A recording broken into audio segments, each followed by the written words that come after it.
Everyone, look, the campus belle, Sue has come to our freshman party, and she's holding a cup of milk tea. At that shout, the students at the freshman party all stood on their tiptoes, their eyes ablaze with fervor as they turned toward the entrance. These newcomers have been listening to the tedious opening speech by the school leaders. But upon the sudden appearance of the campus flower from Tianhai University, their patience was utterly lost. It was said that Sue was the most beautiful campus belle in the century-long history of Tianhai University, and naturally, they all wished to behold her beauty. Zhang Cheng, feeling a bit bored by the speech, instinctively turned his head toward the door. Indeed, the legendary first campus belle was strikingly beautiful. Her long, dark hair cascaded freely down her back, and her breathtaking visage was beyond description. Merely calling her stunning would be an understatement. The key feature was her autumn-like eyes, exuding an air of aloofness. Her face was already perfect, but her figure was even more remarkable.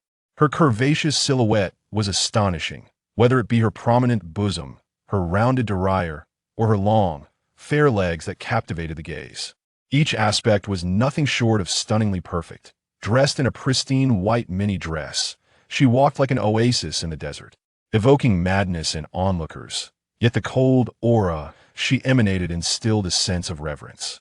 Such a captivating beauty drove the boys wild and left the girls envious. Wow, she's so beautiful. No wonder she's the most stunning campus belle in 100 years. I'm nearly in tears. Control your drool. Sue isn't just beautiful, she comes from a distinguished family. Someone like you has no chance. Wait, why is Sue holding a milk tea here? Isn't she a sophomore? What could she possibly want at our freshman party? This remark ignited a wave of curiosity among the crowd. What could the sophomore campus belle want at the freshman party? The newcomers began to murmur with speculation. Zhang Cheng cast a few glances at Sue and couldn't help but sigh. Indeed, the legendary campus belle was not a myth. Her fair skin, striking beauty, and long legs surpassed even those of top celebrities. However, he merely glanced a few times before promptly averting his gaze. No matter how beautiful she was, it was of no consequence. He was already engaged and destined to have no interactions with other girls. Although he hadn't seen his fiancée in 10 years and had no idea what she looked like now, according to their engagement, their wedding was set for the end of this year. Su Qingluo, with her milk tea in hand, wandered through the crowd at the freshman party, seemingly searching for someone. Upon noticing this, a student stepped forward to offer assistance. Qingluo, can I help you? I'm the captain of the volunteer team for this event, and I know the place well that if you're looking for someone, I can assist you. A tall senior from the student council approached, clearly trying to engage Sue. Unfortunately, Sue didn't even spare him a glance. No, thank you. I can find them myself, she replied, her gaze still scanning the crowd. The senior, feeling dismissed, retreated in disappointment. This only heightened the curiosity of the newcomers. Who could Su Qingluo be searching for? Surely, anyone she sought must be exceptional. Over here, Qingluo. I'm here. Suddenly, a handsome and affluent freshman stood up, the representative of this year's newcomers, Hong Mingliang, who was quite dashing and came from a well-to-do family. The students collectively sighed at the sight of him. Indeed, the person Sue was looking for was not ordinary. It was the freshman representative. Handsome and from a good family, was undoubtedly the new campus heartthrob, admired by many girls. It was only natural for her to seek him out. However, Su Qingluo only paused for a second to glance at him, and upon confirming he was not the person she was searching for, she shifted her attention elsewhere, continuing her search. Hong Mingliang felt embarrassed seeing Sue's gaze directed his way. He confidently assumed she was seeking him, only to realize she had no intention of doing so. The newcomers were once again puzzled. Who is Su Qingluo looking for? She didn't even acknowledge Hong Mingliang. I thought she came to find the new campus heartthrob. Turns out it's not him. Hong Mingliang truly is full of himself, thinking everyone would be infatuated with him. After finishing her search among a line of freshmen, Su Qingluo continued towards another section with her milk tea. The gaze of the newcomers instinctively followed Sue as she moved. Suddenly, Su Qingluo spotted the person she had been searching for in a corner, a flicker of joy crossing her delicate features as she quickened her pace toward him. The newcomers, noticing her expression, realized she had found who she was looking for, and their eyes followed closely, eager to discover who could elicit such earnestness from Su Qingluo. Among the group of 20 seated in that row were all boys handsome, talented, and from good families. The newcomers began to guess who Sue might stop in front of Dot.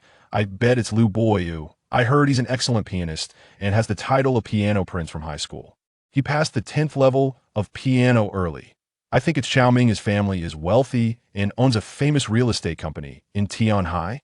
Neither of them. Look, Sue has already passed their seats. One by one, their guesses proved fruitless until Sue reached the very last seat in the corner of that row. Junior, this milk tea is for you. Su Qing Luo sincerely presented the milk tea to Zhang Cheng. This scene stunned everyone, and as they processed it, many pulled out their phones to capture the moment between Zhang Cheng and Su Qing Luo. What the heck? Who is this person? Su Qing Luo personally brought him milk tea. He looks only slightly handsome. Why would Su Qing Luo give him milk tea? Who is this guy? I've never heard of him before. Not only were the others shocked, but Zhang Cheng himself was bewildered. What was happening? Why was Su Qing Luo inexplicably offering him milk tea? He didn't even know her. Seeing Zhang Cheng frozen in confusion, Su once again extended the milk tea toward him. Junior, don't you like milk tea? Su Qing Luo said after lightly biting her lip. The newcomers went utterly wild. Su Qing Luo was the aloof goddess who had never been pursued by any boy, and gifts were always outright rejected. Yet today, this icy campus beauty not only presented milk tea, but seemed to regard Zhang Cheng with a different look. Zhang Cheng felt a bit at a loss, bewildered by Su's gesture in front of so many people, leaving him unsure of how to respond. Just as he hesitated whether to accept, a celestial voice echoed in his mind. Ding, perfect godly wealth system, binding successful. Option 1. Accept Su Qing Luo's milk tea reward. 100-fold cash back. Option 2. Refuse Su Qing Luo's milk tea reward. Height reduction of 10 centimeters. Chapter 2. The aloof school belle turns out to be my fiancée. Zhang Cheng was momentarily taken aback by the voice of the system that echoed in his mind. However, he quickly realized that this might be the legendary system everyone spoke of. Yet, the options presented seemed rather dubious. At that moment, his male classmates surrounded him, their eyes ablaze with jealousy. Accepting the milk tea from the school belle, Su Qing Luo would undoubtedly make him a target of their disdain. However, refusing it would mean a 10-centimeter reduction in his manhood. What would that mean for his future happiness? After a brief hesitation, Zhang Cheng decisively chose the first option and accepted the milk tea from Su Qing Luo. In comparison to the prospect of a joyful life ahead, the envy of others paled in significance. Thank you for the milk tea, Senior Su, he exclaimed, taking the drink from her hands. Though he couldn't help but wonder why Su Qing Luo would give it to him without any apparent reason. Ding, mission accomplished. Reward, 100-fold rebate on consumption, valid for 24 hours. Maximum rebate, capped at 1 million. Upon hearing the system's notification, Zhang Cheng felt a surge of excitement. A 100-fold rebate could potentially yield substantial profits. But the 24-hour limit loomed over him, and the maximum rebate was capped at 1 million. You're welcome, Junior. Until we meet again. Su Qing Luo replied with a charming smile, waving at him. Just as she turned to leave, Zhang Cheng called out to her. Senior Su, may I ask why you gifted me the milk tea? His curiosity was insatiable. After all, they were not related, so why had she chosen to give it to him? This question was not only on Zhang Cheng's mind. The other new students shared his intrigue. Zhang Cheng was merely marginally handsome, without any notable fame or wealth. Why would the school belle, Su Qing Luo, bestow milk tea upon him? It was a conundrum they couldn't comprehend. Guess, Su Qing Luo replied playfully, a hint of mystery in her tone. Clearly, she was not ready to divulge the reason, much to Zhang Cheng's chagrin. The crowd's gazes toward him deepened with envy and curiosity, all wondering why the school belle had chosen to offer her milk tea to Zhang Cheng. Well then, thank you for the milk tea, Senior Su. Zhang Cheng sighed internally. He had to comply with the system's demand and accept the beverage. Goodbye, Junior. Remember, that milk tea is for you alone. With a final playful smile, Su Qing Luo departed, leaving behind a fragrant breeze that stirred the hearts of onlookers. That smile left everyone entranced. Su Qing Luo, renowned for her aloof demeanor, had never smiled at any male student before. Yet today, she smiled at this newcomer, and her beauty was simply captivating. The boys around were left in a daze, tears almost forming at the corners of their mouths. Their gaze followed the enchanting figure of the school belle until she vanished into the crowd. After her departure, The onlookers shifted their focus back to Zhang Qing, especially his three roommates. Zhang Qing, you're something else. You actually received milk tea from Su Chi Luo. What is your relationship with her? Wang Hao, the chubby one, asked with envy. The aloof school belle personally delivered milk tea to a freshman. Zhang Cheng, you're about to become the talk of the school. Lin Yang's eyes were glued to the milk tea in Zhang Cheng's hands, filled with longing. Why can't I have such luck? Li Yuanhao, the bespectacled one, lamented. Zhang Cheng felt somewhat exasperated. He wasn't particularly fond of milk tea due to its excessive sweetness. However, since Su Qing Luo had insisted that it was for him alone, he would have to keep it. As for the envious stares from the other boys, he chose to ignore them. After the freshman party concluded, Zhang Cheng did not return to the dormitory, but instead ventured outside the campus. Having just received a 100-fold rebate reward, he was eager to take advantage of it, especially since it was only valid for 24 hours. Upon reaching the outside world, he first stopped at a nearby convenience store and casually purchased a bottle of mineral water for 3 yuan. Ding! Host successfully spent 3 yuan, rebate of 300. Remaining valid time, 23 hours, maximum rebate capped at 1 million. As the system's voice faded, a text message arrived on Zhang Cheng's phone. Your account at XX Bank has been credited with 300 yuan. Balance, 1328. 9 yuan. Glancing at the message, Zhang Cheng was elated. The 100-fold rebate was indeed real. Spending 3 yuan had yielded a return of 300. With 23 hours still remaining, he was keen to make further purchases.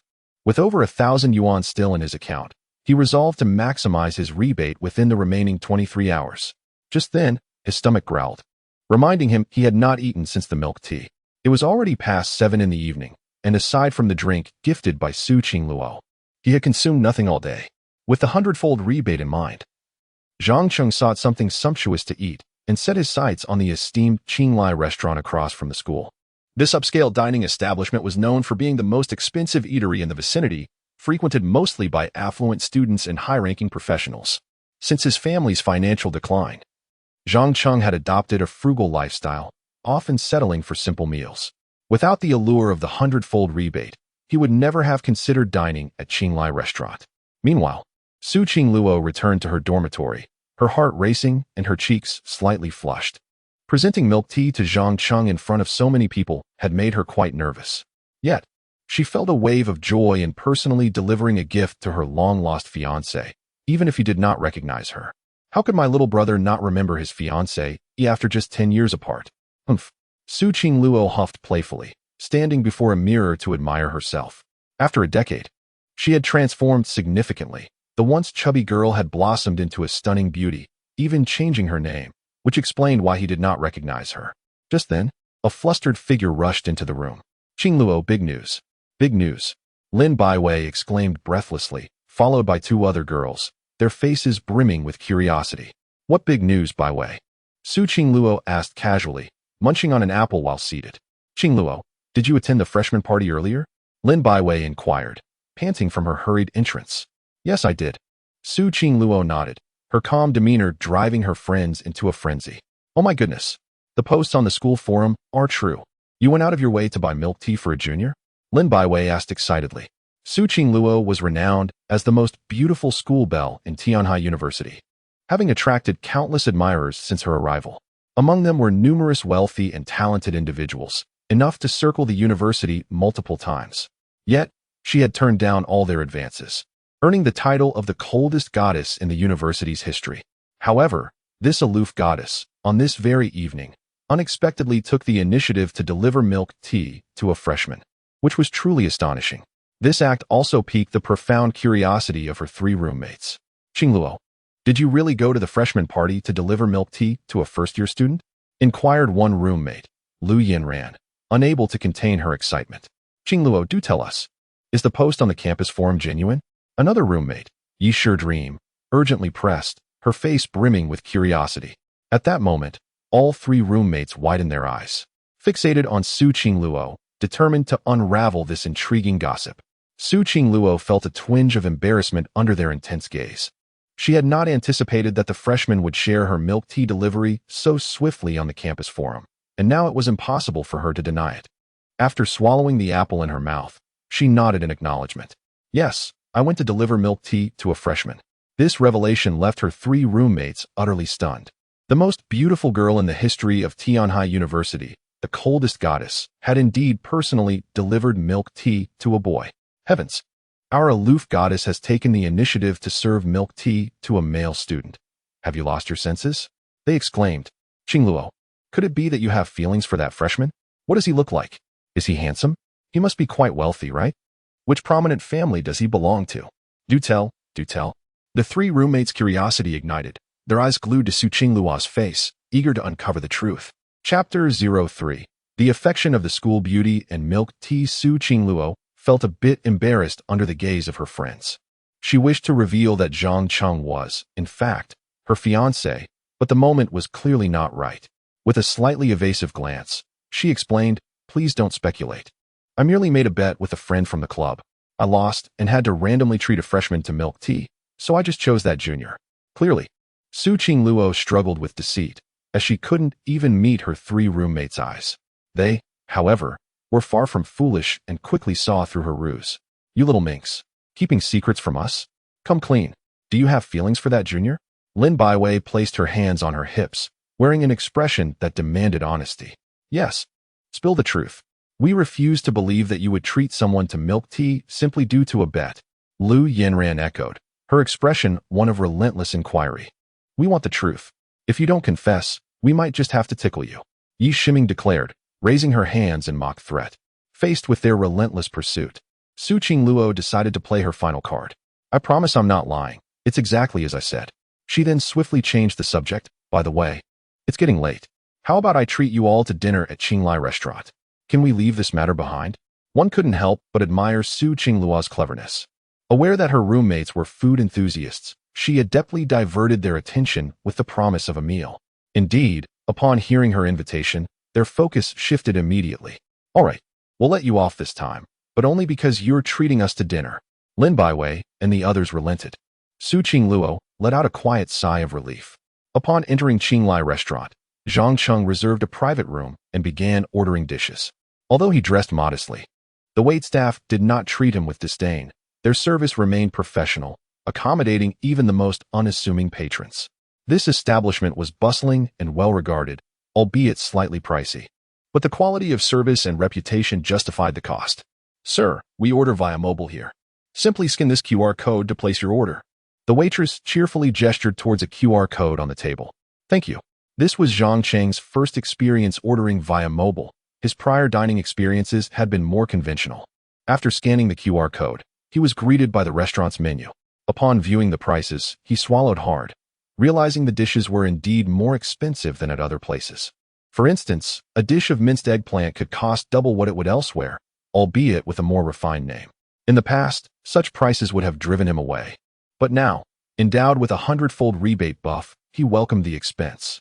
Waiter, I'll have the Australian lobster, 8 deep-sea abalone, a king crab, royal fried rice, a bottle of fine red wine, and let us finish with some royal bird's nest. Zhang Cheng ordered with the enthusiasm of an affluent patron. The waitress, taken aback by his lavish choices, cautiously inquired, Sir, are you certain you can finish all that?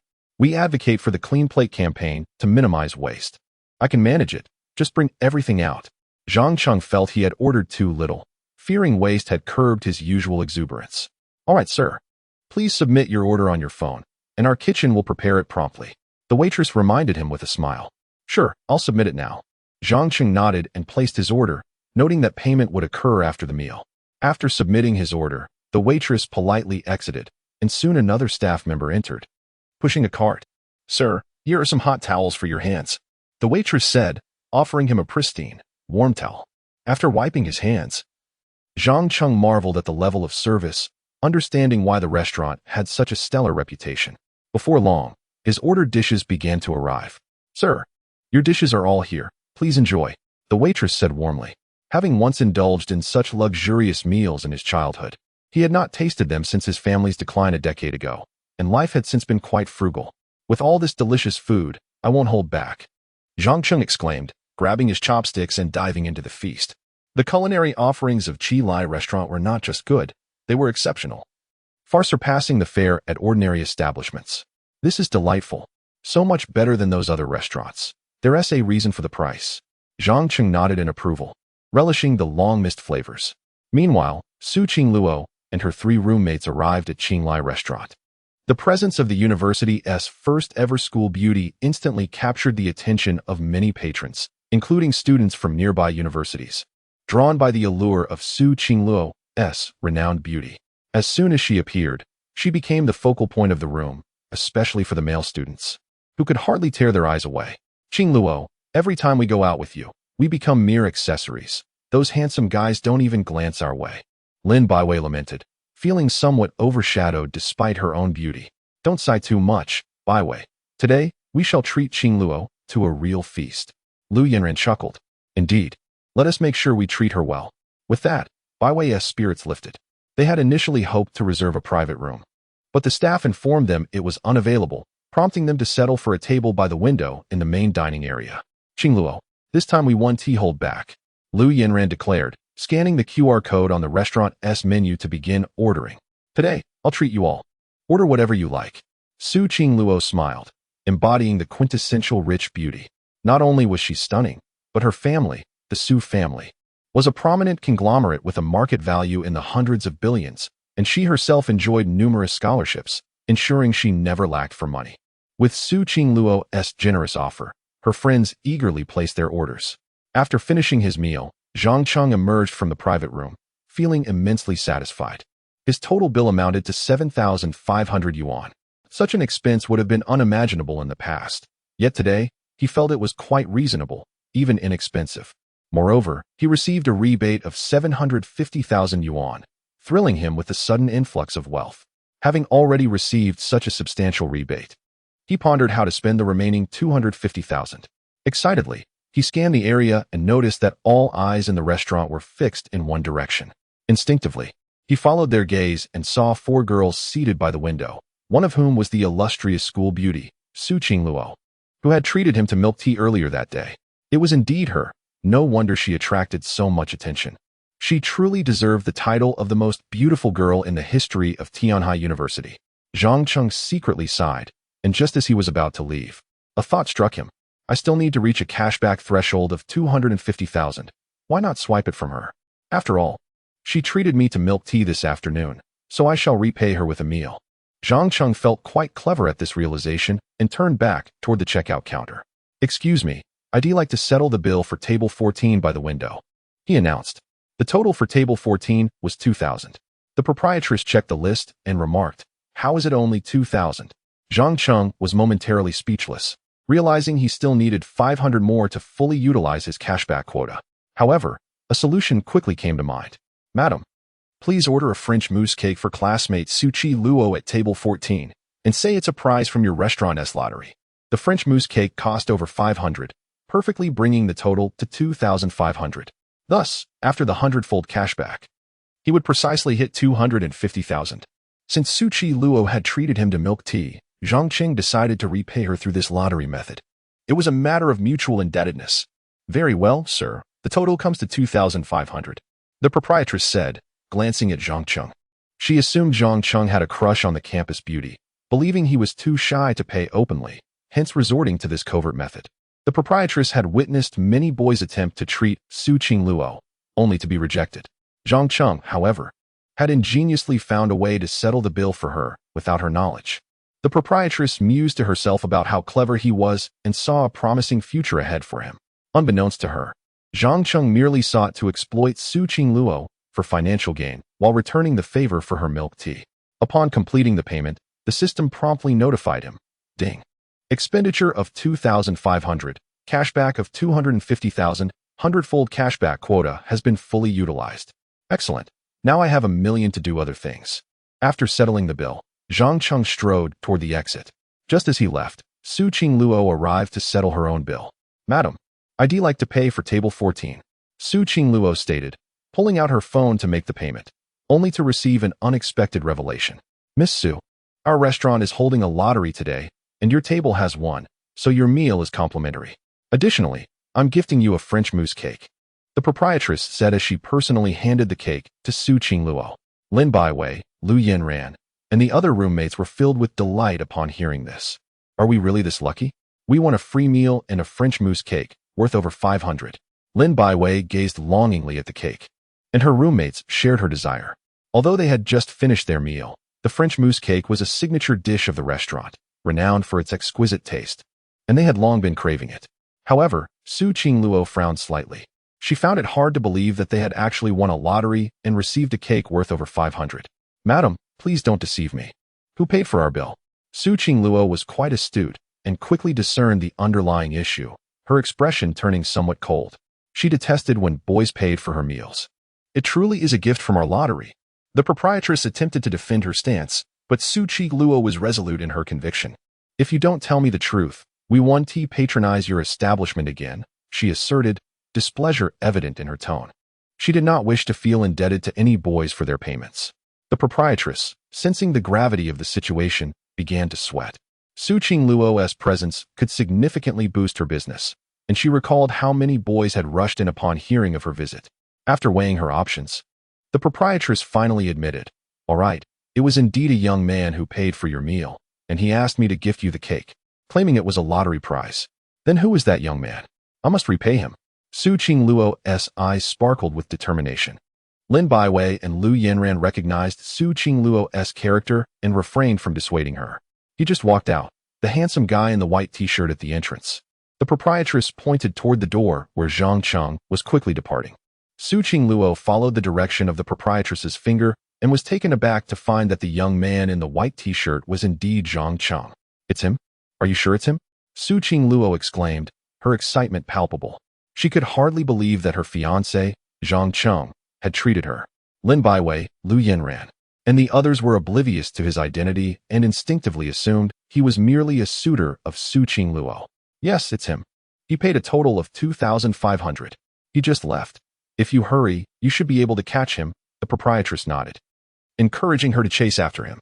Yet, at that moment, Su Qingluo had no intention of pursuing him to repay the money. "If it's him, then it's fine. I'll treat him next time." Su Qingluo's face brightened as she suddenly found an excuse to invite him out for a meal. She had been longing for an opportunity to draw closer to Zhang Cheng, and now it had finally presented itself. Upon hearing this, the proprietress and Su Qingluo's friends were left in stunned silence. For Su Qingluo, who had always refused to allow anyone to pay for her, to accept a treat from a boy was unprecedented. "Qingluo, who is that handsome guy? You actually accepted his offer." Lin Baiwei leaned in with surprise. Yi Shiming and Lu Yanran also looked on in astonishment, but Su Qingluo chose to ignore their inquiries and deliberately dashed outside. "Oh no, it's getting late. We need to head back. We have to prepare for the Art Society recruitment in a few days," Su Qingluo exclaimed as she hurried out, prompting Lin Baiwei and Lu Yanran to realize that she had no intention of sharing her newfound information. They quickly followed after her. "Little girl, you tricked us again. We want to ask about that handsome guy, but what about the French mousse cake? Are we sharing?" "No way.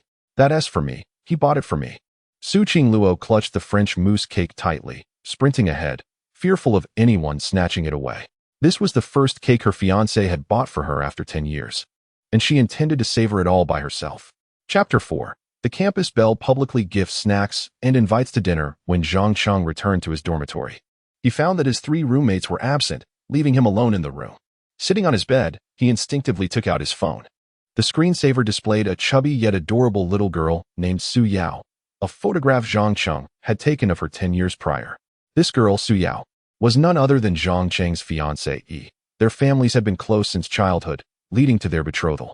Zhang Cheng fondly recalled their childhood, where Su Yao, despite being a year older, would follow him around like a shadow, often relying on him as if he were her younger brother. There were moments when Zhang Cheng would feel exasperated and ask her to leave him be, only for her to pout and retort, "I am your future wife. Of course. I must follow you." Eventually, he grew accustomed to her presence, even enjoying it, and they spent several years together, fostering a deep bond akin to that of childhood sweethearts. However, that all changed a decade ago when turmoil struck the capital. To protect the Su family's business, they moved their operations to Tianhai City, relocating the entire family, while the Zhang family chose to remain in the capital. From that day forth, Zhang Cheng and Su Yao were separated. He vividly remembered Su Yao tearfully promising him before their parting, "When my hair reaches my waist, remember to come and marry me." Zhang Cheng held on to that promise, never allowing it to fade from his memory. His decision to forsake prestigious universities to attend Tianhai University was influenced by his desire to be near Su Yao, who resided in Tianhai City. Since the upheaval, the Zhang family had fallen into misfortune. Their business collapsed, and his father tragically took his own life, while his mother was forced to return to her family home, living in a state of dependence. In stark contrast, the Su family flourished in Tianhai, rapidly ascending to become a top-tier conglomerate with a valuation in the hundreds of billions within just 10 years. The disparity between the two families was now profound. Zhang Cheng was apprehensive that the Su family might disavow their union due to the Zhang family's decline. Thus, he resolved to earn their recognition through his own efforts, believing that only then could he fulfill his promise to marry Su Yao.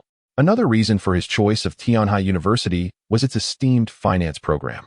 Regarded as the best in the nation, he needed to strengthen himself and amass wealth to secure a future with Su Yao. With a capital of 1 million now at his disposal, Zhang Cheng was determined to embark on his path to success. The following morning, after finishing her classes, Su Qingluo returned to the dormitory, where Lin Baiwei entered, holding a letter. "Is there someone named Xiaoyao in our dorm? A letter has been addressed here," she remarked, scrutinizing the envelope but finding no other recipient. "It's for me," Su Qingluo exclaimed suddenly. "For you? Qingluo, when did you start using the name Xiaoyao?" Lin Baiwei questioned, puzzled but still passing the letter to her. "I used to be called Su Yao, but now I am Su Qingluo. Xiaoyao is my nickname," Su Qingluo explained as she took the letter. Upon recognizing the sender as her grandmother, a look of realization washed over her. Only her grandmother still called her Xiaoyao. In fact, when her family moved from the capital a decade ago, her father had given her a new name, Su Qingluo, chosen specifically by a renowned fortune teller, purportedly to bring good fortune to the Su family.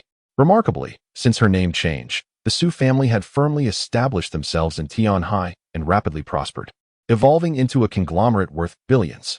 Eagerly, Su Qingluo opened the letter, and a smile graced her lovely face. "Grandma truly understands me. She even prepared a custom wedding dress. Unlike my father, who never mentions my engagement to Zhang Cheng, she reveled in the thought of wearing a wedding dress and marrying Zhang Cheng, unable to suppress a silly grin." "What are you smiling about, Qingluo?" Lin Baiwei inquired, growing curious. Su Qingluo instinctively hid the letter away. "Nothing," she replied, concealing the letter and retrieving a large bag of high-end imported snacks, brimming with treats including nuts and snacks from 3 squirrels. Lin Baiwei's eyes sparkled at the sight. "When did you stash away such a large bag of snacks?" "I'm starving. Let me have some," she exclaimed, reaching for the bag, only to be met with Su Qingluo's protective grip. "You can't have this bag. If you want some, I'll buy more later," Su Qingluo insisted, clinging tightly to the bag as if it were a treasure. Lin Baiwei's surprise grew. "What's with you lately? Why are you guarding the snacks? Who are you saving them for?" She quickly sensed something was amiss. In the past, they would share snacks freely, but Su Qingluo had been unusually secretive lately, even refusing to share the French mousse cake just yesterday. "This is for someone else, so I can't share it with you," Su Qingluo replied, dashing out of the room with the snacks, as if evading pursuit. Watching her flee, Lin Baiwei furrowed her brow. Something's definitely up with this girl. In the market investment class, Zhang Cheng was attentively absorbing the lesson, determined to enhance his skills for future success. However, as the class neared its conclusion, Su Qingluo unexpectedly appeared at the classroom door. As the campus bell entered, the 50 or so students erupted in commotion. "Isn't that Su Qingluo, the campus beauty of Tianhai University? What is she doing here? She's stunning. Truly the most beautiful girl in Tianhai University's history. I'd give up 10 years of my life just to go on a date with her. Dream on. Even if you gave up 100 years. She'd never date you." The students buzzed with excitement, particularly the boys, who eyed her longingly, eager to approach her for her contact information. Amidst the uproar, Zhang Cheng noticed Su Qingluo's arrival, but merely glanced at her before calmly organizing his class notes. He found the investment course immensely beneficial. With his heart already belonging to his fiancée, Su Yao, he felt no interest in other girls, even the illustrious campus belle. Soon, the class bell rang, and a horde of boys surged forward, encircling Su Qingluo. Yet, her first words were, "I'm here to find Zhang Cheng." The room fell silent in shock. The campus belle had come to seek out Zhang Cheng. Envious gazes suddenly fixated on him, while Zhang Cheng felt a mix of bemusement and exasperation at Su Qingluo's persistence. Nevertheless, he approached her. "Sister Su, what brings you to me this time?" Zhang Cheng inquired politely. "Junior, This is a snack for you, Su Qingluo said, extending a bag of treats towards Zhang Cheng, her peach blossom eyes glimmering with anticipation. Upon hearing this, the crowd was once again taken aback. What was happening? The esteemed campus beauty was presenting snacks to Zhang Cheng once more. What could this possibly mean? Was it a mistake that Zhang Cheng seemed to have captivated her attention enough to receive gifts from her on 2 separate occasions? This was monumental news. The campus belle was gifting snacks to her junior again. Students began to whip out their phones to capture the moment. For this was undoubtedly the biggest headline at Tianhai University today. Zhang Cheng felt utterly bewildered. Why was the campus beauty bringing him snacks again? Sister Su, why are you offering me snacks again?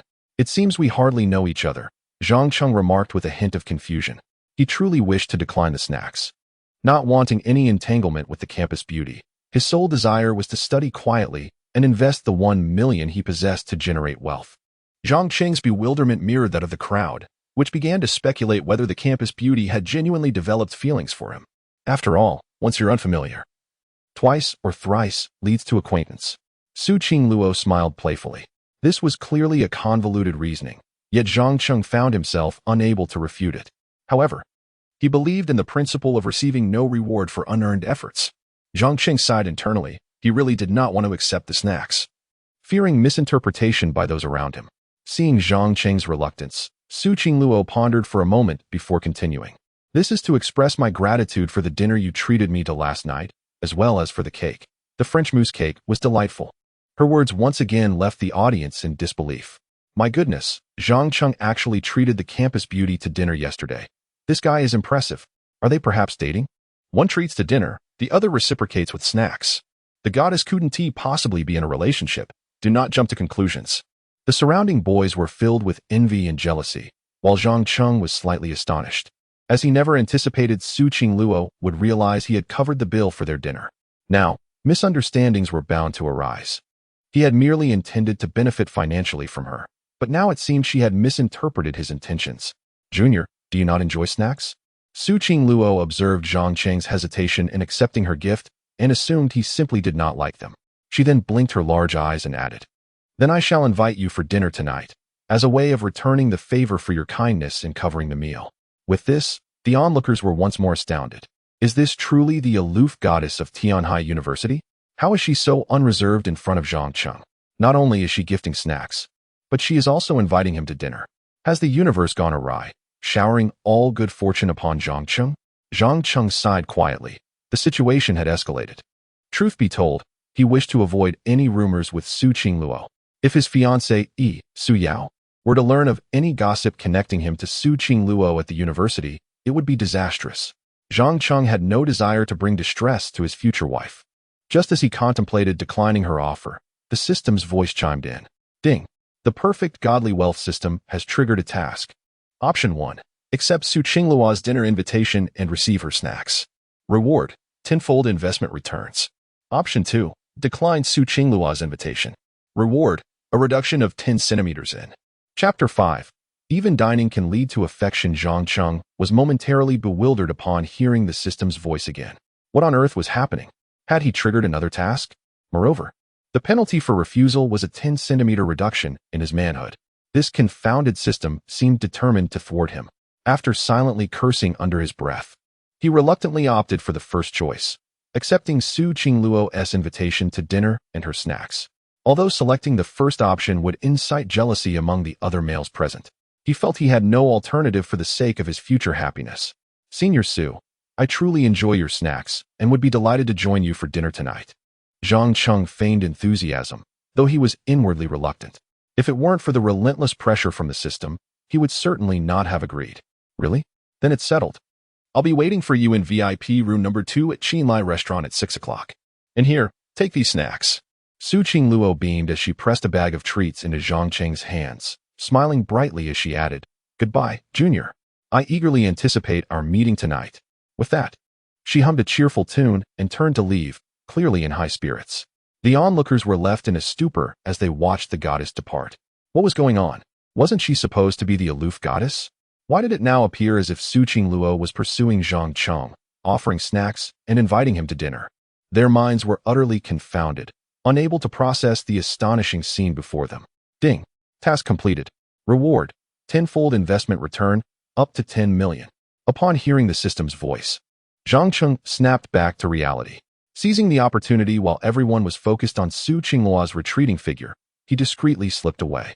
If he lingered any longer, he might risk being cornered by them. Once back in his dormitory, Zhang Cheng promptly closed the door behind him.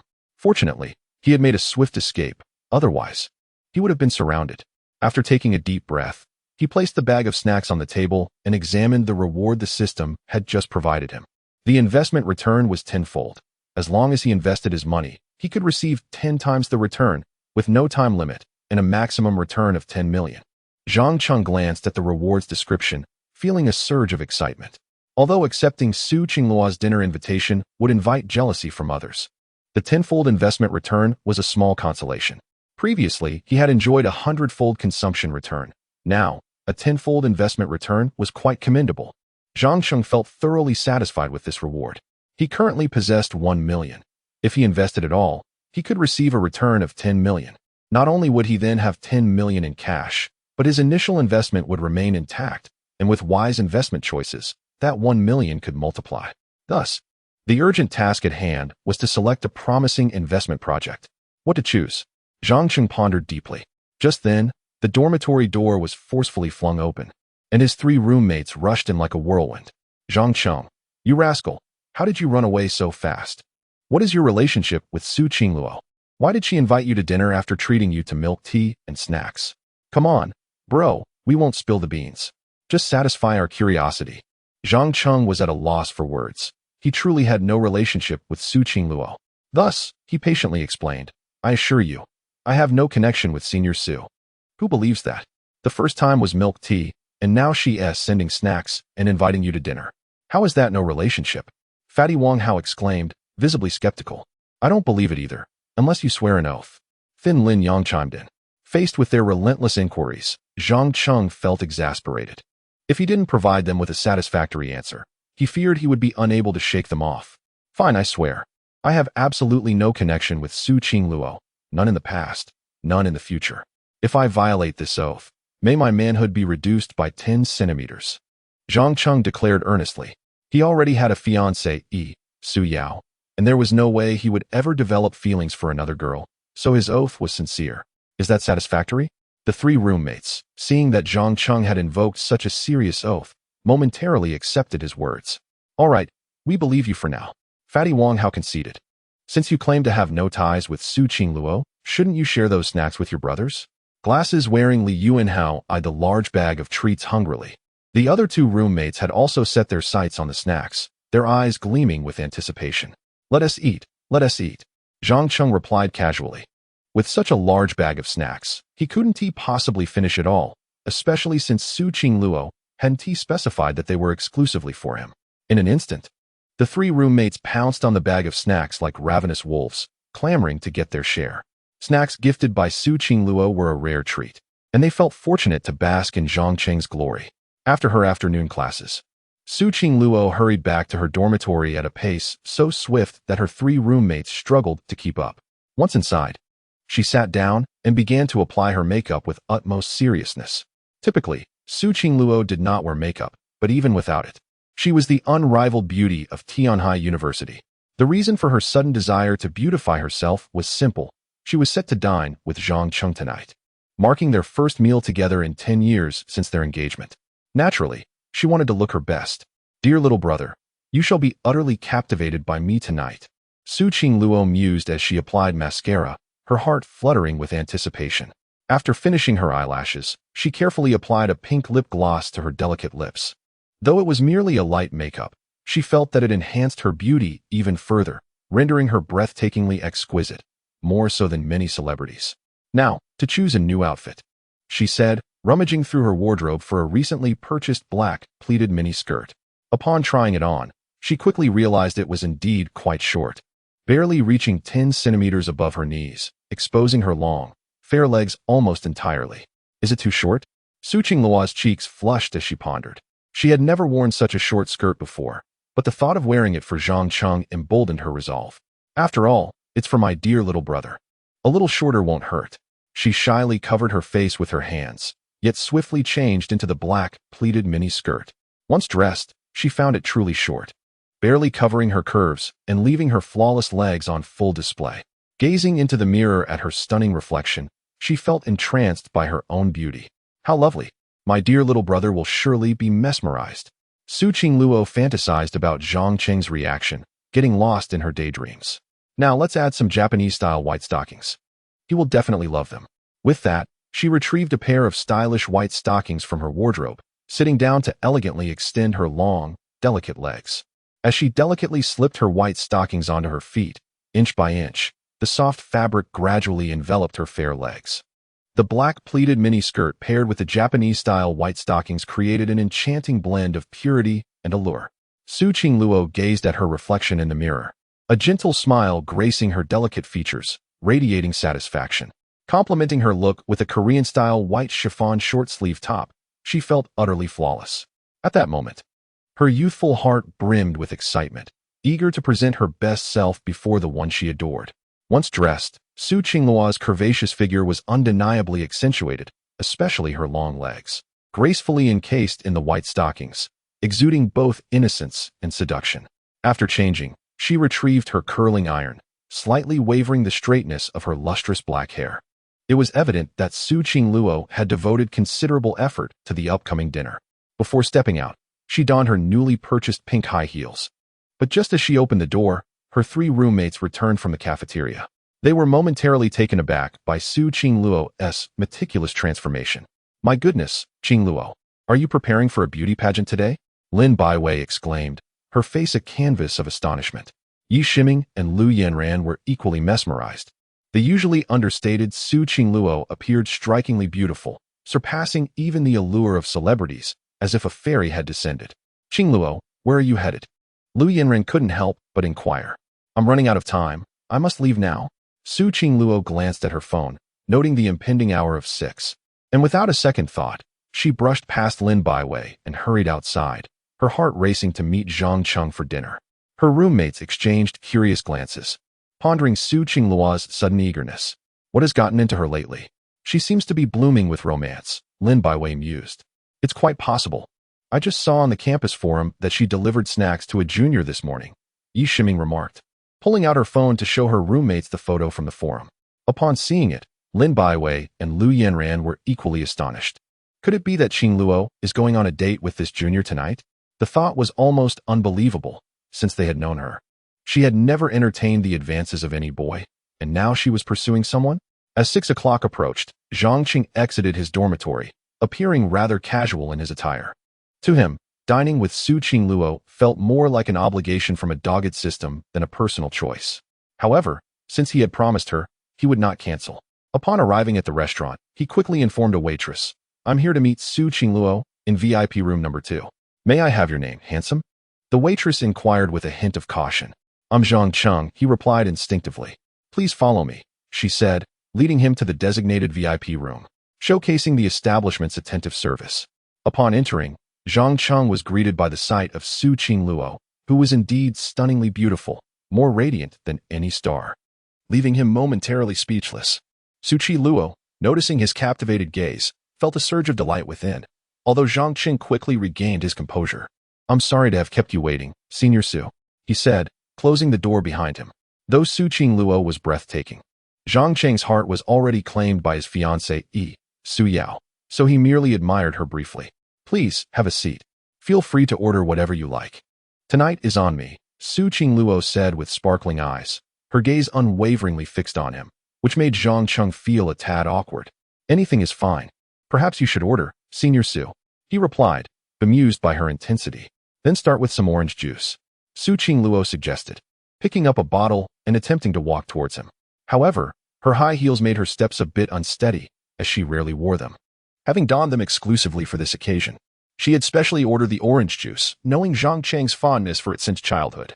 Senior Su, let me pour it myself, Zhang Cheng insisted, reaching for the bottle. Yet, Su Qingluo was adamant. No, let me do it. As she tried to reclaim the bottle, she inadvertently lost her balance, tumbling toward Zhang Cheng. In a moment of unexpected chaos, he stumbled backward, landing on the floor, with Su Qingluo crashing into his embrace. As they both fell, a sweet softness enveloped Zhang Cheng's lips, a sensation mirrored by Su Qingluo.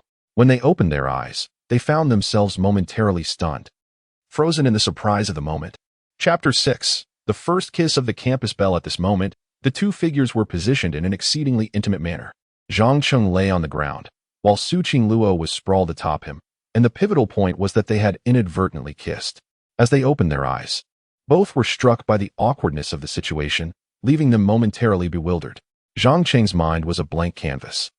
How could his first kiss have been so inexplicably taken by his senior? How would he ever explain this to his fiancée, Su Yao? I am no longer pure. I have been tainted by my senior. Tears welled up within him. While Zhang Cheng was consumed by sorrow, Su Qingluo felt a flicker of joy. Oh my! I kissed my future husband. This is my first kiss. I wish I could have savored it a moment longer. Kissing truly is addictive. Her cheeks flushed a deep crimson. Her heart raced, yet she showed no intention of rising, even wishing to prolong the kiss with Zhang Cheng. However, upon regaining his senses, Zhang Cheng promptly pushed the enchanting campus belle away and hastily wiped his lips, filled with regret. If it had been another boy, he would likely have been reluctant to part with her, but as a gentleman, Zhang Cheng prioritized concern for Su Qingluo. Are you all right, Senior Su? I'm fine. I'm terribly sorry. It was my fault for not holding onto the drink. Su Qingluo repeatedly apologized, though inwardly she felt a pang of regret for the briefness of their kiss, wishing it could have lasted longer. As she spoke, she reminisced about the sweet, tender sensation of their kiss, which left her somewhat enchanted, causing her cheeks to flush once more. She even forgot that the orange juice had spilled all over her legs. Fortunately, Zhang Cheng noticed the mishap and swiftly alerted her. Senior Su, the orange juice has spilled on your legs. Let me help you clean it up. He quickly grabbed a few paper towels from the table and instinctively leaned down to wipe the juice from her thighs. As Zhang Cheng earnestly wiped the orange juice from her legs, Su Qingluo, realizing what was happening, froze for a moment, her face turning even redder. No man had ever touched her thighs before, yet today, Zhang Cheng was tenderly cleaning them. Strangely, she felt no aversion. In fact, she found his touch quite acceptable. It was Zhang Cheng who grew embarrassed and quickly withdrew his hand. I didn't mean to overstep. I just wanted to help clean the drink off your leg. He explained hastily, fearing she might think he had ulterior motives. In all honesty, he had never intended to take advantage of Su Qingluo. It's all right. It's not going to come clean. I'll just take it off and wash it when I get back, she said, surprisingly ready to remove her clothing in front of him, which startled him. Senior Su, I need to use the restroom. You go ahead. Zhang Cheng blurted out before hastily escaping the room. Seeing Zhang Cheng flee, Su Qingluo couldn't help but chuckle. Oh, my dear brother, you are simply adorable. She covered her mouth in laughter, her mind wandering back to the moment they had shared. Meanwhile, as Zhang Cheng reached the restroom, his heart continued to race. Su Qingluo was indeed a captivating beauty. Her stunning looks were complemented by her alluring attire, a combination that no man could easily resist, especially a young man like Zhang Cheng. What troubled him the most was the loss of his first kiss, which he had preserved for 20 years. That had been an accident. It doesn't count. My first kiss is still intact, he consoled himself, splashing cold water on his face in an effort to regain his composure. After several minutes, feeling steadied, Zhang Cheng returned to the VIP room. Upon his arrival, he found that Su Qingluo had already removed her juice-stained white stockings. She sat quietly, her long, delicate legs exposed in the air, accentuated by her short skirt. Yet, Zhang Cheng averted his gaze. His heart belonged to Su Yao, and he had no interest in other girls. Zhang Cheng, you're back. I've ordered a few dishes. I hope you like them. Su Qingluo greeted him warmly. Instinctively, he glanced at the table laden with food, braised pork, mashed potatoes, and more. Each dish his favorite. Senior Su, let us eat quickly. Once we finish, we should cease all contact. Zhang Cheng felt apprehensive about Su Qingluo, and as he resumed his seat, he hastily picked up his chopsticks, eating with fervor. He longed to conclude this meal and distance himself from her distractions. Conversely, Su Qingluo dined elegantly, taking small bites, her gaze fixed on Zhang Cheng. There's a saying about beauty being a feast for the eyes, and in that moment, as she watched Zhang Cheng eat plain rice, it seemed that as long as he was with her, even plain fare was delightful. Oh, my dear brother, you look so charming while eating, she said, resting her chin on her hand, mesmerized. Her mind drifted back to their earlier kiss, and she felt her cheeks flush once more. The meal stretched for nearly an hour, primarily due to Su Qingluo's leisurely pace. After dining, Zhang Cheng let out a satisfied belch and glanced at Su Qingluo, who had been intently watching him. Senior Su. We've finished eating. Shouldn't we head back? Are we done? Let us eat a bit more. Allow me to order more. Suchi Luo was reluctant to part ways with her future husband so soon. However, Zhang Qing was eager to return and focus on his investment projects. Senior Su. I'm full. Let us go back. He urged again. All right, but you must escort me back to my dormitory, she said playfully. Of course, let us hurry. Zhang Qing nodded without hesitation, finding her request reasonable and eager to part ways. Upon seeing Zhang Qing acquiesce, Su Qingluo stood up eagerly. Then let us go? She chimed. As they exited the private room, the restaurant was bustling with patrons. The moment Su Qingluo emerged, many diners turned to admire her. Already a striking beauty, today she had adorned herself exquisitely, captivating even the female customers, who found themselves enamored. The male patrons were utterly entranced, nearly drooling. Zhang Cheng intentionally distanced himself from Su Qingluo, not wanting to invite misunderstandings, yet she playfully leaned closer, almost linking arms with him. Onlookers were left in shock. Who was this man walking alongside Su Qingluo? Today, the campus belle looked more enchanting than ever, akin to a celestial being. Were they dining together? My goodness. The campus belle has agreed to dine with a boy. As they conversed, many began to capture the moment on their phones. Zhang Cheng sighed inwardly. Realizing he was destined to be the headline of the campus news that night, even crafting titles in his mind. Shocking. The campus belle Su Chi Luo dines with a boy. Breaking news. The campus belle of Su University is rumored to be secretly dating a mysterious young man. Shockingly, the illustrious Su Belle has found romance with an unremarkable freshman. Zhang Cheng, overwhelmed by the situation, hastened his departure from the scene. Along the way, he encountered numerous students who, captivated by Su Qingluo's beauty, turned to glance at her, with some even colliding with railings while gazing back. This was indeed a bit exaggerated. With a heart full of apprehension, Zhang Cheng finally escorted Su Qingluo to the entrance of the girls' dormitory. Here we are, Senior Su. I'll take my leave now, he exclaimed before swiftly turning on his heels and fleeing.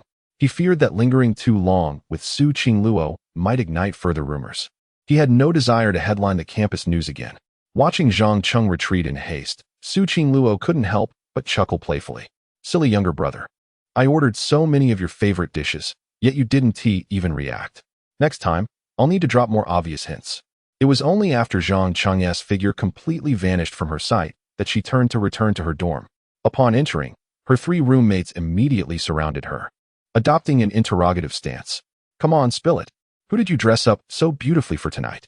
Lin Baiwei was the first to inquire. I wasn't with anyone. Su Qingluo shook her head, feeling a twinge of guilt as she replied.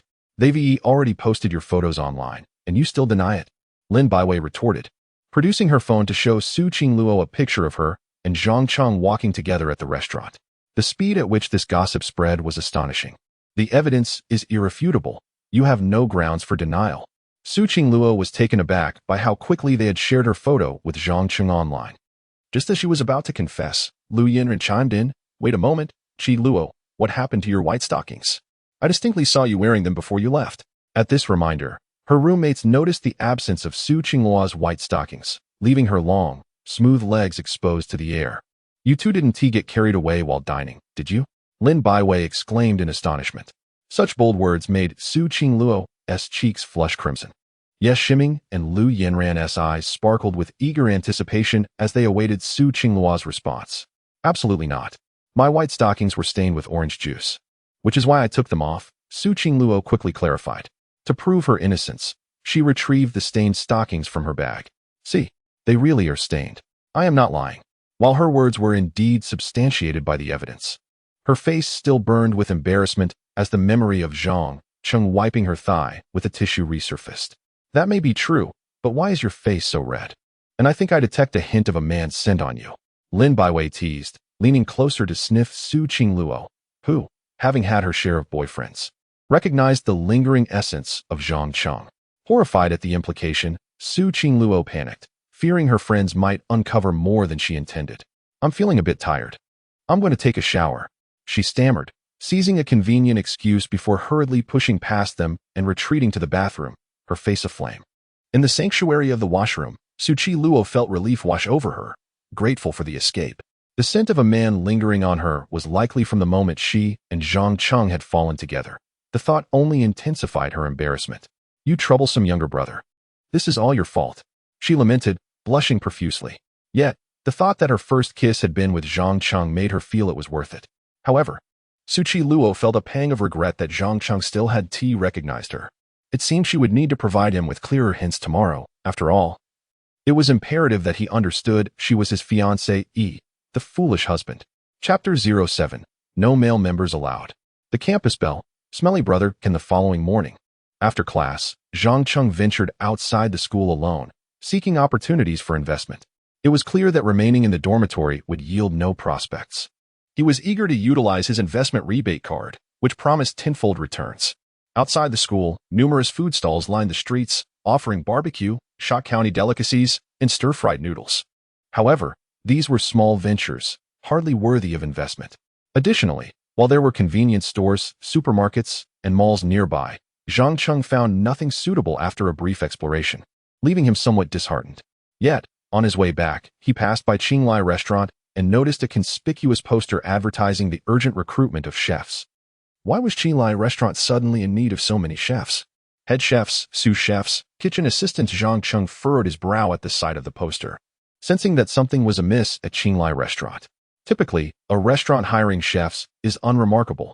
However, the sudden demand for so many indicated a significant disruption in their kitchen staff. This seemingly innocuous recruitment advertisement, which most would overlook, sparked a realization in Zhang Cheng. He had finally discovered a potential investment opportunity. With purpose, he stepped into Qinglai Restaurant. To his surprise, the dining area was nearly empty, and the few patrons who had finished their meals were shaking their heads in discontent. "Why is the food today so unpalatable?" one customer murmured. "Did they change chefs? For such a steep price, how can the dishes taste so dreadful?" "I heard the owner eloped with his sister-in-law, taking all the chefs with him after divorcing the owner. I fear Qinglai Restaurant is on the brink of collapse." Upon entering, Zhang Cheng overheard snippets of these conversations, further confirming his suspicions. Qinglai Restaurant was certainly undergoing a crisis. Despite this, the service remained attentive, and a cheerful waitress promptly greeted him. "Hello, handsome. Just one?" she asked warmly. Zhang Cheng, not in haste to meet the owner, decided to sample the restaurant's offerings firsthand. "Right this way, sir." The waitress escorted him to his small table by the window and poured him a cup of barley tea, her demeanor pleasant and inviting.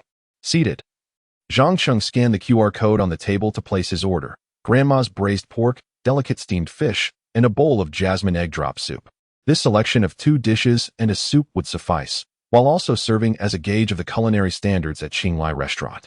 Before his meal, a waitress approached with a warm towel for him to cleanse his hands. Shortly thereafter, the 3 dishes arrived promptly.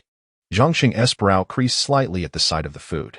Clearly, the presentation of these dishes had diminished considerably compared to previous visits. They resembled street food, lacking any aesthetic appeal. Previously, the dishes not only tasted delectable but were also artistically arranged, exuding an air of sophistication. It seemed evident that the chefs at Qinglai Restaurant had indeed changed. He picked up his chopsticks and took a bite of the braised pork. While it was tender and not overly greasy, the execution was somewhat juvenile, lacking the depth of flavor he had come to expect. This dish, though edible, was merely a commonplace home-cooked meal, entirely incomparable to the exquisite version he had previously enjoyed. Indeed, the change in chefs had significantly impacted the flavor of the braised pork, and the difference was glaring. If the prices were more reasonable, one might overlook the flaws, but Qinglai Restaurant's prices were double that of other establishments. If this continued, even with impeccable service, the restaurant's reputation would surely plummet. Zhang Cheng sighed inwardly. Just days ago, he had praised the restaurant's service and cuisine, yet now it appeared to be teetering on the brink of a reputational collapse. After tasting the braised pork, he sampled the other 2 dishes, only to find their flavors equally mediocre, a stark contrast to their former excellence. This further validated his initial concerns. Upon finishing his meal, Zhang Cheng approached the checkout counter, only to find that the owner was absent.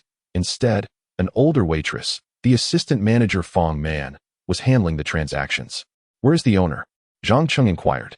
Fong Man, thinking Zhang Cheng was dissatisfied with his meal, quickly stood to assist. "Sir, is there anything you need help with? Our owner is currently occupied. I require no assistance, but I can help you resolve the crisis currently facing Qinglai Restaurant," Zhang Cheng remarked with a hint of confidence. Such words from a freshman were met with skepticism by Fong Man, who dismissed his claim lightly. Sir, you are overthinking. We are not in a crisis.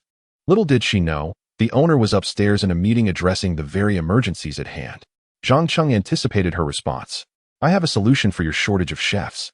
Are you certain you do not wish for my assistance? He asked again. Fong Man, taken aback, had not expected Zhang Cheng to discern their predicament. After a moment of hesitation, she replied, Please wait a moment. I will consult with the owner. Very well. Zhang Cheng nodded, hopeful for the future of Qinglai Restaurant, believing it would be a shame to let it close down. Naturally, his intentions also aligned with his desire to utilize his tenfold investment rebate card. Meanwhile, in the office on the second floor of Qinglai Restaurant, owner Zhou Qing was discussing the crisis with several supervisors. Have Lao Lu, Chef Yuan, and Chef Lin responded? Did they agree to come to Qinglai Restaurant? Zhou Qing, in her 30s, with a graceful figure and sharp features, exuded the charm of a mature woman. Her short hair framed her face, emphasizing her assertive demeanor as a formidable businesswoman. Yet, the current crisis weighed heavily on her mind. Both Chef Yuan and Chef Lin have turned us down, regardless of the salary we offer. I suspect they are being coerced by Director Li, Supervisor Lao Lu lamented. Zhou Qing sighed quietly at that. Director Li was her ex-husband, who, after their divorce, not only siphoned away much of her wealth, but also maliciously took all the chefs with him, seemingly determined to ensure Qinglai Restaurant's demise. Currently, we can barely manage without chefs, but our cash flow is critical. We may struggle to pay the staff this month, Lao Lu added. While chefs could be gradually replaced, the lack of funds would lead to a disheartened workforce, and without their commitment, Qinglai Restaurant would truly face ruin. I will find a way. I will not allow employee salaries to go unpaid. Zhou Qing vowed, though uncertainty lingered in her heart. Her ex-husband had strategically relocated funds before their divorce, leaving her in a precarious financial situation. Just as despair threatened to engulf her, Fong Man hurried into the room. Manager Zhou, Fong Man said, There's a freshman outside claiming he can resolve the crisis at our favored restaurant. Resolve our restaurant's crisis? A freshman? Don't be ridiculous. Send him away at once. Zhou Qing responded with a dismissive laugh. It was absurd to think that a mere first-year student could remedy the pressing issues facing their establishment. Even she, a savvy businesswoman, found herself grappling with the situation. How could a novice possibly provide a solution? Seeing the manager's rejection, Fong Man reluctantly acquiesced, as she too harbored doubts about the student's capabilities. Very well, I shall escort him out, she replied, and made her way back. Meanwhile, Zhang Cheng had already settled the bill. Before long, Fong Man hurried back, addressing him with polite formality. Sir, thank you for your kind offer, but we at the favored restaurant will handle our matters without imposing on you. Zhang Cheng was not offended. It was to be expected that no one would take a freshman seriously. However, he felt compelled to take further action. Might I trouble you for a piece of paper and a pen? He asked, a slight smile gracing his lips. Of course, sir. Fong Man obliged without hesitation, handing him a sheet of white paper and a pen. After jotting down his thoughts, he folded the paper and returned it to her. This is a simple proposal to address the crisis at your restaurant. If your manager wishes to discuss it further, she may find me at Building 3 of the male dormitory at Tianhai University. My name is Zhang Cheng. With that, he placed the paper on the table and gracefully departed. Once Fong Man witnessed his exit, she picked up the note. Truthfully, she held little faith in the freshman's ability to offer a viable solution. What could a first year possibly know about resolving their restaurant's issues? Yet, despite her skepticism, curiosity compelled her to read the proposal. To her surprise, it presented a novel approach that invigorated her spirit, suggesting it might indeed help navigate their current predicament. However, without her manager's approval, she dared not act unilaterally and swiftly returned to the office. Upon seeing Fong Man return, Zhou Qing inquired, Fong Man, why are you back? Is there something amiss? Manager, the student left us a note claiming he has a solution for our current crisis, she replied, presenting the folded paper. What could a student possibly suggest? Zhou Qing scoffed, yet took the note nonetheless. As she read its contents, astonishment flickered in her eyes, prompting her to rise from her seat in shock. This is an excellent proposal. Who is this student? He is Zhang Cheng, a freshman. He was the one invited to dinner by Su Qingluo, Fong Man recalled. Su Qingluo's reputation at Tianhai University was substantial, being celebrated as the institution's first belle, and all staff members were familiar with her frequent visits to the restaurant. In over a year, they had never witnessed her dining with a male companion, save for the previous night when she had taken the initiative to invite Zhang Cheng. Is it truly him? It appears Miss Su possesses a discerning eye for talent. This freshman seems promising, Zhou Qing mused, her interest piqued. Did he leave any contact information? No. He mentioned that if you were interested in further details, you could find him at Building 3 of the male dormitory at Tianhai University, Fang Man responded. Let us go seek him out at once, Zhou Qing declared, determined to engage the student. Meanwhile, Zhang Cheng had returned to campus but opted against heading to his dormitory. Instead, he was drawn into a club recruitment event by his 3 roommates. Joining a club not only offered academic credit but also served as a means of expanding one's social circle, a prospect appealing to many freshmen eager to forge new friendships. At the bustling recruitment square, throngs of students were selecting clubs to join, the majority being first-year students. Upperclassmen energetically encouraged newcomers to participate, employing various tactics to entice them. Zhang Cheng was propelled forward by his roommates. Zhang Cheng, which club do you wish to join? The plump Wang Hao inquired as they walked. I haven't decided yet, Zhang Cheng replied, scanning the various club booths. He was particularly interested in financial clubs, believing they would be beneficial. Unfortunately, after searching extensively, he found none that suited his interests. How about the painting club? I heard the campus beauty from Tsu University is the president there, and there are plenty of attractive girls, Lin Yang suggested, his eyes glimmering with eagerness. Join the painting club? Are you dreaming? I've heard their selection process is stringent, thousands apply. Yet only a handful are accepted, the bespectacled Li Yuanhao interjected. But what if we get selected? Wang Hao countered, unwilling to concede defeat. Despite the slim odds, his roommates appeared intrigued. Let us check it out. If we don't get selected, at least we can enjoy the view of the beautiful girls, Lin Yang declared. Leading the way to the painting club booth, Wang Hao and Li Yuanhao quickly followed, and Zhang Cheng, spurred by their enthusiasm, trailed behind. Upon reaching the painting club's booth, they encountered a long line of eager students, numbering at least 100, most of whom were male, their intentions clearly less than noble. Meanwhile, Lin Baiwei, Su Qingluo, and 3 other club members were diligently managing the recruitment process. My goodness, there are so many. We should hurry and line up too, Wang Hao exclaimed, dashing to join the queue, with Lin Yang and Li Yuanhao hot on his heels. Zhang Qing, however, lingered, disinclined to join the painting club. Yet, unbeknownst to him, Su Qingluo was keen to recruit him. As the president of the painting club, she was earnest in her efforts, facing an overwhelming number of applicants. White Wei, there are simply too many applicants. We should raise the criteria, or we'll be here until dark, Su Qingluo said, wiping the sweat from her brow. Indeed, we must elevate the standards, Lin Baiwei agreed, surveying the lengthy queue with a frown. What criteria should we implement? Let us exclude males. Their motives for joining seem questionable. Additionally, applicants must have at least a level 5 in drawing or demonstrate equivalent skill. Those 2 conditions should suffice, Su Qingluo proposed after thoughtful consideration. Agreed. Those 2 stipulations should eliminate the majority of applicants. Otherwise, we would be overwhelmed, Lin Baiwei concurred. The essence of a society lies not in quantity, but in quality. Lin Baiwei nodded in agreement, finding great wisdom in Su Qingluo's words. Soon, Lin Baiwei inscribed these 2 stipulations upon a whiteboard, which she then positioned prominently at the recruitment booth. Subsequently, she retrieved a megaphone and stood up to address the queue of younger students. Dear juniors, our painting society has established new recruitment criteria. We are currently only accepting female members, and candidates must possess at least a level 5 in painting or demonstrate equivalent skill. Those who do not meet these 2 conditions may kindly take their leave. Upon hearing this proclamation, a wave of commotion swept through the crowd, particularly among the male students, who were suddenly engulfed in despair. It's over. There's no hope of joining the painting society now. I had hoped to get to know some of the senior girls, and now that's not possible. Everyone, let's disperse. There's no chance left. Disheartened, the crowd began to dissolve, preparing to depart. However, at that moment, Su Qingluo unexpectedly spotted Zhang Cheng amidst the throng, her face lighting up with delight. She quickly seized a recruitment flyer and hurried over to him. Lin Baiwei and the others looked on in confusion. Qingluo, where are you going? Their bewilderment mirrored that of the other onlookers. In no time, Su Qingluo stood before Zhang Cheng, her expression brimming with excitement as she addressed him. Junior, would you like to join our painting society? As she spoke, she presented the recruitment flyer to him, her large, expressive eyes sparkling with eager anticipation. This unexpected scene left everyone astounded. What is happening?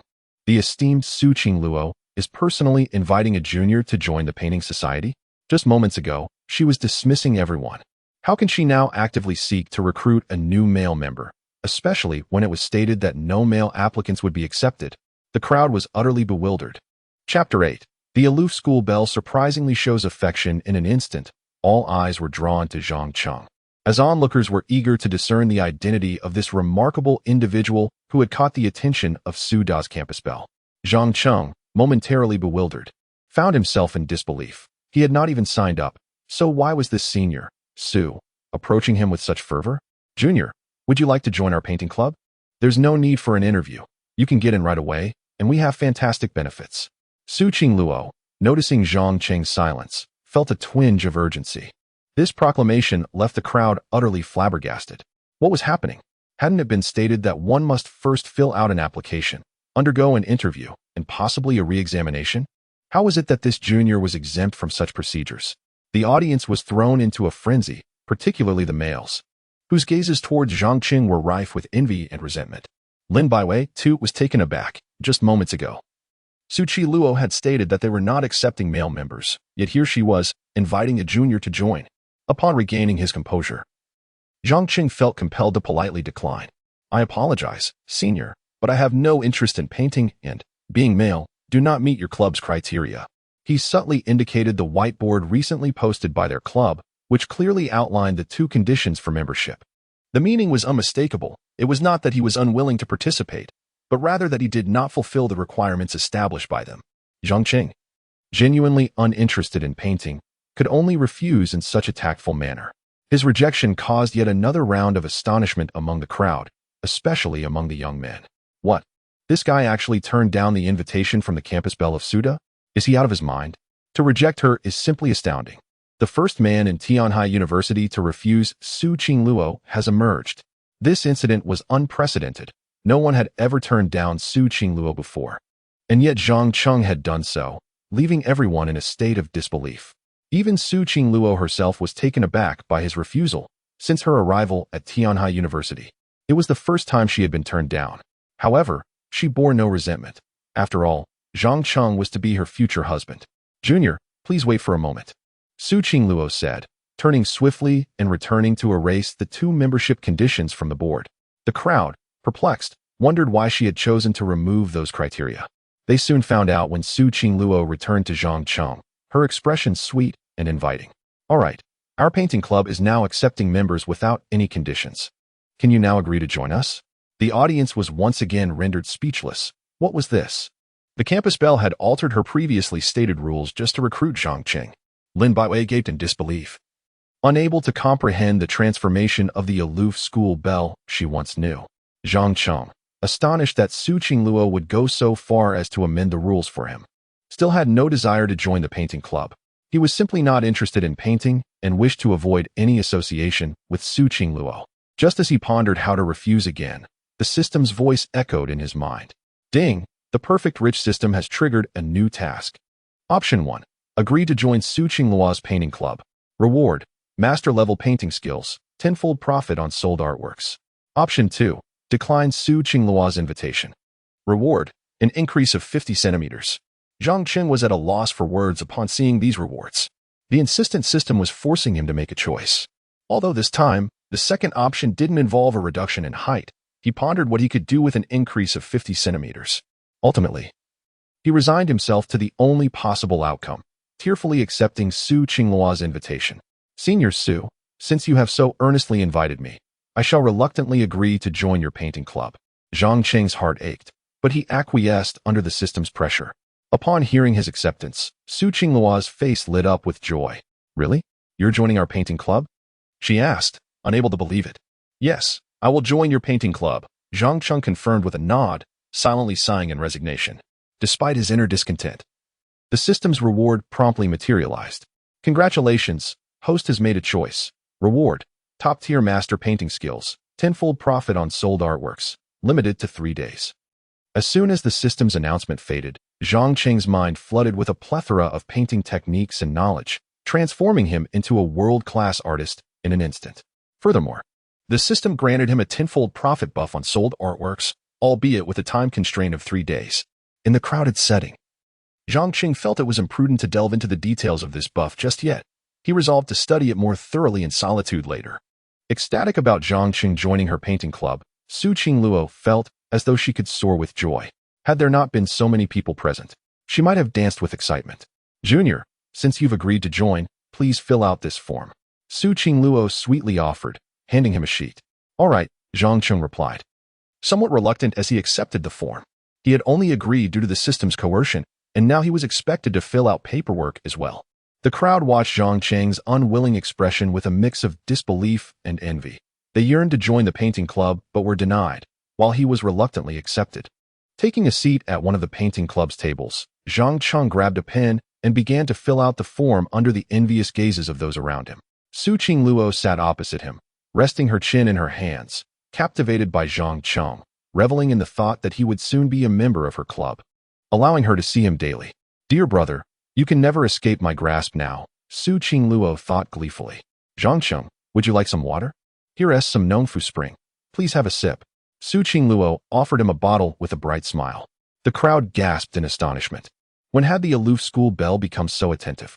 Previously, it was other boys who offered her drinks, yet today, she was the one presenting water to Zhang Qing, who appeared somewhat reluctant. Just set it down. I'll drink later. By the way, do I need to include my WeChat ID? Zhang Qing furrowed his brow. Of course. You need to fill that in. Su Qingluo thought to herself, eager to secretly add Zhang Qing on WeChat later. Fine, Zhang Qing sighed, complying and duly filling in the details. After completing the form, he handed it back to Su Qingluo. Senior Su, I've finished. If there is nothing else, I'll be on my way. Ah, by the way, Junior, tomorrow at noon marks the inaugural event of the painting club. Please remember to arrive punctually at the art gallery, reminded Su Qingluo with an expression full of anticipation. Got it. I'll come if I have the time. Zhang Qing replied dismissively before impatiently departing. The onlookers were left in a state of bewilderment. What audacity Zhang Qing exhibited! How could he treat the beautiful Su so indifferently? Was he courting disaster? Lin Baiwei was also taken aback. It was the first time she had witnessed a boy treating Su Qingluo with such coldness. Was he pretending to be aloof or merely putting on airs? However, Su Qingluo remained unfazed, even feeling quite pleased within. After Zhang Qing's exit, the attention of the crowd shifted back to the painting club, as Su Qingluo had just announced that they were recruiting without any conditions. Thus, they began to stir with excitement. Su said that the painting club has no recruitment conditions. I want to sign up. Soon, several individuals rushed to the recruitment booth of the painting club, eagerly grabbing forms to fill out their information. As one person dashed forward, others quickly followed suit, all eager to seize the opportunity to register. Little did they anticipate that Su Qingluo would turn and address them. I apologize, everyone, but we now have conditions for recruitment. It must be female applicants, and the painting level must be at least level 5 or equivalent skill. This declaration once again shocked those present. Hadn't they just accepted a male applicant? And he claimed he couldn't even paint. Lin Baiwei could no longer hold her tongue. She approached Su Qingluo and quietly advised, Qingluo, this is rather obvious, isn't it? People will talk. I relish it. Let them say what they will, Su Qingluo replied, clutching Zhang Qing's information sheet. Her heart brimming with joy. She cared little for the feelings of others. In her heart, only Zhang Qing could unconditionally enter her world. Chapter 09. Investment returns tenfold. After departing from the campus square, Zhang Qing made his way back to the dormitory, closely pursued by his 3 roommates.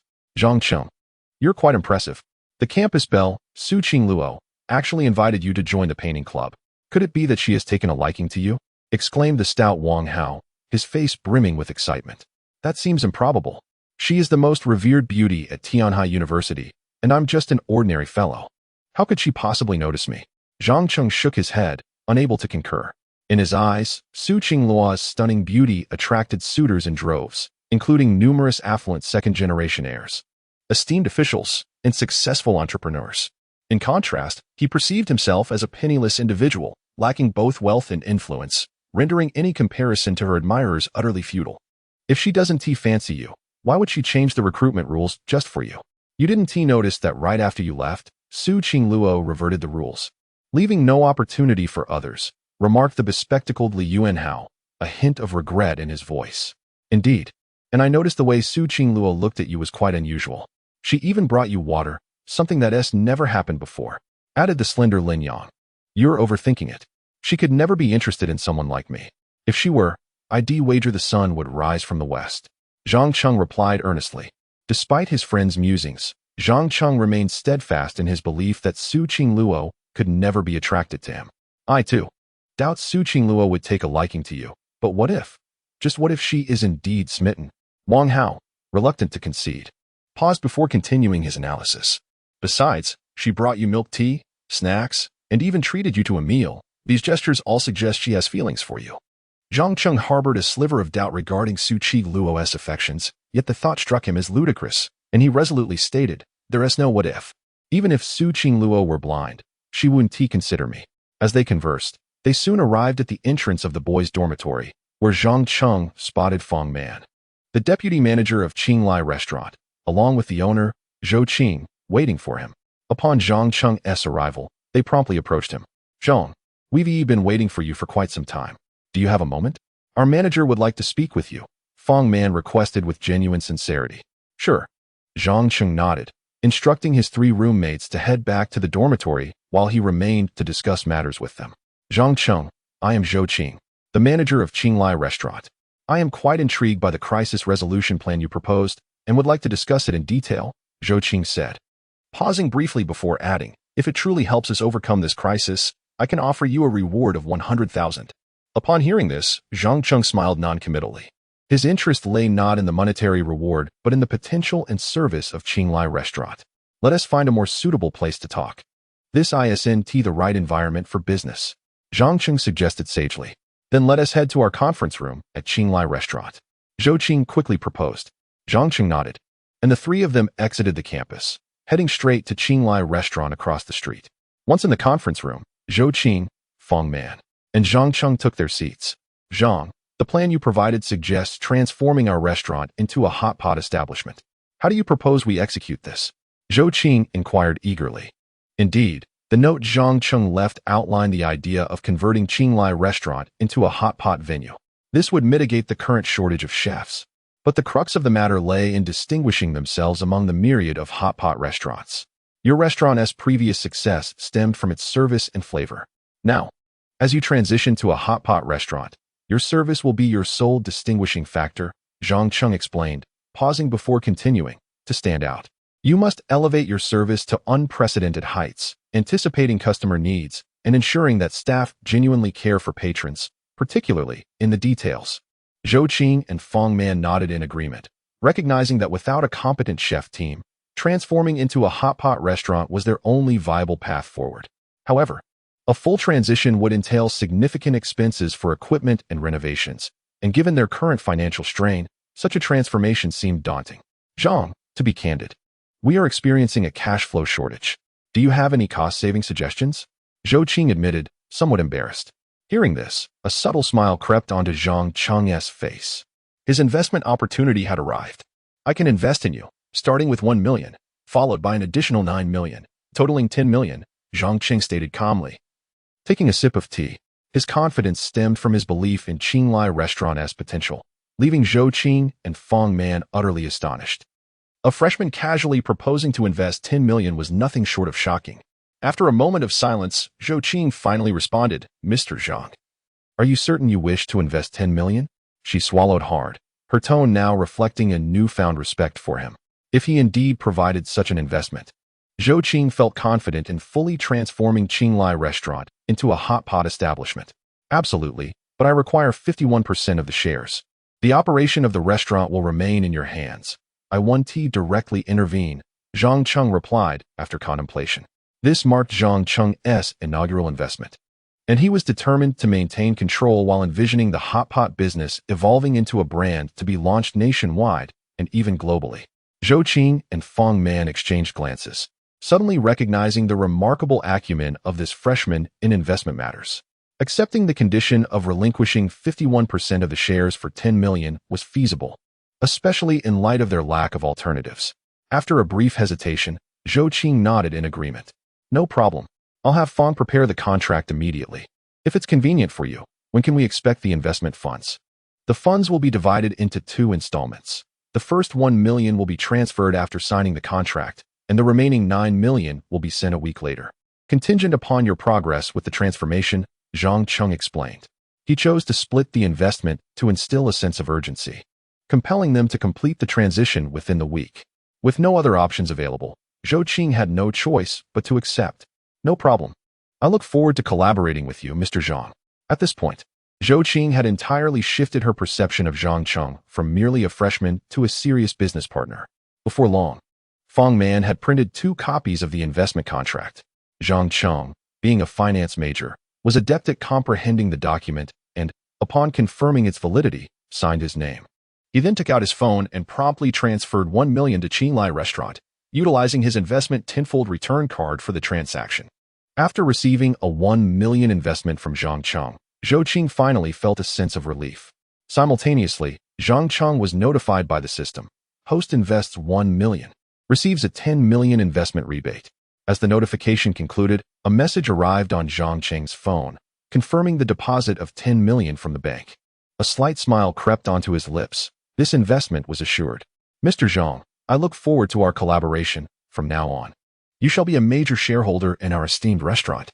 Zhou Qing exclaimed, rising to shake Zhang Cheng's hand with enthusiasm and courtesy. By the way, Sister Zhou, we cannot continue to call it Qinglai Restaurant after transitioning to a hot pot establishment. It would be rather incongruous. Zhang Cheng suggested with a smile. What should we rename it then? Zhou Qing pondered, agreeing that Qinglai Restaurant was no longer suitable.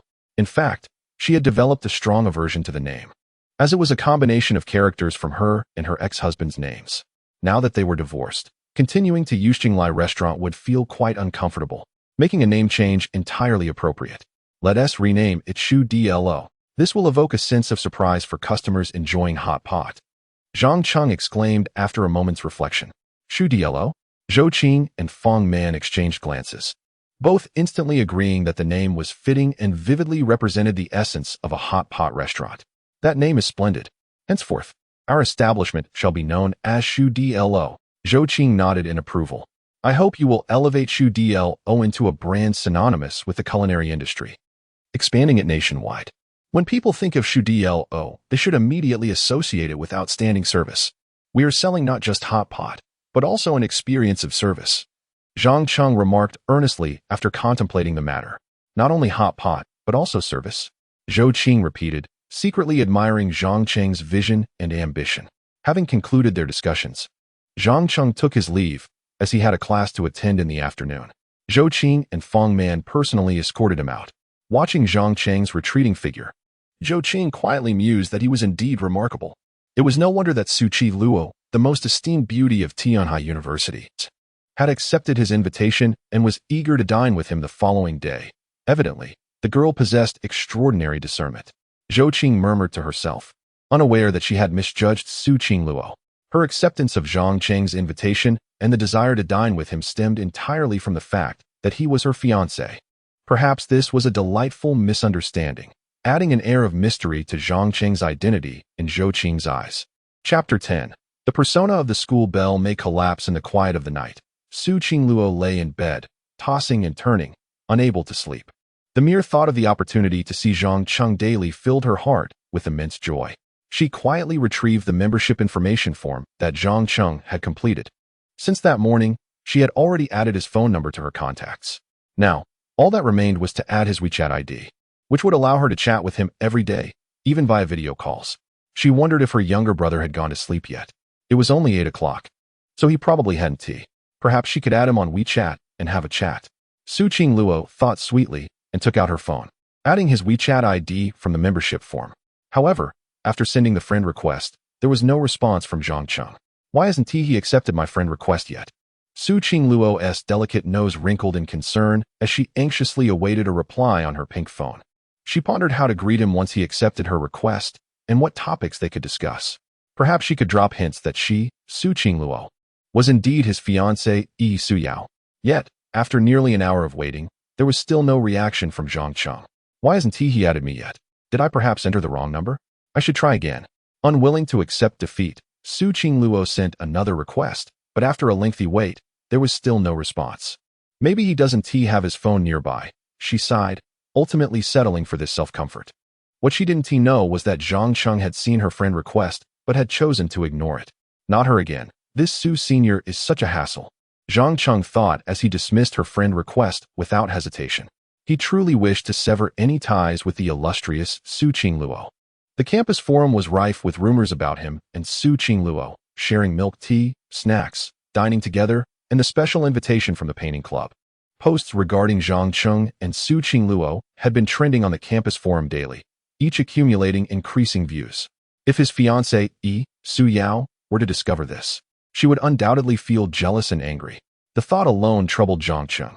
Ironically, if others were to learn that he had ignored a friend request from the campus belle, they would surely be envious.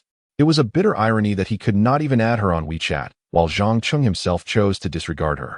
With a resigned sigh, he tossed his phone aside and began contemplating the system's reward of a tenfold return on the sale of his artwork.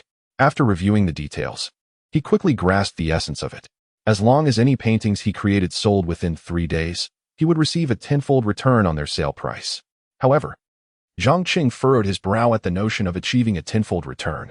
As an unknown artist, even if his work was exceptional, it might not fetch a high price. Moreover, he was utterly unaware of the current market trends for artworks. To sell for a high price, he needed to thoroughly understand the market, thereby maximizing his profits. Coincidentally, the painting club was holding its first activity of the semester the next day. Su Qingluo and her friends would likely have insights into the art market. He should ask them about it tomorrow. Despite his initial decision to skip the club activity, reality had insisted otherwise. The next afternoon, in the painting studio of the school's art gallery, the first club meeting of the semester was underway. Before the members arrived, a tall and handsome figure stood in the studio. He wore a pair of refined glasses, exuding an artistic aura. This was Lin Wenwei, the vice president of the painting club and an art teacher, a third-year art student, renowned for his talent and having studied under the esteemed painter Qin Yuan. Lin Wenwei had garnered a modest reputation in the art community of Tianhai, and many professors in the art department could hardly compare to his skill. He had even passed the painting proficiency test with flying colors. With such professional prowess, it seemed almost a waste of time for him to participate in an amateur club. Yet, he had taken on this role solely to pursue Su Qingluo. Today, he had arrived early to see for himself what Zhang Cheng, who had been personally recruited by Su Qingluo, looked like. Soon, club members began to trickle in, most of them girls who rushed towards their idol, Lin Wenwei. Senior Lin, you came so early today. Senior Lin, can I treat you to dinner after the activity? Senior Lin, I have some questions about sketching. Could you offer me some guidance later? A swarm of girls surrounded Lin Wenwei, showering him with attention like a group of infatuated admirers. However, he merely offered them perfunctory responses. It was only when a striking figure entered the room that Lin Wenwei eagerly brushed past the enamored crowd and approached her. Qingluo, you're here. I've missed you over the summer. How have you been? He asked, his eagerness unmistakable, mirroring the expressions of the girls he had just brushed aside. I've been well over the summer, Su Qingluo replied tersely, her beautiful eyes scanning the room in search of Zhang Cheng. She wanted to inquire why he had not accepted her WeChat friend request the previous night, causing her to wait anxiously until morning, resulting in dark circles under her eyes. Unfortunately, Zhang Cheng had not yet arrived, leaving her without anyone to ask. Noticing Su Qingluo's search, Lin Wenwei couldn't help but ask, Qingluo, are you looking for someone? Not for anyone. Su Qingluo shook her head, not granting him even a glance. Yet, Lin Wenwei was unwilling to give up. He had joined the painting club for the sole purpose of pursuing Su Qingluo and had been at it for a year without even acquiring her contact information.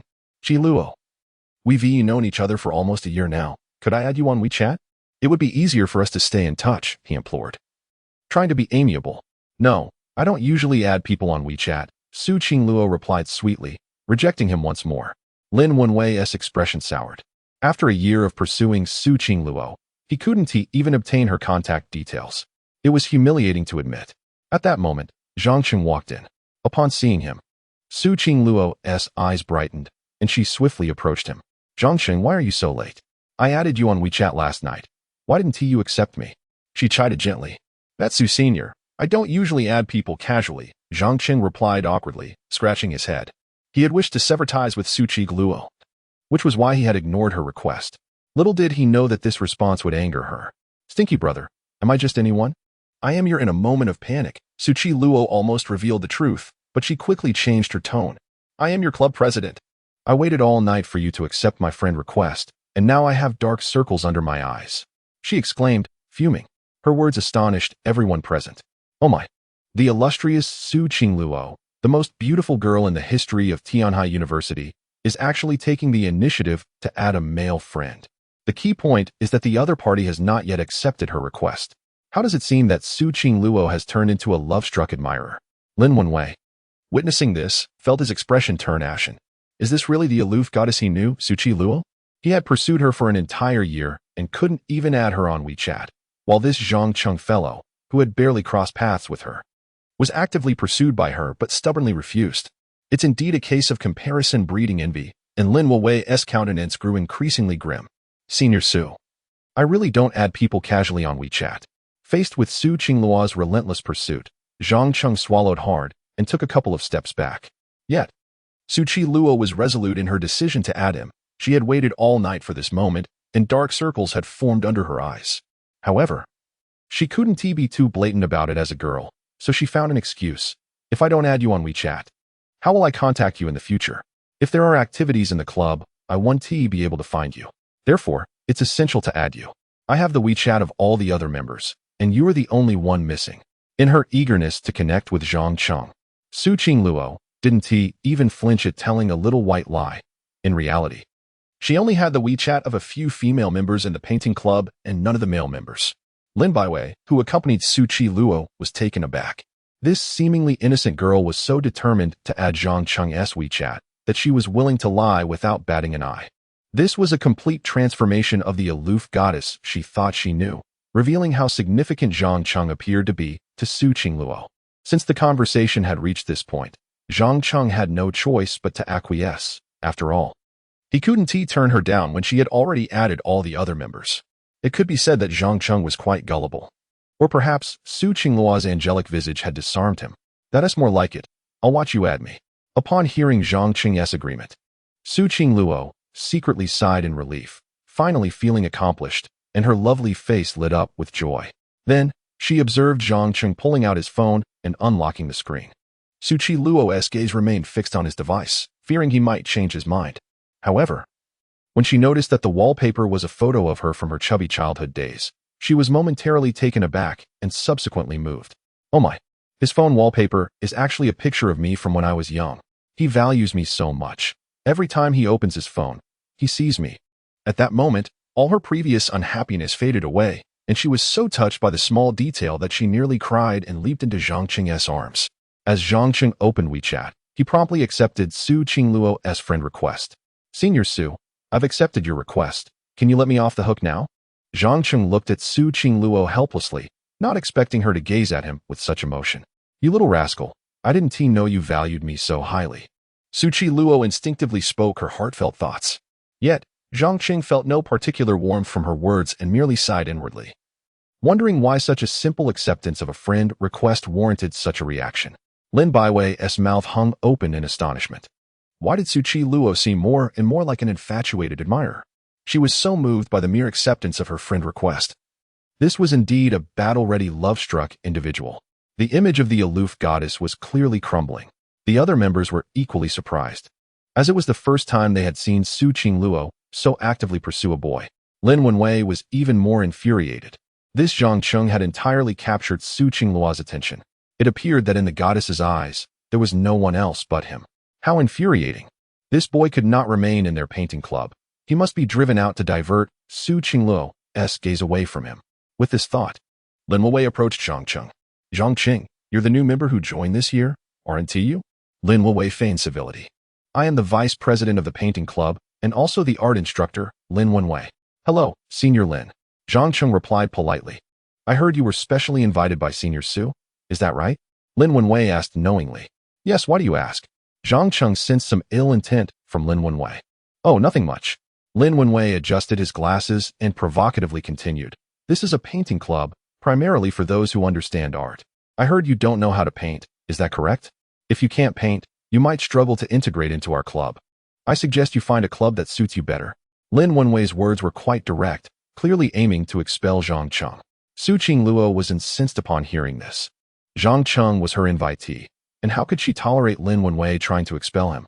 Senior Lin, even if Zhang Cheng doesn't know how to paint, he can learn gradually. who becomes proficient in painting overnight. Su Qingluo retorted defiantly. Is that so? But the painting we teach here is quite challenging. Surely we can't slow down everyone's progress for just one person, can we? Lin Wenwei looked around at the other members. Many of the female members admired him, and upon hearing Lin Wenwei's remarks, they chimed in agreement. Yes, someone who doesn't know how to paint can't integrate into our club. We can't hold everyone back for him. Perhaps he should leave. This club isn't suitable for him since he can't paint. Clearly, these female members were supporting Lin Wenwei. In truth, whether a member could paint had no real bearing on them. They were merely enamored with Lin Wenwei and thus rallied behind him. Seeing this, Su Qingluo was infuriated and was about to speak up for Zhang Cheng when he stepped forward himself. I said yesterday that I couldn't paint, but that doesn't mean I can't learn today. Zhang Cheng replied with a slight smirk. Although he wasn't particularly fond of this painting club, having joined, he couldn't abandon it halfway. He needed to earn the credits for being part of the club. Lin Wenwei couldn't help but scoff upon hearing this. Yesterday you claimed you couldn't paint, but today you suddenly can?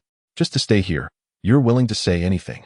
Lin Wenwei cast a disdainful glance at Zhang Cheng and then sarcastically challenged him. All right, since you claim to be able to paint now, why not show us? If we are not satisfied with your work, you'll have to leave the painting club. Lin Wenwei was determined to rid himself of Zhang Cheng. Su Qingluo, anxious, interrupted. Zhang Cheng, don't agree to that. I'm the president. I make the decisions here. No one can force you to leave. However, Zhang Cheng disregarded her warning and fixed his gaze on Lin Wenwei. No problem, I accept. If my painting doesn't meet your standards, I'll leave on my own. Zhang Cheng was eager to test his artistic skills and see what he could produce, hoping that Su Qingluo and the others might help appraise it, thus aiding him in his operational endeavors. Upon hearing Zhang Cheng's agreement, Lin Wenwei couldn't help but smirk. This foolish boy actually believed he could outshine him in painting. That was nothing but a pipe dream. Chapter 11. The extraordinary artistry astonishes all. Lin Wenwei, upon hearing Zhang Cheng's agreement, eagerly relinquished his position to him. This spot was originally intended for his teaching, yet without hesitation, he offered it to Zhang Cheng. Go ahead. My spot is yours. The paints, brushes, canvas, and paper are all here, ready for you. Lin Wenwei urged, eager to witness Zhang Cheng's impending embarrassment. Prior to this moment, Lin Wenwei had learned that Zhang Cheng had claimed he could not paint, which fueled his desire to see him humiliate himself in front of others.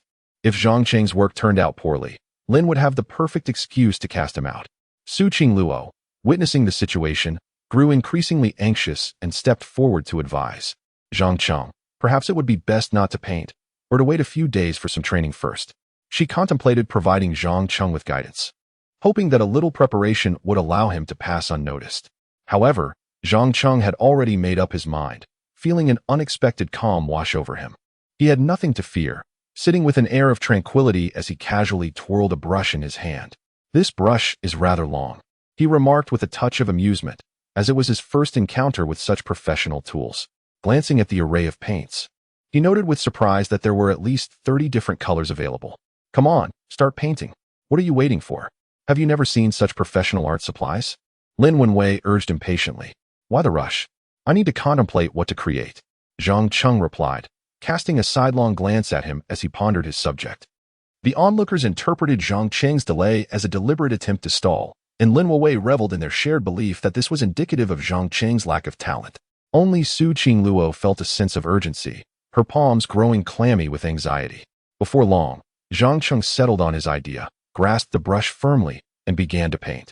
Although he possessed master-level skills, the unfamiliarity of the tools made his initial attempts somewhat awkward, yet this did not hinder his artistic expression. Observing his clumsiness, Lin Wenwei and the others became even more convinced of Zhang Cheng's inability to paint. Su Qingluo's heart sank as she watched. Convinced that Zhang Cheng truly struggled with art, yet she resolved to keep him close, planning to teach him herself, if necessary. She envisioned spending every day with Zhang Cheng in the art club. Zhang Cheng painted with utmost seriousness, unaffected by the surrounding chatter. As he became more adept with the brush, he began to resemble an artist, yet the content he produced remained perplexing and chaotic, leaving many bewildered. Whispers began to circulate among the spectators. What is he painting? I can't make sense of it.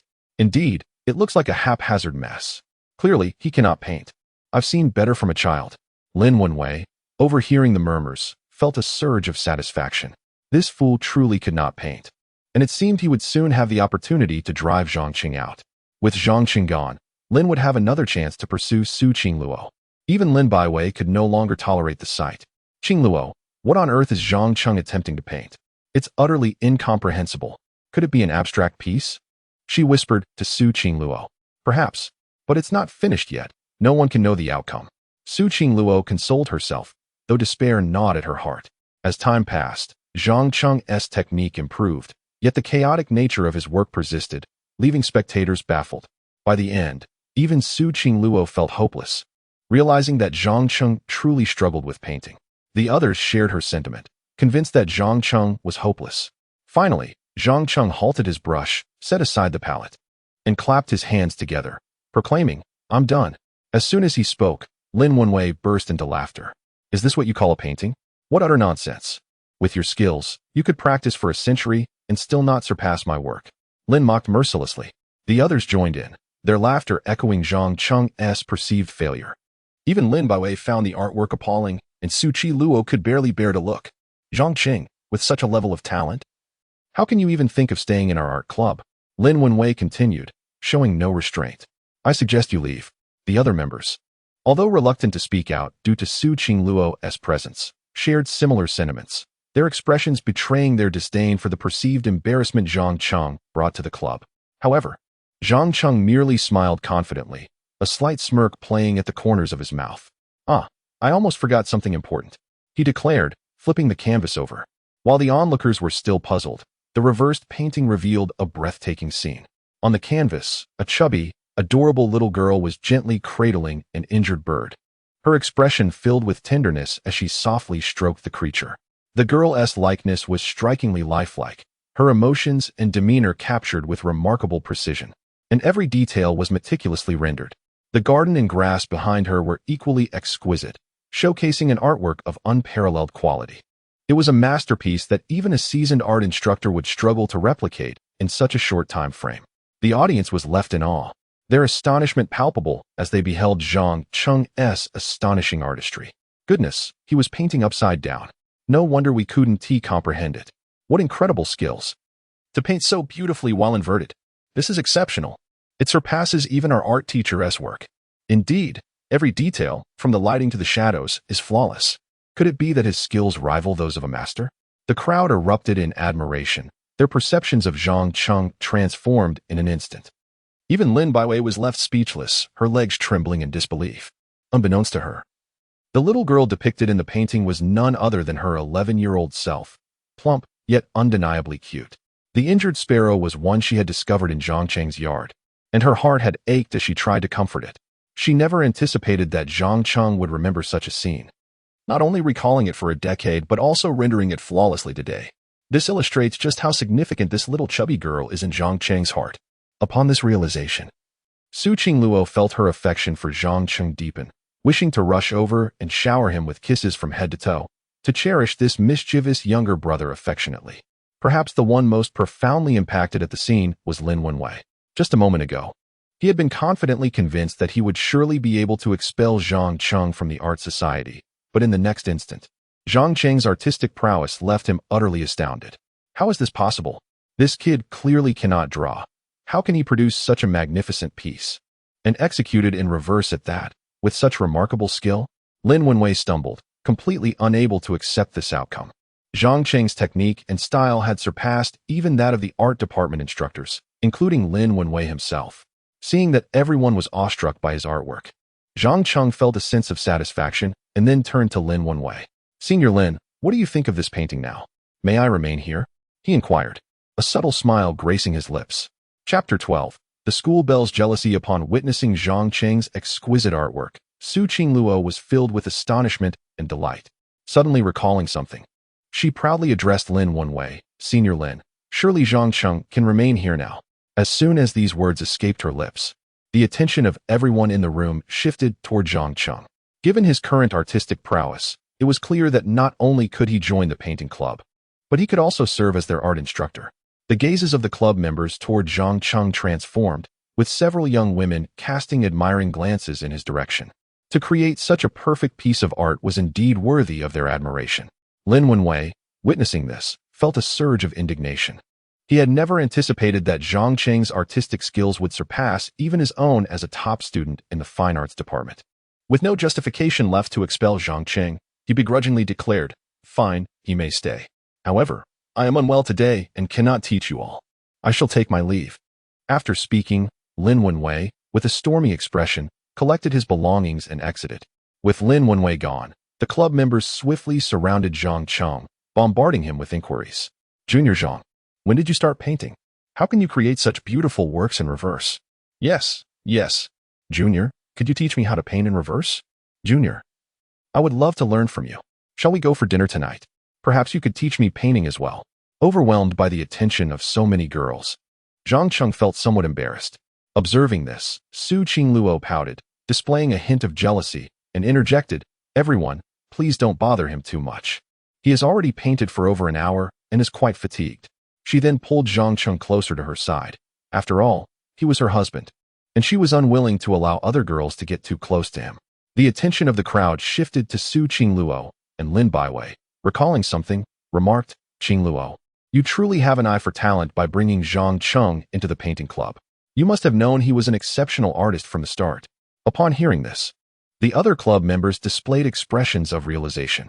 "President, you are indeed impressive, having recruited such a talented junior. Not only is he handsome, but his painting skills are remarkable." They praised in unison. Su Qingluo felt a tinge of embarrassment. She had not anticipated the situation would unfold in such a manner. Yet, she was pleased to acknowledge her decision, as it not only benefited her, but also allowed her to cleverly conceal her true intentions behind Zhang Cheng's recruitment, showcasing her keen judgment as president. "Of course, I have known for a while that he is a skilled artist. Otherwise, why would I have been so eager to invite him into our club?" Su Qingluo fibbed without a hint of shame, embellishing her own image. Zhang Cheng could only shake his head in bemusement. Prior to this, he had genuinely not known how to paint, and Su Qingluo could not have possibly known of his newfound talent. Thus, he was the only one privy to her little deception. Yet he felt no need to expose her. "Oh, so that is how it is. Just yesterday, I thought, President, that you had a crush on Junior Zhang. But it seems that is not the case." A cute female club member suddenly interjected. "How could I possibly like Junior Zhang? I merely believe he is a master painter and was eager to have him join us. Please, do not misunderstand." Su Qingluo explained, a hint of guilt in her tone. In truth, her affection for Zhang Cheng had motivated her decision to recruit him, hoping for more opportunities to spend time together. Lin Baiwei, upon hearing this, breathed a sigh of relief. Just yesterday, she had genuinely believed that Su Qingluo had developed feelings for Zhang Cheng. "Qingluo, I genuinely thought you had feelings for him. If that is not the case, then all is well," Lin Baiwei remarked, visibly relieved. "Not at all. You were simply overthinking it." Su Qingluo continued to explain, albeit a bit nervously, her gaze occasionally darting toward Zhang Cheng. "Since you don't have feelings for him, that is wonderful," the cheerful female member exclaimed, her face lighting up. She then turned to Zhang Cheng and shyly asked, "Junior Zhang, may I add you on WeChat? I have many questions about painting that I would like to discuss with you." In response, the other female members chimed in, "I want to add him too, Junior Zhang. Let's connect on WeChat." "Me too. Let me scan your code." "Junior, are you single? We should definitely connect on WeChat." Once again, Su Qingluo found herself pushed out of the crowd, as Zhang Cheng's popularity soared among the female members. His striking looks, coupled with his extraordinary talent, made him the object of their admiration. However, Su Qingluo couldn't help but feel a twinge of jealousy, even beginning to regret inviting him into the painting club. Fortunately, Zhang Cheng politely declined their advances. "My apologies, ladies, but I am currently unable to add anyone on WeChat. Perhaps another time," Zhang Cheng gently refused. The female members, understanding, relented and stepped back. Su Qingluo, witnessing this, felt a wave of relief. Her little brother had indeed not disappointed her. As the painting club activities concluded, everyone gradually made their way home. However, Zhang Cheng called out to Su Qingluo, "Senior Su, may I ask you something?" He wished to inquire about the market value of his artwork, as he needed to utilize the tenfold profit buff before the 3-day period expired. "Junior, what do you wish to know?" Su Qingluo was eager for a chance to converse with Zhang Cheng, never expecting him to approach her first. "I would like to ask about the market value of my painting. Do you have any insights?" Zhang Cheng inquired instinctively. "Of course, I can help. Are you looking to buy or sell?" Su Qingluo nodded vigorously, fearing that this opportunity for conversation might slip away. While she would have rejected others coldly, Zhang Cheng was different. She welcomed his approach with open arms. As they conversed, the painting club members gradually departed, leaving only Zhang Cheng and Su Qingluo alone together. This was precisely what Su Qingluo had desired. She even took the initiative to close the door, ensuring that no one outside would know what transpired within. Junior, now that everyone has left, you can speak freely. Su Qingluo gazed at Zhang Cheng with warmth, as if he were the sole focus of her world. I wanted to ask, how much do you think my painting is worth? Zhang Cheng presented the artwork he had just completed. This time, Su Qingluo refrained from playful antics and earnestly examined the piece once more. The quality of the painting was undeniably high, and Su Qingluo continued to analyze it through her expert lens. Beyond the technique of reverse painting, the meticulous attention to detail and the exquisite handling of light and shadow within the artwork have reached an extraordinary level. If this piece were to be sold in an art gallery, it would fetch at least 100,000. In an auction house, the price might be slightly higher, though it would not exceed 300,000. Upon hearing this, Zhang Cheng furrowed his brow slightly, as this valuation diverged significantly from his own expectations, especially considering he was now a master-level artist. Could it be that such mastery is worth merely this amount? He pondered, frowning. You lack renown in the art world. Achieving such a high price as a newcomer is already quite rare, Su Qingluo remarked thoughtfully. It is essential to recognize that the value of a painting is not solely dependent on the quality of the work itself, but also significantly influenced by the artist's reputation. A mere name can command millions. Zhang Cheng could comprehend Su Qingluo's words, acknowledging that the potential market value of a painting is indeed closely tied to its creator. It seems I must elevate my standing within the art community, he mused with a touch of concern. However, selling for over 100,000 is still commendable. With a tenfold return, I could reach 1 to 2 million, which is quite satisfactory. The time frame for the tenfold return on the artwork is merely 3 days. I must seize the opportunity to create several more paintings to liquidate them. With this thought, Zhang Cheng turned to Su Qingluo and inquired, May I use your tools to paint? Of course, go right ahead. Su Qingluo readily conceded her space to Zhang Cheng. Her curiosity piqued. Zhang Cheng, it's quite late. Do you still wish to paint? Yes, I need to produce a few more pieces to sell in the gallery, he replied eagerly, settling into her spot. You plan to sell your paintings? Su Qingluo asked, somewhat surprised. Indeed. Zhang Cheng nodded affirmatively. Upon hearing this, Su Qingluo's eyes brightened, and she gently proposed, Zhang Cheng, since you intend to sell your work, would you consider selling me that painting of the little girl? Su Qingluo had developed a fondness for that painting, not only due to Zhang Cheng's skill, but also because the little girl depicted was a reflection of her own childhood, a cherished memory. Most importantly, the painting was created by Zhang Cheng, adding significant sentimental value. I do not wish to sell that painting. Zhang Cheng resolutely declined. Why not? Did you not just say you wanted to sell? Selling it to me is the same. I would offer you 200,000 for that piece. Su Qingluo asserted with a confident smile. The girl in that painting is the most important person in my life. Zhang Cheng stated earnestly. When Su Qingluo heard Zhang Cheng refer to her as his most significant person, she felt a wave of emotion, nearly brought to tears, realizing that they both regarded each other as pivotal figures in their lives. Yet, in the next moment, Zhang Cheng's words brought her back to reality. Thus, the price must be increased. He added thoughtfully, while Su Yao was indeed the most important person in his heart, it was merely a painting. At present, earning money took precedence. Only by enhancing his financial standing could he truly win Su Yao's hand in marriage. Otherwise, his current impoverished state might lead to a cancellation of the engagement by the Su family. As for the painting, he could always create another. Su Qingluo, momentarily taken aback by Zhang Cheng's demand for a higher price, quickly regained her composure. No problem. I will increase my offer to 400,000 in total. Does that sound acceptable to you? Zhang Cheng glanced at Su Qingluo before nodding in agreement. That works. You have an eye for talent. Consider this painting a collectible. It is likely to appreciate in value, and you stand to gain significantly. I believe so as well. I have faith that you will become a great artist in the future, Su Qingluo expressed with admiration. Zhang Cheng rolled up the painting and handed it to Su Qingluo. Take good care of it.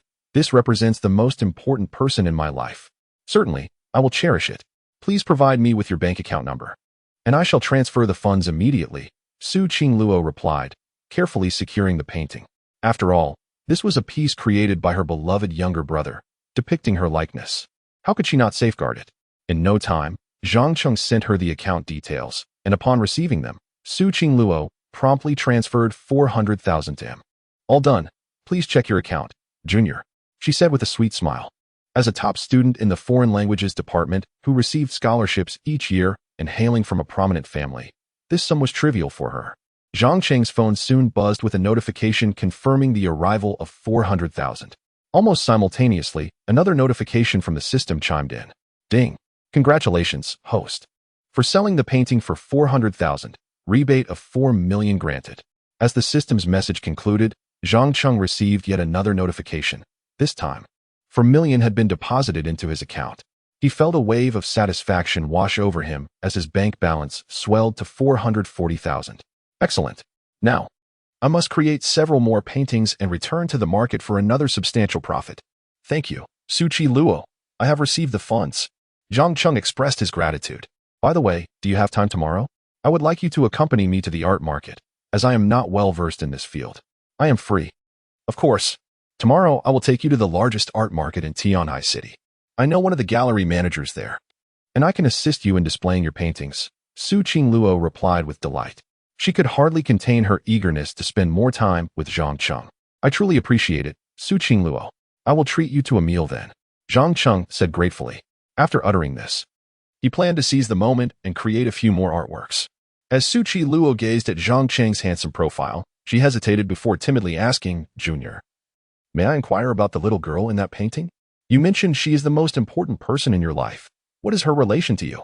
Upon hearing this, Zhang Cheng instinctively set down his brush, turned to her, and replied with utmost seriousness, she is the one I intend to marry. Chapter 13. The enchanting school bell and black stockings. As Su Qingluo hummed a cheerful tune on her way back to the dormitory, her steps were light and buoyant, a clear indication of her elation. Unbeknownst to her, while she eagerly awaited Zhang Cheng's proposal, he was equally determined to reach her. This mutual pursuit of love is indeed the sweetest. You haven't disappointed me, dear brother, she thought, her long hair cascading down to her waist. Our wedding is set for the end of the year. Soon, you shall come to wed me. Her delicate face radiated hope and anticipation. Upon returning to the dormitory, Lin Baiwei noticed Su Qingluo's late arrival and the blush on her cheeks, prompting her to indulge in some gossip. Qingluo, why are you back so late? And with such a rosy complexion? Did something scandalous happen between you and Zhang Cheng at the art club? Her words ignited the flames of curiosity in their two roommates. Zhang Cheng, is he the junior recently rumored to be linked with Qingluo? Yi Shidong, applying a facial mask, leaned in closer. What happened between them? Quick, tell me, urged Lu Yanran, who was engrossed in a television series.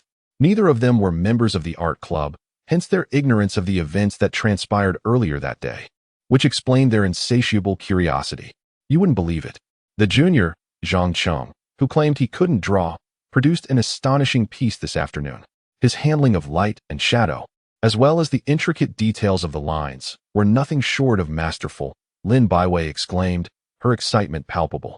Moreover, he painted it backward, such a challenging technique that even professors from the fine arts department would struggle to replicate. She continued, leaving Yi Shidong and Lu Yanran in disbelief. Is that for real? He painted backward, and it turned out so well? Didn't he say he couldn't draw? Could he be pretending to be humble? Yi Shidong gasped. Is there any evidence of his artwork? I find it hard to believe that anyone could create such a piece while painting backward, Lu Yanran interjected skeptically. At that moment, Su Qingluo, with a hint of pride, chimed in, it's true. This very painting in my hands was done by him while painting backward. As she spoke, she presented the exquisite artwork to her three roommates. Upon seeing the delicate piece, both Lu Yanran and Yi Shidong couldn't help but express their admiration. It truly is stunning. The little girl and the bird in her hands are depicted with such lifelike precision. The hair and feathers are meticulously detailed. Who would have thought this junior could indeed pull off such a feat? Yi Shidong marveled, having already seen the painting. Lin Baiwei was less surprised but nonetheless intrigued by how it had come into Su Qingluo's possession. Qingluo, how did you acquire this piece? Did Zhang Cheng gift it to you? I purchased it for 400,000. Su Qingluo replied candidly.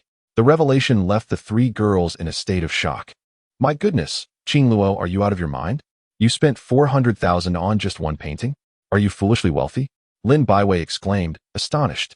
While she acknowledged the painting's quality, She believed Zhang Cheng held no reputation to warrant such a price, estimating its value at most at 100,000. Yi Shidong and Lu Yanran shared the same sentiment. Qing Luo, have you been duped by him? I must confront him for daring to swindle our Qing Luo, Lu Yanran declared, ready to seek out Zhang Cheng, only to be restrained by Su Qing Luo. He did not deceive me. I chose to buy it willingly, Su Qing Luo insisted earnestly. You chose to buy it? For such a mediocre painting at 400,000? I can't even. Lin Baiwei sighed, appearing utterly defeated. Lu Yanran and Yi Shidong exchanged exasperated glances, both convinced that Su Qing Luo had been tricked, and given her expression, it seemed she was quite content with her perceived loss. However, Su Qing Luo alone believed the painting was worth far more than 400,000. In my eyes, this artwork is priceless, she declared, tenderly securing the painting and holding it close to her heart, her eyes brimming with sweetness and happiness.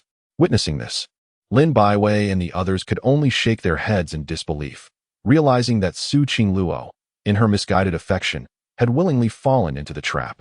The following day, Saturday, devoid of classes, Zhang Cheng arose early. It was the final day to earn a tenfold return on his artwork, and he needed to sell the 3 pieces he had created at the art club the previous night to reap the benefits. After freshening up and checking his phone, he found a WeChat message from Su Qing Luo. Dear brother, it's time to wake up. We are heading to the art market today. Surprised by her attentiveness to his schedule, Zhang Cheng quickly replied, I'm already awake. What would you like me to bring you?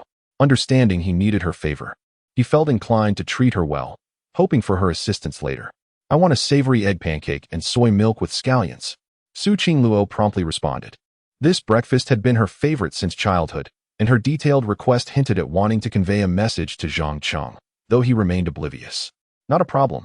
I'll be downstairs in 15 minutes, Zhang Cheng replied with a smile. Wow, that is so fast. I just washed my hair. Su Qing Luo lamented, her message tinged with playful dismay. Chuckling, Zhang Cheng chose not to reply further and made his way outside toward the market. Meanwhile, as Zhang Cheng was out for breakfast, Su Qing Luo was busy blow-drying her hair, the noise awakening her 3 sleeping roommates. Lin Baiwei rubbed her sleepy eyes, glancing at her phone to see it was just past 7, and couldn't help but express her surprise. Qing Luo, it's Saturday. Why are you up so early? I'm going to the art market, and I want to be back for lunch, Su Qing Luo casually mentioned. After finishing her hair, she sat at her desk to apply makeup, dusting powder, applying lip balm, and spritzing perfume. Where are you headed? You seem to be preparing for a date rather than a trip to the art market, Lin Baiwei remarked with newfound interest. You're mistaken. I'm merely going to explore the art exhibition and familiarize myself with the market trends, Su Qing Luo retorted, selecting her outfit with care, revealing the black stockings from Balenciaga that had just arrived the previous night. Are you trying to deceive me? You're wearing Balenciaga stockings. This is definitely a goddess look, Lin Baiwei exclaimed, drawing the attention of her 2 roommates, who were now also awake. They were astonished to see Su Qing Luo donning the alluring black stockings, her allure undeniable. Any normal man would struggle to resist such a sight. Su Qing Luo, however, kept to herself the fact that she had learned these tricks from a Weibo influencer known for teaching you how to pursue boys. Many of her previous attempts, including delivering bubble tea and snacks in a pure and innocent style, were inspired by a male influencer on Douyin, though they seemed less effective on Zhang Cheng. Today, Su Qing Luo embraced the alluring charm of a sophisticated lady, donning a black short skirt paired with Balenciaga stockings and cascading her long, curled hair. The captivating elegance she exuded was undeniable. Oh my goodness, Qing Luo, dressed like this, I can hardly contain myself, Yi Shiming exclaimed, emerging from her cocoon, and playfully enveloped Su Qing Luo in a hug, mischievously reaching out to touch her thigh clad in black stockings. Shiming, that tickles, Su Qing Luo chuckled, gently pushing her away. Wow, you've really mastered the sophisticated lady look. Come on, tell me, which little pup are you dating today? Yi Shiming pressed eagerly after being pushed aside. I'm not seeing anyone. I'm merely heading to the market to check on prices, Su Qing Luo replied, her cheeks slightly flushed. I don't believe you. Last time, you were all about the innocent look in white stockings, and now it's the sophisticated lady vibe in black. You must be smitten lately, Yi Shiming teased. Realizing she was about to spill her secret, Su Qing Luo quickly changed into a pair of high heels and dashed out. I can't chat. I'm catching a ride, she called back. That girl must be in love, but I wonder who her partner is? Yi Shiming pondered as she watched Su Qing Luo hurry away. Not just her, But the other two roommates were equally curious about who could make the typically aloof Su Qingluo behave so enticingly. At that moment, Zhang Cheng was waiting outside the school gate with breakfast in hand. Initially intending to wait at the girls' dormitory, he opted for the school entrance instead, fearing misunderstandings due to the multitude of female students. Soon, Su Qingluo, radiating sophistication in her black stockings, gracefully approached him. Zhang Cheng was momentarily taken aback by her stunning appearance in Balenciaga stockings and a black skirt. She was indeed a vision of beauty. Fortunately, it was Saturday morning, and many were still asleep, or else her presence would have caused quite a stir at the school gate. "What are you staring at, little brother?" Su Qingluo asked. Noticing Zhang Cheng's dazed expression, feeling a sense of satisfaction and delight within. "I'm not staring at anything, Senior Su. Here's your breakfast: egg pancake and savory soy milk." Zhang Cheng quickly regained his composure and handed the food to her, having already committed to another. He felt indifferent to Su Qingluo's beauty. "Thank you," she replied, casting a sly glance at him, feeling slightly disappointed when he didn't look at her again. After all, she had dressed so beautifully, yet her little brother barely glanced at her. How frustrating. Before long, their ride arrived, and once seated in the back, Su Qingluo leaned in closer to Zhang Cheng, whose conscious effort to maintain distance was thwarted by her proximity. The delicate scent of her perfume wafted towards him. Enchanting and intoxicating, coupled with her extraordinary beauty and figure, it was enough to captivate any man. Even the driver couldn't resist stealing glances at Su Qingluo through the rearview mirror. Her stunning appearance was simply too mesmerizing. Yet, Zhang Cheng remained seemingly unaffected. His focus fixed on the 3 paintings he had created the night before, preoccupied with thoughts of how to sell them for a high price. Today marked the final opportunity for a tenfold return on the artworks, and he was determined to find a way to sell them profitably. Noticing Zhang Cheng's complete absorption in his paintings, Su Qingluo felt a twinge of irritation. What a blockhead. Here was a stunning beauty right beside him, and all he could do was stare at his artwork, oblivious to her presence. Just then, a child unexpectedly darted into the road, startling the driver, who swerved sharply to avoid the little one. In the chaos, Su Qingluo, caught off guard, was propelled toward Zhang Cheng due to the sudden motion. Zhang Cheng, too, was jolted back, and once the vehicle stabilized, he realized that Su Qingluo had landed in his embrace. The warmth of her soft body enveloped him, a sensation that would have driven any other man wild. Yet he remained focused, instinctively supporting her and asking with concern, "Senior Su, are you all right?" "I'm fine. Just twisted my wrist a bit during the fall," Su Qingluo murmured, reluctant to move from his warm embrace, feeling a sense of bliss in his hold. Little brother's embrace is so warm, she thought, her cheeks tinged with a subtle blush. "You twisted your wrist?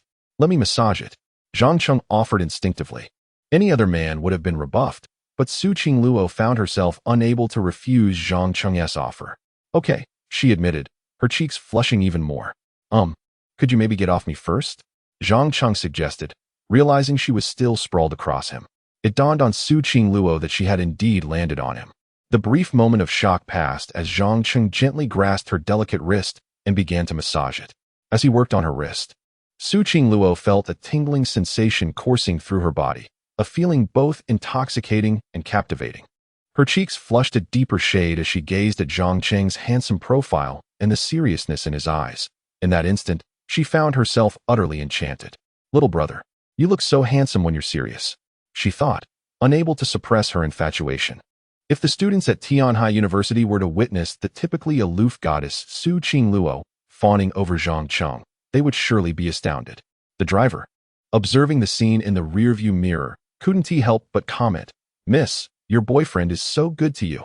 At that remark, Su Qingluo's face flushed crimson, a blend of embarrassment and joy flooding her heart. Zhang Cheng, however, quickly interjected, "Driver, we're not." Yet, before he could finish, they arrived at their destination. "We're here," the driver interrupted, cutting off Zhang Cheng's explanation. Frustrated yet resigned, Zhang Cheng retrieved his phone to settle the fare. Su Qingluo, witnessing this, couldn't help but smile slightly, secretly yearning for the feeling of being in her little brother's embrace, wishing he could massage her wrist forever. However, she was not in a hurry. The engagement date was approaching at the year's end, and soon they would be together, at last. Chapter 14. The Astonishing Artistry. The school bell is actually my fan Haiyuan Literary Street is the largest hub for artistic exchanges in Tianhai City, encompassing calligraphy, paintings, collectibles, and more. Even though it is barely 9 in the morning, the street is already bustling with people, thanks to it being Saturday.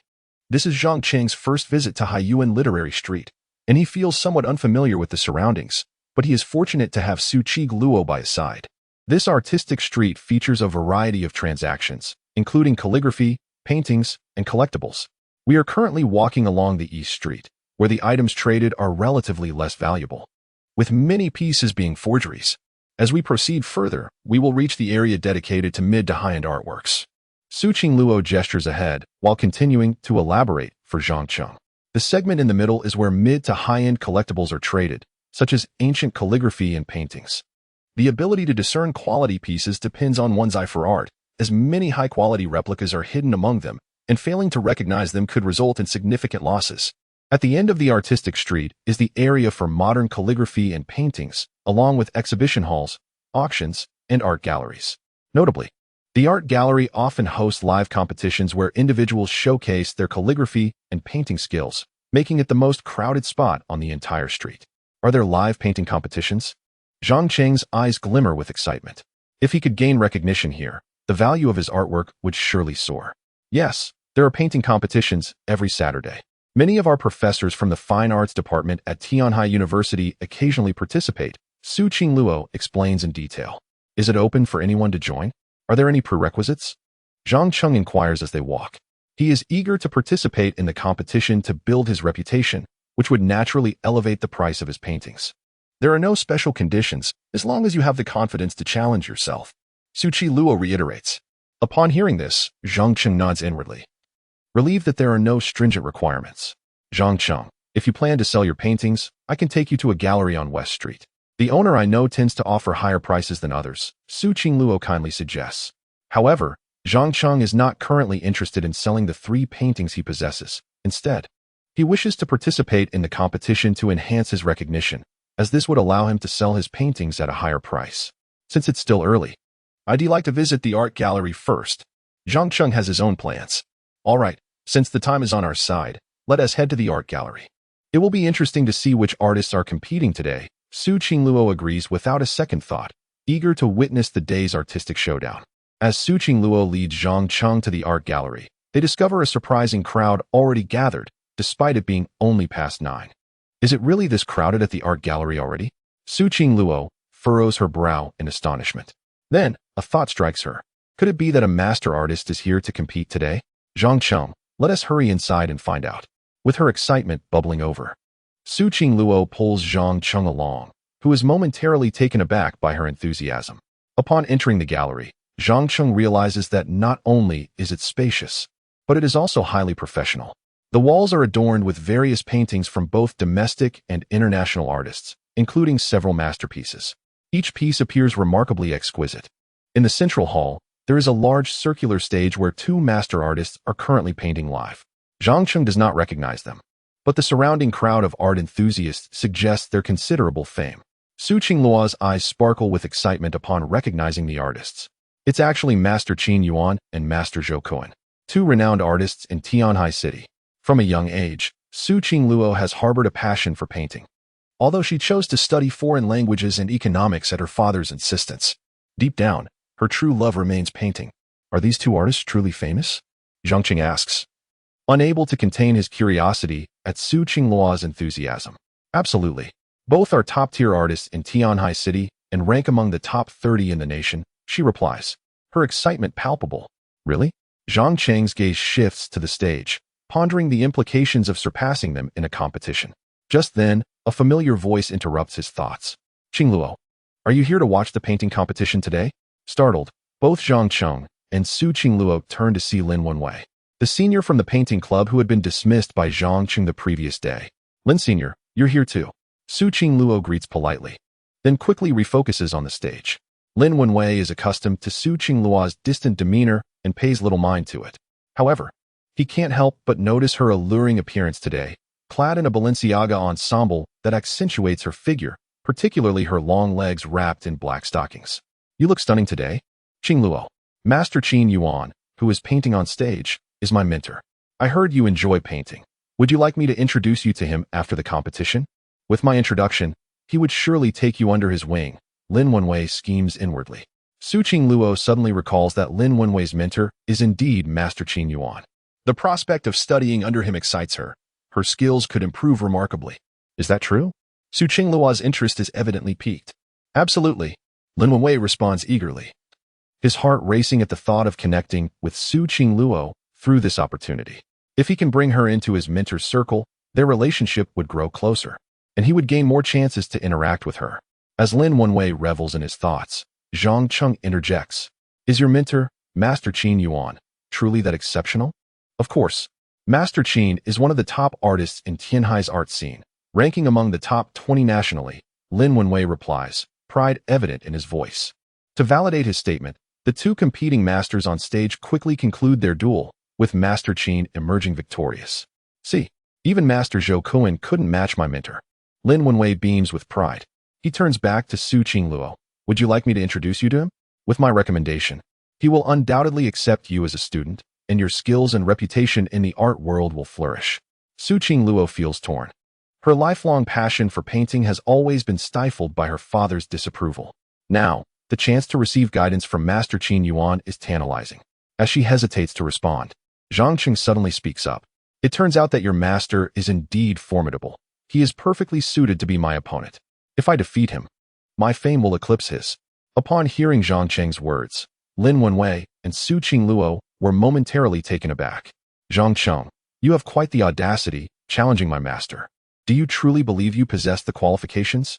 Lin Wenwei retorted mockingly after regaining his composure. Is that not possible? Zhang Cheng replied with a slight smirk. You seem quite proud, thinking that drawing in reverse makes you exceptional. Let me inform you. There are always greater heights beyond the sky and more capable individuals beyond mere mortals. My master is one of the top artists in Tianhai City. Someone like you would only bring shame upon yourself. Lin Wenwei continued his scorn without hesitation. In his eyes, individuals like Zhang Cheng were unworthy of competing with his master. It was a blatant insult. I can defeat you, which means I can certainly defeat your master, Zhang Cheng said with a faint smile, silently striking Lin Wenwei's face. After all, the painting Zhang Cheng created yesterday was far superior to Lin Wenwei's, which was why he had been infuriated. Lin Wenwei felt the anger rising again, but found himself at a loss for words. The truth was, Zhang Cheng's painting surpassed his in both skill and detail. My master's artistry far exceeds mine. Even 10 of you would not be his match, Lin Wenwei said, visibly frustrated. If you can defeat my master, I will kneel and call you father. Please, I would rather not have you as a son. Let's be realistic. If I win against your master, you will give me 100,000 yuan. Zhang Qing replied nonchalantly. He was in need of money, so any opportunity to earn more was welcome. Even a mosquito's leg is meat. Lin Wenwei was taken aback by Zhang Qing's proposal for a wager, but quickly agreed. Very well, if you win, I will give you 100,000 yuan. However, if you lose, you must leave the art society immediately. Lin Wenwei was not short of money. His family owned a company, and his parents were well off. Moreover, he sold his paintings for a fair amount. Thus, 100,000 yuan was trivial to him. His primary goal was to eliminate Zhang Cheng from Su Qingluo's side, as he found it quite displeasing. Agreed, it is settled then, Zhang Cheng said with a slight upward curl of his lips before turning to Su Qingluo. Sister Su, please bear witness for us. Furthermore, if I defeat Master Qin Yuan, will my reputation in the art world not soar as well? Zhang Cheng aimed to challenge Master Qin Yuan to elevate his standing in the art community, hoping to sell his paintings for a higher price. As for the wager with Lin Wenwei, it was merely a way to earn a little extra. Su Qingluo nodded in agreement after regaining her focus. Yes, if you win against Master Qin Yuan, your reputation in the art world will undoubtedly rise, and the price of your paintings could increase significantly, potentially reaching hundreds of thousands or even millions, she stated earnestly, secretly admiring Zhang Cheng's courage to challenge Master Qin Yuan. That is splendid. With Su Qingluo's confirmation, Zhang Cheng entrusted her with the 3 paintings he had brought, instructing her to take good care of them. He then proceeded toward the center of the stage. Go for it, Zhang Cheng. Su Qingluo encouraged him enthusiastically, her face filled with anticipation. Lin Wenwei, witnessing this, clenched his fists in jealousy. His determination to expel Zhang Cheng from the art society solidified. At that moment, Master Qin Yuan had just celebrated a victory in a painting competition and was in high spirits. The judges handed him the microphone, eager for him to share a few words, as figures like Master Qin Yuan seldom visited the art gallery, making this occasion particularly special. The audience was equally eager to hear from such a master.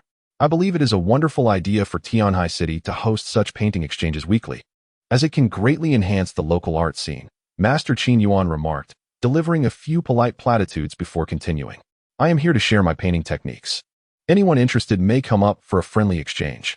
The opportunity to exchange techniques with Master Qin Yuan was indeed a rare one, yet with Master Zhou Kuan having lost, others were even less likely to succeed.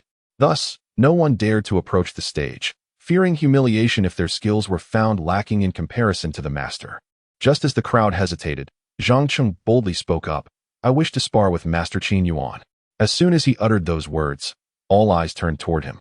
It was then they noticed that the one challenging Master Qin Yuan was a young and handsome lad. Even Master Qin Yuan instinctively cast his gaze in that direction.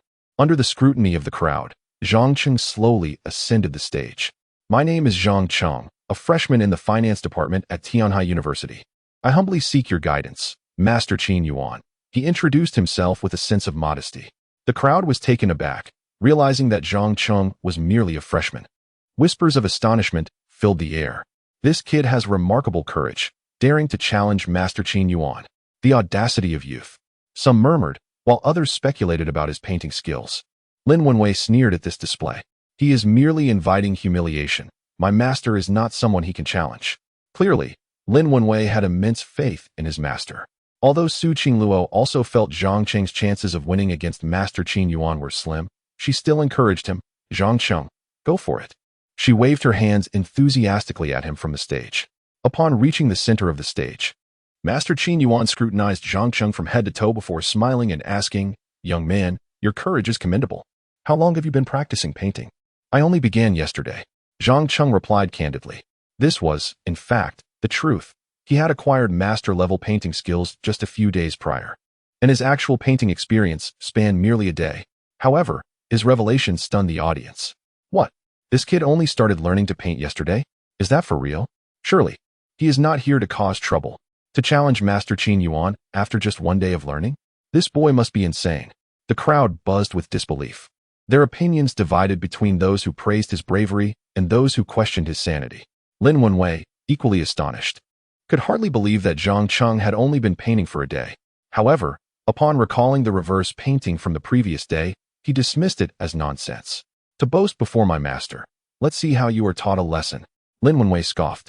Su Qingluo, too, was taken aback by Zhang Cheng's claim of having painted for only a day. The previous day's artwork certainly did not appear to be the work of a novice. Nevertheless, her support for Zhang Cheng remained unwavering. Go for it, Zhang Cheng, she shouted once more, embodying the spirit of a devoted fan, ready to support him unconditionally. On stage, Qin Yuan was taken aback by Zhang Cheng's declaration that he had only been drawing for a day. Initially, he admired Zhang Cheng's audacity, but now he found himself at a loss for words, his expression betraying a hint of awkwardness. Are you certain you are not here to cause trouble? Qin Yuan thought Zhang Cheng was merely there to disrupt the proceedings. How could someone who had only begun to draw dare to challenge him? This could only be seen as chaos. It was likely that most of the audience shared this sentiment. Noticing the crowd's reaction, Zhang Cheng realized that his earnestness was perceived as nonsense by others. He quickly amended his statement, clarifying that he had not been drawing for long and had merely come to seek guidance from the esteemed Master Qin Yuan. Upon hearing this, the audience adjusted their perceptions, now viewing Zhang Cheng as merely a novice who had recently taken up painting. Master Qin Yuan's demeanor softened slightly as he responded, in that case, let us begin. Soon, the host returned to the stage with a microphone, stating, one must commend Mr. Zhang for his courage. He dares to challenge Master Qin Yuan despite being a newcomer to painting. Although the outcome seems largely predetermined, let us applaud his bravery. The host's words, however, left many perplexed. What did he mean by predetermined? It implied that Zhang Cheng was destined to lose. Even without the host's commentary, the audience believed that Master Qin Yuan's victory was certain.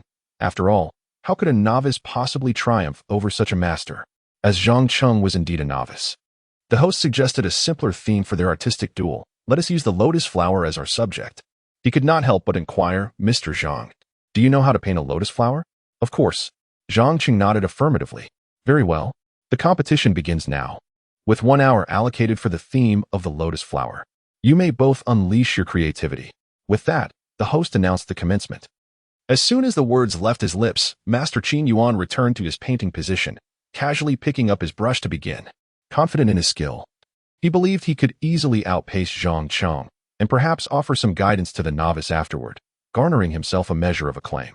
Zhang Cheng, however, did not dare to be negligent. He diligently prepared his paints, knowing that to win against Master Qin Yuan, he had to summon all his artistic capabilities. A victory would elevate his reputation in the art world, allowing his works to fetch high prices. Meanwhile, Su Qingluo watched Zhang Cheng on stage with a mixture of anxiety and support, her palms slightly sweaty. Regardless of the outcome, she stood unwaveringly by his side. Lin Wenwei, on the other hand, anticipated Zhang Cheng's embarrassment, convinced that the novice could never surpass his master. You can only paint upside down. With such limited skill, everything is futile in the presence of a true master. Lin Wenwei sneered. The audience was eager to see what the newcomer would produce, yet as minutes passed, Zhang Cheng remained focused on mixing his colors, leaving the canvas untouched. Whispers of impatience and confusion rippled through the crowd. Has it really been this long? Can he even paint? He claims to be a novice, yet it seems he does not know how to begin. They murmured, this young man has guts, daring to challenge Master Qin Yuan without any real ability. As the murmurs grew, Lin Wenwei found amusement in Zhang Cheng's apparent struggle. But after half an hour, Zhang Cheng finally had his colors prepared, and there was a reason for his prolonged preparation. With his palette ready, he grasped his brush and began to paint with surprising speed. This time, he painted conventionally rather than upside down. At the 50-minute mark, Master Qin Yuan completed his lotus painting, while Zhang Cheng was still working on his. The audience shook their heads in disappointment, believing Zhang Cheng was beyond saving. Though they acknowledged that as a novice, his slow pace was to be expected. Fortunately, in the final 10 minutes, Zhang Cheng managed to produce a complete lotus painting. Time is up, the host announced as he returned to the center of the stage. Gentlemen, your painting time has concluded. With the host's call, the audience leaned forward in anticipation, eager to see the results of both artists' labor. At this pivotal moment, Su Qingluo felt a surge of tension. We will first examine Master Qin Yuan's work, which I am certain has captured everyone's curiosity. The host quickly approached Master Qin Yuan, the audience equally eager to see the master's lotus painting, while Zhang Cheng's work was met with skepticism. As Master Qin Yuan's painting was unveiled, the audience gasped in admiration. The depiction of the lotus flowers was breathtaking, showcasing the master's unparalleled talent. The details were exquisite, perfectly embodying the essence of the ancient poem. The lotus leaves stretch endlessly green. The flowers bloom red under the sun. Master Qin Yuan's painting was a stunning realization of this verse, captivating all who beheld it. Marvelous. The lotus blooms vibrantly, painting the scene in hues of crimson. Both the atmosphere and the intricate details are nothing short of exceptional. The audience nodded in enthusiastic agreement, praising Master Qin Yuan's artistry. Lin Wenwei, witnessing this, felt a swell of satisfaction. Master's lotus painting is indeed far superior to my own. Zhang Cheng is surely bound to falter now. He turned to Su Qingluo, pride evident in his demeanor. What do you think of Master's lotus painting? If you were to become his apprentice, you too could create such beautiful works. Su Qingluo, captivated by the painting, marveled at its poetic essence. The artwork transcended mere painting, embodying a spirit of artistry that resonated deeply. Yet, amidst her admiration, she harbored a sense of concern for Zhang Cheng, secretly wondering what he had created. Master Qin Yuan is undoubtedly among the foremost artists in Tianhai City, and his lotus painting perfectly captures the essence of the ancient poem. Truly remarkable. The host, after praising the master, turned his attention to Zhang Cheng. Now let us see Mr. Zhang's painting. As the host moved, the audience's gaze shifted towards Zhang Cheng, with Su Qingluo watching him intently. Mr. Zhang, please reveal your painting. The host prompted. Certainly. Zhang Cheng nodded, turning his painting towards the audience while proudly announcing, my piece is titled Lotus After the Rain. As the easel was turned around, everyone craned their necks to catch a glimpse, only to find that the painting bore a significant contrast to Master Qin Yuan's depiction of lotus flowers at Westlake. Zhang Cheng's work illustrated lotus blossoms nestled in the tranquil waters of Jiangnan, devoid of the expansive azure skies or the resplendent crimson hues that often characterize the flowers. Instead, It captured the serene and peaceful essence of Jiangnan's lotus, with dragonflies perched delicately atop the budding tips. This tranquil portrayal elicited unexpected delight among the onlookers. Zhang Qing's painting was indeed commendable. The attention to detail and the interplay of light and shadow were executed with remarkable finesse, evoking the sentiment of tender lotus buds awakening, with dragonflies already alighting upon them. Although he had spent considerable time mixing the paints, the artwork was truly impressive, instilling a profound sense of calm upon viewing. It appeared this young man possessed considerable talent, managing to rival the esteemed Master Qin Yuan in artistic expression. However, a murmur of confusion arose. Why? They pondered. Did his representation of the post-rain lotus lack droplets? Moreover, all the lotus depicted were still in bud, with not a single bloom in sight. This provoked a flurry of speculation among the crowd. Master Qin Yuan's lotus were in full bloom, even suffusing the horizon with their vibrant colors, while Zhang Qing's composition featured only budding tips. The crux of the matter was that Zhang Qing had labeled his work as a post-rain lotus painting. Yet there was not a single drop of rain depicted, not even a trace upon the leaves, rendering it quite perplexing. Could it be he simply forgot to paint the raindrops? Someone suggested, and the crowd nodded in agreement. This seemed plausible. Perhaps he had run out of time, leading to the omission of such an essential detail. Many appeared to concur with this assessment. Lin Wenwei, who had initially been impressed by Zhang Qing's skill, now smiled knowingly upon hearing the crowd's remarks. Indeed, it appears his technique lacks refinement. He has neglected to include the rain effects, and the entire composition suffers for it, he commented professionally. He is still too inexperienced. In this contest, my master will undoubtedly prevail. Su Qi Luo sighed inwardly at the missed opportunity. The absence of raindrops and the prevalence of budding lotus indeed detracted from the painting's aesthetic appeal. It seemed that Zhang Qing's artistry was still a distance away from that of a master. The host, too, recognized the painting's shortcomings. In comparison to Master Qin Yuan's work, Zhang Qing's was undeniably less mature, making the outcome of the contest quite apparent. Now that everyone has viewed both paintings, I must point out that while Mr. Zhang's work exhibits commendable detail and sentiment, it unfortunately lacks maturity. The lotus are all in bud, and the absence of rain effects is regrettable, the host stated before pausing to make an announcement. I now declare that in this contest, Master Qin Yuan. Before he could finish, Zhang Qing interjected. Wait a moment. The true essence of my painting has yet to be revealed. Are you so eager to draw conclusions? He said, a subtle smile gracing his lips. True essence? But your painting is already fully displayed. What do you mean it has not yet been revealed? The host and the assembled audience were left in puzzled silence. The content of the painting was complete. What could he be referring to? Is it possible he simply cannot accept defeat? Someone speculated, while another suggested he might be trying to buy time. What a poor sport. Losing to Master Qin Yuan is nothing to be ashamed of. However, Zhang Qing remained unfazed by their comments, turning confidently to the host. Please fetch me a bottle of water. Only then will the true essence of this painting emerge. Water? Very well, I shall retrieve it for you, the host replied, albeit perplexed. He returned shortly with a bottle of mineral water and handed it to Zhang Qing. Here's the water, take it, the host said. Zhang Qing opened the bottle and took a small sip before approaching his painting. The crowd watched in bewilderment, unsure of his intentions. Even Su Qi Luo was confused by his actions. Lin Wenwei regarded him with a mixture of amusement and disdain, perceiving him as merely seeking attention. Master Qin Yuan dismissed Zhang Qing's actions with disdain. Yet, as Zhang Qing sprayed a fine mist of water onto the canvas, an astonishing transformation occurred.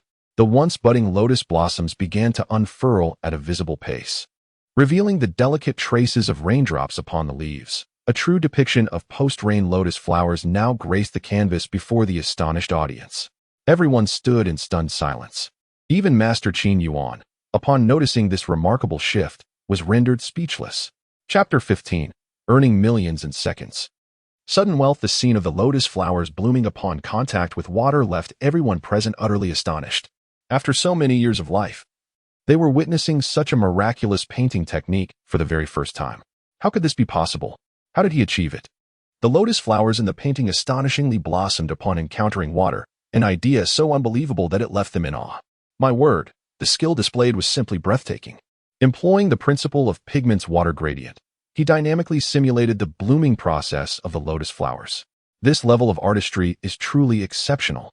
Now it dawned on me why he spent so much time mixing colors. He was meticulously preparing pigments for the water gradient effect. Remarkable. Not only were the spectators flabbergasted, but Lin Wenwei was also rendered speechless by Zhang Cheng's extraordinary painting technique. How could this be?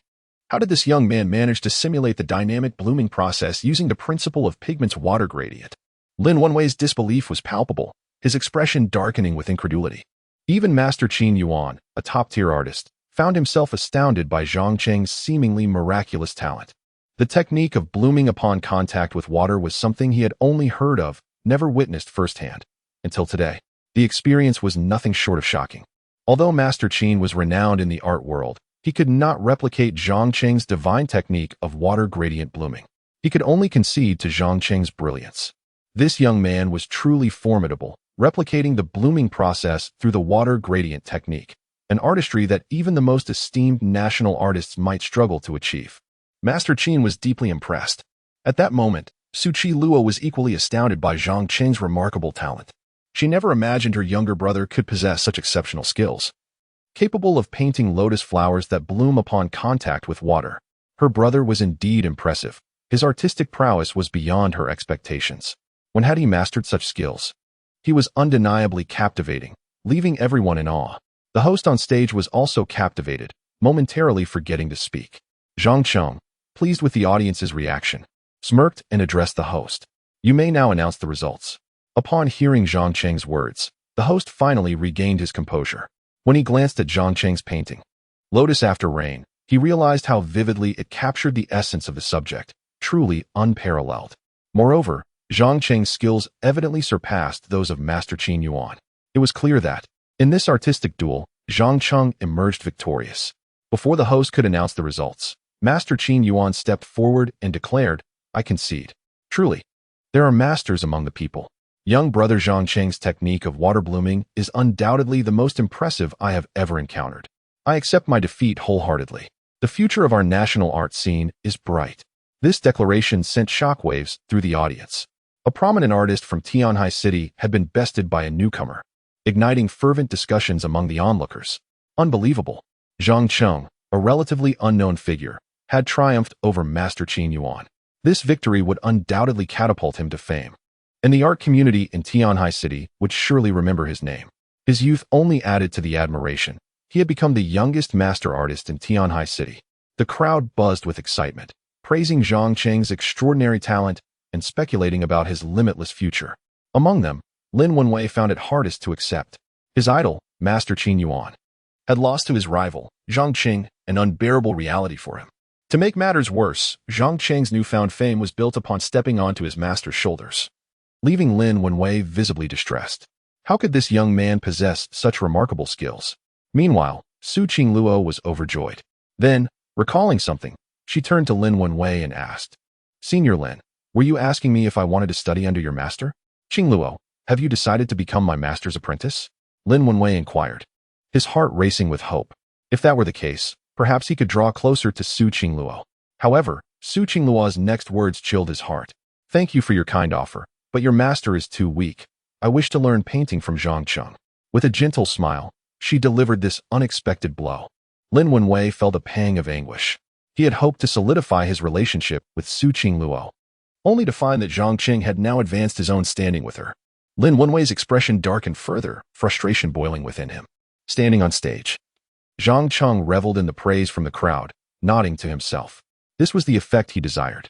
With fame, he could sell his art for a higher price. This was the very purpose of his artistic duel today.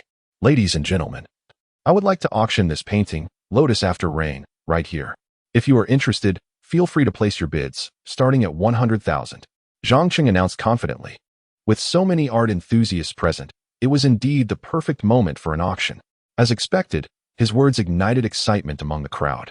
Zhang Cheng, so young, yet having created such a masterpiece, had undeniable collectible value, especially after defeating Master Qin Yuan. His reputation was soaring. I bid 150,000. Someone shouted eagerly.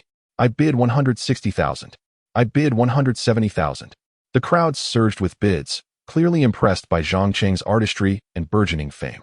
However, the increments were modest, each rising by only 10,000. Suddenly, Su Qingluo's voice rang out from the crowd. I bid 400,000. This bold offer caused gasps to ripple through the audience, instantly doubling the painting's price and eliminating most of the bidders. Zhang Cheng noticed Su Qingluo winking at him. Realizing her intention to help boost his bid, a wave of relief washed over him. He was glad to have brought her along. Su Qingluo's strategic move had a significant impact, instantly raising the auction price. Though the number of bidders had diminished, a few remained. I bid 450,000, shouted a stout man. I bid 500,000, called a tall man with gold-rimmed glasses. I bid 510,000. The stout man countered. I bid 520,000. The man with glasses replied, continuing the back and forth. The two engaged in fierce bidding, but Zhang Cheng felt dissatisfied with the modest increments. He had set his sights on a price above 800,000. At that moment, Su Qingluo, sensing the atmosphere, spoke up again. I bid 800,000. Her clear voice sent shockwaves through the crowd once more. Although the artwork titled Lotus After Rain exhibits a commendable level of skill, Zhang Cheng is, after all, a newcomer, and the price of 800,000 seems rather exorbitant. Observing Su Qingluo raise the bid once more, he silently admired her initiative. This young lady is doing remarkably well. I shall treat her to a chicken leg at lunch. The sum of 800,000 aligns perfectly with Zhang Cheng's psychological price point. Though he harbored concerns about the lack of further bids, otherwise, the performance would come to an untimely halt. Fortunately, after a brief moment of hesitation, the rotund gentleman bid again. I offer 810,000. This figure is slightly elevated. Yet it is crucial to note that Zhang Cheng is still young and brimming with potential, should he attain fame in the future. This painting will indeed be worth the price. However, another middle-aged man, adorned with gold-rimmed glasses, chose not to bid further, shaking his head in resignation. Seeing that no one else was willing to bid, Zhang Cheng announced, "Congratulations to that gentleman for acquiring my Lotus After Rain for 810,000. At that moment, Zhang Cheng felt an immense joy. The wealthy businessman, having successfully secured the artwork, eagerly approached the stage to negotiate with Zhang Cheng. He was Tang Chuan, a renowned investor in Tianhai City, known for his keen eye. His willingness to pay 810,000 stemmed from his confidence in Zhang Cheng's future.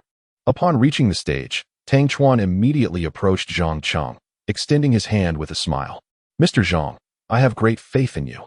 You are destined to become a luminary in our nation's art world," he praised unabashedly. "Thank you for your kind words. I hope to reach that day," Zhang Cheng replied, signing his name on the Lotus After Rain before handing the piece over to Tang Chuan. "This painting is now yours." "Thank you, Mr. Zhang. Please provide me with your bank account details, and I will arrange for the transfer immediately," Tang Chuan declared, holding the painting with barely contained excitement. Soon, Zhang Cheng relayed his bank account information, and Tang Chuan promptly instructed his finance team to transfer 810,000 to Zhang Cheng. Almost instantly, Zhang Cheng received a notification of the transaction on his phone, a total of 810,000. As the funds arrived, the system's voice chimed in. "Congratulations to the host for successfully selling the artwork for 810,000, receiving a rebate of 8,100,000. With the system's announcement, Zhang Cheng received yet another notification, this time confirming the rebate of 8,100,000. Elated, Zhang Cheng realized he had accrued a staggering total of 8,910,000. This was indeed a significant profit. After stepping down from the stage, Su Qingluo rushed over. "Zhang Cheng, you are incredible. You created a piece that blossomed upon contact with water. I admire you immensely," she exclaimed. Her watery eyes filled with adoration. "You did well too. Otherwise, we might not have achieved such a high price." Zhang Cheng replied softly. Had it not been for Su Qingluo's deliberate price increases, it is uncertain whether the auction would have reached 810,000. "Having assisted you so much today, you must treat me to lunch," Su Qingluo teased playfully. "Of course, you can order whatever you like." Zhang Cheng expressed his gratitude for Su Qingluo's earlier actions. Casting a glance at Lin Wei, who stood nearby, his expression dark. "Lin, your master isn't all that great. A bet is a bet. Transfer the 100,000 to me," Zhang Cheng said with a smile, feeling quite content. At this, Su Qingluo chimed in, "I can vouch for it." Lin Wei, observing their camaraderie, felt his temper flare. "Rest assured, I won't renege on my word. Provide me with your Alipay account, and I will transfer the funds now," he said begrudgingly. Zhang Cheng nodded and promptly shared his Alipay details. Reluctantly, Lin Wei transferred the 100,000 to Zhang Cheng. "There, it's done," he said, his displeasure evident. Received. Thank you, Senior Lin. If there are any future bets, please invite me again, Zhang Cheng responded cheerfully. Certainly, just wait. Lin Wenwei muttered through clenched teeth before turning away. Unfazed, Zhang Cheng felt elated. In one fell swoop, he had earned over 9 million. Remarkable indeed. However, it appeared that Zhang Cheng's fortune was only beginning. The middle-aged man with the gold-rimmed glasses approached him. Mr. Zhang, I am Su Gang, the owner of Yunxiang Gallery. Here is my business card, Su Gang announced, offering the card with both hands. Yunxiang Gallery? Zhang Cheng recognized him as one of the competitors for Lotus After Rain and instinctively inquired, What can I assist you with, Mr. Su? I did not successfully bid on your painting earlier, so I would like to know if you have any other works available for purchase, Su Gang stated. Realizing his wording was unclear, I meant to say, I wish to collaborate. Collaborate? Both Zhang Cheng and Su Qingluo exclaimed in unison. Indeed. Do you have any other paintings that could be displayed in our gallery? We operate 10 galleries in Tianhai City and are ranked among the top 3. We specialize in mid to high-end modern art, making it a perfect fit for an emerging artist like yourself, Su Gang elaborated professionally. Upon hearing this, Zhang Cheng realized that his recent victory over Master Qin Yuan had drawn the attention of professionals in the field. Indeed, a burgeoning reputation attracts recognition. With this in mind, Zhang Cheng's gaze shifted to the 3 paintings in Su Qingluo's possession. These were the works he had completed the previous night, and he had come to the artistic venue today with the intention of selling them. Mr. Su, I have 3 more paintings available, but I require payment today, Zhang Cheng stated after some consideration. He still possessed a tenfold rebate buff on his artwork, which would expire after today, prompting him to propose that Su Gang purchase all 3 pieces at once for a substantial profit. You have 3 paintings? May I see them? Su Gang's excitement was palpable. Of course, I have them right here, Zhang Cheng said, handing the 3 paintings to Su Gang. Really? Let me take a look, Su Gang exclaimed, surprised by Zhang Cheng's readiness to display the paintings. The 3 artworks, a landscape, a portrait, and a fierce beast, were exquisitely crafted, worthy of masterful acclaim. Mr. Zhang, I can purchase these 3 pieces today, but what price do you have in mind? Su Gang inquired eagerly. 240,000 for the 3, Zhang Cheng suggested, initially intending to quote a lower price, considering the lack of extraordinary techniques compared to Lotus After Rain. However, seeing Su Gang's enthusiasm, he decided to propose a higher figure to affirm his standing in the art community. If this price were accepted, it would set a benchmark for his future works. Su Gang's brows furrowed slightly at the price of 240,000, but after a brief hesitation, he agreed without reservation. No problem. Just 2,400,000. However, I have a request that I hope Mr. Zhang can accommodate. What request? Zhang Cheng was taken aback when Su Gang unexpectedly agreed through gritted teeth, instantly developing a favorable impression of him. I hope that in the future, when Mr. Zhang has new works, he can collaborate with our Yunxiang Art Gallery. You only need to focus on creating the art, and we will handle the sales and operations, ensuring that your paintings fetch a higher price. As for the commission, we only take 5. Su Gang said politely. Zhang Cheng was perplexed, unsure whether he had gained or lost in this deal, as he was unfamiliar with the art market. He instinctively turned to Su Qingluo, who nodded in approval. Clearly, Su Qingluo deemed this condition advantageous, and indeed, Yunxiang Art Gallery ranked among the top 3 in Tianhai City. Typically, artists placing their works in galleries for sale or management are charged over 10 commission, so Su Gang's 5 commission was already a significant concession for Zhang Cheng. Clearly, there was a fear of missing out on this rising star in the art world. The current value of art is often propelled by the marketing efforts of the operational team, especially at auction houses, where a painting can sell for hundreds of millions, largely due to the hype created by the team rather than the intrinsic worth of the artwork. Thus, a proficient operational team can greatly enhance an artist's income. All right, I will reach out to you when I have more paintings. As Zhang Cheng spoke, he carefully placed Su Gang's business card into his pocket. It seemed that he could indeed earn a substantial income from his art in the future. I eagerly anticipate collaborating with Mr. Zhang. Su Gang couldn't help but shake hands with Zhang Cheng. After Zhang Cheng provided his bank account details, Su Gang promptly transferred 2,400,000 to him. The moment the funds were credited, the system's notification sounded once more. Congratulations to the host for selling 3 paintings for 2,400,000, receiving a rebate of 24 million. Upon receiving the bank alert on his phone, Zhang Cheng's excitement surged again, as he had just earned an additional 26,400,000. This money is indeed easy to make. I am one step closer to marrying Su Yao. Chapter 16. The campus belle's bold affection. During this excursion to the art market, Zhang Cheng amassed over 35 million, marking his most lucrative endeavor in recent days. Coupled with the remaining 10 million in his account, his liquid assets total an impressive 45 million, firmly establishing him as a millionaire. However, in Zhang Cheng's eyes, this sum remains woefully inadequate. The Su family's enterprise boasts a staggering valuation exceeding 400 billion. Such a trivial amount would hardly garner their attention. To capture the Su family's interest, Zhang Cheng must elevate his wealth to at least 1 billion, if not more. He silently set a modest goal for himself, to achieve a net worth of 1 billion before the end of the year, coinciding with his impending engagement to Su Yao. He is acutely aware of the harsh realities of society. After a decline in fortunes, he can rely solely on himself. Without wealth or influence, even with the marriage contract from years past, he would likely face rejection from the Su family, and worse, ridicule and humiliation. Emerging from the artsy street, Su Qingluo felt a surge of happiness for Zhang Cheng.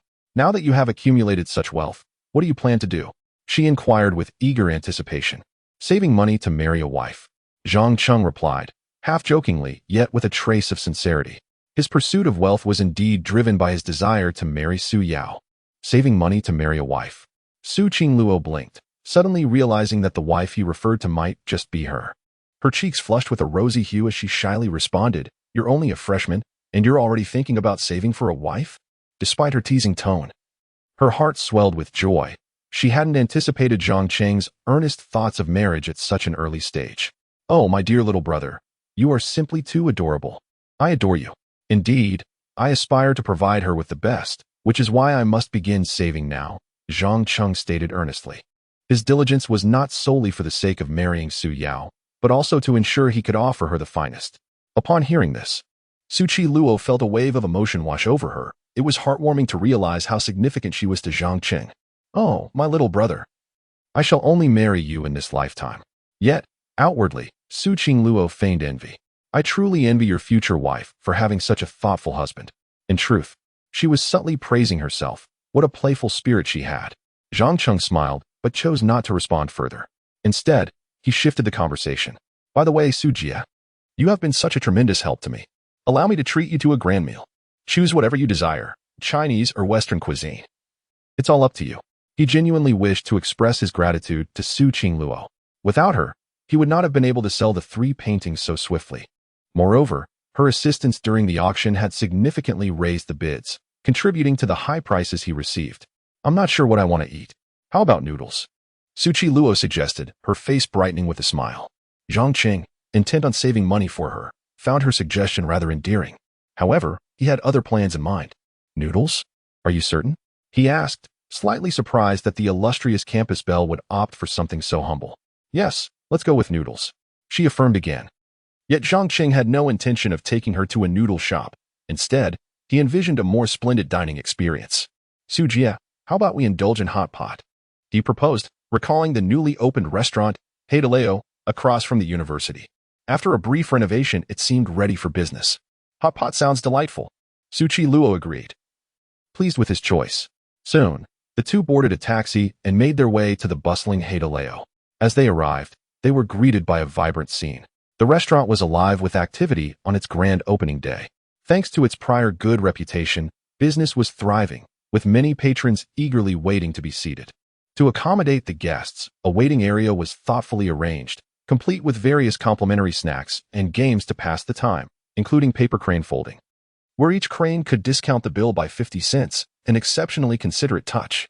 As they waited, attentive staff members offered tea and beverages, all complimentary.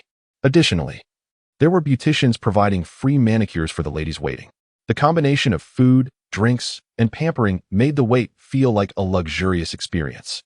Zhang Cheng observed this with satisfaction.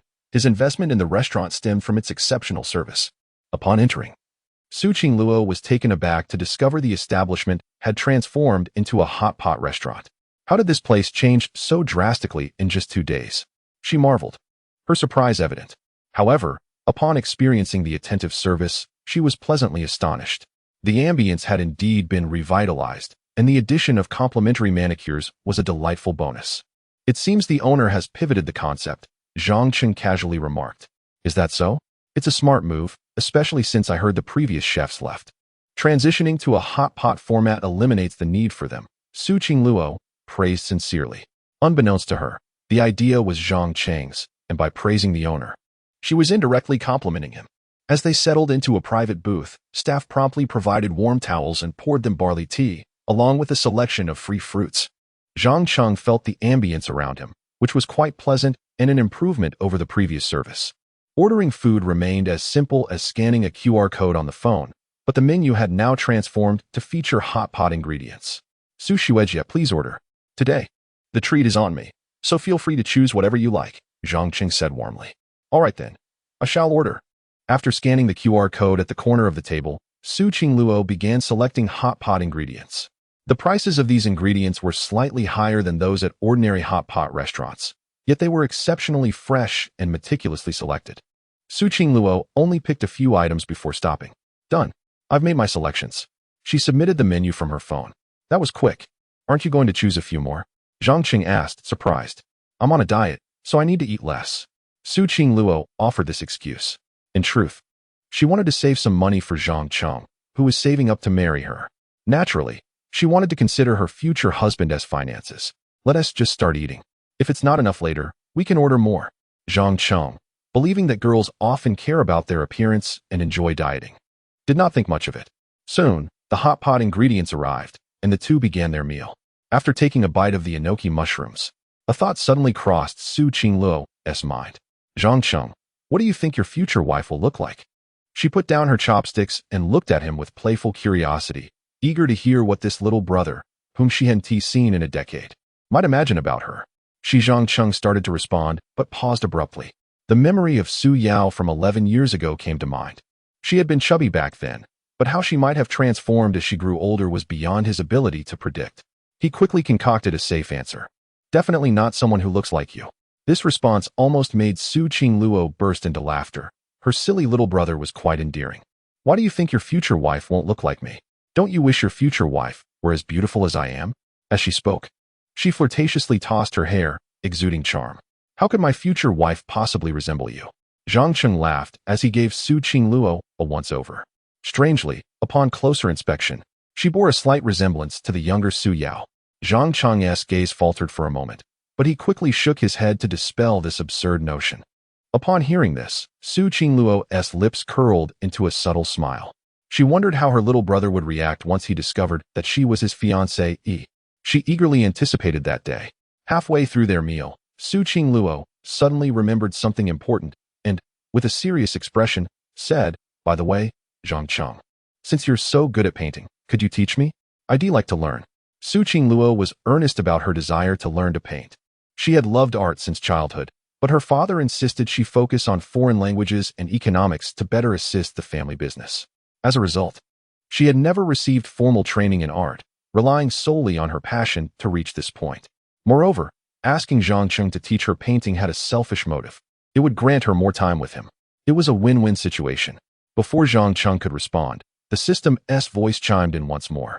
Ding, perfect godly system has triggered a task. Option 1. Agree to teach Su Qingluo how to paint. Reward. Master level painting appreciation ability, with a 1 million rebate on art authentication. Option 2. Refuse Su Qingluo's request. Reward. Lose 1 testicle. Zhang Cheng was at a loss for words. This system was pressuring him to make a choice again. Losing a testicle would render him half a man. He couldn't even imagine the consequences of that. After cursing the system in his mind countless times, he finally suppressed his emotions and responded to Su Qingluo. No problem, Su Xuejia. If you want to learn to paint, I will certainly teach you. Having made his choice, the system's voice chimed in again. Ding, congratulations, host, for making a choice.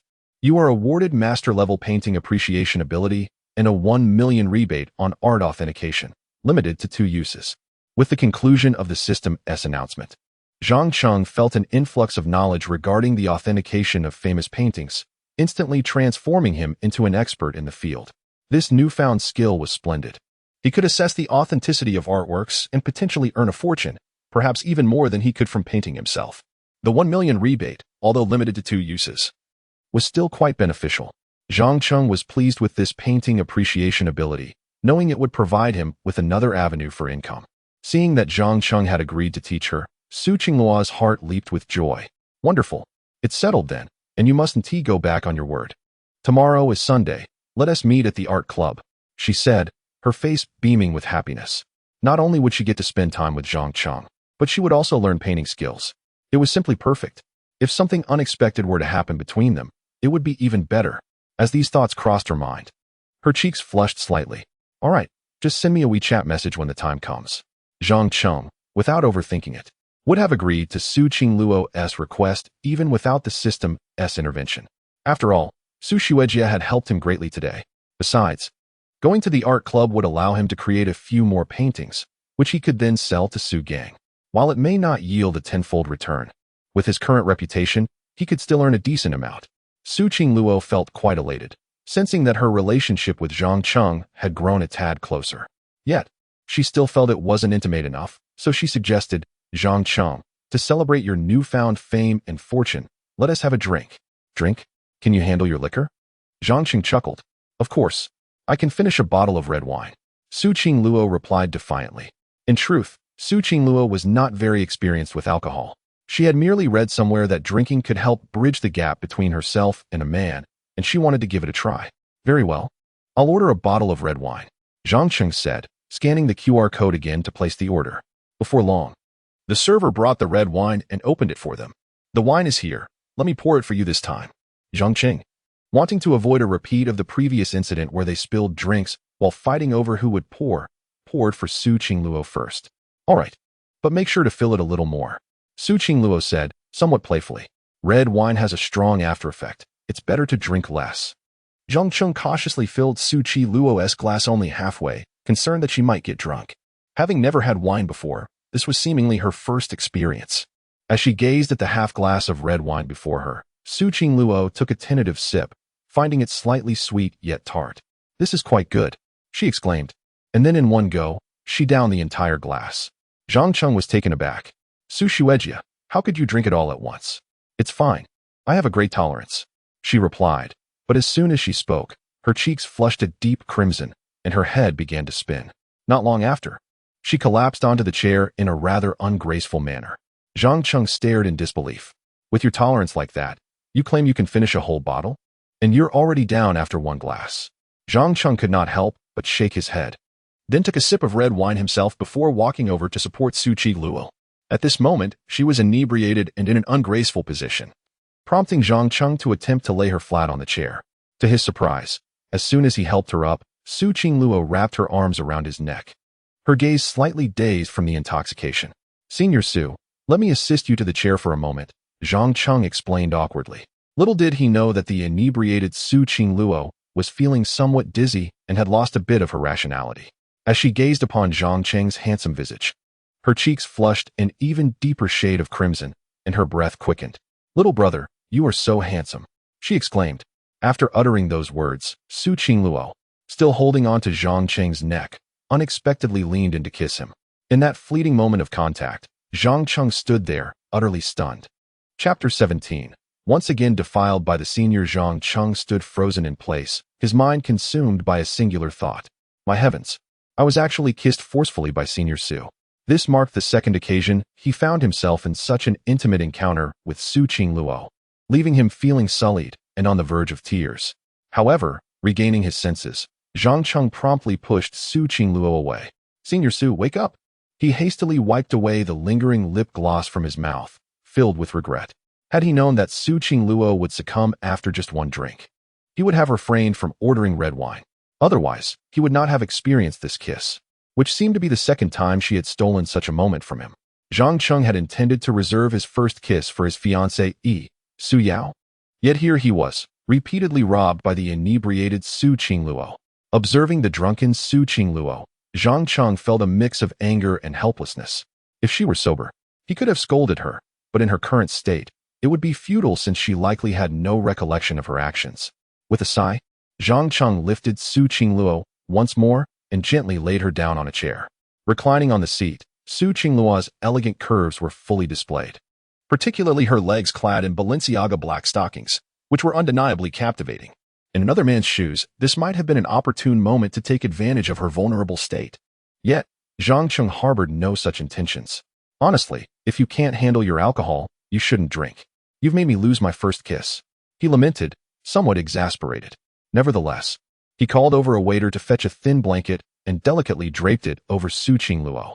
He also requested a bowl of sobering soup, and after much effort, managed to coax her into consuming it. Having completed these tasks, Zhang Cheng finally returned to his own seat. At last, he could enjoy the hot pot in peace. He had been so preoccupied with Su Qingluo that he barely tasted any food. Now, he could relish the meal without worry. After sipping the sobering soup, Su Qingluo's mind began to clear. After a brief nap of 10 minutes, she finally woke up. Why am I lying here? Wasn't I just drinking? She murmured, rubbing her head, still slightly dazed but improving. You're awake, Zhang Cheng remarked, using his chopsticks to grab a piece of vegetable from the hot pot and pop it into his mouth. Zhang Cheng, did I just pass out from drinking? Su Qingluo sat up, looking significantly more alert. Well, didn't you claim you could handle a bottle of red wine? How did you end up tipsy after just half a glass? Zhang Cheng teased with a smile. That's because I wasn't feeling well today, Su Qingluo replied, her cheeks flushing slightly.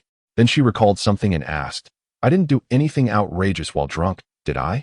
Faint memories surfaced. She recalled seeing her smelly little brother looking extraordinarily handsome, which compelled her to kiss him. She remembered the moist, slippery sensation of their lips, which left her quite enchanted, though she seemed to recall Zhang Cheng pushing her away afterward. What do you think? Zhang Cheng retorted, his expression somewhat irritated. The audacity of her forceful kiss incensed him. Had she been sober, he would have certainly given her a piece of his mind. Upon witnessing Zhang Cheng's angry demeanor, Su Qingluo seemed to grasp the situation, her cheeks reddening further. So I really did kiss my smelly little brother. A flicker of delight sparked within her, and she instinctively licked her delicate lips, savoring the lingering taste of him. Rather than feeling guilty, she reveled in the boldness of her drunken self, having done something she had longed to do but dared not pursue. After finishing the hot pot meal, Zhang Cheng escorted Su Qingluo back to her dormitory. Once she arrived, she immediately embraced her phone and messaged him. Smelly little brother, I'm back in my dorm. Thank you for treating me to hot pot today. Her message was laced with a playful charm. I should be the one thanking you. Without your help, I wouldn't have been able to sell my paintings so smoothly today, Zhang Cheng promptly replied. Seeing his swift response filled Su Qingluo with joy. She sat on her bed, extending her lovely legs clad in black stockings, showcasing their enticing curves, and continued to reply with a sense of satisfaction. It's because your painting is excellent. Otherwise, who would buy it? Su Qingluo sent another message, her tone brimming with admiration for Zhang Cheng, and she added, by the way, don't forget your promise to teach me how to paint tomorrow. Rest assured, Senior Su, I will keep my word. See you at the art club tomorrow. Zhang Cheng quickly responded. As Su Qingluo read this, her anticipation for their meeting the next day surged. The thought of being alone with him sparked excitement within her, making her eager for time to fly by. Should I bring another bottle of wine? The notion flitted through her mind, causing her cheeks to flush crimson. Just then, the dormitory door swung open, revealing her roommates Lin Baiwei, Lu Yanran, and Yi Shiming. Upon their entrance, Su Qingluo reluctantly set her phone aside. Back from your date? Huh? Who are you chatting with on your phone? Lin Baiwei teased. Nothing much. Su Qingluo feigned calmness. If you won't show us, I can guess. You went on a date with Zhang Cheng, right? Photos of you two eating hot pot together are all over the campus forum, Lin Baiwei remarked, pulling out her phone to show Su Qingluo the photos.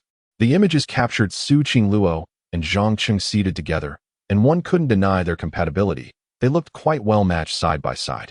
Feeling her cheeks warm, Su Qingluo never anticipated that news of their casual hot pot outing would spread so quickly. It was just an ordinary meal, nothing like what you're thinking, she explained. Her face flushed. Is that so?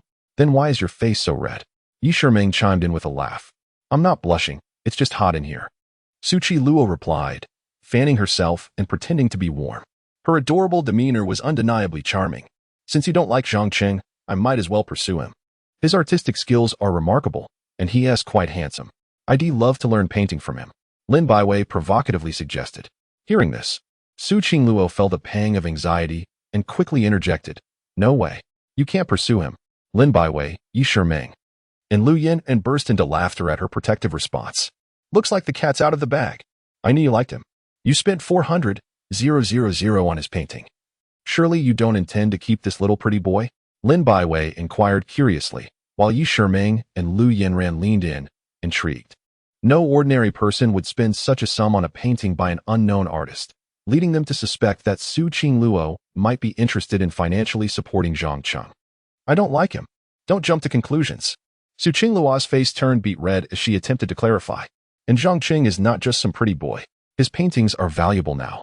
I invested 400,000 in his artwork. It's for collection purposes, not what you think. Her explanation, however, was met with skepticism from her 3 roommates.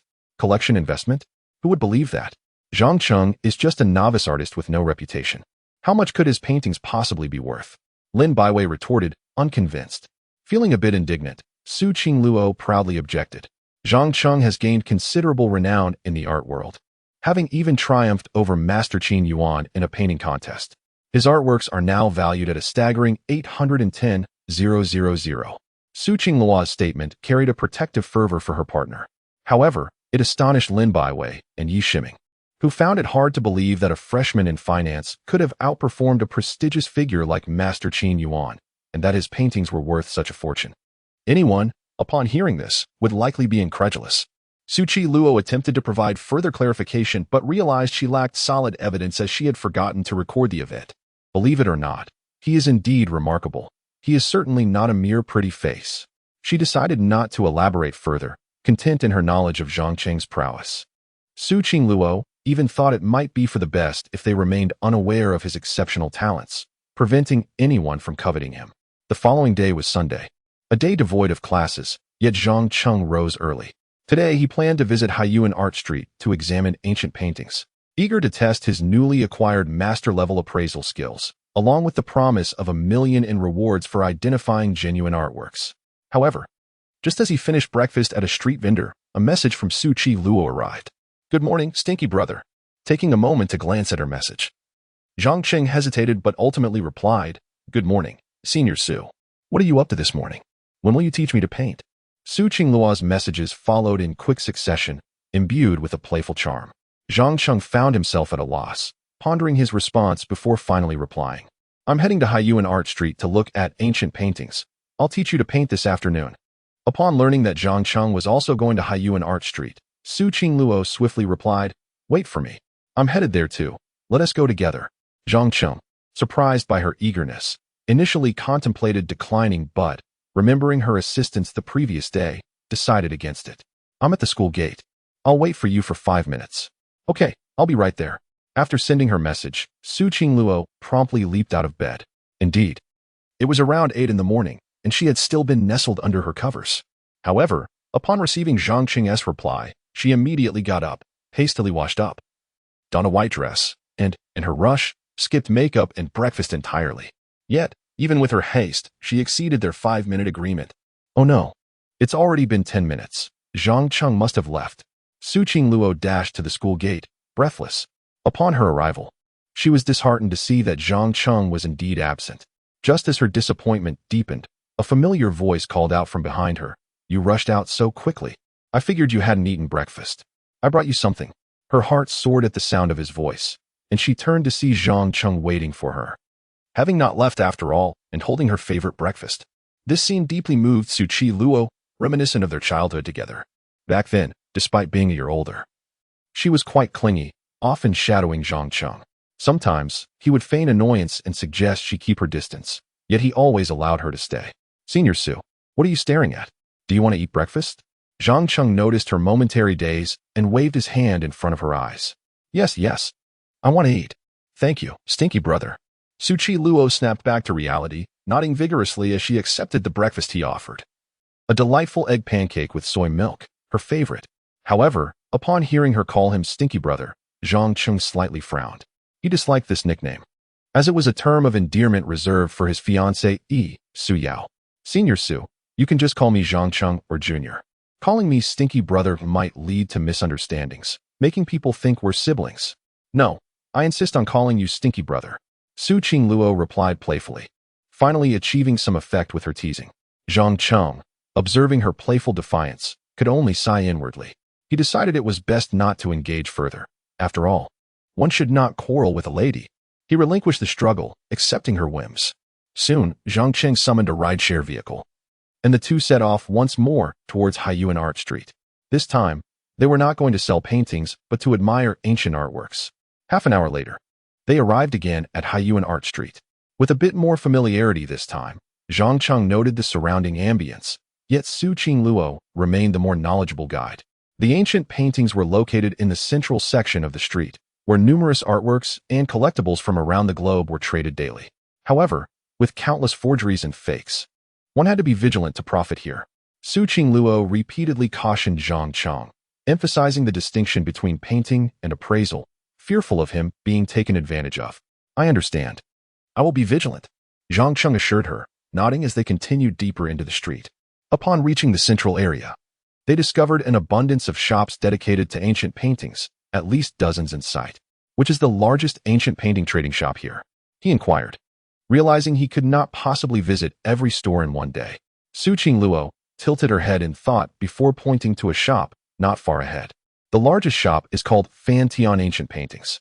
It boasts collections from various historical figures and is favored by many wealthy patrons for trading artworks. All right, let us head there, Zhang Cheng said, striding toward the shop, but Su Qingluo, concerned about the prevalence of fakes, cautioned him. But there are many forgeries there. Are you sure you want to go? Don't let them swindle you. Rest assured, no one can deceive me. Zhang Cheng replied with a slight smirk before stepping into the Fantian Ancient Paintings shop. Upon entering, he found it indeed professional and spacious, divided into 3 sections, each corresponding to different valuation tiers of artwork. As a novice in this realm, Zhang Cheng felt somewhat out of place, while Su Qingluo appeared quite at ease, providing timely explanations. The C section contains the lowest tier of paintings, mostly forgeries and replicas, with prices generally under 5,000. These are primarily decorative with little collectible value. However, with a stroke of luck, one might occasionally unearth a genuine piece, though the odds are exceedingly slim. Zhang Cheng nodded, absorbing her insights as she continued to guide him through the gallery. This second district encompasses mid-tier artwork, where the majority of ancient paintings are high-quality replicas, though genuine pieces can still be found, with a significantly greater probability than in the third district. Yet discerning the authentic from the imitation still necessitates a discerning eye. The typical transaction prices in this area range from 10,000 to 100,000. Zhang Cheng was taken aback by Su Qingluo's extensive knowledge of this place. It seemed he had indeed made the right choice in bringing her along. As for the first district, it represents the pinnacle of art. Here, genuine masterpieces and high-quality replicas coexist equally, with transaction prices generally exceeding 100,000. However, to profit, one must possess a keen insight. As many seasoned collectors have faltered in this very domain, Su Qingluo reminded him once more. Zhang Cheng nodded and casually scanned the surroundings. He noticed that a considerable number of individuals were engaged in the trading of ancient paintings, and surprisingly, he recognized one of them. Isn't that Su Gang, the owner? Zhang Cheng remarked as he approached the first district. Su Gang was indeed the person who had purchased 3 paintings from Zhang Cheng the previous day and was seeking to collaborate with him on selling art. Su Qingluo could not resist following him. As they drew closer, Zhang Cheng observed that Su Gang appeared to be in a dispute over a painting. I'll offer 800,000 for this ink bamboo by Zheng Banqiao, Su Gang proclaimed with considerable bravado. I'll bid 900,000, countered a bald man across from him, who, despite his rotund appearance, was clad in designer attire, indicating his affluence. Positioned between them stood an elegant elderly gentleman sporting a wispy beard and thick glasses, who was holding the painting in question, seemingly the rightful owner. Curious, Zhang Cheng leaned in to examine the artwork. The painting, Ink Bamboo by Zheng Banqiao, if authentic, would be valued between 1 million and 3 million. However, if it were a replica, it would hold little worth. At this moment, Su Gang's bid of 800,000 suggested he believed it to be genuine. Yet the bald man had swiftly countered with 900,000. Clearly, their competition had reached a fever pitch. After scrutinizing the painting, Zhang Cheng furrowed his brow. I'll bid 1 million. Su Gang finally could no longer contain his eagerness, seemingly determined to acquire this piece. 1 million was likely the upper limit for this artwork. Although at an auction, it could potentially fetch more, Su Gang was banking on its future value. Upon hearing Su Gang's 1 million offer, the bald man instinctively glanced at the bespectacled elder. After a brief, subtle exchange of smiles between them, Zhang Cheng noted this intriguing interaction. Feigning regret, the bald man remarked, I didn't realize that Mr. Su was so financially robust. I do concede. This painting is yours, Mr. Su. Upon hearing Du's concession, Su Gang breathed a sigh of relief. He had long desired to add a work by Zhang Banxiao to his collection, and today, his wish was finally fulfilled. Thank you. Mr. Du, I shall not be modest, Su Gang said, turning to the elder. Old Fong, as per our prior agreement. Isn't this ink bamboo supposed to be sold to me? This old Fong was renowned in Tianhai City as a master appraiser of paintings, formerly known as Fong Fu, whose authentication success rate exceeds 70%.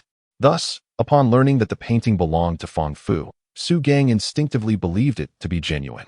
Of course, as an art collector, Su Gang possessed some knowledge of appraisal himself. After thorough examination and confirming it was indeed a genuine piece by Zhang Banxiao, he confidently placed his bid at 1 million.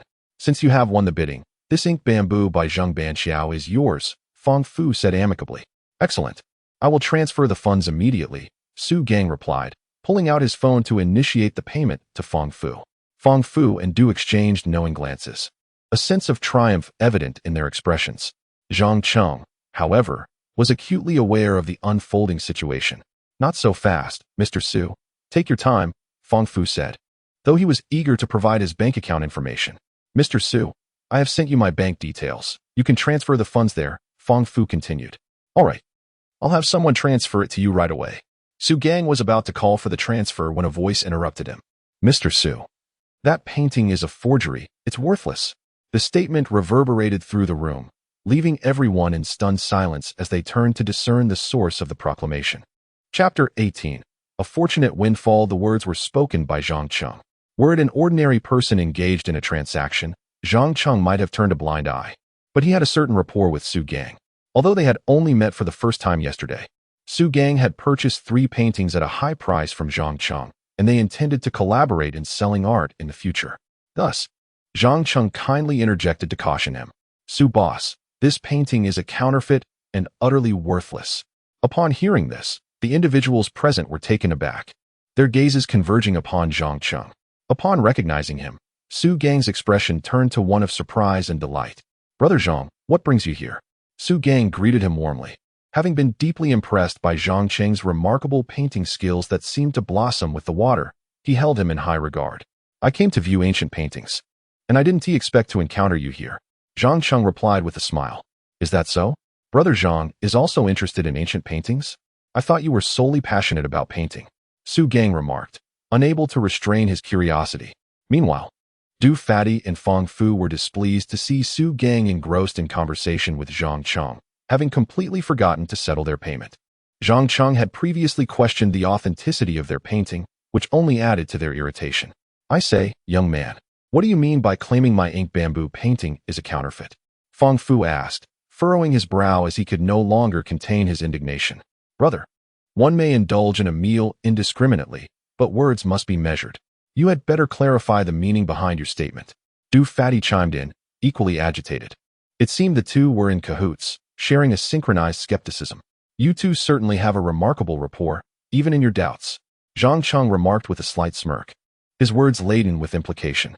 Indeed, upon hearing this, a flicker of anxiety crossed the eyes of Du Fatty and Fong Fu, though they swiftly regained their composure.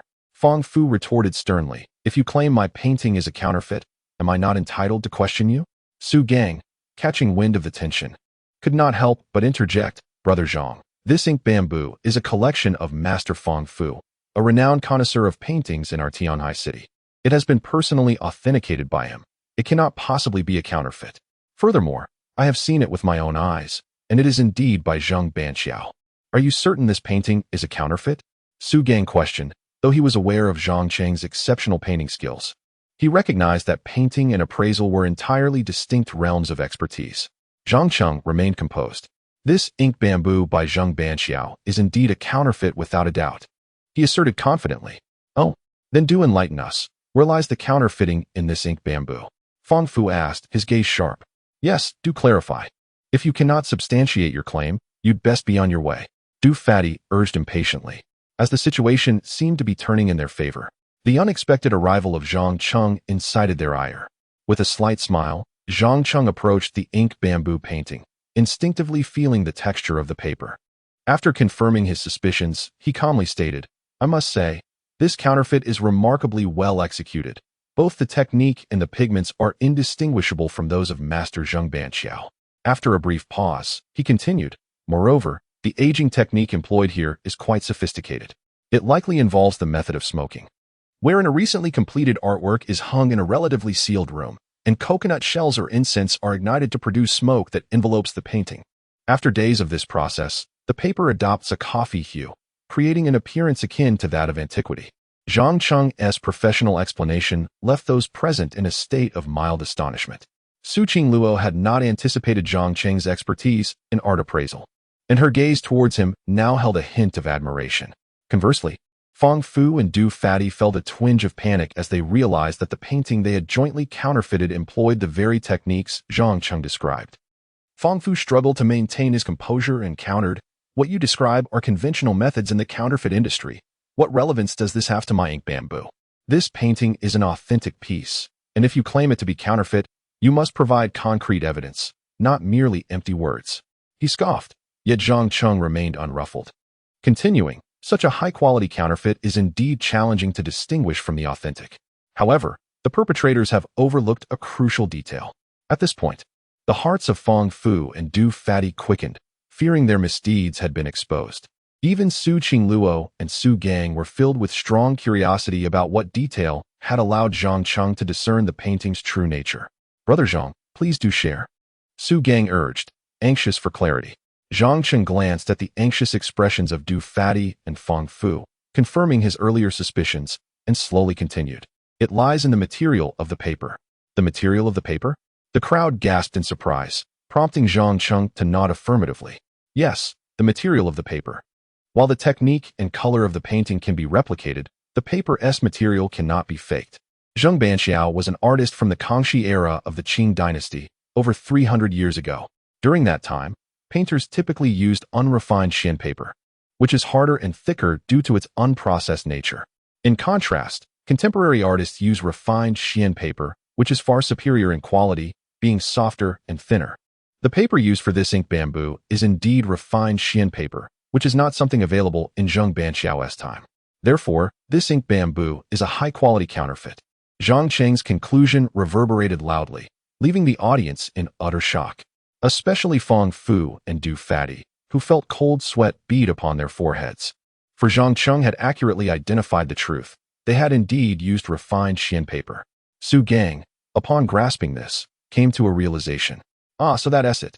While the painting technique can be replicated and the paper's color can be aged, the material of the paper cannot be faked." Given the inherent differences between the paper-making techniques of that era and today, as Su Gang spoke, he quickly reached out to touch the paper of the ink bamboo. Confirming Zhang Cheng's assessment, it was indeed thin and soft, a hallmark of modern papermaking. Seeing Su Gang's epiphany, Zhang Cheng nodded in satisfaction, just as a system notification echoed in his mind. "Ding! Congratulations to the host for identifying a high-quality counterfeit. Reward, 1 million. Zhang Cheng felt a wave of joy. He had not anticipated that identifying a counterfeit would yield a reward, thus securing a windfall while also placing Su Boss in his debt. Fang Fu and Du Fati, realizing Zhang Cheng had unveiled their counterfeit scheme, were engulfed in panic, but with so many witnesses, they could not act out. "You little brat, daring to ruin my plans. I will remember you." Fang Fu spat angrily before attempting to leave, only to be stopped by Zhang Cheng. "Is it not your schemes that are in jeopardy?" Zhang Cheng replied, directing his gaze towards Du Fati. The latter, noticing Zhang Cheng's scrutiny, was instantly filled with rage. "What do you mean, kid? This painting's counterfeiting has nothing to do with me." Du Fati retorted fiercely. "You must have known in advance that this painting was a forgery. Moreover, you colluded with Master Fang to deceive Boss Su." At this moment, Zhang Cheng resembled a detective, narrating the unfolding events with unhurried precision. One party vouches for the painting's authenticity while another inflates its price. Thus, Boss Su inevitably fell into your trap. Upon hearing this, both Fatty Du and Master Fang's expressions changed drastically. They could hardly believe that Zhang Cheng had not only discerned their painting as a counterfeit, but had also uncovered their scheme. Su Gang, upon realizing this, was filled with shock and fury. He could never have imagined that the art appraisal expert he trusted so deeply Master Fong, would conspire with others to deceive him. His countenance darkened as he glanced at the panic-stricken expressions of Fong and Fatty Du, further solidifying his belief in Zhang Cheng's assertions. Master Fong, Fatty Du, you have profoundly disappointed me. From now on, Yunxiang Art Gallery will refuse to collaborate with you, and I shall expose your actions publicly within the gallery, Su Gang declared, his face a mask of rage. Had it not been for Zhang Cheng's timely intervention, he would have suffered a loss of 1 million for no reason. Fatty Du and Master Fong felt a chill in their hearts at Su Gang's words. This decision would severely damage their personal reputations, especially for Master Fong. As an art appraiser, losing credibility could mean no one would seek his expertise again. However, it was too late for regrets. Their deceit had been unveiled, and they could not reverse the situation. They could only glare at Zhang Cheng with resentment before departing with gloomy expressions. Following this incident, Su Gang was utterly in awe of Zhang Cheng. Brother Zhang Cheng, I owe you my deepest gratitude today. Without your timely appearance, I might have lost 1 million. Su Gang expressed with heartfelt appreciation. I merely happened to pass by and thought to remind you. I did not offer much assistance, Zhang Cheng replied modestly. That was indeed a significant help. Please stay for lunch so I can properly express my gratitude. Su Gang insisted, grasping Zhang Cheng's hand with warmth. Certainly, I would be delighted. Zhang Cheng agreed, as he had other important matters to discuss with him later. Before that, however, Zhang Cheng wished to utilize the remaining million he had for authenticating a painting.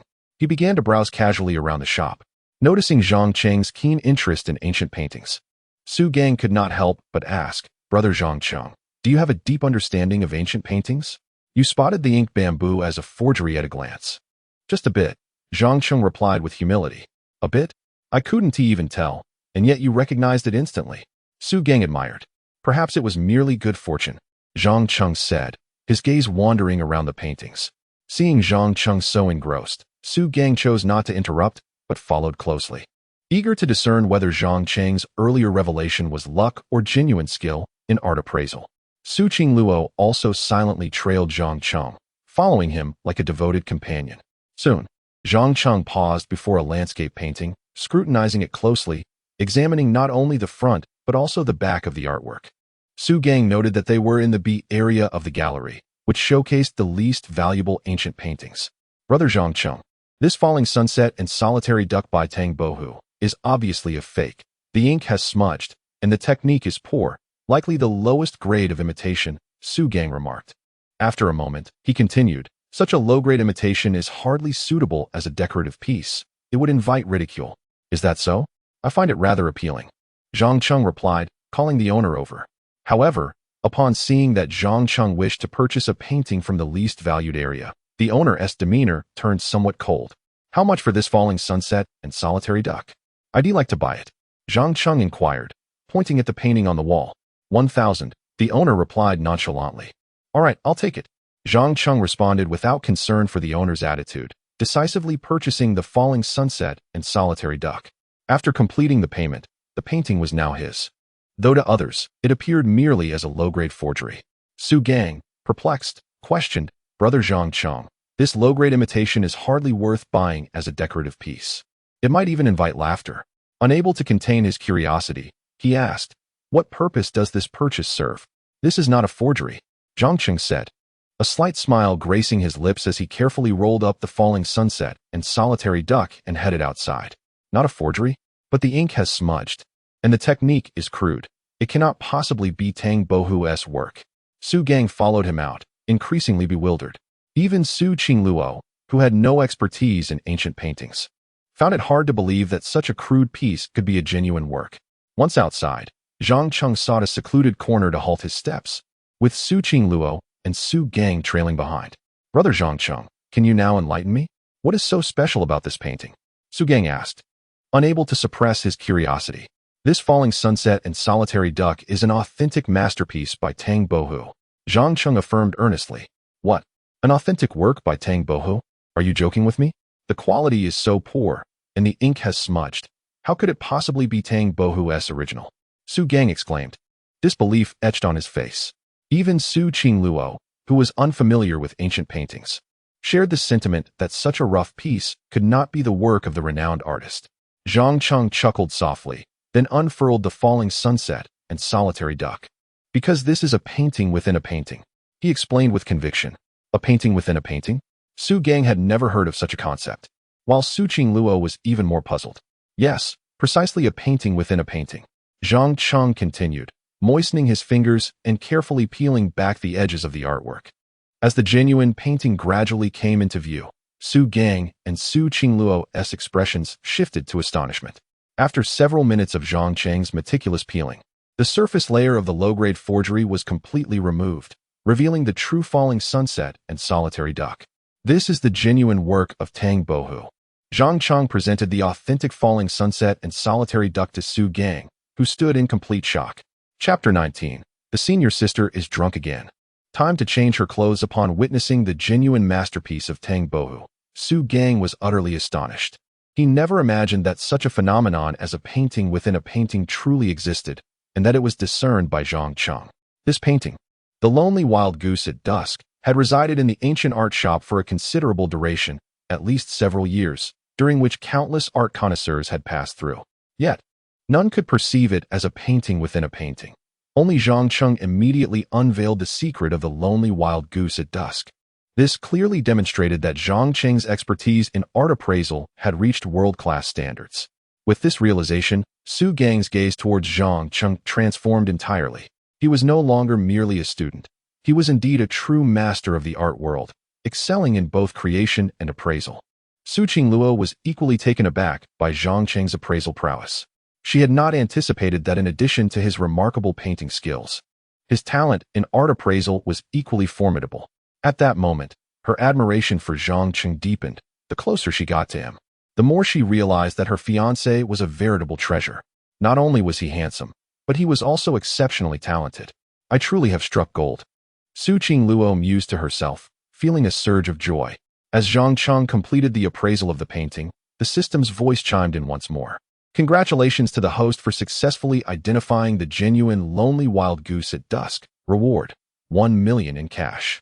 Upon hearing the system's announcement, Zhang Cheng felt a swell of satisfaction. He had effortlessly gained another million. Unfortunately, the cash rebate from the 2 previous appraisals had been exhausted, and any future appraisals would not yield cash rewards.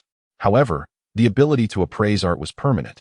As long as Zhang Cheng wished, he could continuously accumulate wealth through art appraisal. With this in mind, Zhang Cheng's gaze fell upon the Tang Bohu painting in his hands. This was indeed a genuine piece by Tang Bohu, worth a significant sum, so he needed to sell it promptly. Boss Su, I would like to discuss something with you, Zhang Cheng said as he turned to Su Gang. What is it? Su Gang replied earnestly, whatever it is, I am at your service. Even if it means traversing mountains of knives or seas of fire. Su Gang spoke sincerely, for had it not been for Zhang Cheng exposing the conspiracy of Fong Fu and Du Pongzi, he would have suffered a loss of 1 million. Thus, he felt deeply indebted to Zhang Cheng. I would like you to assist me in selling this Lonely Wild Goose at Dusk, Zhang Cheng stated candidly. Although this painting was an authentic work by Tang Bohu, its value could only be realized through sale. Otherwise, it would be of no use to Zhang Cheng. Only by converting it into currency could he pursue greater endeavors and increase his wealth. Not a problem. Leave it to me. I have connections at the largest auction house in Tianhai City, and I can have this Tang Bohu painting listed for auction, Su Gang replied without hesitation. Moreover, I will help promote it to ensure that all the admirers of Tang Bohu's works gather. We can certainly elevate the bidding to fetch a sky-high price for your painting. Zhang Cheng felt a flicker of joy upon hearing this. Professional matters, indeed, should be entrusted to experts. Su Gang's words inspired great anticipation. Thank you, Boss Su. Zhang Cheng expressed his gratitude wholeheartedly. Just a small favor, Su Gang remarked, glancing at the time. It's almost noon. Let us share a meal together. Bring your girlfriend along as well. Noticing that Su Qingluo had been accompanying Zhang Cheng for 2 consecutive days, Su Gang instinctively assumed she was his girlfriend. Since he was inviting Zhang Cheng to lunch, it was only natural to include his companion. Zhang Cheng quickly interjected, Boss Su. Actually, Su Xuejia is not my girlfriend yet. Not yet. Then you must act swiftly. A girl as beautiful as her is highly sought after. If you hesitate, someone else may whisk her away. Su Gang continued, turning to Su Qingluo. My dear, do not be shy. A young man as exceptional as Zhang Cheng is a rarity in this world. If you wish to accept, do so without delay, for it would be a pity to miss out. Su Qingluo's cheeks flushed crimson at this remark. Yet deep within, she felt a sense of delight. Rest assured, Boss Su, I shall not let him slip away, she replied, casting a shy glance at Zhang Cheng, her eyes glinting with determination. Zhang Cheng was left speechless. Boss Su, you have misunderstood my intentions. He attempted to clarify, but Su Qingluo interrupted him. Zhang Cheng, let us hurry to lunch. I am feeling a bit hungry. As she spoke, she innocently rubbed her stomach to emphasize her hunger. Very well, Zhang Cheng sighed, realizing that they would have to dine first. The Haiyuan Hotel, located near the artistic district, was a lavish establishment offering a combination of dining, lodging, and entertainment. Su Gang frequented this venue, possessing a VIP card. Upon entering the restaurant, he reserved a private VIP room and ordered an extravagant spread of dishes to treat Zhang Cheng and Su Qingluo. Brother Zhang, Miss Su, please enjoy your meal while it's hot. Do not hold back. Su Gang warmly encouraged, personally pouring wine for Zhang Cheng. This is the hotel's house-made fruit wine, exceptionally delightful. Let me pour you a little. That's enough. Zhang Cheng, feeling overwhelmed by Su Gang's enthusiasm, reluctantly accepted a small amount. Su Gang then poured some for Su Qingluo as well. Miss Su, you should have some too. This wine is aromatic and sweet, with a low alcohol content, suitable for girls. As soon as Su Gang uttered those words, Zhang Cheng quickly interjected, Boss Su, Su Xuejia cannot drink. Just a small glass for her. Zhang Cheng recalled the previous day's events. If she were to drink, who knew what antics she might engage in again? Su Gang chuckled and said, Brother Zhang, you misunderstand. If the young lady doesn't drink, how will you have your chance? I am merely creating an opportunity for you. Such candidness left both Zhang Cheng and Su Qingluo blushing. Especially Su Qingluo, who recalled the incident of kissing Zhang Cheng while intoxicated, promptly said to Su Gang, Boss Su, pour me a little. Zhang Cheng was at a loss for words. Does Su Qingluo still dare to drink? You see, this young lady is far bolder than you, Su Gang remarked, filling Su Qingluo's glass to half full with fruit wine. Zhang Cheng hastily warned, Su Xuejia, you should drink less. Otherwise, you'll end up drunk again. No worries. I can handle my alcohol. Su Qingluo replied, taking a deep breath before downing the half glass of fruit wine in one go. Oh no, this is not good. She will surely be intoxicated again. Zhang Cheng thought to himself, knowing full well what was to come. Indeed, as he had predicted, Su Qingluo collapsed onto the table after drinking half a glass of fruit wine. Really? One glass and she's out? That can't be. Su Gang exclaimed in astonishment. This fruit wine had a low alcohol content of only 7 degrees, akin to beer. How could she possibly be so affected by a mere half glass? Boss Su, I told you she would be out after 1 glass. Zhang Cheng remarked helplessly. Indeed, although Su Gang was puzzled, he did not inquire further and quietly said to Zhang Cheng, This is good. Your opportunity has arrived. What opportunity? Zhang Cheng asked, bewildered. With Su Qingluo unconscious, what opportunity could he possibly have? Zhang Cheng, dear brother, are you truly foolish or merely pretending? The young lady has already collapsed. Do you not see the opportunity presented to you? Su Gang remarked as he handed a VIP card to Zhang Cheng. This is the VIP card for my Haiyuan Hotel. With it, you can directly ascend to the upper floors and secure a room, with expenses automatically deducted from the card. No need for you to pay. Su boss, what do you mean by this? Zhang Cheng was somewhat bewildered, wondering how they had suddenly transitioned to the necessity of booking a room. Are you still feigning ignorance? Hurry up. I shall not intrude upon your intimate moment. I have already settled the bill for the meal. As Su Gang spoke, he recalled an important matter and turned back to Zhang Cheng.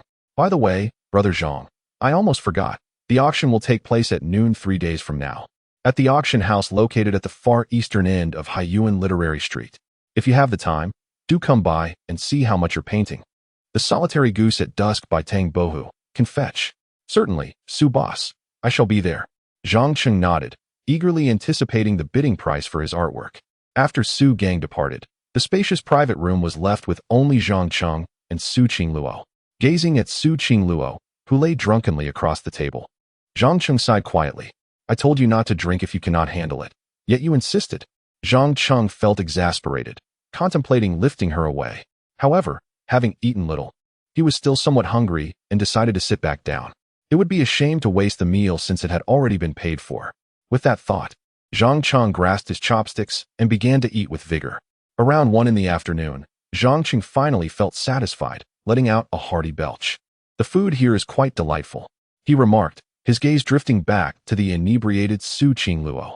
Sighing, he thought, considering the assistance she had provided him over the past 2 days, I might as well help her one more time. Approaching her side, he attempted to raise her. To his surprise, he noticed a cup of watermelon juice had spilled across the table, staining Su Qingluo's shirt a vivid red. It must have happened when she fell. But how am I to send her back to school in this state? Zhang Cheng found himself in a predicament, with Su Qingluo inebriated and her clothes soiled. He pondered for a long while before reluctantly devising a plan. It seems I must first take her to the room above, buy her a new outfit, and return to school once she regains consciousness. Checking the time, it was only 1 in the afternoon. He should have enough time to complete these tasks.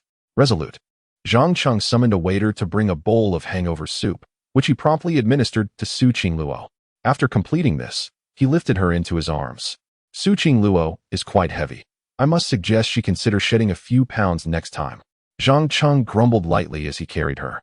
However, this comment elicited a slight frown from Su Qingluo, though Zhang Cheng was too preoccupied to notice.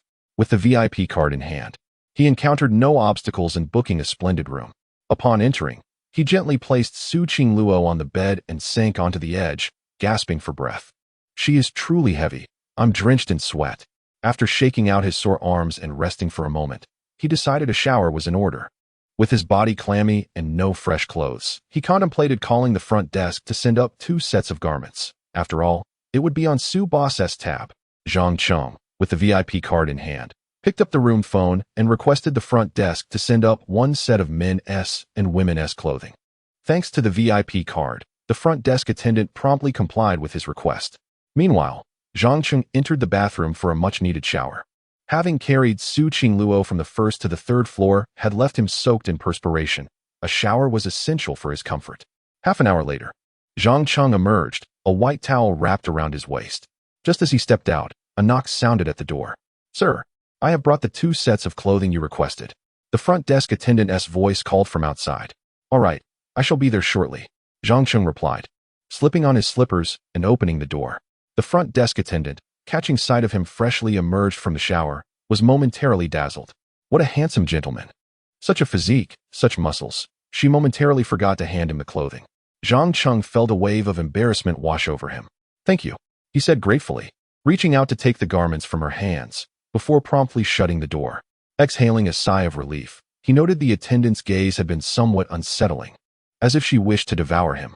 This made Zhang Cheng, still inexperienced, feel a tad anxious. After securing the clothes, Zhang Cheng approached the bed, glancing nervously at the still unconscious Su Qingluo. She remains asleep. Should I change her clothing? However, with the propriety between the sexes, perhaps it would be best to wait until she awakens to change herself. He considered her shapely figure and long legs, feeling overwhelmed at the prospect of dressing her. At that moment, the system's voice chimed in once more. Ding. System task activated. Option 1. Change Su Qingluo into a complete outfit. Reward, a discount voucher for the auction. Option 2. Allow Su Qingluo to sleep in her soiled clothes. Reward, lose 2 vital points. Chapter 20. The Campus Bell. No more pretenses. I am the girl you are to marry. Upon hearing the voice of the system, Zhang Cheng was momentarily at a loss for words. This pesky system was once again compelling him to make a choice. Losing 2 vital organs would render him a eunuch. Was this system truly intent on making him one? Zhang Cheng silently cursed, unwilling to let Su Yao live a life of solitude.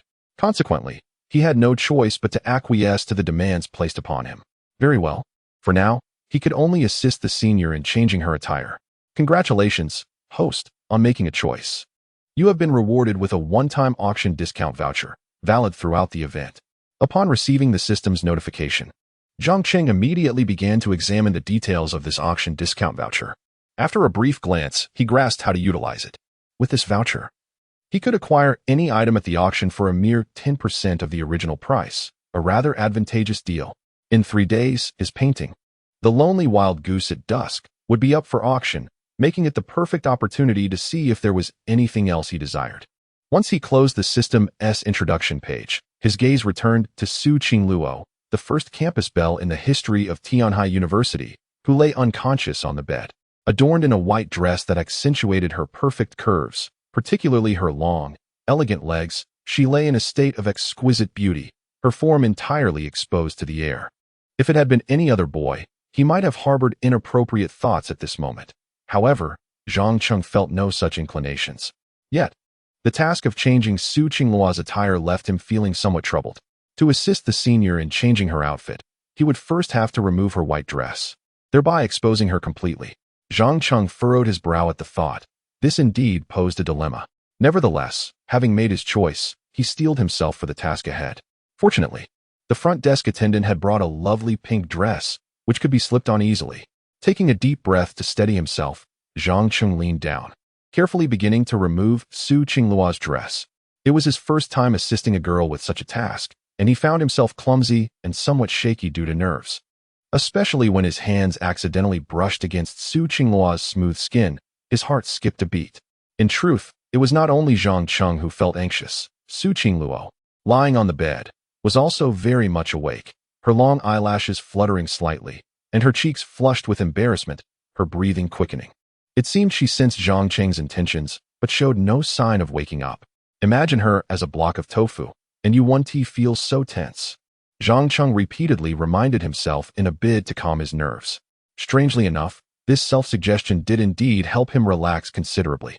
As her dress continued to slip away, Su Qingluo's flawless, alabaster figure became visible to him in its entirety. Her prominent chest, her long, unencumbered legs, and the silky smoothness of her skin were all laid bare before him. To be candid, such a tantalizing sight would be irresistible to any man. Yet, Zhang Cheng remained steadfast, focused solely on successfully changing Su Qingluo's clothes. One could not help but admire his composure amidst such beauty. His heart remained unwavering, demonstrating his genuine love for Su Yao. As for other girls, they were merely blocks of tofu to him. Finally, he had managed to change her dress. Zhang Cheng let out a sigh of relief and began to change into his own clothes. After completing these tasks, he sank into a soft chair, pulling out his phone to indulge in a game of Honor of Kings. The tension from changing Su Qingluo's clothes had been quite overwhelming, and now he sought relaxation through gaming. Meanwhile, Su Qingluo, who had long since regained her senses, was merely pretending to be intoxicated, mirroring Zhang Cheng's anxiety. She felt a mix of anticipation for what he might do next and concern that he might actually proceed with it, leaving her in a state of conflict. However, the ultimate outcome was that Zhang Cheng showed no interest in her physical form, which left Su Qingluo feeling a tinge of disappointment, questioning her allure. Stupid little brother. You'd rather play games than glance my way, she silently huffed before feigning consciousness. Upon seeing Su Qingluo awake, Zhang Cheng continued his game, lifting his gaze to say, "At last, you're awake. I told you not to drink if you couldn't handle it. I want to drink when I want to humph." Su Qingluo replied in a somewhat playful tone, suddenly noticing she was now clad in a pink dress, which prompted her to blush as memories of earlier events flooded back. "Why has my dress changed?" she inquired, her cheeks flushed. This question put Zhang Cheng in an awkward position, so he quickly concocted a story. "When you fainted, your dress got stained with watermelon juice, so I asked a female attendant at the hotel to help you change into a new one." He feigned calmness as he spoke, avoiding her gaze lest she detect his deception. Su Qingluo was surprised to discover that Zhang Cheng could lie, knowing full well he was the one who had changed her dress and seen her in her entirety. "Stupid little brother, I didn't expect you to be so cunning. This time, we're even." Neither of them could expose the other's pretense. After all, she had feigned drunkenness first, and revealing the truth would also unveil her own secret. Thus, they both tacitly agreed to act as if nothing had transpired. "Oh, I see. What time is it now? Shouldn't we head back to school? You promised to teach me to paint this afternoon." Su Qingluo suddenly recalled. "It's already 4 in the afternoon," Zhang Cheng noted after checking his phone. The school's art gallery typically closed at 5 on weekends. "For a clock? We still have time. Let us hurry back," Su Qingluo exclaimed, quickly getting out of bed, putting on her shoes, and dragging Zhang Cheng outside. She was earnest about learning to paint, and the prospect of doing so with Zhang Cheng thrilled her. "Slow down, Su. If we miss it today, I can teach you another time," Zhang Cheng protested as he was pulled along. "No way. You promised to teach me today?" Su Qingluo insisted, urgency lacing her words as she had looked forward to this moment since the night before. After more than half an hour, they finally returned to school. But despite their haste, the art gallery was already closed. The sight of the locked doors filled Su Qingluo's eyes with disappointment. "It's closed. Su, should I teach you to paint another day?" "It really isn't urgent," Zhang Cheng said, noticing the sadness in her expression. But I waited all night yesterday just to paint with you this afternoon. Su Qingluo's eyes brimmed with disappointment, and her eyelids glistened with unshed tears. Seeing how much this meant to her, Zhang Cheng pondered for a moment and said, Su, wait for me here. I'll be right back to teach you how to paint. With that declaration, he turned and dashed away. Su Qingluo watched him run off, momentarily stunned. With the gallery closed, where could they possibly paint? Yet, she obediently waited in place. A few minutes later, Zhang Cheng returned, carrying a complete set of painting supplies, canvas, paints, brushes, and all. Su, today I'll teach you to paint still life, he said, slightly out of breath. Where did you acquire these art supplies? Su Qingluo exclaimed, astonished and deeply touched. I spent 5 times the amount to purchase them from an art student, Zhang Cheng replied candidly. Earlier, when he had dashed out, he had gone to the art department, intending to buy art tools from the students. Initially, they were reluctant, but eventually, after Zhang Cheng offered 5 times the price, some of them were willing to part with their supplies. Su Qingluo was taken aback. She never anticipated that her mere words could compel Zhang Cheng to spend such an exorbitant amount just to teach her how to paint, hoping to alleviate her sorrow. In that moment, her eyes brimmed with tears of gratitude. Her troublesome younger brother remained the same caring soul, always doing heartwarming things. Sister Su, why are you crying? I've brought the art supplies. I'll teach you to paint right now, Zhang Cheng said, somewhat flustered, eventually producing a packet of tissues from his pocket and offering it to Su Qingluo. Why are you so good to me? She asked, accepting the tissues and dabbing her tears. Let us not linger. We should hurry to paint. If we delay any longer, it will be completely dark, Zhang Cheng remarked, glancing at the sky where the sun had just set, presenting the perfect opportunity to capture the beauty of the sunset. Where shall we go to paint? Su Qingluo inquired, her spirits lifting. Let us head to the garden on the eastern side of the school. I'll teach you to paint the sunset through the trees, Zhang Cheng suggested after a moment's thought. Upon hearing this, Su Qingluo felt her cheeks flush, realizing that the garden was a spot typically frequented by couples, a favored locale for confessions and dates among the students of Tianhai University. Then let us go there. She nodded eagerly, filled with anticipation. Soon, they arrived side by side at the eastern garden of the school. The setting was idyllic, adorned with shaded pathways, babbling brooks, and a sea of flowers, making it an ideal venue for a romantic rendezvous. As the sun dipped lower, many couples strolled hand in hand, some even sharing passionate kisses in the dimming light. Su Qingluo felt her face warm with embarrassment, while Zhang Cheng focused intently on selecting the perfect painting spot. Sister Su, let's south go to that grove. The way the sunset casts its glow on the ground is simply breathtaking. Capturing it on canvas would be stunning. Zhang Cheng pointed toward a nearby grove. Following his gaze, Su Qingluo admired the grove under the slanting rays of the sun, finding it indeed enchanting, with several couples walking together along the shaded paths, radiating happiness and sweetness, an image that made her envious. She suddenly yearned to walk hand in hand with Zhang Cheng like that every day. Zhang Cheng moved a few steps ahead, noticing Su Qingluo had not followed. He turned and called out, Sister Su, why aren't you coming? If we don't hurry, we'll miss the chance to paint this beautiful sunset. Upon hearing his words, Su Qingluo decided it was time to drop the pretense. Since it was clear that Zhang Cheng still held feelings for her, there was no need to mask her own emotions. She wanted to embark on a sweet love story with him, dreaming of wearing a wedding dress for him by the end of the year. Summoning her courage, she called out to Zhang Cheng, actually, I am the girl you wish to marry. Let us be together.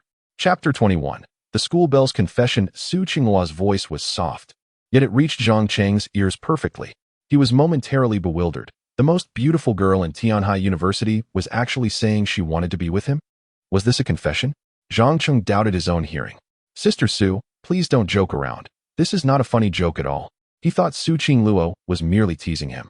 However, Su Qingluo was utterly serious. I mean it, Zhang Cheng. In fact, I am the girl you are destined to marry. Let us be together. Just like those couples holding hands, we could. Before she could finish painting her envisioned future, Zhang Cheng interrupted her. Sister Su, you are a wonderful person, but you are not the girl I will marry. We are not suited for each other.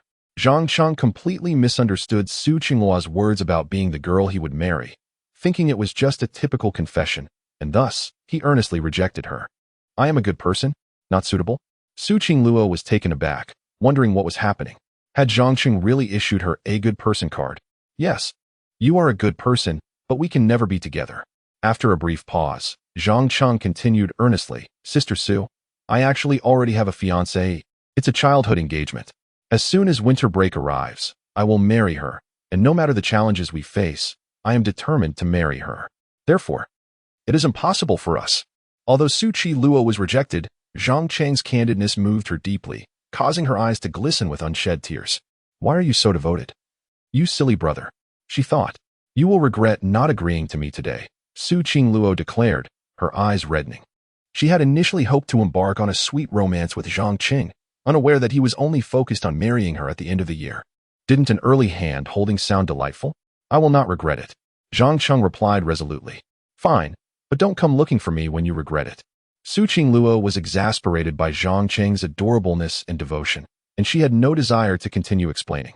With that, she turned and walked away. As she left in tears, Zhang Qing contemplated chasing after her, but he rationalized that enduring short-term pain was better than prolonging the hurt.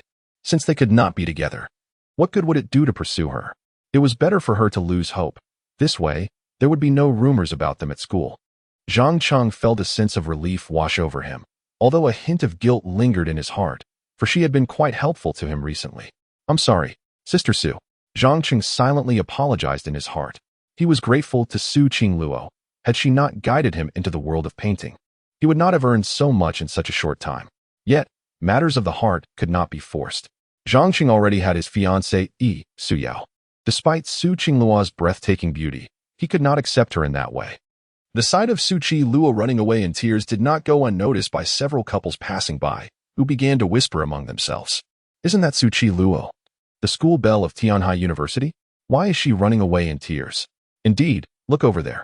There's a handsome guy who seems to be the one involved in the recent rumors with her. Oh my, could it be that she confessed and was rejected, leading to her heartbreak?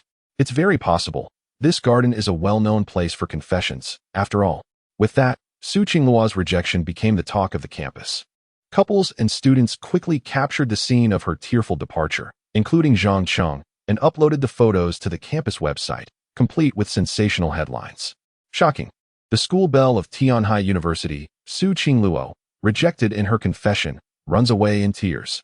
The aloof goddess falls from grace, pursuing a boy only to be heartbroken. The posts, laden with sensational text and accompanied by photographs depicting Su Qingluo crying and Zhang Cheng standing still, confirmed the tale of the school belle's rejection. Almost immediately, these posts became the headlines of the campus forum, drawing clicks and attention from students. This was entirely unexpected for both Zhang Cheng and Su Qingluo. Though Su Qingluo was rejected, her spirits remained surprisingly high. She felt a flicker of happiness. Her tears were not of sorrow, but rather a response to Zhang Cheng's sincere devotion. The events of the day affirmed her belief that her silly brother was still that same devoted boy, fixated on her alone. The thought lifted her spirits significantly. Silly brother, when the year ends, let us see if you regret it. Su Qingluo teased playfully, humming a tune as she returned to her dorm, quite evidently in good spirits. Contrary to the despair depicted in the campus posts. However, upon entering, she found her 3 roommates awaiting her, their expressions oddly expectant, each holding snacks and drinks. Why are you all waiting at the door? Su Qingluo asked, bemused. Qingluo, this is a snack I've kept for a long time, just for you, Lin Baiwei exclaimed, thrusting a large bag of treats into Su Qingluo's hands. And this is my yogurt, also for you. Yi Shiming chimed in, offering her a row of yogurts. Here is my unopened L'Oreal face mask. All yours. Lu Yinren added, handing over a face mask.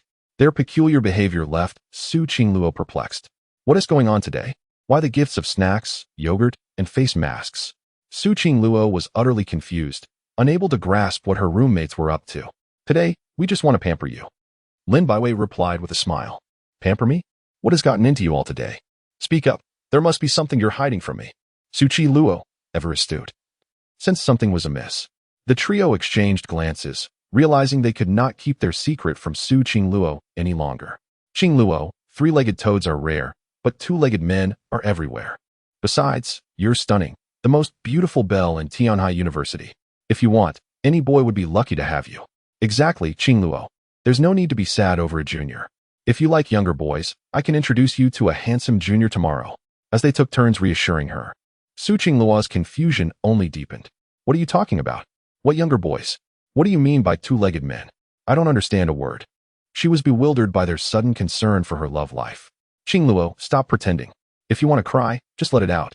It's better for your health than holding it in, Lin Baiwei urged. Why would I cry? Su Qingluo retorted, exasperated. You still think you can hide it from us?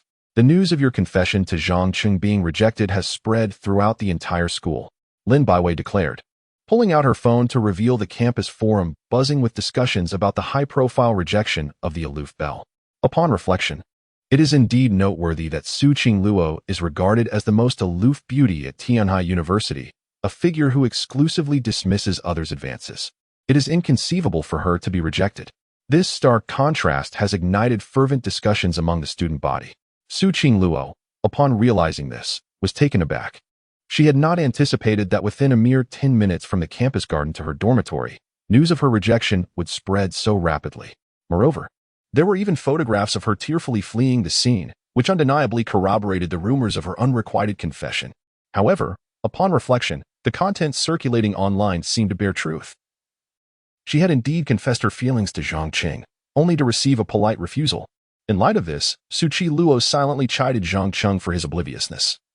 Had he not been so dense, such an embarrassing situation could have been avoided. Qingluo, do not be disheartened. Zhang Cheng is merely slightly handsome and possesses artistic talent. Beyond that, he lacks any exceptional qualities. There are countless suitors far superior to him. If you wish, they would undoubtedly line up to vie for your affection. Lin Baiwei reassured her. Indeed, Qingluo, do not dwell on your rejection. It is merely a fleeting setback. The next opportunity will undoubtedly be better. Echoed Yi Shimeng and Lu Yanran in unison. Su Qingluo observed her 3 roommates, who typically competed with her for food and drink, rally around her in concern upon learning of her rejection. They offered her their snacks, beverages, and cherished face masks, all in an effort to lift her spirits. Truthfully, Su Qingluo felt a twinge of gratitude. These 3 roommates were indeed worthy companions. What are you all thinking? Although I was rejected, I am not so fragile. I am doing perfectly well. In fact, I am not unhappy at all. Su Qingluo replied with a smile. She genuinely felt no sorrow, and in fact, was quite pleased, as it was evident that Zhang Cheng held a deep, albeit misguided, affection for her. Everything will be all right. Let us retire early tonight. Lin Baiwei encouraged once more. Yes, an early night will wash away any troubles. Tomorrow is a new day filled with promise, chimed in Yi Shimeng. All right, I shall turn in early tonight. Su Qingluo acquiesced, touched by their heartfelt concern, wishing to alleviate their worries. Meanwhile, Zhang Cheng returned to his dormitory. However, in stark contrast to Su Qingluo's comforting atmosphere, his 3 roommates reacted with exuberant disbelief. Wow, Zhang Cheng, you are incredible. You actually rejected the confession of the campus beauty, exclaimed the lanky Lin Yang, his face alight with admiration. Bro, you are legendary. I am utterly speechless. While others cannot even approach her, you had her confess and then turned her down, added the stout Wang Hao, equally astonished. Zhang Cheng, are you out of your mind? That is the most beautiful girl to grace Tianhai University in a century. How could you refuse her? Cried the bespectacled Li Yuanhao, his expression one of utter exasperation. Zhang Cheng could hardly believe how swiftly the news had spread. Merely having dined in the cafeteria, he found the tale had proliferated across the campus. But I do not harbor any feelings for her. Why should I acquiesce? Zhang Cheng responded, perplexed. Man, you are something else. You do not even like the campus beauty. She is the dream of every boy in the school, Li Yuanhao declared, giving Zhang Cheng a thumbs up. Suddenly, Lin Yang interjected, Zhang Cheng, could it be that you prefer men? How else could you possibly reject such a stunning beauty? Upon hearing this, the 3 roommates exchanged glances and instinctively distanced themselves from Zhang Cheng, with Wang Hao clutching his chest protectively, fearing an unwanted advance. Zhang Cheng found himself at a loss for words. Let me clarify. I am a normal man who is attracted to women. The reason I turned down Su Qingluo is simply that I have my heart set on someone else. Upon hearing this, his roommates drew closer once more. Ah, so you have someone you fancy. No wonder you rejected the campus beauty. Who is she? Is she even more beautiful than Su Qingluo? They inquired with eager anticipation.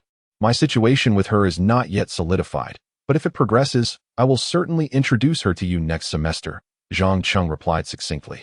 With a wedding date set for the end of the year, if all goes well, he would officially be with Su Yao. Not established yet. You best put in the effort, Wang Hao remarked, a hint of disappointment in his voice. With Su Qingluo's absence, Zhang Qing's phone became considerably quieter. His life seemed to return to its usual rhythm, and for 2 consecutive days, Su Qingluo had not reappeared in his world. It appeared that the aftermath of her rejection had left her heartbroken, severing all ties with him. Zhang Qing found satisfaction in this state of affairs, albeit with a lingering regret regarding his unfulfilled promise to teach Su Qingluo how to paint. On the 3rd morning, with no classes scheduled, Zhang Qing visited the library to study financial investment literature. Having resolved to carve out a successful career in the investment sphere, he was determined to apply himself diligently. Yet, as he immersed himself in his studies, a familiar and melodious voice interrupted him. "Junior, may I sit beside you?" Upon hearing this voice, Zhang Qing instinctively turned to look, and when he beheld her enchanting visage, he was momentarily rendered speechless. Chapter 22. The aloof school belle pursues me again. Zhang Qing never anticipated that Su Qingluo, who had vanished for 2 days, would reappear, still as breathtakingly beautiful and captivating as ever. Noticing Zhang Qing lost in thought, Su Qingluo inquired once more, "Junior, may I sit beside you?"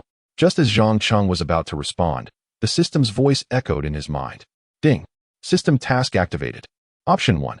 Accept Su Qingluo's request to sit beside you. Reward: 10-fold investment rebate. Option 2. Decline Su Qingluo's request to sit beside you and tell her to leave. Reward: 2 additional eggs. The system's choices were perpetually provocative, leaving one with no alternative. 2 additional eggs? Would that still make him a man? He could scarcely fathom what it would be like to possess 4 eggs. Ultimately, he had no choice but to acquiesce, saying, "Go ahead. There's no one here." No sooner had he spoken than the system chimed in again. "Congratulations, host, on your choice. Reward: 10-fold investment rebate, valid for 3 days." Zhang Qing eagerly anticipated this 10-fold investment rebate. He had previously experienced a similar rebate that netted him 10 million, and this one, being a gold standard, seemed to promise even greater returns. However, he would need to scrutinize the specific conditions later. Upon hearing Zhang Qing's acquiescence, Su Qingluo beamed and took a seat beside him, extending a cup of milk tea toward him. "Junior, this is for you." Su Qingluo remained as gentle as ever. In his presence, all her aloofness seemed to vanish. Zhang Qing was momentarily taken aback. "Sister Su, I've made my feelings quite clear. It's impossible for us." He refrained from accepting the milk tea, suspecting Su Qingluo was still clinging to hope and attempting to win him over with gifts. Su Qingluo, upon hearing this, felt a mix of amusement and frustration. "What are you thinking? Who do you think you are? I'm not chasing after you. There are many who are far more outstanding than you among those pursuing me. I'm not particularly interested in you." She feigned a haughty demeanor, though in her heart, she cherished Zhang Qing and often dreamt of him. "That's all right. You're actually quite a nice person, and beautiful too. You should find someone more suited to you. Of course, if you wish to learn painting, I can teach you," Zhang Qing suggested after a moment's thought. He had previously promised to teach Su Qingluo to paint, so he was willing to fulfill that commitment unconditionally. "I almost forgot. Yes, you did promise to teach me to paint." Su Qingluo smiled brightly, then playfully added, "Handsome master, let this cup of milk tea be my tribute to you. Now can I offer it to you?" Zhang Qing expected Su Qingluo to be so determined in her attempts to give him milk tea. Yet, given the circumstances, it would be rather ungracious of him to refuse it now. "All right, but let me make it clear. I can teach you to paint. But there's no possibility for us," Zhang Qing reiterated earnestly. He aimed to preempt any misunderstandings reminiscent of their encounter 3 days prior. "Fine. I understand there's no possibility. Just don't come running after me later," Su Qingluo teased, her lips curling into a smile. "Rest assured, I won't develop feelings for you, nor will I pursue you," Zhang Qing stated with confidence. He already had feelings for Su Yao. How could he possibly entertain any affection for Su Qingluo? Seeing Zhang Qing's unwavering confidence, Su Qingluo smiled mischievously. "Don't speak so definitively." While Zhang Qing and Su Qingluo engaged in their quiet conversation, several students in the library began to take notice. Although it was morning, the library was still bustling with students. Su Qingluo's stunning beauty and status as the campus belle naturally drew many gazes. Soon, they observed Su Qingluo handing milk tea to Zhang Qing, sparking a flurry of gossip among the students. "Oh my gosh, isn't that Su, the campus belle? After being rejected last time, she's back again, delivering milk tea to her junior. Indeed, the boy sitting beside her seems to be the one she confessed to." It appears Sue is unwilling to accept her rejection and is pursuing him again. Can you believe it? The once aloof campus belle has turned into a lovesick puppy. This junior must possess some kind of charm to captivate her so. Students quickly whipped out their phones, stealthily snapping pictures of Zhang Cheng and Su Qingluo. Afterward, they promptly posted the photos online, titling them with sensational headlines that quickly went viral. Shocking. The campus belle Su Qingluo, unwilling to accept rejection, pursues her junior again. Major news. Once high and mighty, Su has become a lovesick follower, relentlessly chasing after a freshman. As the explosive posts flooded the campus forum, the once quiet platform erupted with activity once more. Meanwhile, the two protagonists remained blissfully unaware of the stir they had caused. By noon, Zhang Cheng and Su Qingluo finally exited the library. Zhang Cheng, would you like to have lunch together? Su Qingluo sweetly invited. This was an invitation from the most beautiful girl at Tianhai University. Any typical boy would likely be overwhelmed with joy. However, Zhang Cheng merely shook his head gently. I'm sorry, Sister Su, but I must attend an auction today, so I want to be able to join you for lunch. His refusal was not a mere excuse. He genuinely had to attend the auction where his painting, The Lonely Wild Goose at Dusk, was set to be auctioned at noon. Furthermore, he possessed a discount voucher that allowed him to bid at a fraction of the original price. He couldn't afford to waste such a splendid opportunity. All right, but there's a painting society event later. Remember to come to the art gallery after school. I'll be waiting for you there. And don't forget to teach me to paint. Su Qingluo said after a moment's thought. Sure, I will definitely come after school to teach you to paint. Zhang Cheng nodded, honoring the promise he had made to Su Qingluo earlier. Then it's settled. Su Qingluo smiled brightly before turning to leave. Zhang Cheng watched her departing figure and sighed inwardly, initially believing he would never cross paths with her again, yet fate had other plans. After contemplating for a moment, Zhang Cheng headed outside. He needed to hurry to the auction at Haiyuan Art Street, as noon was fast approaching. After hailing a cab, he quickly made his way to the auction. During the ride, Zhang Cheng took the opportunity to review the new tenfold investment rebate he had acquired. Tenfold investment rebate, valid for 3 days. Invest in a company with an annual profit of over 10 to receive a tenfold cash rebate, with a maximum rebate of 50 million cash. After reading the conditions, Zhang Cheng couldn't help but marvel. A company with a 10 annual profit still needs investors? Achieving such a tenfold rebate seems exceedingly difficult. However, the prospect of a maximum rebate of 50 million was quite enticing, especially since he had acquired substantial knowledge about investments and was eager to find an opportunity to put it into practice. Half an hour later, Zhang Cheng finally arrived at the auction at Haiyuan Art Street. This auction house is one of the 3 major auction venues in Tianhai City, characterized by its international flair. Numerous state-owned items are often auctioned here, making it a prominent and reputable establishment. Upon arrival, Zhang Cheng encountered Su Gang, who appeared to be waiting for someone. Brother Zhang Cheng, you finally made it, Su Gang exclaimed, warmly grasping Zhang Cheng's hand. Boss Su, were you waiting for me? Zhang Cheng inquired, curiosity piqued. Indeed. I was waiting for you. Let's head inside. I have some thrilling news to share. Su Gang replied, his face beaming with delight. What exciting news? Zhang Cheng's interest was now fully aroused. With an air of mystery, Su Gang ushered Zhang Cheng into the auction house and smiled. I've already announced that your painting, The Lonely Wild Goose Under the Dusk by Tang Bohu, is up for auction. Now, all the big shots interested in this artwork have gathered here today, and the auction has slated your piece as the grand finale. I assure you, it will fetch a staggering price that will leave you astounded. Is that so? That truly is wonderful news. Zhang Cheng felt a surge of joy. Entrusting his painting to Su Gang for management was indeed a wise decision. Come, let's proceed to the auction hall. The bidding is about to commence in 10 minutes. Su Gang enthusiastically led Zhang Cheng inside. Boss Su, if I wish to bid on something, what procedures do I need to follow? Zhang Cheng asked as they walked, realizing he possessed a bidding voucher that would be a waste if unused. With a starting bid of 100 million, he could acquire something for just 10 million. It would be foolish not to utilize such a valuable opportunity. If you wish to bid, you'll need to register your identity and verify your funds. However, I have connections. I can sort it out for you, Su Gang assured him confidently. All right, please assist me in obtaining a bidding identity. Zhang Cheng responded eagerly. Of course, follow me.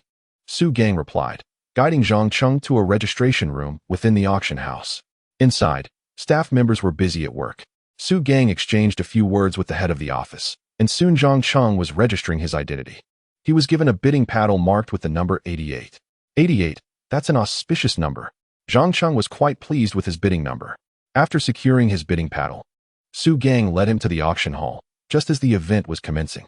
A cultured gentleman took to the stage, microphone in hand, hosting the auction. Zhang Cheng casually surveyed the room and noted a significant turnout, with over 30 attendees, all evidently affluent based on their attire. I wonder if there's anything here that piques my interest, Zhang Cheng mused with anticipation. Before long, the first auction item was revealed, and to Zhang Cheng's astonishment, it was his own painting, The Lotus After Rain. Not only was Zhang Cheng taken aback, but Su Gang was equally surprised. However, he quickly regained his composure. That crafty fellow has indeed managed to get your Lotus After Rain featured in the auction. This is excellent news. Your painting's value will undoubtedly rise. And your reputation may double as well. Su Gang congratulated him. That crafty fellow referred to the rotund businessman who had originally purchased the painting from Zhang Cheng for 810,000. Is that so? Zhang Cheng replied, somewhat understanding the implications. He realized that if the painting sold for a high price, it would elevate the value of his future works as well. Furthermore, showcasing his piece at the auction would undoubtedly enhance his reputation. Rest assured, I will assist you in driving up the price, Su Gang stated shrewdly. Zhang Cheng intended to collaborate with the Yunxiang Art Gallery in the future. While this auction of Lotus After Rain might not yield direct benefits for them, it would indirectly boost Zhang Cheng's reputation, leading to higher prices for his future artworks. Su Gang was well aware of the stakes involved. On stage, the host, Chao Sheng, passionately introduced Zhang Cheng's Lotus After Rain. This exquisite piece is the work of the recently emerged genius artist Zhang Cheng, a freshman at Tianhai University. Despite his youth, his artistic prowess is remarkable, Chao Sheng continued. Moreover, this painting was created during a contest with Master Qin Yuan, showcasing the enchanting technique of flowers blooming upon contact with water, a skill even Master Qin admires. This revelation sent ripples of astonishment through the audience, many of whom were skeptics, questioning the validity of such a claim. Is it true that this unidentified youth has outperformed Master Qin Yuan? Many prominent figures present had heard of Master Qin Yuan, a master whose paintings could sell for as much as 1,500,000, ranking among the top 30 in the Chinese art world. They scrutinized the painting, finding it less impressive than suggested. Indeed, it is true. Allow me to demonstrate what it means for flowers to bloom upon contact with water, Chao Sheng declared, fetching a bowl of water. After taking a sip, he directed a fine mist towards the painting. As the audience watched in bewilderment, the lotus flowers on the painting suddenly bloomed, creating a magical spectacle that astonished the esteemed guests. With this demonstration, they began to believe in the painting's superiority over Master Qin Yuan's work and recognized Zhang Cheng as a rising genius in the art world. Among the attendees was Wang Wei, the vice president and head of the art department at Tianhai University. He was equally astonished by the painting's technique, and even more so that the artist was a freshman from their institution. When did Tianhai University have such an extraordinary student? We must identify him and nurture his talent, Wang Wei thought, feeling both excited and determined to support this promising newcomer.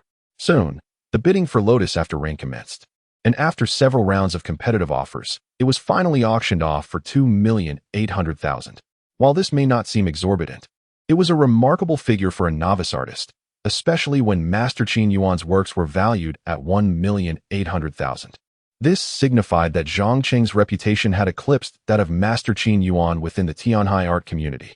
Su Gang played a pivotal role in this success, as many attendees were drawn by the allure of Tang Bohu's The Lonely Wild Goose Under the Dusk, including Vice President Wang Wei, who was also attracted by it.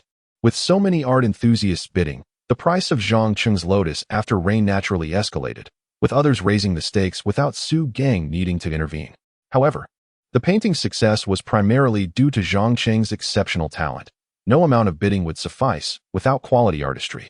Congratulations, brother Zhang Cheng. Your painting's value has multiplied several times over. You will never want for money again, Su Gang exclaimed, his excitement palpable, as he recalled the 3 pieces of Zhang Cheng's work he held, which could now command significantly higher prices. Zhang Cheng nodded, somewhat incredulous at the outcome, yet pleased with the results. With this achievement, he could steadily enhance his wealth through his art, bringing him one step closer to marrying Su Yao.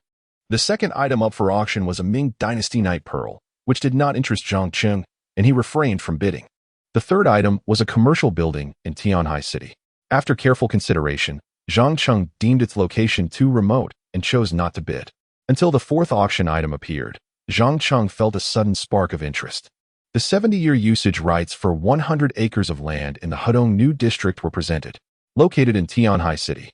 The Hudong New District is poised for significant future development, and the land here is bound to appreciate in value. Even if I were to venture into real estate myself, this would surely be of use. With this thought, Zhang Cheng resolved to place a bid on the fourth auction item. After the host, Chao Sheng, detailed the specifics of the fourth item, he announced loudly, "The starting price for the fourth auction item is 50 million. Each subsequent bid must not be lower than 10 million. The auction begins now." No sooner had he finished speaking than someone called out a bid. "I bid 100 million. A prominent figure in the front row immediately doubled the auction price. Yet, others were quick to follow. "I bid 110 million. I bid 120 million. I bid 150 million. The bidding for this parcel of land escalated rapidly, soon reaching 200 million. Though the number of competitors dwindled, Zhang Cheng observed their bidding with patience, knowing he possessed a discount bidding voucher. The higher the price climbed, the greater his potential profit. 300 million. A tycoon seated at the front appeared resolute, raising the bid to 300 million. At this juncture, the price had reached its limit, and no one was willing to continue, as further bidding could lead to significant losses. Seeing that no one was willing to raise their bid, the host began to count down. 300 million, going once. 300 million, going twice. Just as everyone anticipated that the land would be sold for 300 million. Someone in the back raised an auspicious bidding paddle and called out for 100 million. This proclamation sent a ripple of astonishment through the crowd, and they all turned to gaze at the source of the bid. Chapter 23. Embracing the school beauty for warmth. Super rewards at a critical juncture. Zhang Cheng quoted an astronomical price. He held a firm belief in the development of the Hudong New District in Tianhai City. Although 400 million seemed somewhat inflated above market value, Zhang Cheng possessed a bidding discount voucher, which meant he only needed to invest 40 million. Thus, he made his move without hesitation. Upon his announcement, a wave of astonishment swept through the prominent figures present. 400 million was indeed an exorbitant sum. In all of Tianhai City, only a select few could effortlessly present 400 million in liquid assets. Almost instantaneously, many influential individuals turned their attention toward him. And when they discovered that the one making the bid was a dashing young man, their shock deepened. Who is this youth, daring enough to proffer such a sky-high bid, which was already inflated by 20%? Many began to speculate quietly. Even Su Gang, seated nearby, looked at Zhang Cheng in disbelief, as if he did not recognize him. "Zhang Cheng, you cannot make such reckless bids. Do you comprehend the magnitude of 400 million? Su Gang wiped the sweat from his brow. He never anticipated Zhang Cheng would exhibit such audacity by quoting a price nearly 20% above market value. "I understand, but I must secure this parcel of land," Zhang Cheng replied with unwavering confidence. Although the 400 million price tag appeared excessive at the moment, he foresaw that in a few months, or even half a year, the land could easily fetch 500 million or more. This conviction stemmed from Zhang Cheng's comprehensive assessment of the urban development in Tianhai City. Even without the bidding discount voucher, had he possessed 400 million in capital, he would still have pursued this land. Su Gang was deeply impressed by Zhang Cheng's resolute demeanor. This young man, aside from his artistic talents, exhibited remarkable tenacity in other domains as well. Huang Guizhua, seated in the front row of the auction, took a long puff of his cigar upon witnessing Zhang Cheng's bold bid of 400 million. This mogul, who had previously offered 300 million, was the chairman of the Huang Group in Tianhai. He had anticipated that 300 million would suffice to acquire the land, but was now blindsided by this unexpected challenger. He turned to his finance minister and assistant, inquiring, "Lin, how much liquidity does our Huang Group currently possess?" It was evident that Huang Guizhua was reluctant to relinquish this opportunity. "Chairman Huang, we have 450 million in liquid assets on the books. If we insist on acquiring this land, it may jeopardize our cash flow," Assistant Lin cautioned with a frown. Huang Guizhua sighed inwardly. "Damn it. I thought that by intentionally diverting the Su family's representatives, no one would contest this land. I never expected such an individual to emerge." With a furrowed brow, he ultimately decided against further bidding, with the Huang Group withdrawing. No other contenders dared to contest for the land. The auctioneer, noticing the silence, began the countdown, and soon the land was sold for 400 million. Congratulations to bidder number 88 for successfully acquiring the 70-year usage rights to 100 acres in the Hudong New District for 400 million, the auctioneer declared with finality. Zhang Cheng's heart swelled with joy upon securing the land. This was indeed a significant gain, albeit the land could not be liquidated immediately, as he intended to hold out for a better market opportunity. Congratulations, Zhang Cheng. Let me escort you to the transaction room. Su Gang beamed with enthusiasm. The ability to produce 400 million in liquid assets indicated an impressive background, and Su Gang's perception of Zhang Cheng had transformed entirely. Previously, he regarded Zhang Cheng as a gifted young artist. Now, he saw him as a wealthy and multifaceted young gentleman. All right, Zhang Cheng nodded, rising to follow Su Gang toward the transaction room, eager to utilize his bidding discount voucher promptly. Under Su Gang's guidance, Zhang Cheng soon arrived at the transaction room, where the auctions manager approached him with warmth. Mr. Zhang, congratulations on acquiring the 100 acres in the Hudong New District. Ma Tao greeted him, shaking his hand. The ability to bid 400 million indicated extraordinary wealth, prompting Ma Tao to treat Zhang Cheng with utmost respect. Let us expedite the transaction process, Zhang Cheng urged. Of course, right away. Ma Tao called for a transaction contract while inquiring. Mr. Zhang, would you prefer to swipe your card or transfer funds? Would you like to complete it in installments or as a lump sum? I'll swipe my card for a lump sum payment, Zhang Cheng replied, producing a bank card containing over 40 million in cash. Without the bidding discount voucher, this amount would have been insufficient. However, utilizing the voucher made it feasible. Excellent. Ma Tao's demeanor grew even more respectful upon hearing Zhang Cheng's intention to pay 400 million in full. As Ma Tao proceeded to process the card, Zhang Cheng also applied the bidding discount voucher. Before long, Ma Tao successfully completed the transaction, transferring 400 million into the auction's account while deducting only 40 million from Zhang Cheng's card. This exemplified the power of the bidding discount voucher. Ding! Congratulations, host, for successfully utilizing the bidding discount voucher. The system's voice resonated in Zhang Cheng's mind. All right, Mr. Zhang, the payment has been completed. Please sign here, and the land in Hudong will be yours. Ma Tao respectfully returned Zhang Cheng's bank card and presented the transaction contract for his signature. After Zhang Cheng signed the agreement, 2 copies were generated, officially securing the 400 million valued land for him. Wonderful. In due time, as the value of this land skyrockets, I can either sell or develop it, Zhang Cheng remarked, a subtle smile gracing his lips. Congratulations, Zhang Cheng. The next item for auction is your painting, The Solitary Goose at Dusk by Tang Bohu. Su Gang reminded him eagerly. Great. Let us take a look. Zhang Cheng was equally excited about the painting. However, following his land purchase, his bank account was now empty as he had exhausted the previous savings of over 40 million. He now relied on the hope that The Solitary Goose at Dusk would fetch a high price. Upon returning with Su Gang, the auction for Tang Bohu's The Solitary Goose at Dusk had already commenced, with the bidding prices soaring. This was largely due to Su Gang's efforts in inviting many influential figures from across Tianhai City, resulting in fierce competition. Naturally, the painting's authenticity contributed to the fervor. I bid 20 million. I bid 25 million. Bidding continued to escalate, quickly surpassing 30 million. Su Gang then intervened, pushing the bid to 50 million. A staggering increase of 20 million, showcasing his shrewdness. Once the price reached 50 million, the vast majority of bidders were eliminated. Yet a few prominent figures remained in the running. 51 million. Huang Guizhua, chairman of the Huang Group, made another bold offer. Frustrated by his inability to secure the land, he was determined to acquire this genuine artwork by Tang Bohu. 55 million. Vice President Wang Wei of Tianhai University could no longer hold back. Wang Wei was not only the university's vice president, but also the head of the fine arts department and a well-known figure in the Tianhai art scene, making 55 million within his means. However, Huang Guizhua was resolute in his pursuit of Tang Bohu's masterpiece. 60 million, he declared imperiously. After considerable hesitation, Wang Wei ultimately had to concede. Raising the bid further would significantly impact his quality of life, compelling him to withdraw from the competition.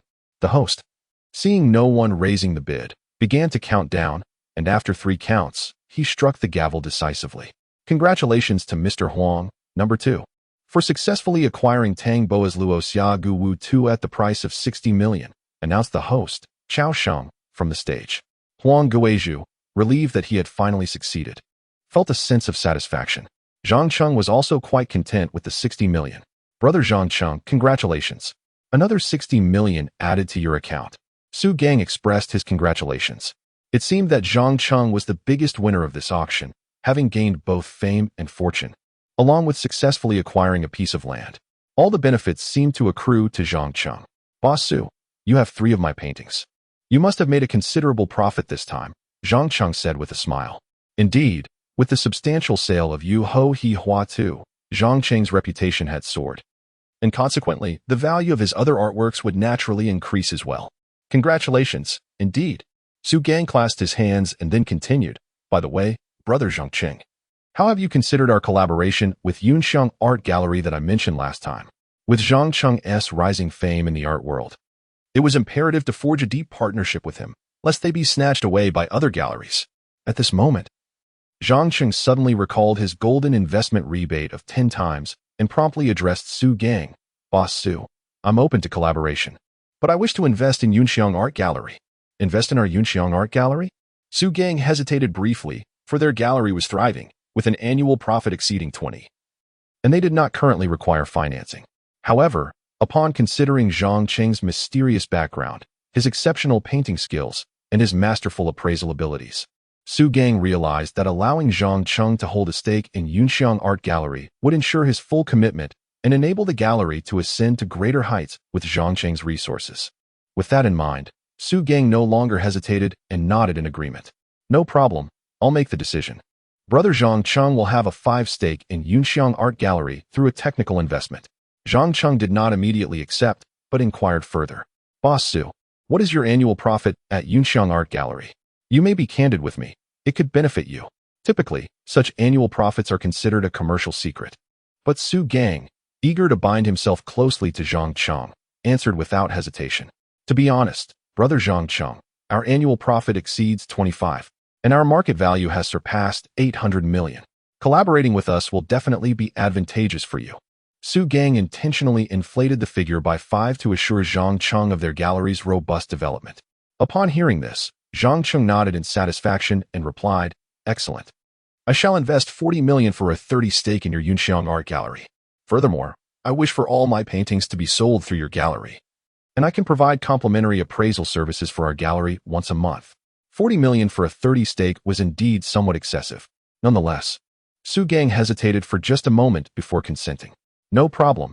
As the chairman of Yunxiang Art Gallery, I will convene a board meeting shortly. Had Zhang Cheng merely been a young painter or an appraisal master, Su Gang might not have acquiesced to such terms. However, given that Zhang Cheng had just acquired a piece of land worth 400 million, it was evident that he possessed considerable depth in his background. Su Gang recognized that Yunxiang Art Gallery could potentially soar to new heights with Zhang Cheng's support. This consideration led Su Gang to agree to Zhang Cheng's proposal. Splendid. I shall await your news, Zhang Cheng declared as he rose, thoroughly satisfied with the outcome. By investing in Yunxiang Art Gallery, his golden investment rebate would come into effect, and although the maximum rebate was limited to 50 million, it was still a substantial gain. All right, I will provide you with a response in 3 days. Su Gang warmly shook Zhang Cheng's hand, feeling that binding himself closely to Zhang Cheng was one of the wisest decisions of his life. Before departing the auction, Zhang Cheng received a cash payout of 57 million from the auction house, the proceeds from the sale of Tang Bohu S Luo Xiagu Wu Tu, after deducting a 5 commission. Elated by this windfall, which conveniently met his financial needs, he could now invest the 40 million in Yunxiang Art Gallery. After leaving the auction, Zhang Cheng returned to school for class. In the evening, rather than heading back to his dormitory, he made his way to the art gallery. Earlier that morning, he had promised Su Qingluo that he would teach her to paint after class, and he had no intention of breaking that promise. Familiar with the route, Zhang Cheng arrived at the art society within the gallery, only to find it completely deserted. Isn't there supposed to be an event today? Where is everyone? Just as he pondered this, a familiar playful voice emerged from behind him. You're late, little brother. Su Qingluo jumped out from behind the door and promptly closed it behind her. Zhang Cheng was slightly startled. He hadn't anticipated Su Qingluo hiding there. What a mischievous girl she was. Senior Su, didn't you say today was our art society's event? Why is no one else here? Zhang Cheng asked in confusion. Yes, it's an event for our art society, just the 2 of us. Su Qingluo replied earnestly. Well, all right. Zhang Cheng found himself unable to argue with her. Let us start painting. What do you wish to draw? He said, eager to fulfill his promise. Wait, you haven't had dinner yet, have you? I brought you something delicious. Su Qingluo exclaimed, pulling out 2 boxes of lunch from her bag. These were homemade by Su Qingluo, who had, of course, borrowed the school's cafeteria and ingredients. I'm actually quite hungry. Let us eat before we start painting. Zhang Cheng rubbed his belly. Having come straight from class, he hadn't had time to eat. This one is for you, and this one is for me. Su Qingluo handed Zhang Cheng a blue container, keeping the pink one for herself. Upon opening the container, Zhang Cheng discovered the dishes were exquisitely prepared and filled with his favorite foods, fried eggs, sautéed shrimp, and stir-fried pork with greens. Where did you get all this? Did you order takeout? Zhang Cheng asked, his appetite piqued as he eagerly picked up his chopsticks. I made it myself. Is it good? Su Qingluo asked.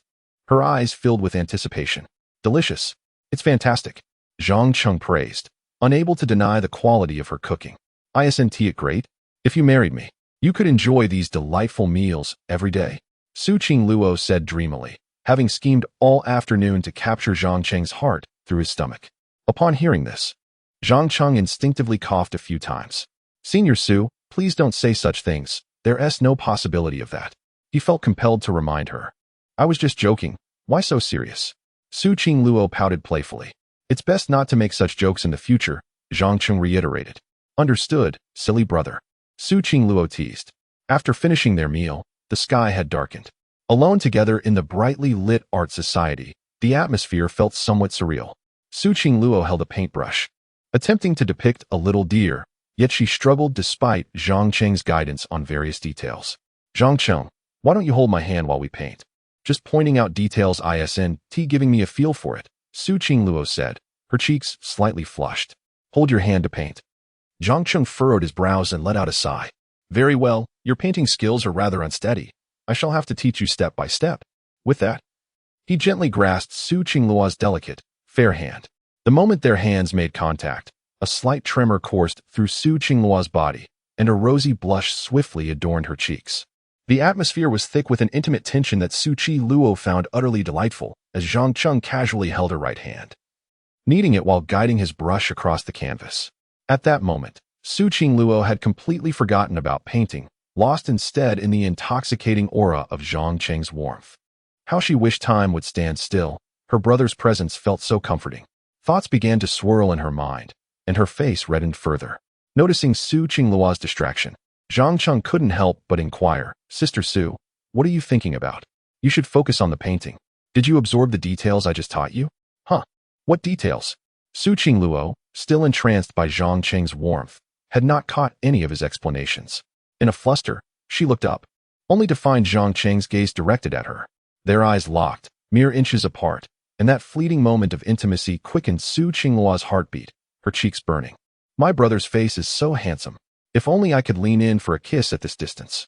Her thoughts spiraled, nearly closing her eyes in anticipation, when suddenly, the studio was plunged into darkness as the power went out. How could the power go out at such a crucial moment? Su Qingluo lamented. Zhang Cheng frowned, puzzled by the sudden blackout. He quickly retrieved his phone, only to discover it was dead. Oh no, my phone's out of battery too. Sister Su, does your phone still have any charge? In the darkness, he asked. It seems to have a little left. Su Qingluo checked her phone, finding it at 10 battery. Quick, turn on the flashlight. We need to get out before the gallery closes. Zhang Cheng urged. All right. Su Qingluo hastily activated the flashlight. With the faint glow, Zhang Cheng immediately took her hand and moved forward, but upon reaching the gallery door, they discovered it was locked from the outside. Oh no, it seems we are trapped inside the gallery. Zhang Cheng exclaimed in despair. Just then, Su Qingluo's phone battery died, extinguishing their hope of calling for help. It truly is a case of misfortune striking all at once. It appears we shall have to spend the night in this gallery, Zhang Cheng remarked, somewhat bewildered. Upon hearing this, Su Qingluo felt a flicker of joy. Spending the night here was acceptable as long as she could be with her brother. In fact, she found herself hoping for a little adventure.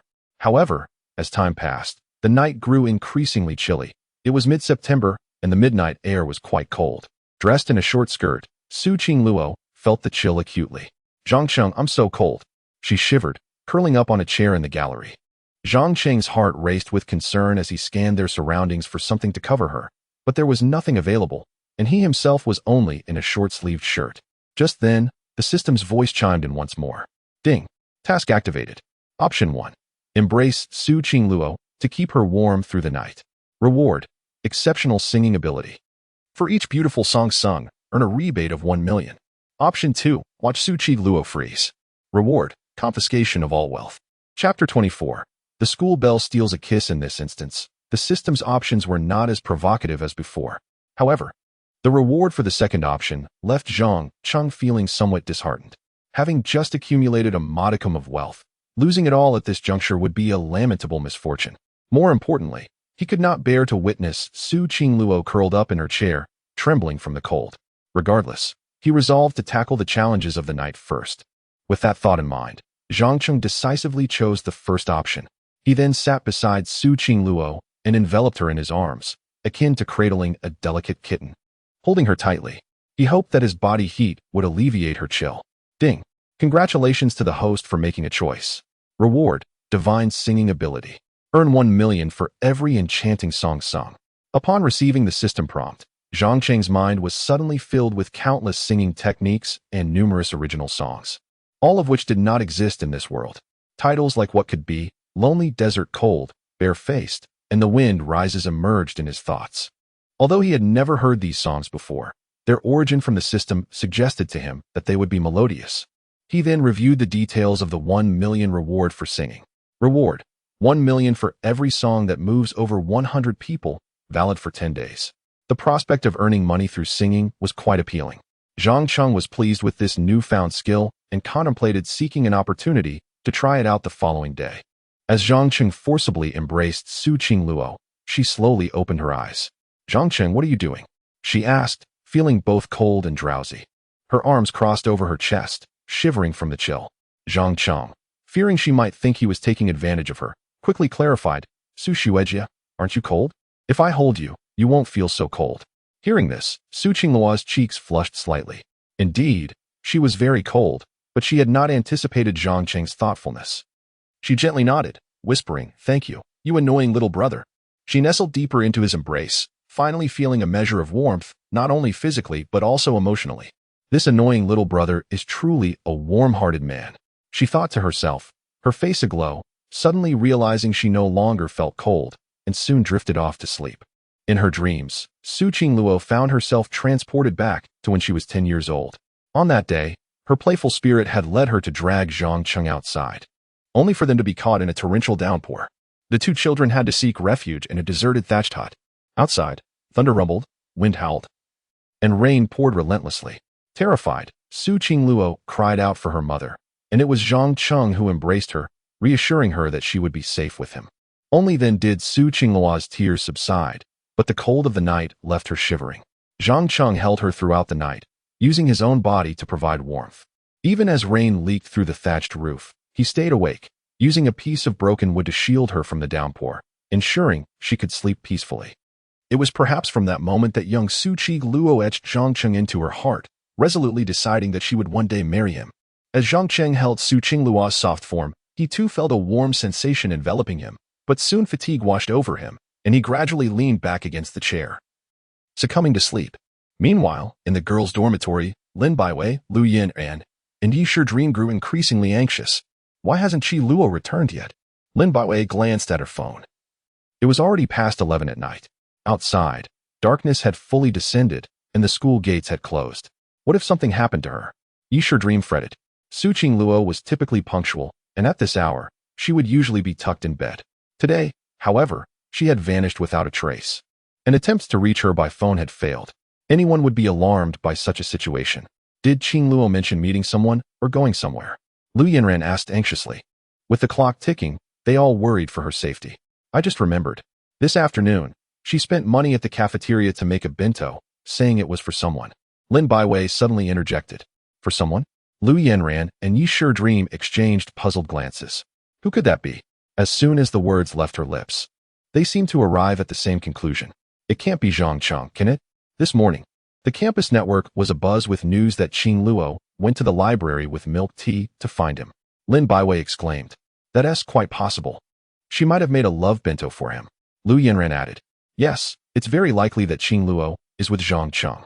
Yi Shidream remarked, pausing before adding. Does anyone have Zhang Cheng's contact information? They quickly considered reaching out to Zhang Cheng to ascertain Su Qingluo's whereabouts, but none of them had his contact details. Disheartened, they fell silent until Lin Baiwei had a thought. We can ask Zhang Cheng's roommate for his contact information, but we don't know any of his roommates. Lu Yin and Yi Shidream both shook their heads. However, Lin Baiwei had her own plan. Watch me, she declared. Posting a message on her social media, I need Zhang Cheng's roommate's contact information within half an hour. The first person to provide it will join me for dinner tomorrow. This was a classic case of using her charm. Lin Baiwei, with her striking beauty and alluring figure, possessed an innate ability to captivate hearts. If not for Su Qingluo's presence, she would undoubtedly be the belle of Tianhai University. Of course, many suitors pursued her at the university, unlike the aloof Su Qingluo. Lin Baiwei's WeChat was filled with admirers and backup options. As soon as she posted, the boys immediately sprang into action, frantically seeking the information. Meanwhile, in the boys' dormitory, Zhang Cheng's 3 roommates were equally worried, having called multiple times without success. What the hell is Zhang Cheng doing, staying out all night? The chubby Wang Hao grumbled. Is something wrong? The lean Lin Yang expressed his concern. After all, Zhang Cheng was their roommate, and his absence at such a late hour was alarming. Surely not. The bespectacled Li Yuanhao said, somewhat nervously. At that moment, a handsome senior rushed into their dormitory, panting. Freshman, help me out. I need your contact information for the sports exam registration. This senior was the teaching assistant for Zhang Cheng's class, who had been pursuing Lin Baiwei. He had seen the goddess's post on social media and rushed to Zhang Cheng's dormitory. Is the sports exam coming up? Li Yuanhao asked, confused.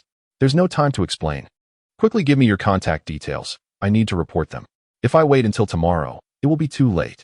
The senior did not mention that it was the goddess who required their information but instead used a ruse. All right. If it's for the sports exam, we'll provide it. The 3 roommates agreed without further thought. Since the senior was their teaching assistant, they quickly jotted down their contact information and handed it to him. Thank you. After the senior obtained the contact information of 3 juniors, he gleefully returned to boast to his goddess. In the girls' dormitory, Lin Baiwei and her companions did not wait long. Just 10 minutes later, she received the contact details of Zhang Cheng's 3 roommates. See, it's done. Lin Baiwei's lips curled into a slight smile. Yi Shidream and Lu Yanran were both filled with admiration. In this dormitory, Lin Baiwei was the queen of the sea, the one most adept at the game of love. Upon acquiring the contact information, Lin Baiwei immediately dialed the number. It was the portly Wang Hao who answered. Lin Baiwei pretended to be from the student council, skillfully extracting Zhang Cheng's whereabouts. After hanging up, Yi Shidream and Lu Yanran hurriedly approached her, inquiring, Did you find out where Zhang Cheng is? I did, but he is not available, and the call didn't connect. Lin Baiwei replied thoughtfully. How coincidental that both are absent. Surely, they aren't staying off campus together? Lu Yanran suddenly interjected. Her words seemed to awaken the 3 roommates. It appeared that Su Qingluo was pursuing Zhang Cheng with great fervor, perhaps even to the point of intimacy. Lin Baiwei felt a pang of disappointment. After all, Su Qingluo was the campus belle of Tianhai University, so easily entangled with Zhang Cheng outside. Yi Shidream and Lu Yanran shared similar sentiments. It was no wonder they thought so. Both had been missing, while Su Qingluo had persistently pursued Zhang Cheng for days without success. To rekindle the junior's affections, she would undoubtedly resort to her ultimate weapon, sacrificing her purity to capture Zhang Cheng's heart. Is she really prepared to give him her first time? Yi Shidream expressed disbelief. Well, now that we've clarified the situation, there is no need for concern. Let us get some rest. Lin Baiwei waved her hand at them. Yet, she felt a twinge of regret for Su Qingluo, who had so readily surrendered her innocence. What a monumental misunderstanding.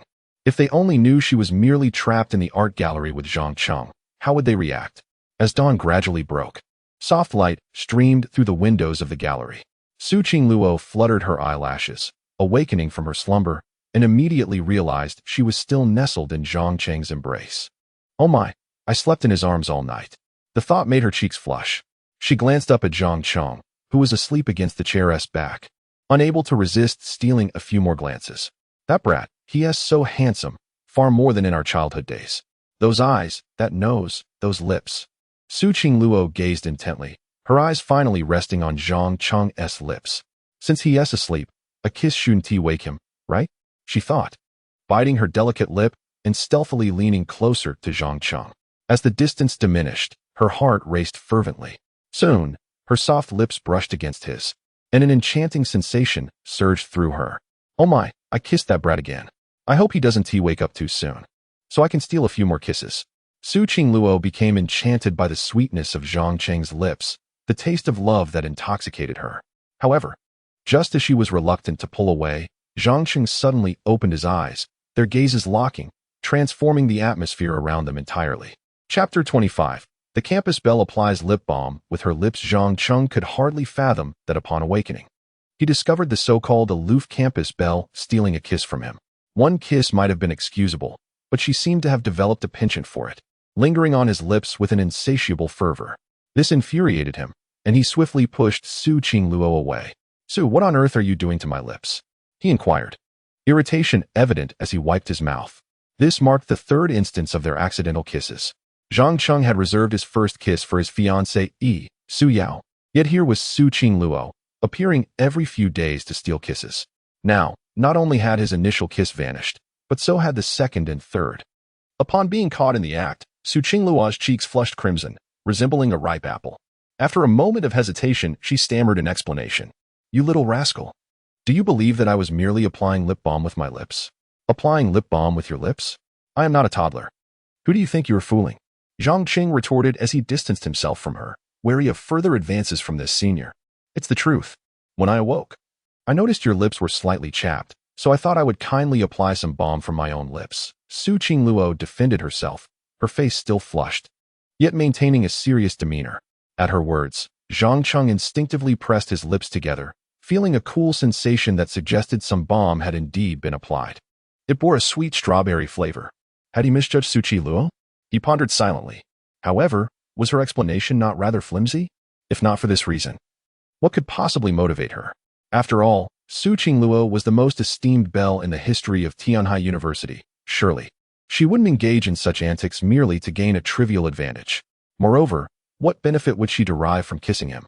Zhang Cheng mulled over the possibilities, and it appeared that only the lip balm explanation held any semblance of reason. Seeing Zhang Cheng deep in thought, Su Qingluo feigned calmness and continued. "Do you think you're some sort of celebrity? I wouldn't steal a kiss from you if it weren't for the fact that you kept me warm last night." With that statement, she furtively glanced at Zhang Cheng to gauge his reaction, and upon noticing his lack of suspicion, she felt a swell of triumph. "Very well, but there better not be a next time, and I do not particularly enjoy lip balm," Zhang Cheng muttered, rising in displeasure and hastily making his way to the restroom. He needed to wash his face and rid his lips of any lingering balm. He would not allow any other girl to leave her scent upon him. If any scent were to remain, it would belong solely to his fiancée, Su Yao. Seeing that Zhang Cheng seemed to accept her explanation, Su Qingluo breathed a sigh of relief. This naive little brother was quite easy to deceive, which only added to his charm. As she watched him depart, she found herself reminiscing about the sweetness of their stolen kiss. It was delightful and thrilling, leaving her somewhat enamored. If only such moments could occur daily.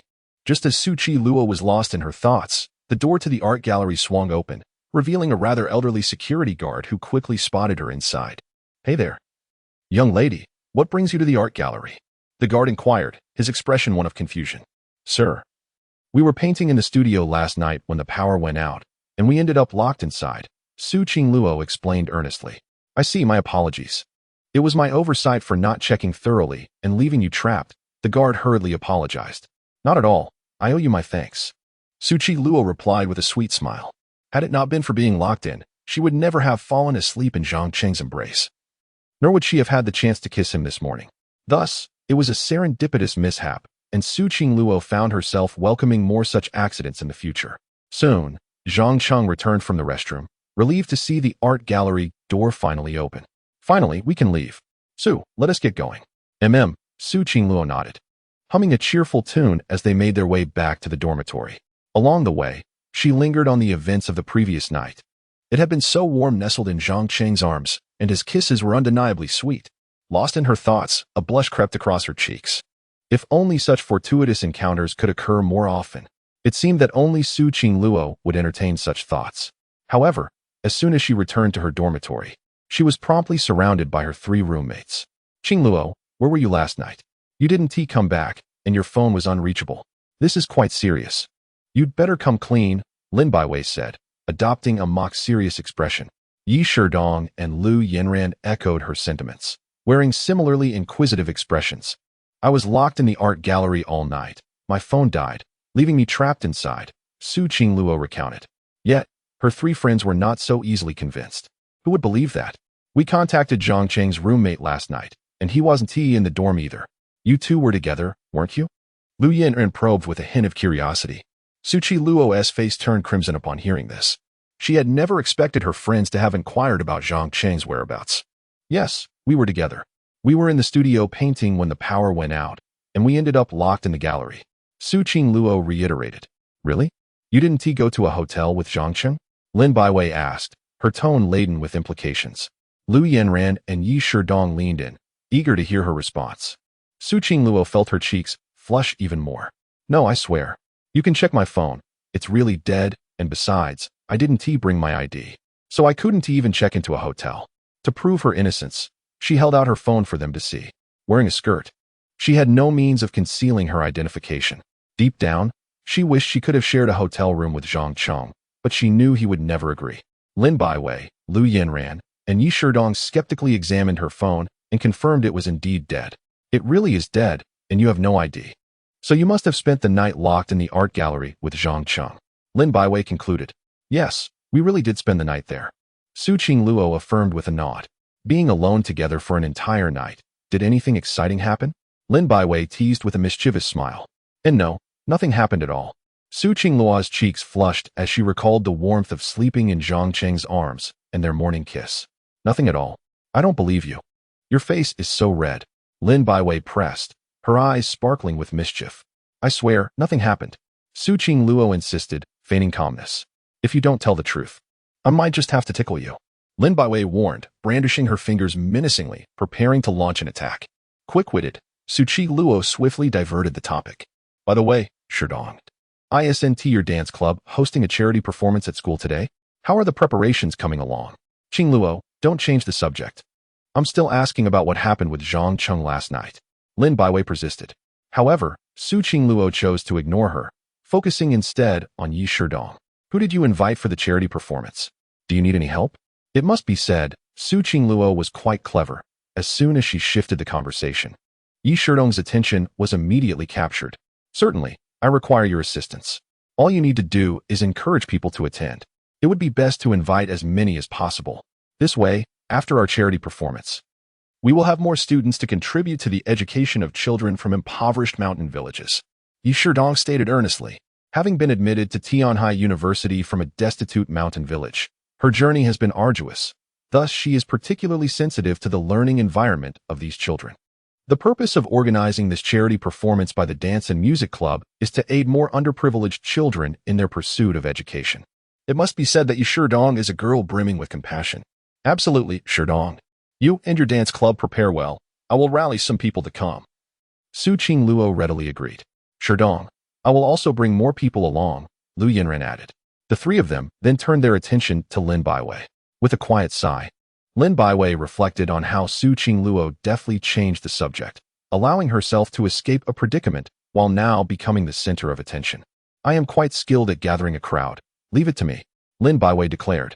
Although the 4 girls hailed from different regions with varied backgrounds, they were always ready to lend a helping hand when someone was in need. However, relying solely on themselves would not attract a significant number of attendees. They needed to devise a plan to invite a prominent figure from their school to perform. I have an idea. We have already invited our school's heartthrob, Feng Jinghui. He possesses an exceptional singing talent and is quite handsome. Moreover, he is very popular online and has many fans at our school. Yi Shidong said with a sense of confidence. Having him as the closing act should attract a large audience. Feng Jinghui. He is indeed our school's big heartthrob. I've heard he is preparing to sign with an entertainment company to debut. How did you manage to invite him, Shidong? Lin Baiwei inquired curiously. Our entire dance club pooled together 10,000 yuan to invite him, Yi Shidong replied candidly. In order to gather that amount, she had depleted her own funds, even using her part-time job earnings. I see. With him attending, I imagine all his female fans from school will surely come, Lin Baiwei remarked. Then let us split up and get to work. Tonight, we must make this charity performance a resounding success, Su Qingluo suggested enthusiastically, pleased to have diverted the topic once again. In the evening, Zhang Qing and his 3 roommates had just finished dinner and were returning to their dorm when an attractive figure appeared before them. Little brother. What a coincidence to run into you here, Su Qingluo greeted playfully. Zhang Cheng sighed inwardly at the sight of her. Why is it her again? Unlike Zhang Cheng's indifferent reaction, his 3 roommates were all excited to see the campus beauty. Hello, Su. I'm Zhang Qing's roommate, Wang Hao. The chubby Wang Hao immediately greeted with enthusiasm. The slender Lin Yang and the bespectacled Li Yuanhao quickly followed suit, eager to seize the opportunity to speak with the campus beauty, considering it a stroke of luck. Only Zhang Qing maintained a rather subdued demeanor. You were waiting for me on purpose, weren't you? Zhang Qing remarked, not one to be easily fooled. After all, they were nearing the boys' dormitory. What reason would a girl have to be wandering near it? Little brother has become quite clever. Su Qingluo giggled. I came to invite you all to see the charity performance organized by my roommate, which is taking place on the playground. Before Zhang Cheng could respond, his 3 roommates, Wang Hao, Lin Yang, and Li Yuanhao, eagerly nodded in agreement. Of course, if Su invites us to the charity performance, we have to go. What about you, Zhang Cheng? Su Qingluo's gaze lingered on him. Of course I will go. Zhang Cheng nodded. If he declined, his 3 roommates might very well want to kill him. Excellent. Let us hurry along. The performance starts at 7. Su Qingluo said, visibly pleased with Zhang Cheng's agreement. Let us go. He replied with a nod. By the time they reached the school playground, a considerable crowd had already gathered. A small stage had been erected in the center, illuminated by 4 bright lights. Surrounding the stage were at least 700 or 800 students, predominantly female, many of whom were holding support banners for Feng Jinghui. It was evident that a significant portion of the attendees were fans of the campus heartthrob. There are quite a few people already. Let us head to the front. There are seats available, Su Qingluo said, pulling Zhang Cheng forward. Zhang Cheng's 3 roommates could only watch with envy as they followed behind. Once they reached the front, Zhang Cheng and Su Qingluo took their seats in the front row. As 7 o'clock approached, the performance was about to begin. This charity event is organized by my roommate Yi Sherdong and her dance club. You should make a donation as well, Su Qingluo earnestly suggested. Yi Sherdong had invested a great deal of effort into this charity performance, and Su Qingluo wished for her efforts not to go in vain. Naturally, she had also resolved to donate herself. I would donate regardless. Helping underprivileged children from mountain villages to attend school is indeed a noble deed, Zhang Cheng replied seriously. Having accumulated a fair amount of money, he felt it was his duty to assist others. Soon, the charity performance commenced. Yi Sherdong took the stage as the host to deliver a speech regarding the event. Following her remarks, the performances officially began. Most of the performers were members of the dance club, with only Feng Jinghui as the special guest they had paid to invite. Aimed at drawing in more spectators to support the charity event, the strategy proved effective, as once the news of Feng Jinghui's participation spread on the school's online forum, many of his fans flocked to attend. However, after stepping off the stage, Yi Sherdong wore a worried expression.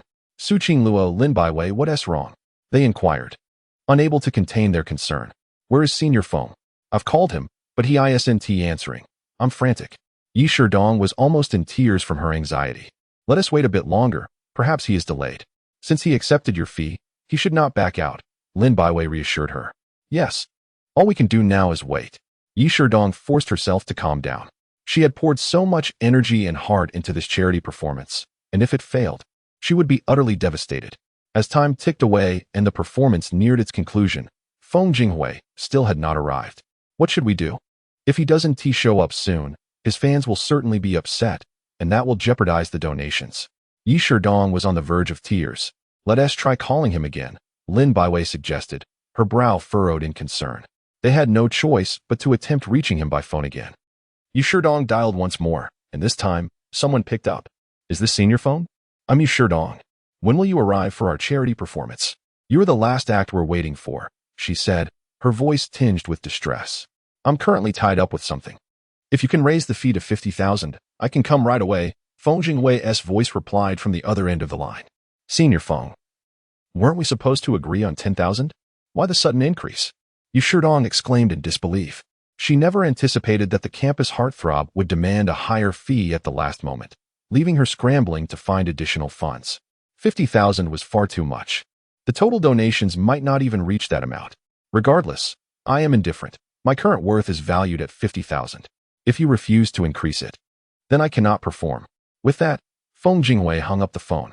Listening to the busy tone resonating from the receiver, Yi Shidream's tears began to fall. How could that scoundrel Feng Jinghui say such a thing? Lin Baiwei immediately erupted in anger. He demanded a sudden increase to 50,000, or he would not take the stage. Yi Shidream sobbed, lamenting her lack of funds. The mere 10,000 they had gathered was painstakingly saved by the members of the dance troupe. He truly believes himself to be a star, throwing his weight around. I hope I never cross paths with him again. Lin Baiwei gritted her teeth in frustration, for she was not one to be trifled with. The pressing matter at hand was to see this charity performance through. I shall cover the remaining 40,000. Su Qingluo suddenly interjected. A considerable number of Feng Jinghui's fans had gathered outside, all drawn by the prospect of witnessing this fundraising event. If he failed to appear, it would amount to a deception. The consequences of their disappointment were unpredictable. However, Lin Baiwei swiftly intervened. No, I cannot swallow this humiliation. That rascal is well aware that we cannot cancel. He is merely trying to exploit us by raising the price at the last minute. Lin Baiwei's face darkened with fury. Yet, without the additional funds, Feng Jinghui would not show up, leaving us to ponder how we could conclude this charity event. Su Qingluo found herself in a dilemma, her anxiety mirroring that of Yi Shidream, whose tears flowed freely. Just as they were at a loss, a voice suddenly broke through the tension. Why not let me replace Feng Jinghui and sing the final song? Chapter 26. Taking the stage as a substitute singer. It's going to be a hit. Upon hearing that voice, Su Qingluo, Lin Baiwei, Yi Shidong, and others turned in unison towards its source. Their astonishment was palpable when they realized it was Zhang Cheng. Zhang Cheng, did you just say you would replace Feng Jinghui to sing the last song? Su Qingluo exclaimed in disbelief.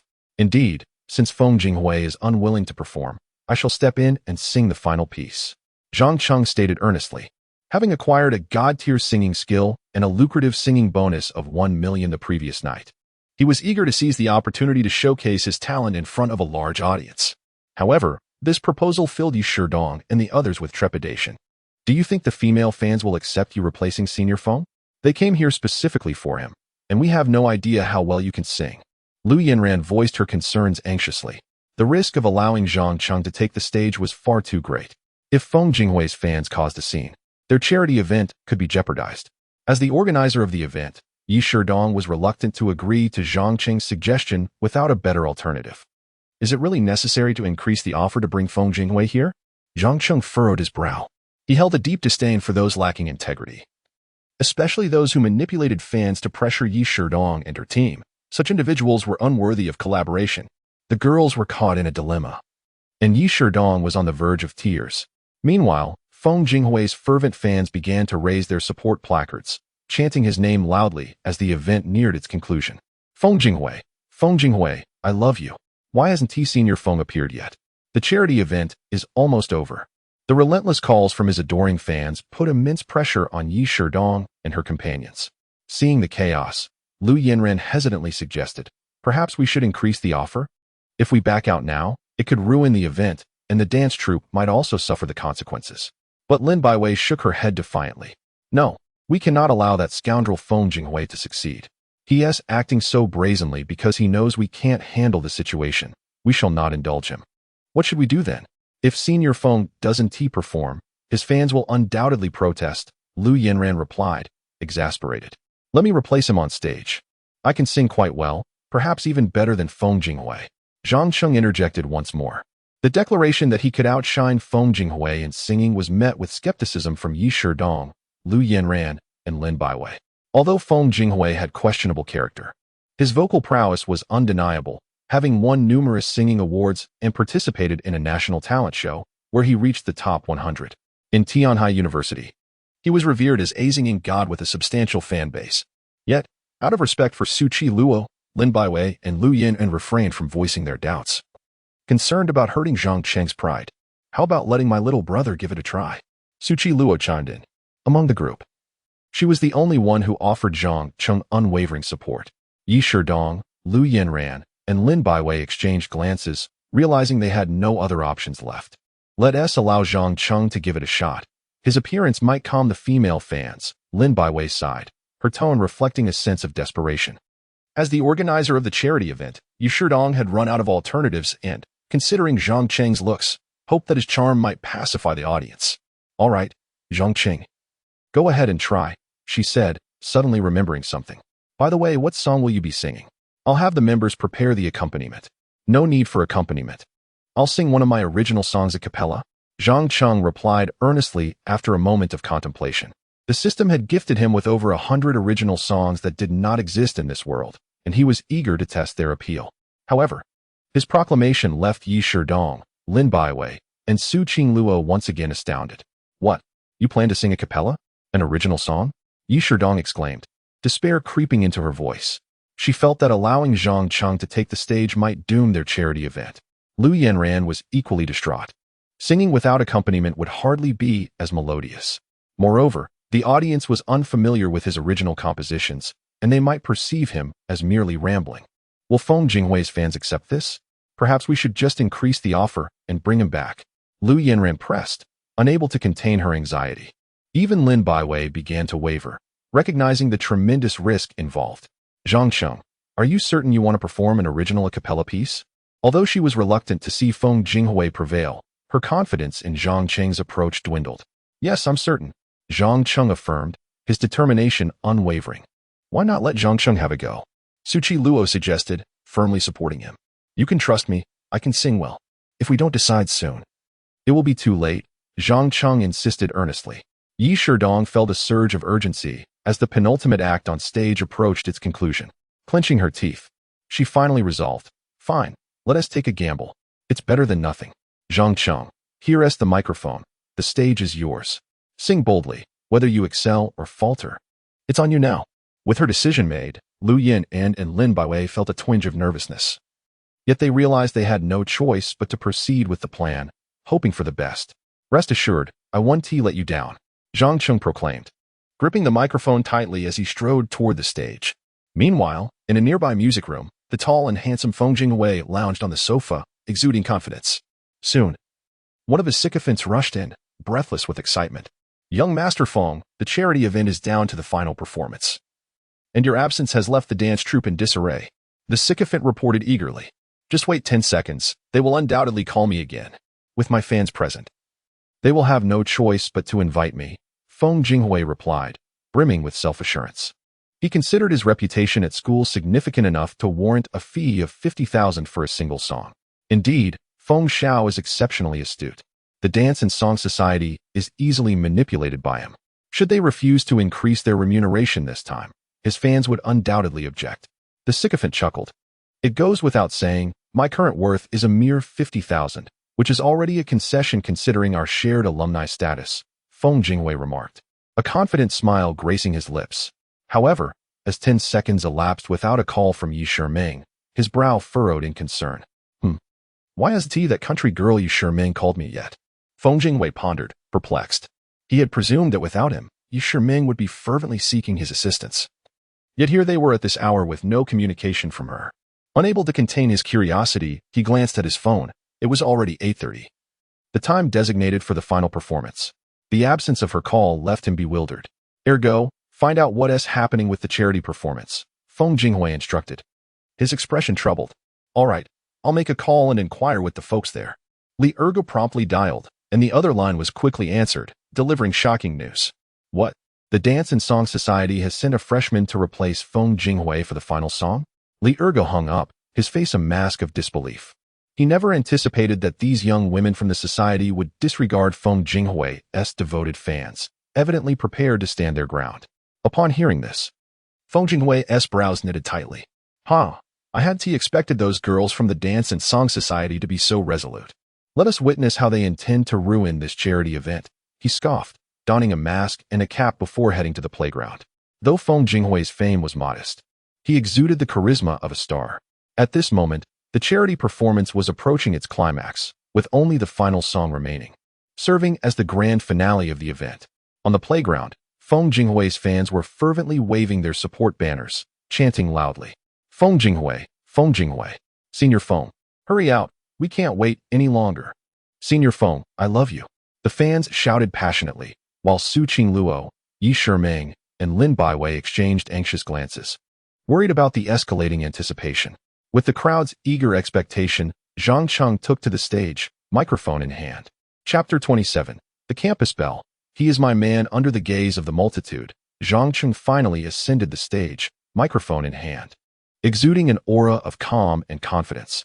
However, below, Su Qingluo, Yi Shiming, and others were visibly anxious, their palms sweating. Once positioned at the center of the stage, Zhang Cheng spoke into the microphone. I apologize, but Feng Jinghui has declined to perform due to dissatisfaction with the appearance fee. So I will sing the last song in his stead. This announcement caused an uproar in the audience, especially among Feng Jinghui's female fans, who began to protest vehemently. I came to see Senior Feng, not you. Get off the stage, shouted one fan. Yes, leave the stage. We are here for Senior Feng. The chorus of protests grew louder, echoing through the venue. Su Qingluo and Yi Shiming exchanged glances filled with despair, realizing that Feng Jinghui's fans were indeed rebelling. At the back of the crowd, concealed by a mask and a cap, Feng Jinghui observed the scene with a cold smile. If you refuse to cooperate, you shall sabotage your own show, he thought, amusement glinting in his eyes. Standing on stage, Zhang Cheng remained unfazed by the uproar and tightly gripped the microphone, pouring his heart into a heartfelt rendition. I wish it would rain. I long to live next to you, standing foolishly beneath your building, counting the clouds above. If a piano were to appear in this setting, I would sing to you. Zhang Cheng's divine vocal prowess and the enchanting lyrics gradually subdued the previously agitated female fans. They began to realize that the handsome figure on stage could indeed sing beautifully.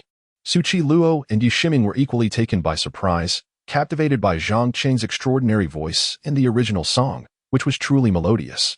Unbeknownst to them, the once annoying younger brother had transformed into a remarkable performer. Su Qingluo found herself entranced, her gaze at Zhang Cheng now filled with admiration and affection. Yi Shiming, Lin Baiwei, and Lu Yinran, after their initial astonishment, felt a wave of delight wash over them. Zhang Cheng's performance was genuinely impressive, and Feng Jinghui's fans seemed to be quieting down. Lin Baiwei turned her gaze towards the dissenting fans, noticing that those who had previously yelled for Zhang Cheng to leave were now listening intently. As Zhang Cheng sang earnestly, he paid little heed to the external commotion. If I'm not always happy, I would lend you my gloomy side. You truly understand my intentions. Singing this song for you carries no particular style. It merely represents my desire to bring you joy, to thaw the frozen rivers for you, to be a moth drawn to the flame for you. Nothing is unworthy. As the first climax of the song concluded, the female fans were completely immersed in Zhang Cheng's enchanting music. The lively lyrics and joyous melodies transported them into the realm of sweet, innocent first love. Some began to sway rhythmically, waving their glow sticks, originally intended for Feng Jinghui, now in support of Zhang Cheng. Feng Jinghui, witnessing this, felt an overwhelming fury rising within him. How dare they steal his limelight? Ergo, who is this brat? He muttered, turning to find Li Ergu equally captivated by Zhang Cheng's performance, standing on tiptoe to see better. Damn it! Feng Jinghui exclaimed, kicking Li Ergu, sending him stumbling 2 meters away. Feng Xiao, what's wrong? Why did you kick me? Li Ergu scrambled to approach him. Find out who this kid is. Feng Jinghui barked. His face darkened with displeasure as he stormed away, regretting his decision to raise the appearance fee, realizing that otherwise, this brat would never have had the chance to perform. All right, Feng Xiao, I'll investigate immediately, Li Ergu replied, though his ears remained tuned to Zhang Cheng's captivating singing. The music was delightful, the song lively and enchanting. A new generation of singing talent was emerging. The performance continued on stage. Singing this song for you carries no particular style. It merely represents my hope for your happiness. For you, I would toss and turn. For you, what is there to give up on this world? In the late summer's coolness, a hint of warmth colors the changing seasons. As the song concluded, the audience remained spellbound, unable to shake off the lingering beauty of the melody. They had never encountered such a captivating song before. Su Qingluo and her companions were utterly entranced, completely won over by Zhang Cheng's performance. Once he finished singing, Zhang Cheng received a notification from the system. Ding! Congratulations, host. You have moved 783 people. Reward, 1 million in cash. A slight smile graced Zhang Cheng's lips. He knew his gamble had paid off. Thank you all for listening so attentively. If you enjoyed it, Please consider donating to support children in impoverished mountain villages. With a bow to the audience, he expressed his gratitude. Upon hearing this, the crowd erupted into thunderous applause.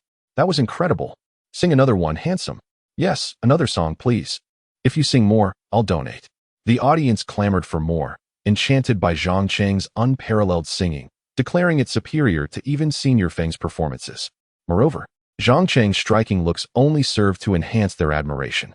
Zhang Cheng did not anticipate such a response, but he understood that to garner more donations, he must satisfy their auditory desires. No problem, I shall sing a few more songs.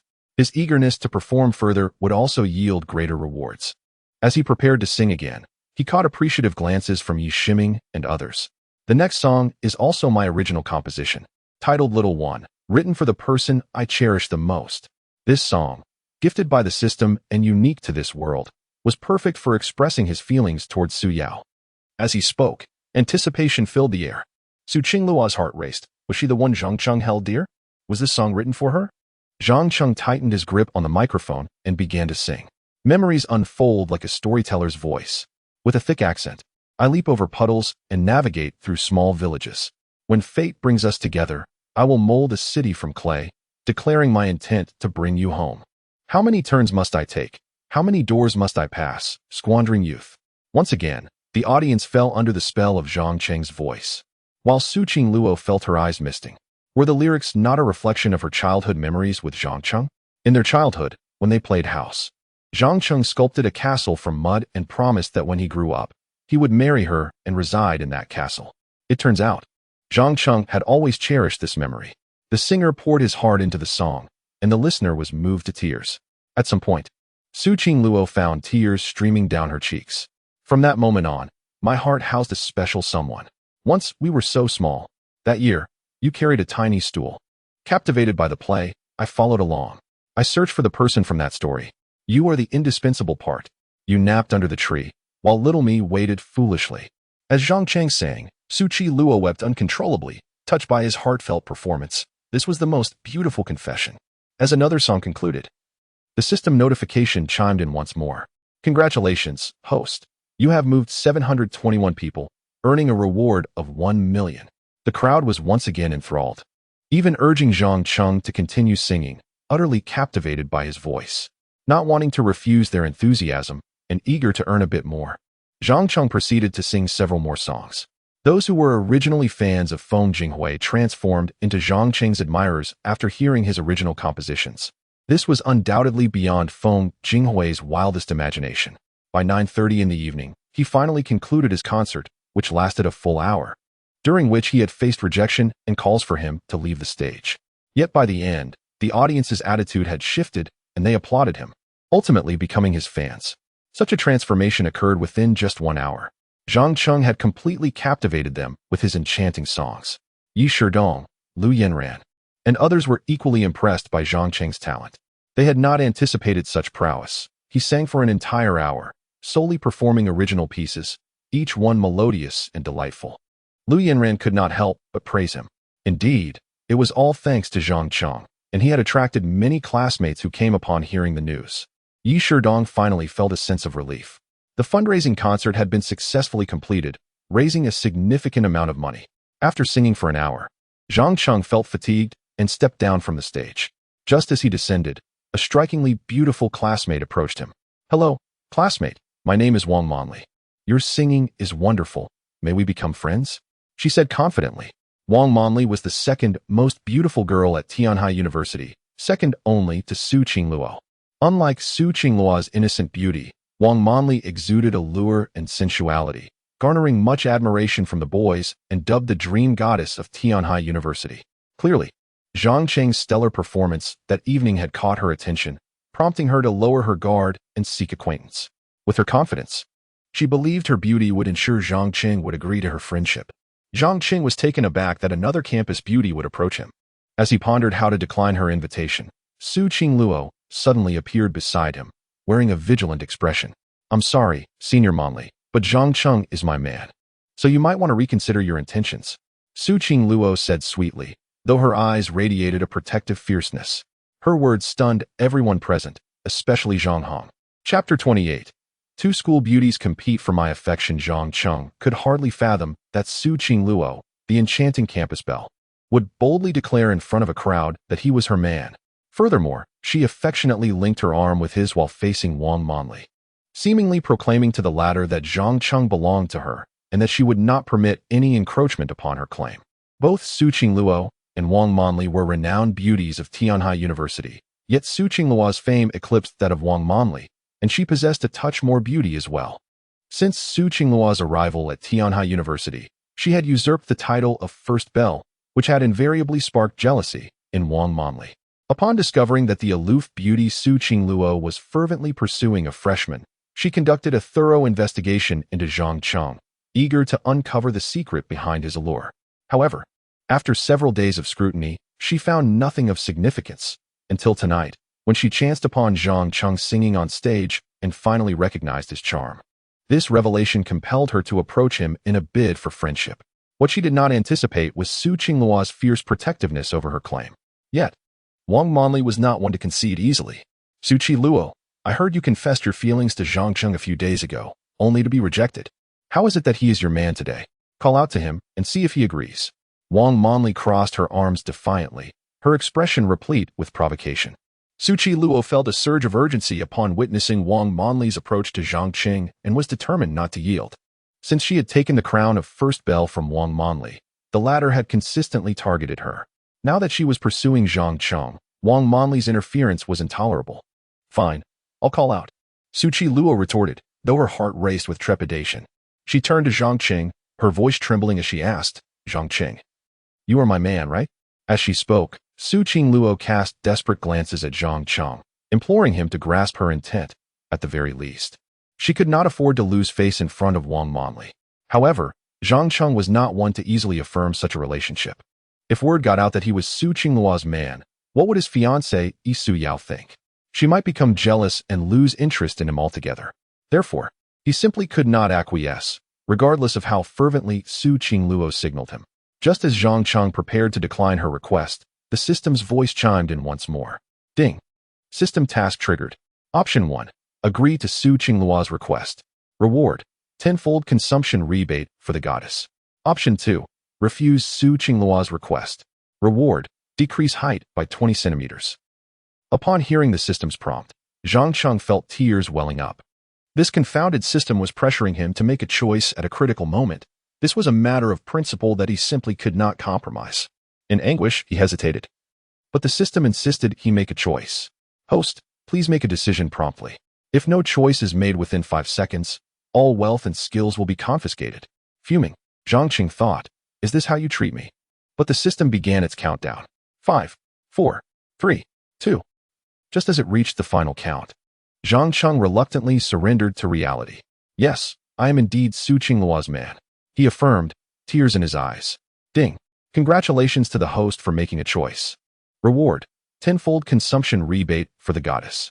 Though Zhang Cheng's agreement was born of anguish, the silver lining was that the system granted him another opportunity for a tenfold consumption rebate, which, it appeared, would apply only if the expenditure was made on the goddess.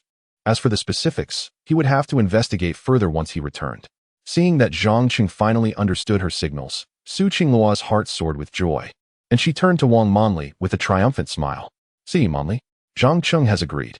I told you he is my man, yet you wouldn't believe it. Su Qingluo tilted her head proudly, exuding an air of victory akin to winning a competition. Wang Manli's expression darkened. She had not anticipated that Zhang Cheng would actually affirm Su Qingluo's claim. However, being astute, she quickly noticed that Zhang Cheng did not appear pleased. His face contorted in discomfort, clearly reluctant about the affirmation. Wang Manli mused silently. He must have been coerced by Su Qingluo. This seemingly innocent girl is far more forceful than I imagined. With a sigh, Wang Manli declared, Su Qingluo, even if Zhang Cheng agrees to you, I will not give up. We shall see. After saying this, she cast a flirtatious glance at Zhang Cheng. Wang Manli, naturally alluring and seductive, sent a captivating gaze his way that could enchant any man. Yet Zhang Cheng remained unaffected. His heart was already with Su Yao, rendering him immune to the charms of other women.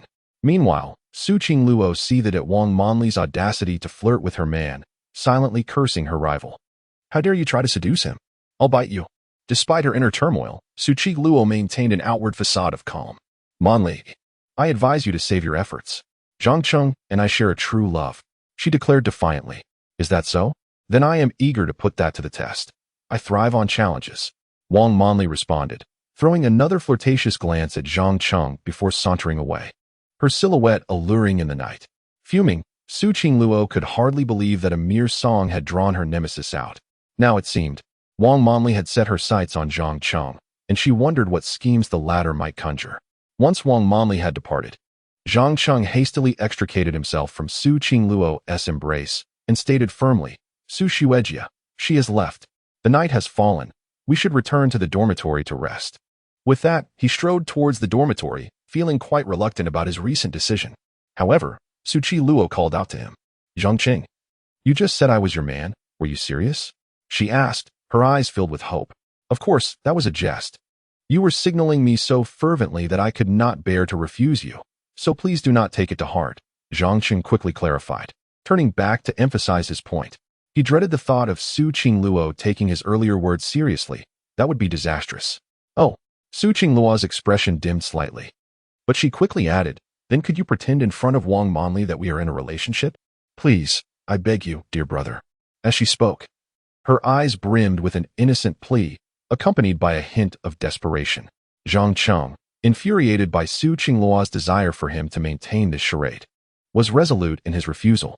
However, just as he prepared to decline, the system's voice chimed in again. Ding. Congratulations, host. Task triggered. Option 1. Agree to Su Qingluo's request. Reward. Doubling the tenfold consumption rebate for the goddess. Option 2. Refuse Su Qingluo's request. Reward. Doubling the decrease in height by 20 centimeters. Chapter 29. Which of the two school beauties should be chosen? Zhang Cheng felt utterly speechless. The system seemed to assist Su Qingluo at every turn while putting him in a predicament. He began to suspect that the system was a spy sent by Su Qingluo to monitor him. Moreover, each choice presented to him left him with no real options. Zhang Cheng sighed quietly, compelled to accept yet again. Fine, since you are so earnest in your plea, I reluctantly agree. However, let me make it clear, I will only pretend to be your boyfriend in front of Wang Manli. It cannot extend beyond that. Zhang Cheng declared resolutely. As soon as he finished speaking, the system's voice rang out appropriately. Ding. Congratulations, host, for successfully making a choice. You will receive a tenfold rebate on expenditures for the goddess. This was Zhang Cheng's only solace. At last, there was a benefit for him, or he would have been utterly despondent.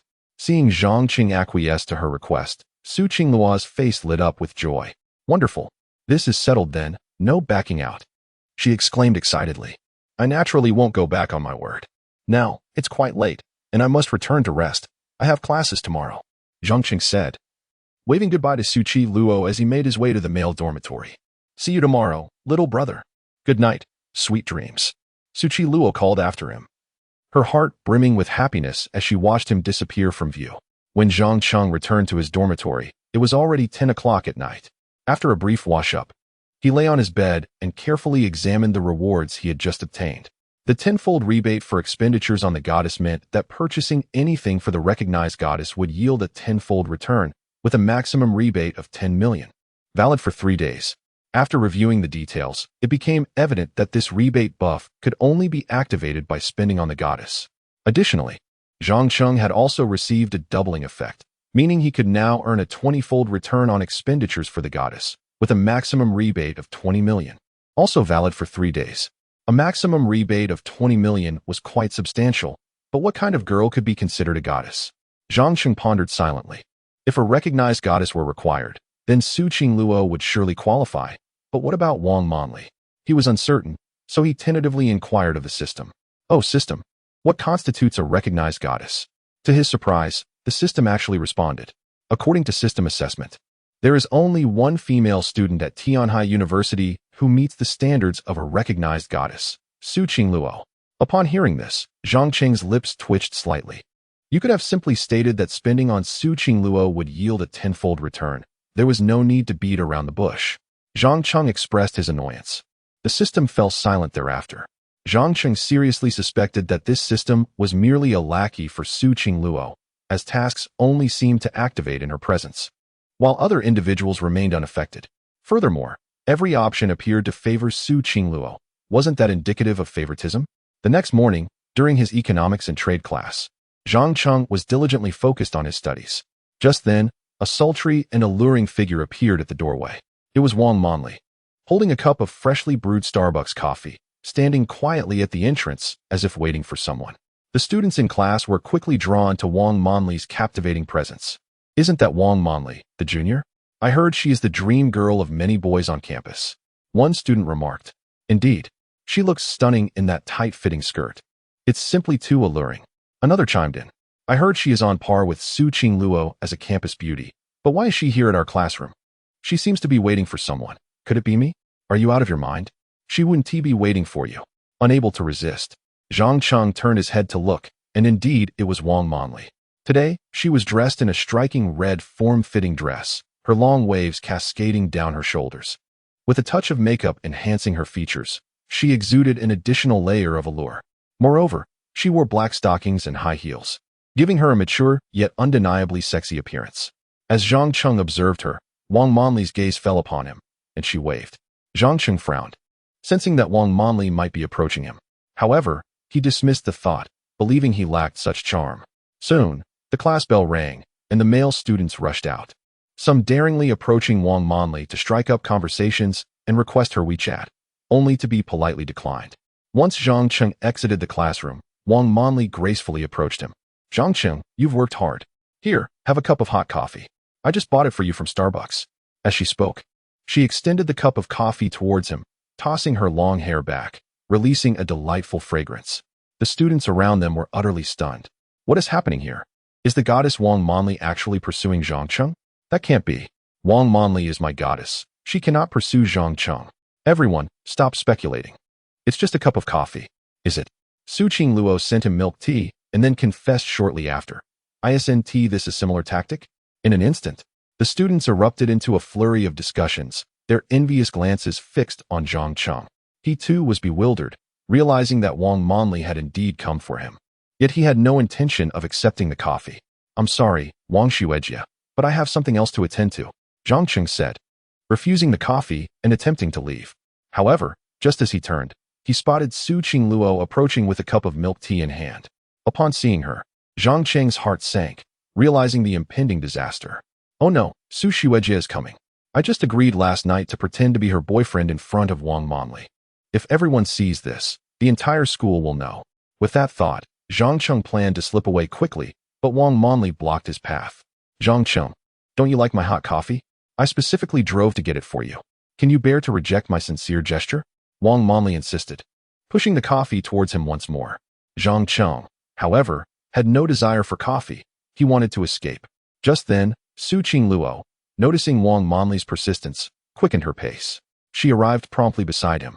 Zhang Cheng doesn't like coffee. He prefers milk tea. Su Qingluo's clear voice rang out, laced with a hint of rivalry. How dare you entice my little brother? As Su Qingluo appeared, all eyes turned to her, and then, in front of the gathered students, she presented Zhang Cheng with the milk tea. Little brother, have my milk tea. It's strawberry flavor. The moment her words escaped, the crowd was in uproar. What is happening? The two campus beauties are competing to offer Zhang Cheng milk tea and coffee. Is this even fair? Zhang Cheng, however, was far from pleased. With both school beauties vying for his attention, he found himself at a loss, uncertain of whom to choose. He was in dire need of a resolution. Chapter 30. Affection for Su Yao. At this moment, Zhang Cheng found himself in quite a predicament. Both campus beauties from Tianhai University had offered him beverages, leaving him in a quandary regarding whom to choose. Moreover, the palpable tension between Su Qingluo and Wang Monli indicated that he had become a mere pawn in their rivalry. This realization irked Zhang Cheng immensely, and just as he was contemplating a refusal, the system's voice echoed once more. Ding! Congratulations, host. You have triggered a mission. Option 1. Accept Su Qingluo's milk tea. Reward: tenfold cashback for the goddess. Option 2. Decline Su Qingluo's milk tea. Reward: random increase of 1 to a physical attribute. Upon receiving the system's prompt, Zhang Cheng was momentarily taken aback. For once, the system did not pressure him, filling him with unexpected joy. It seemed as though the system had exhibited a semblance of conscience, nearly leading him to believe it was merely a sycophant for Su Qingluo. However, He was puzzled as to why the options were exclusive to Su Qingluo, with no mention of Wang Manli. Returning to the choices at hand, the first option promised greater benefits, allowing him to receive a tenfold rebate from a goddess. Yet, the current circumstances made Zhang Cheng feel like a mere instrument in their competition, which he found quite displeasing. After a moment of contemplation, he politely declined. "I'm sorry, but I sang for too long last night, and my throat is sore." The doctor advised against coffee or stimulating beverages like milk tea. Having assessed that neither option was favorable, he resolved to reject both offers, asserting that neither could use him as a pawn. Furthermore, declining both would not hinder the second option's reward. As soon as Zhang Cheng's words fell, a notification chimed from the system. "Congratulations, host, you have made a choice. Random reward, Strength 1. The moment the system's announcement concluded, Zhang Cheng felt a slight increase in his strength. Though not overtly noticeable, it was indeed a tangible enhancement. He was astonished that the system had shown a moment of benevolence. Excellent. His refusal left the onlookers in utter disbelief. Wow. Zhang Cheng actually turned down drinks from both campus beauties. Impressive. They marveled at his audacity. Wang Manli and Su Qingluo were equally stunned, clearly not expecting such a dual rejection. However, Su Qingluo quickly regained her composure. "Zhang Cheng, how about we go for a meal?" she suggested, affectionately linking her arm with his, adopting a sweet demeanor, and resting her head against his shoulder. This scene left everyone present utterly astonished. What is happening? Su Qingluo is taking the initiative to link arms with Zhang Cheng. Are they together? Wang Manli felt a surge of irritation, but soon noticed Zhang Cheng's apparent reluctance. "Su Qingluo, last night you claimed Zhang Cheng was your man. Do you dare to kiss him in front of everyone?" Wang Manli's words dripped with provocation, as she surmised Zhang Cheng was being coerced by Su Qingluo, aiming to unveil their true relationship. The crowd erupted in excitement, eager to discern whether Zhang Cheng and the campus beauty were genuinely an item. Zhang Cheng's heart sank at this turn of events. His greatest fear had come to fruition. Meanwhile, Su Qingluo felt a flush of embarrassment and anxiety, her cheeks reddening. Kissing Zhang Cheng in front of so many was bound to be a nerve-wracking experience for any girl. However, Wang Manli seemed to be convinced that their relationship was a facade. If Su Qingluo refrained from kissing him, their ruse would likely be exposed. Yet, Zhang Cheng had no intention of acquiescing to Wang Manli's provocations. He was not about to kiss Su Qingluo in front of everyone. Should he do so, it would irrevocably cement their relationship in the eyes of all. Thinking rapidly, Zhang Cheng retorted, "What my relationship with Su Senior has to do with you is none of your business." Having uttered these words, he took Su Qingluo's hand and swiftly left, fearing that lingering any longer would invite further complications. Should the system present him with an option to kiss Su Qingluo publicly, he might truly reach his breaking point. Thus, he hurriedly exited before any task could be activated. Wang Manli observed Zhang Cheng and Su Qingluo's hasty departure, a smirk dancing on her lips. Just as I suspected, they truly share no real connection. Once outside the teaching building, Zhang Cheng felt a wave of relief wash over him. Finally, he had evaded Wang Manli, whose cunning nature was all too apparent. "That woman is quite scheming, attempting to orchestrate a kiss between us. I refuse to comply with her wishes," he muttered, still shaken by the encounter. "That's just how Manli is. From the moment I entered Tianhai University, she has been targeting me at every turn. Fortunately, my wits have kept me from falling into her traps," Su Qingluo added, catching her breath. The recent events had indeed rattled her. Truth be told, she would have liked to kiss Zhang Cheng, but the presence of so many spectators made her nervous. Zhang Cheng harbored a strong aversion to Wang Manli, deeming her far too manipulative. Su Qingluo nodded in agreement, then blinked her large eyes at him. "Zhang Cheng, shall we go for a meal now? Eat." Suddenly, Zhang Cheng recalled the tenfold cashback effect he had from his earlier choice, and nodded. "All right, let's indulge. No, let's go eat at Hadaleo," he suggested enthusiastically, as Hadaleo was his own investment, and dining there meant indirectly profiting himself. After all, why let good fortune flow to others? "Excellent. Then let's go to Hadaleo. I represent Yi Shiming and the others in treating you, as a token of gratitude for your performance last night. Otherwise, we wouldn't have had a successful conclusion." Su Qingluo expressed her gratitude warmly. Zhang Cheng would not allow Su Qingluo to treat him, for that would undermine his own intentions. "No, it is I who should thank you for granting me the opportunity to sing and gain recognition. I ought to treat you," he replied as they walked. "All right then, you treat me today, and I shall return the favor tomorrow," Su Qingluo proposed, clearly adept at creating opportunities for herself. Zhang Cheng casually nodded in agreement. Soon, they arrived at Haida-Leo, which had successfully transformed within a week, bustling with patrons eager for hot pot. Zhang Cheng surveyed the scene, satisfied. It was time to allocate the remaining 9 million to them now that the trial period had concluded. However, filling their stomachs took precedence. After a brief wait for an available private room, once inside, Zhang Cheng immediately began selecting the most extravagant ingredients: Australian king crab, premium abalone, deep-sea squid, and exquisite beef tripe. He utilized his phone to meticulously order the priciest items from the menu. Finally, he added a bottle of 1973 Lafite to soothe his throat, a single bottle costing a staggering 15,000, marking it as the most expensive item on the menu. In total, Zhang Cheng ordered nearly 300,000 worth of ingredients, a record for him. When the food arrived, Su Qingluo was left dumbfounded. Zhang Cheng, do you think we can finish all this? Her expression was one of astonishment.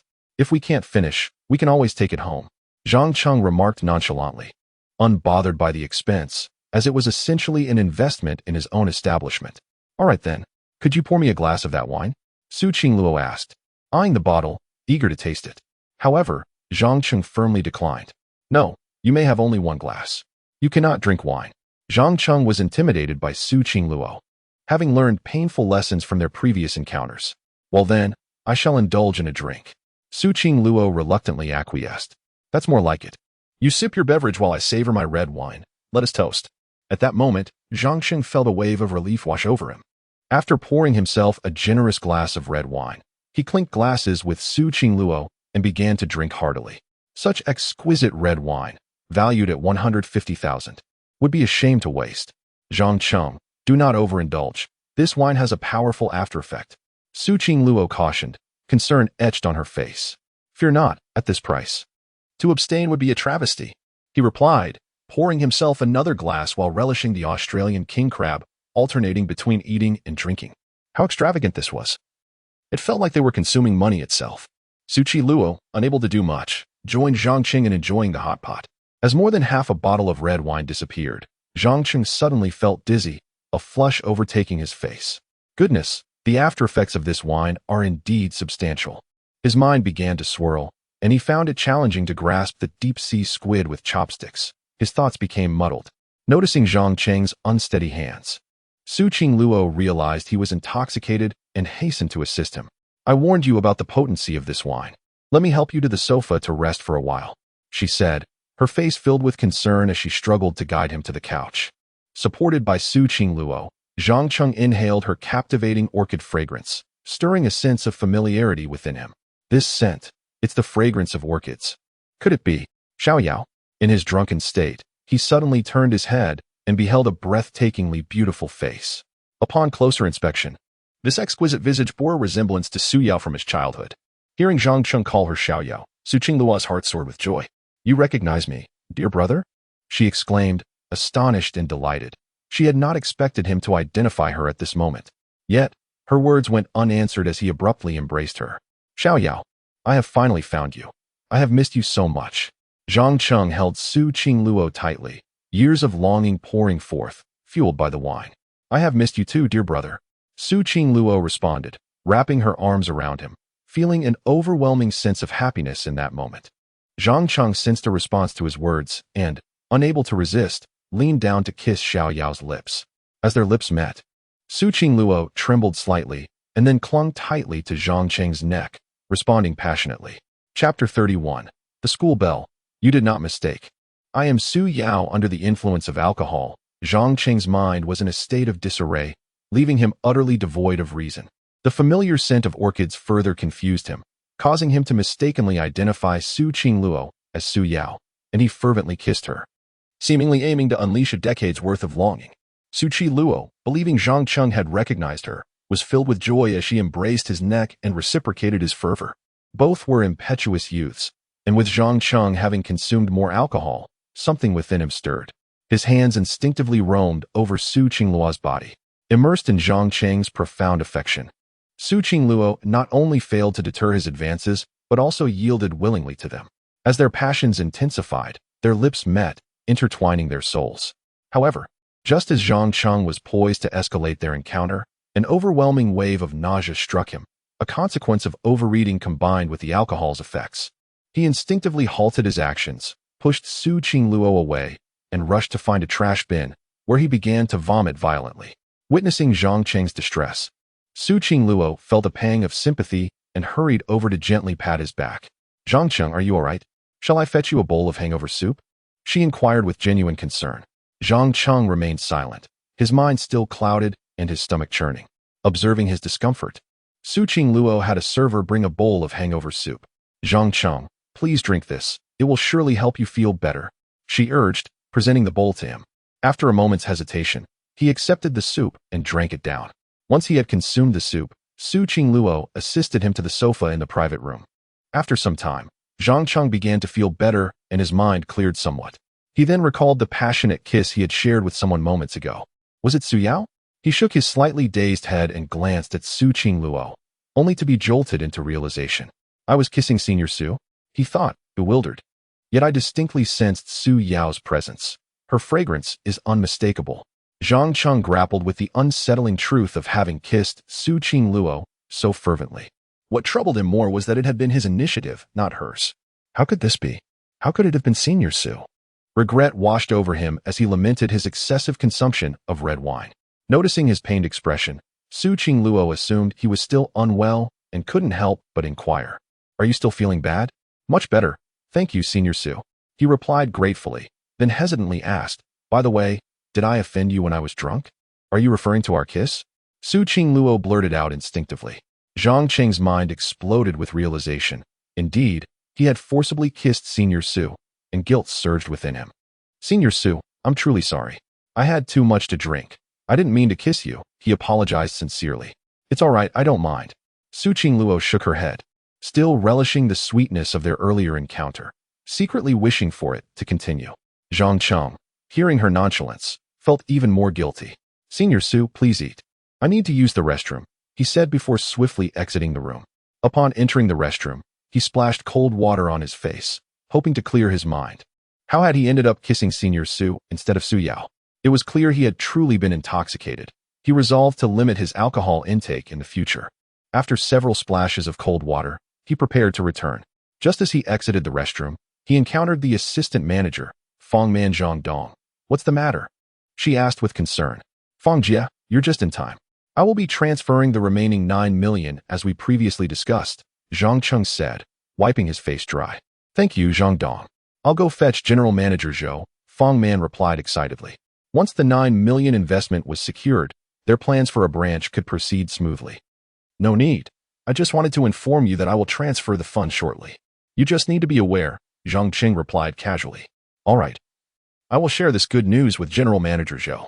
With this 9 million, we can successfully open the branch," Fangman said, her excitement palpable. "Are you planning to open a branch?" Zhang Cheng asked, intrigued. "Yes, we finalized our branch proposal just yesterday, and I sent it to your email right away. Did you not see it?" Fangman inquired. "I haven't had a chance to look at it, but I fully support your plans for expansion." Zhang Cheng, as the major shareholder, was indeed keen on their ongoing development. His ambition was to establish a national brand for the restaurant. "Thanks to your support, we wouldn't have come this far without it." Fangman expressed her heartfelt gratitude. After a brief exchange with Fangman, Zhang Cheng returned to the private room. At that moment, Su Qingluo was dining alone, but her appetite had waned. Previously, Zhang Cheng had clearly recognized her. Why then did he refer to her as Senior Su after sobering up? Had he truly not recognized her? Yet he had called her Su Yao, a name known to only a few. Just then, Zhang Cheng re-entered. "Senior Su, I was drunk and mistook you for someone else. I truly did not mean to kiss you," he reiterated as soon as he stepped inside. "It's all right. I don't mind your kiss. I've kissed you before, so we can consider this even," Su Qingluo replied with a smile. Then, a thought struck her, and she bravely asked, "But I am curious. Whom did you mistake me for?" Su Qingluo's question was both pointed and probing, as she sought to uncover the reason behind Zhang Cheng's drunken misidentification. "The fragrance of orchids you wear led me to confuse you with my fiancée, who has adored the scent since childhood and often carries it. When I caught a whiff of it from you, I couldn't help but mistake you for her," Zhang Cheng explained candidly. "Ah, I see," Su Qingluo said, a light dawning upon her. After a brief pause, she summoned her courage and continued, "Zhang Cheng, in truth, You did not mistake me. I am Su Yao. Chapter 32. The Campus Bell. I can prove I am Su Yao. Su Qingluo mustered her courage after deep contemplation to express her feelings. She yearned to be with Zhang Cheng, to embark on a sweet romance, and ultimately marry by the year's end. Her vision was idyllic. However, Zhang Cheng was entirely skeptical of her assertion. You are Xiaoyao? Don't jest with me. If you were truly Xiaoyao, I would eat this table, he exclaimed. Striking the firm marble table, a piece so solid that biting it could easily cause one to lose several teeth. Zhang Cheng, I genuinely am Xiaoyao. What must I do for you to believe me? Su Qingluo's anxiety began to surface. Why was this foolish brother so unwilling to accept her identity? Unless you recount something from our childhood that only the two of us would know, Zhang Cheng proposed after a moment of thought. All right. Su Qingluo nodded. Delving into her memories. Do you recall when we played house as children? You molded a castle from clay and declared that one day you would marry me and reside in that castle? Zhang Cheng frowned upon hearing this. It was indeed a memory he held dear, but instead of joy, it stirred anger within him. That is a lyric from a song I performed last night. Are you trying to fool me with it? He retorted, clearly upset. The lyrics from the song Little One he had composed were exactly that. He never expected Su Qingluo would use them against him, inciting his frustration. Su Qingluo froze, suddenly recalling that the lyrics he sang last night bore resemblance to her words. Zhang Cheng, I am not deceiving you. This is the truth. I am Su Yao, merely renamed. If you wish, I can recount further childhood stories. She insisted, her urgency palpable, but Zhang Cheng interrupted her. Enough. I do not wish to hear more. I acknowledge that I mistakenly kissed you earlier, thinking you were Xiaoyao, and I apologize. However, you cannot impersonate her to deceive me. His anger flared. He could not abide anyone impersonating his beloved. Su Qingluo felt desolate at his words. At this point, no amount of explanation seemed sufficient. Was it truly necessary to wait until their wedding at years end to reclaim her identity? In a moment of desperation, she recalled something vital. Zhang Cheng, I possess something that can prove I am Su Yao. In a fit of urgency, she began to remove her skirt, revealing a distinctive red cinnabar birthmark in a V shape on her lower back, an imprint he had once seen and remarked upon as unique. In her determination to validate her identity, Su Qingluo boldly shed her skirt in front of Zhang Cheng. However, this audacious act left Zhang Cheng in shock. Su Xuejia, what are you doing? Why must you strip to prove your identity? His face paled at the sight of her long, fair legs. This was a private dining room. If someone were to discover her, it would lead to scandal. Su Xuejia, this is a restaurant booth. May we not wait until we are somewhere private?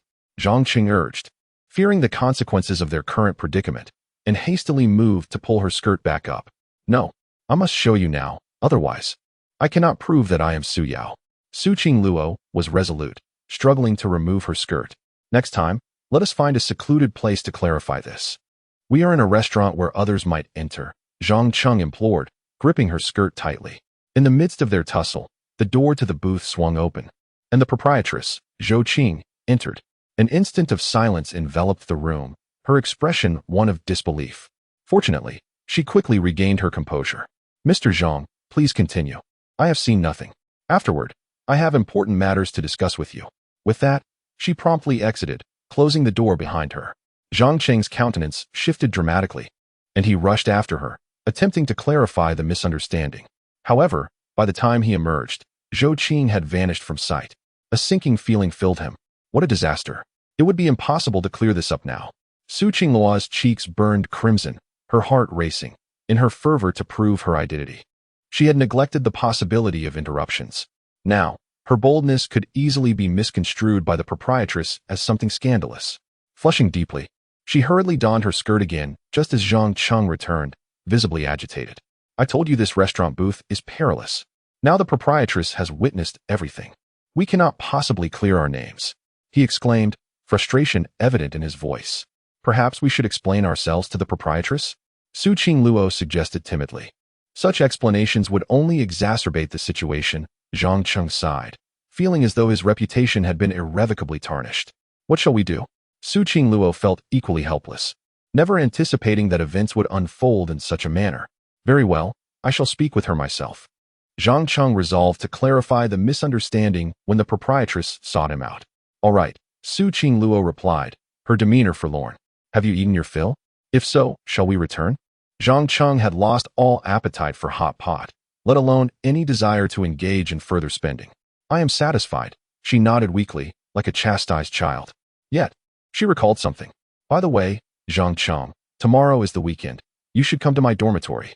My 3 roommates will be off on a field trip, leaving me alone. I can prove my identity then. Su Qingluo seemed unwilling to relent, hoping to utilize her birthmark once more for confirmation of her identity. Another visit? Zhang Cheng felt exasperated when suddenly the system's voice chimed in. Ding. New task triggered. Option 1. Agree to visit Su Qingluo's dormitory. Reward. A shop voucher and doubled investment returns. Option 2. Decline Su Qingluo's invitation. Reward. Random attribute 1. Chapter 33. Remember to take protective measures faced with the options. Zhang Cheng refrained from chastising the system this time. The shop voucher was exactly what he needed, and the promise of double returns on his investments was also enticing. Consequently, Zhang Cheng swiftly made his choice. No problem, Sister Su. I will come to your dorm tomorrow. He replied eagerly. As soon as his words fell, the system chimed in. Ding. Congratulations, host, you have made a choice. You have received 1 shop voucher and double returns on your investments, valid for 1 year.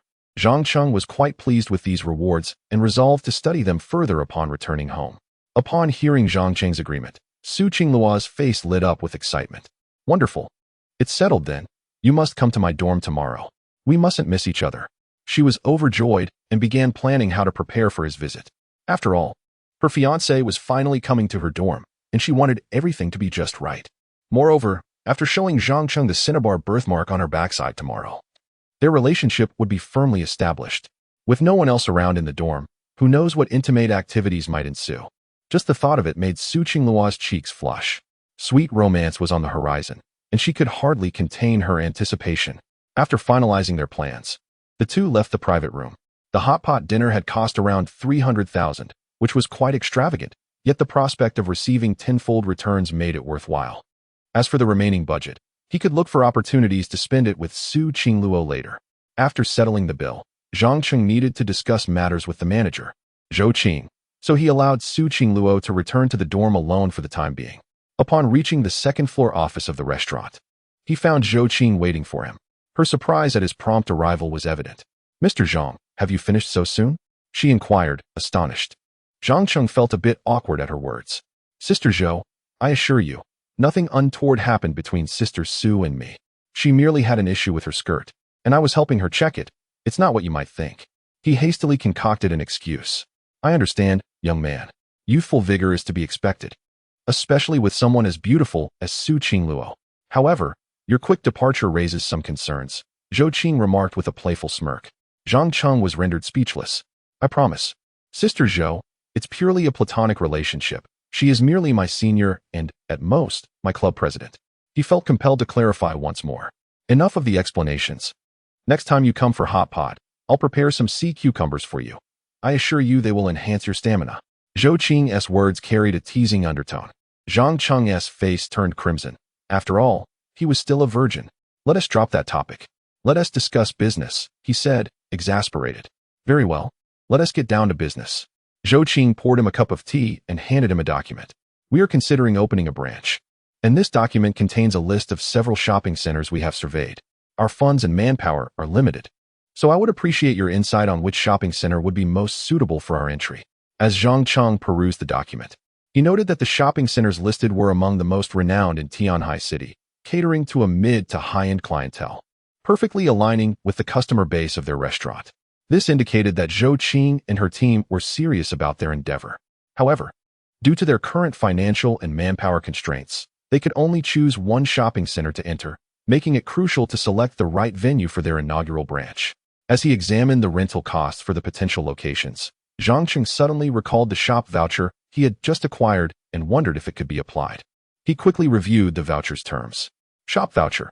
Using this voucher to purchase a shop will yield a full refund on the rent, and the shop will also benefit from a favorable feng shui location. Zhang Cheng was pleasantly surprised. He had not anticipated the voucher would be so advantageous, offering a full refund on the purchase and enhancing the shop's location. This was indeed a miraculous tool for opening a store and perfectly suited for the urgent needs of their branch. With the voucher in hand, he felt emboldened while selecting a location for the new branch and turned his attention to the largest shopping center. This one, the Taihe International Shopping Center. And it must be the largest storefront. Zhang Cheng declared with keen determination. This shopping center is surrounded by the CBD and television towers. And it is in close proximity to several universities. It is undoubtedly the ideal location for a branch. Setting aside financial concerns, Zhang Cheng prioritized location and foot traffic in his selection. It must be said, his discerning eye was quite impressive. Zhou Qing, however, cautioned. While this shopping center boasts an excellent location and ample space, the annual rent is $3 million, and securing the largest storefront may involve competition from several prestigious dining establishments. Zhou Qing was equally fond of the Taihe International Shopping Center, but the exorbitant rent and competition for the largest storefront were significant hurdles. No matter, this is the location. Once we establish ourselves here, it will undoubtedly propel the water-bottom grilled fish brand to new heights. Zhang Cheng asserted confidently. Very well, it's settled then.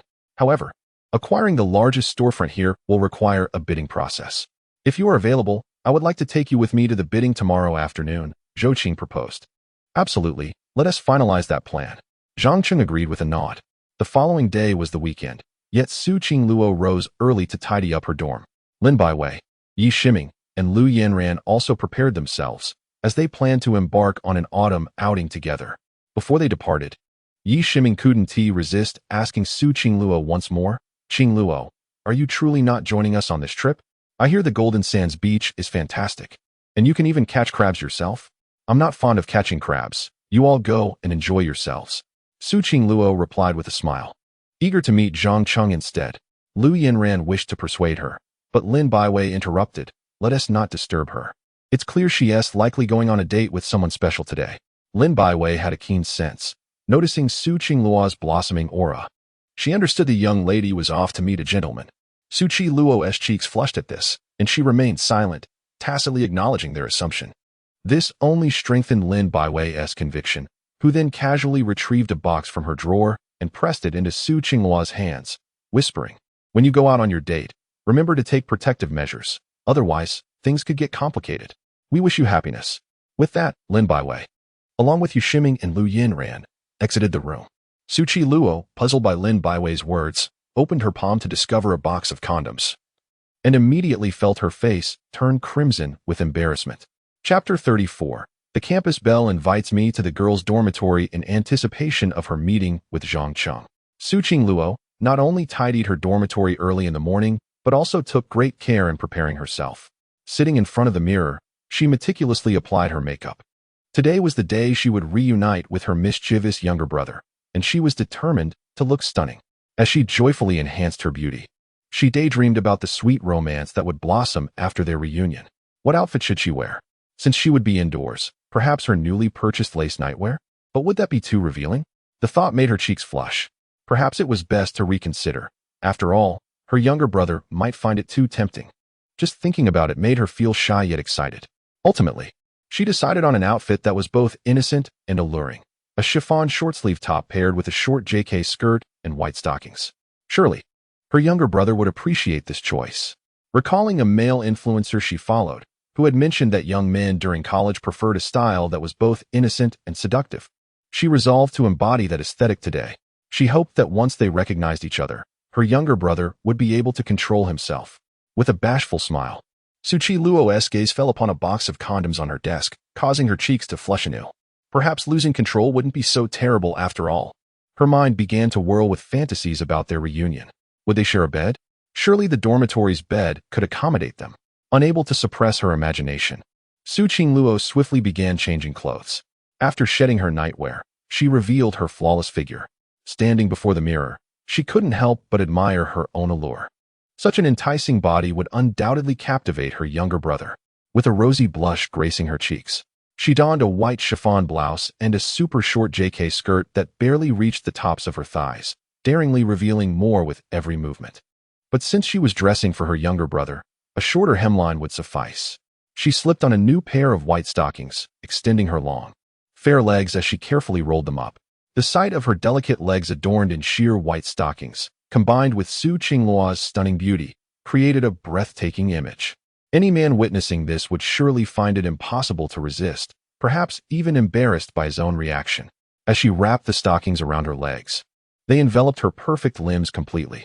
Once she was fully dressed, Su Qingluo stood before the mirror once more, and with a playful smile, she thought, this time, my younger brother won't escape my grasp.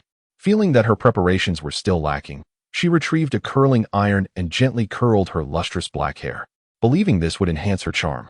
Yet, something still seemed amiss. As she scrutinized her reflection, an idea struck her.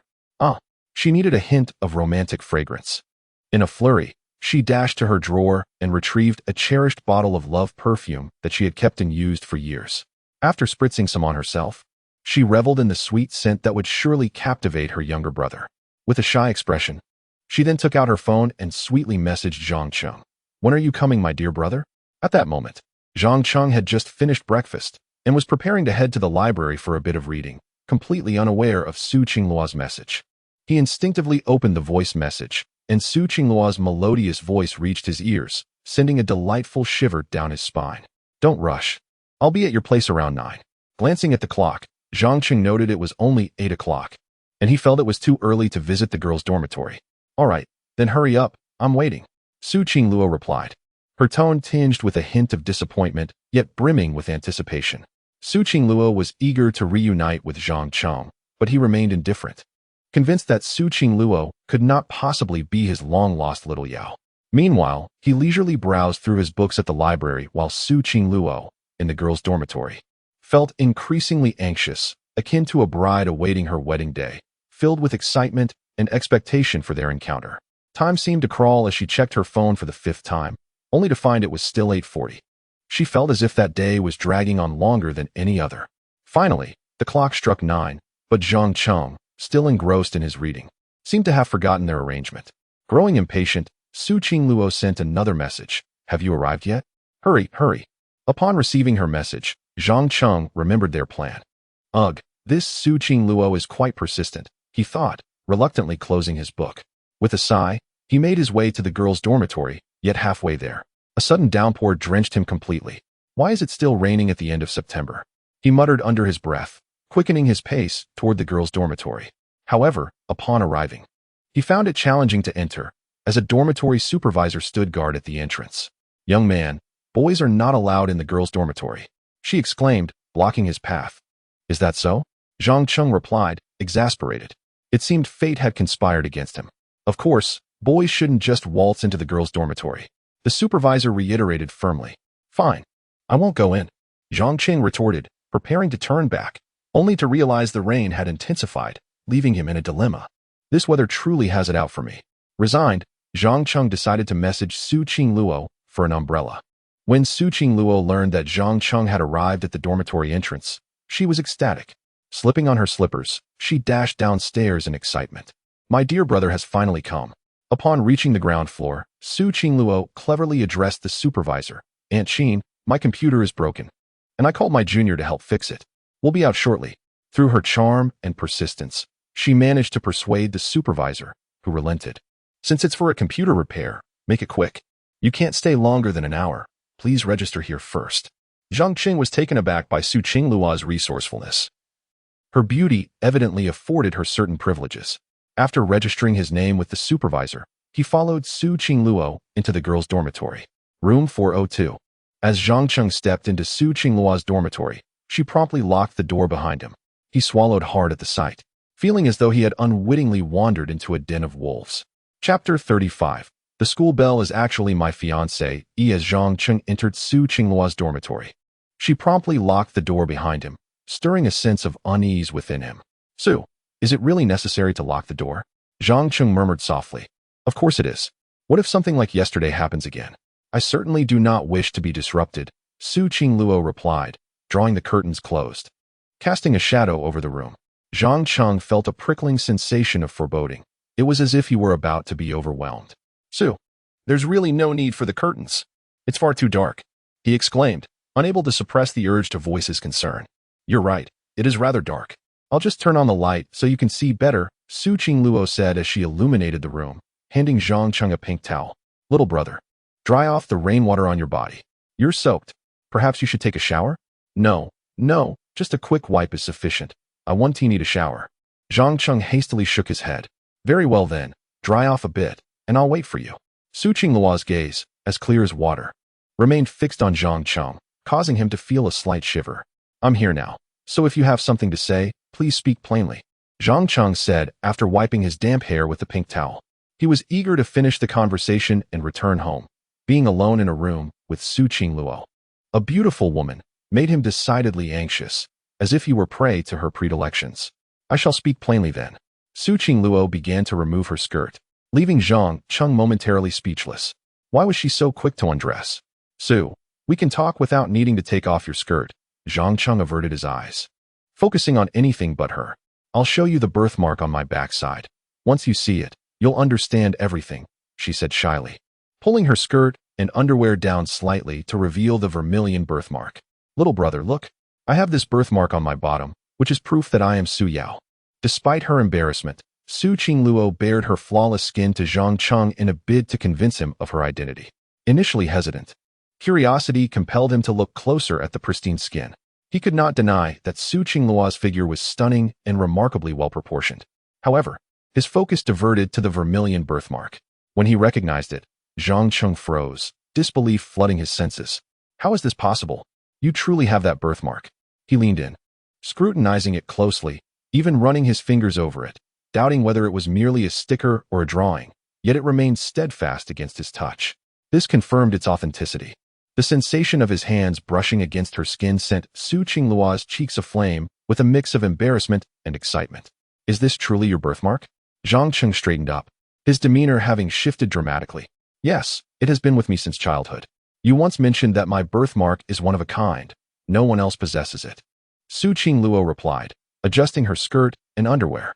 Now, you must believe me. I am indeed Su Yao. After our family arrived in Tianhai City 10 years ago, my father sought a master to change my name, claiming that only with a new name could our family rise again. Zhang Cheng was taken aback, astonishment flooding his features. He had never anticipated that Su Yao would change her name.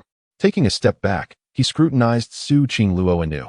She was breathtakingly beautiful, her figure exquisite and slender, entirely contrary to his mental image of Su Yao as a chubby child. This realization made him dismiss the possibility that Su Qingluo could be Su Yao. Yet, upon seeing the birthmark, he was convinced, though some details still needed clarification. If you assert that you are Su Yao, allow me to ask you a few more questions. Zhang Cheng said earnestly. Go ahead. Su Qingluo replied, exuding confidence. What is my birthday? Zhang Cheng inquired casually. The 27th day of the 9th lunar month. As your customs dictate celebrating the lunar birthday, she answered promptly. Now, tell me, what was my childhood dream? He pressed on, his excitement building. Your dream was to become a scientist, and you even spoke of building a spaceship to Mars, she recounted without hesitation, as she vividly remembered every detail from their childhood, recalling them fondly over the past decade. Hearing her speak of his dream sent a tremor through Zhang Cheng. He had always longed to be a scientist. Yet circumstances forced him into finance, a lingering regret that welled up within him, almost bringing him to tears. And when is our wedding date? He asked again, a question steeped in personal significance. Our wedding is set for the 8th day of the 12th lunar month, which falls at the end of this year. Su Qingluo answered swiftly. As Zhang Cheng processed her response, exhilaration surged within him. He was now nearly certain that this Su Qingluo was indeed the Su Yao he had long awaited. Only one question remains, he said, steadying his breath. Speak freely. She encouraged, her gaze filled with unwavering affection. What were the last words you spoke to me before we parted? He asked, knowing this was a question only they could answer. Zhang Cheng, when my hair reaches my waist, remember to come marry me. Su Qingluo's words shattered the last of his defenses, and his eyes glistened with emotion. At that moment, he was certain the Su Qingluo before him was indeed his beloved Su Yao. Chapter 36. The sweetness after recognition. Zhang Chengwan was utterly astonished to discover that the stunning school beauty, Su Qingluo, was indeed his fiancée, Su Yao. This revelation filled him with an exhilarating thrill. Countless nights had Zhang Chengwan envisioned their reunion, yet he had never imagined it would occur under such circumstances. Su Yao had long anticipated this day, putting in considerable effort, and today, it had finally come to fruition. Stinky little brother, do you believe my words now? Su Qingluo teased with a playful laugh. Yes, I believe you, but you are a bit slimmer and more graceful than I had imagined. Zhang Cheng responded honestly. In his recollection, Su Yao had been somewhat plump in her childhood, and he had presumed she would retain at least a slightly fuller figure. To his surprise, however, Su Luo had blossomed into an exquisite beauty with a remarkable physique. Did you think I would grow chubby? There's a saying, girls change dramatically as they grow, hee. Do you still like me now? Su Luo asked, twirling elegantly before him, clad in a white chiffon short-sleeve top and a JK skirt. With white stockings and a touch of makeup, her hair meticulously styled, she was the epitome of youthful allure, irresistible to any man who glanced her way. As she spun around, the intoxicating scent of romantic perfume wafted through the air. In the past, Zhang Cheng would have steadfastly maintained his composure, refusing to even glance at Su Luo. Yet now, having confirmed her identity as Su Yao, he found himself utterly captivated by her presence. I adore you, no matter how you appear, Zhang Cheng declared, his gaze softening. Is that so? What if I transformed into a giant dinosaur? Would you still like me? Su Luo playfully inquired. I would love you no matter what. Zhang Cheng replied earnestly. Hearing this, Su Luo felt a wave of happiness. Her stinky little brother still had that charming way about him. Then why don't you show it? She teased with a pout. She had longed for a sweet romance with Zhang Cheng, but her foolish brother had always doubted her intentions. Now, her dreams were finally coming true. At this moment, Zhang Cheng was momentarily taken aback, unsure of how to express himself. However, before he could gather his thoughts, Su Luo leaped into his embrace, enveloping him in a fragrant whirlwind. Stupid brother, don't you know how to hold me? Su Luo nestled against his chest, her heartbeat quickening as she fulfilled her long-held desire. Only then did Zhang Cheng react, wrapping his arms around her, savoring the warmth that radiated from her. By the way, stinky little brother, there's something I need to clarify, Su Luo said suddenly, looking up at him. What do you need to clarify? Zhang Cheng asked, puzzled. Recently, there have been rumors at school that I like you and am pursuing you. I want to clarify that those rumors are true. I genuinely like you, Su Luo confessed. Her cheeks flushed. Her declaration sent Zhang Cheng's heart racing, entrancing him with her beauty. Indeed, she was the most stunning flower in the history of Tianhai University. And even a man as steadfast as Zhang Cheng found himself enchanted. As their eyes locked, a romantic atmosphere enveloped them. Su Luo bit her lip, tilted her head back, and slowly closed her eyes, seemingly awaiting something. Before Zhang Cheng could fully process the moment, the system's voice echoed in his mind. Ding. New task triggered. Option 1. Kiss Su Luo passionately. Reward. Cash prize of 1 million, with the Dragon Tiger effect. Option 2. Ignore Su Luo's kiss. Reward. Random attribute 1. Zhang Cheng never anticipated that a task would arise in this situation. Yet, given the circumstances, he would have willingly kissed Su Luo even without the reward. The school beauty before him was no longer just Su Xiujie. She was his beloved Su Yao, and he was more than eager to kiss her. However, he was curious about the Dragon Tiger effect.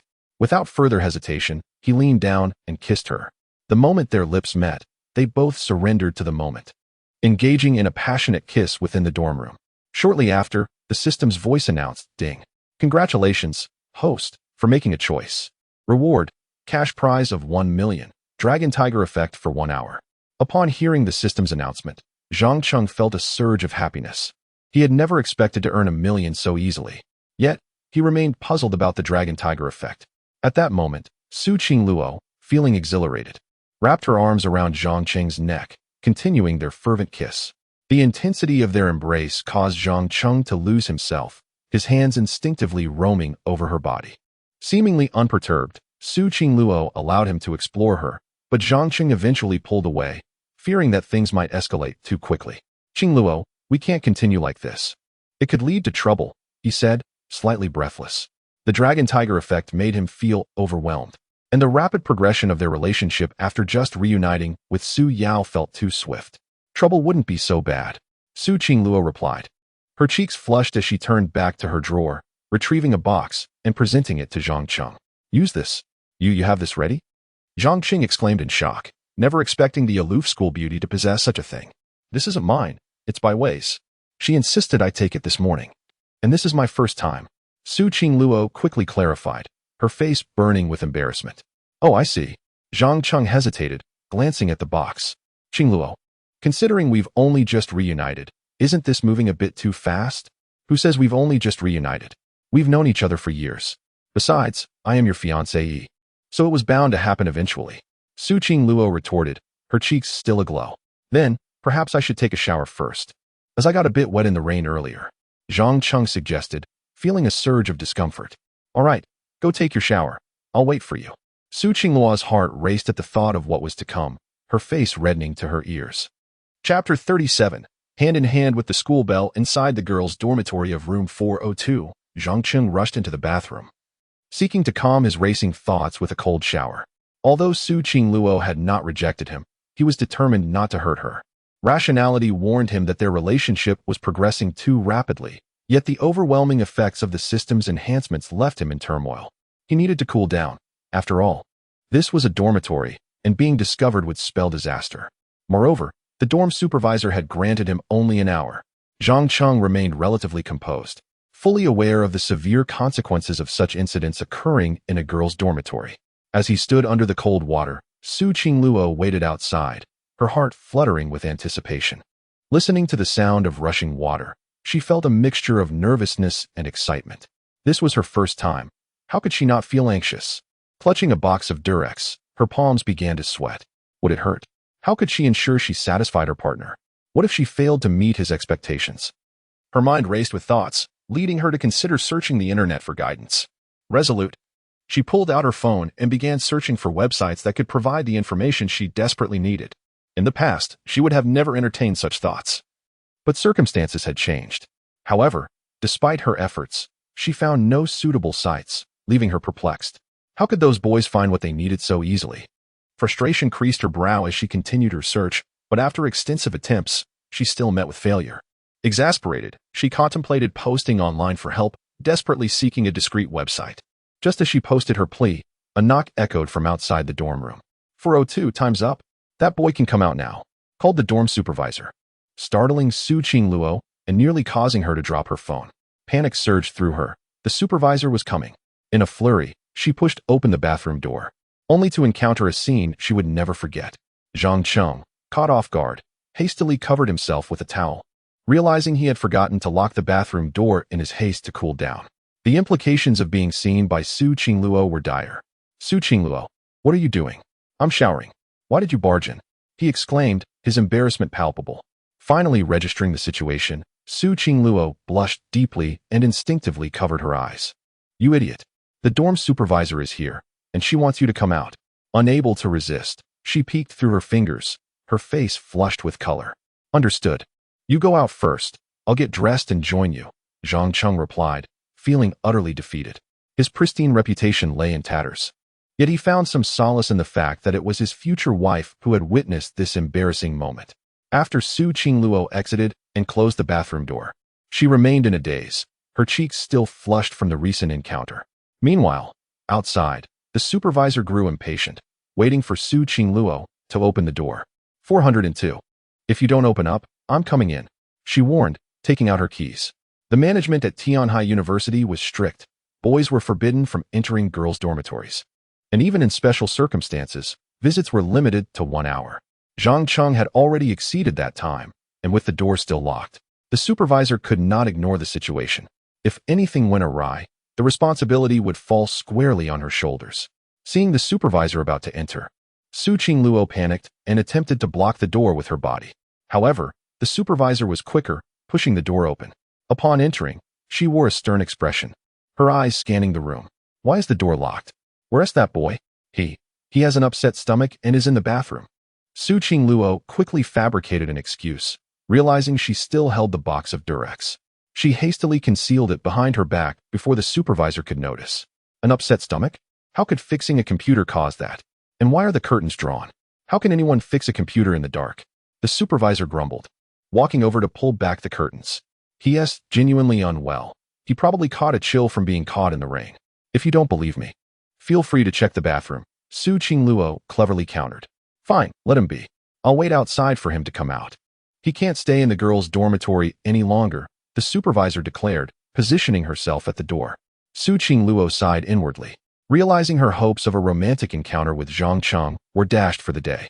Meanwhile, Zhang Cheng remained hidden in the bathroom, dressed but hesitant to emerge. The system's effects still lingered, making it impossible for him to straighten up.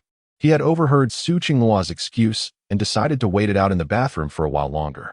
Finally, after what felt like an eternity, the effects subsided. allowing him to feign a stomach ache as he stepped out of the bathroom. At last, time's up. Hurry and leave the girls' dormitory, the supervisor urged. Understood. To lend credibility to Su Qingluo's excuse, Zhang Qing clutched his stomach as he exited. Su Qingluo, noticing the time, realized it was nearly lunchtime. She quickly hid the Durex in a drawer before rushing out after him.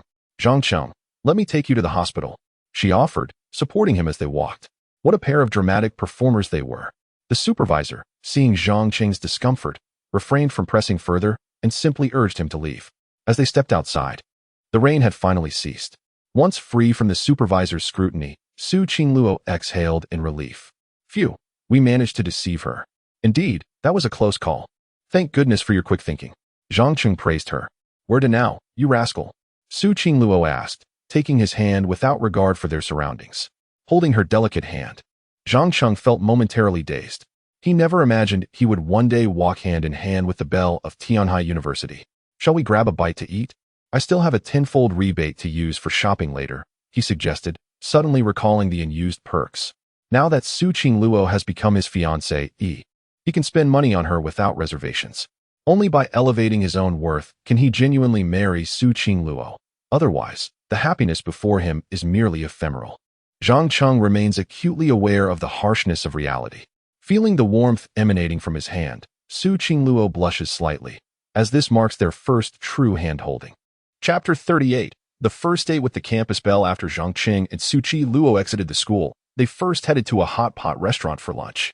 Although a meal would not cost much, every bit counts, and Zhang Qing decided to spend generously at his own establishment.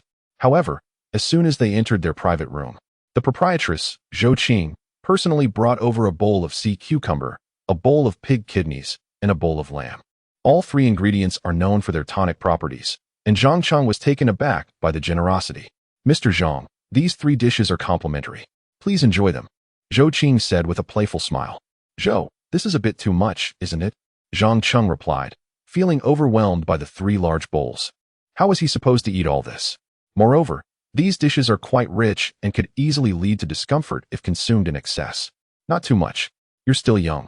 It's important to maintain your vitality. Otherwise, Miss Su might have her thoughts, Zhou Qing said with a knowing glance. The innocent Su Qingluo, however, did not grasp the underlying meaning. What do you mean by too fast? What opinions could I possibly have? She asked, her big, pure eyes blinking in confusion. Nothing at all. Please enjoy your meal. I shall not disturb you any longer. Zhou Qing smiled at Zhang Qing before taking her leave. Zhang Qing cast a glance at the three bowls of nourishing food, feeling speechless. Zhang Qing, are you quite familiar with the owner of this hot pot restaurant? She addressed you as Mr. Zhang and even brought you 3 large platters of food. That must have cost a pretty penny. Su Qingluo inquired, her curiosity piqued. She had long wished to ask this question. Zhou Qing was the owner of the restaurant, and although she was aware of this, she found it peculiar that she referred to Zhang Qing as Mr. Zhang, implying a deeper connection between them. I am a major shareholder of this establishment, which is why she calls me Mr. Zhang, Zhang Qing explained, having no intention of hiding this from her. Su Qingluo was now his fiancée, and there was no need for secrecy. Upon hearing this, Su Qingluo's mouth fell open in disbelief. You invested in this hot pot restaurant? Her face was a picture of astonishment. Yes, so dining here also contributes to our revenue, Zhang Qing said with a smile, as he personally cooked a slice of fatty beef and placed it in her bowl. Once confirmed, Su Qingluo was both surprised and delighted. She had not realized her fiancé was so capable. After a moment of thought, she added, in that case, I should bring more friends here to dine and support my husband's business. Zhang Qing was deeply touched by Su Qingluo's consideration for him and affectionately suggested, let us enjoy the hot pot first. After our meal, I'll take you shopping. Today is the last day to enjoy cash back for spending on the goddess, so we must utilize the remaining balance. Yes, and you should eat those 3 dishes Zhou brought over. Since she gave them to you, we shouldn't waste them, Su Qingluo said, adding several pieces of lamb to Zhang Qing's bowl. Zhang Qing glanced at the 3 substantial bowls of nourishing food, sighed inwardly, but knowing not to waste. He finished them all. Though he felt quite full, he also sensed a peculiar warmth within. Before standing up to settle the bill, he drank 2 bowls of cold water to alleviate the discomfort. The total bill came to 30,000, which, after a tenfold rebate, amounted to 300,000.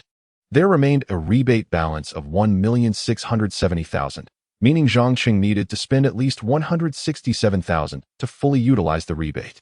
Let us go to the largest mall in Tianhai, Zhang Cheng exclaimed, eager to spend the remaining time.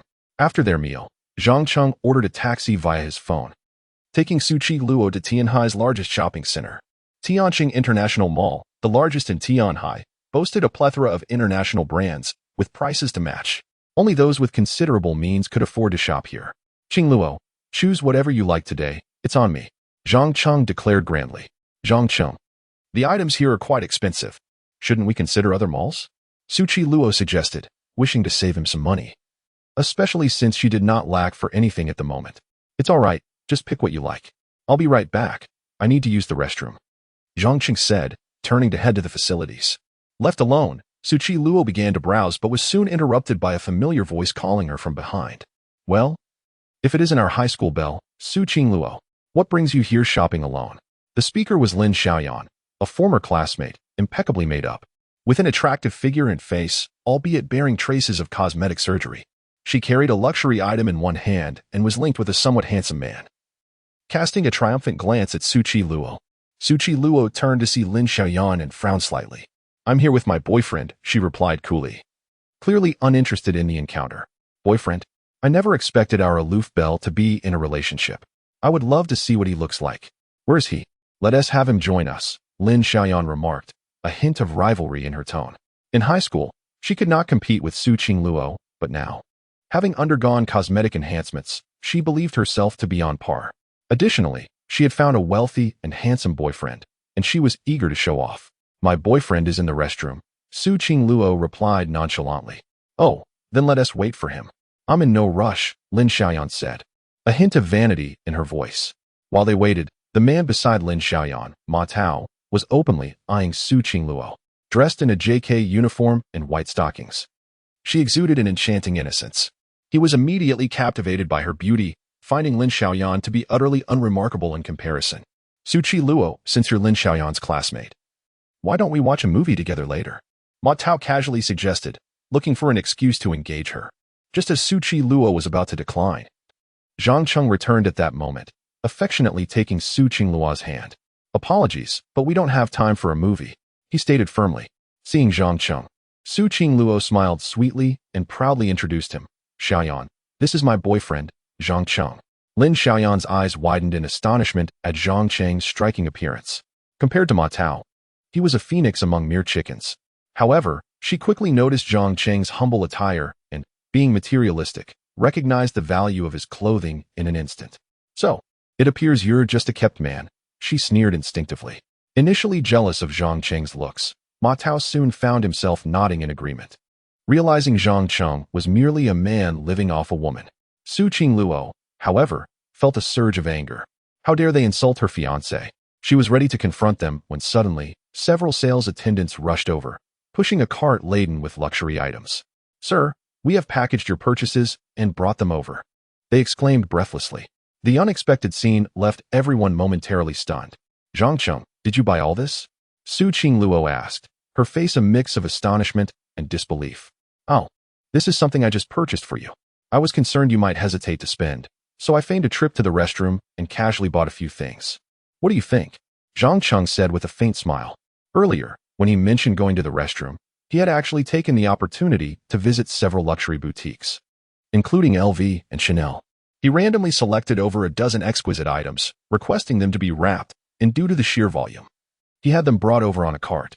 This led to the current scene before them.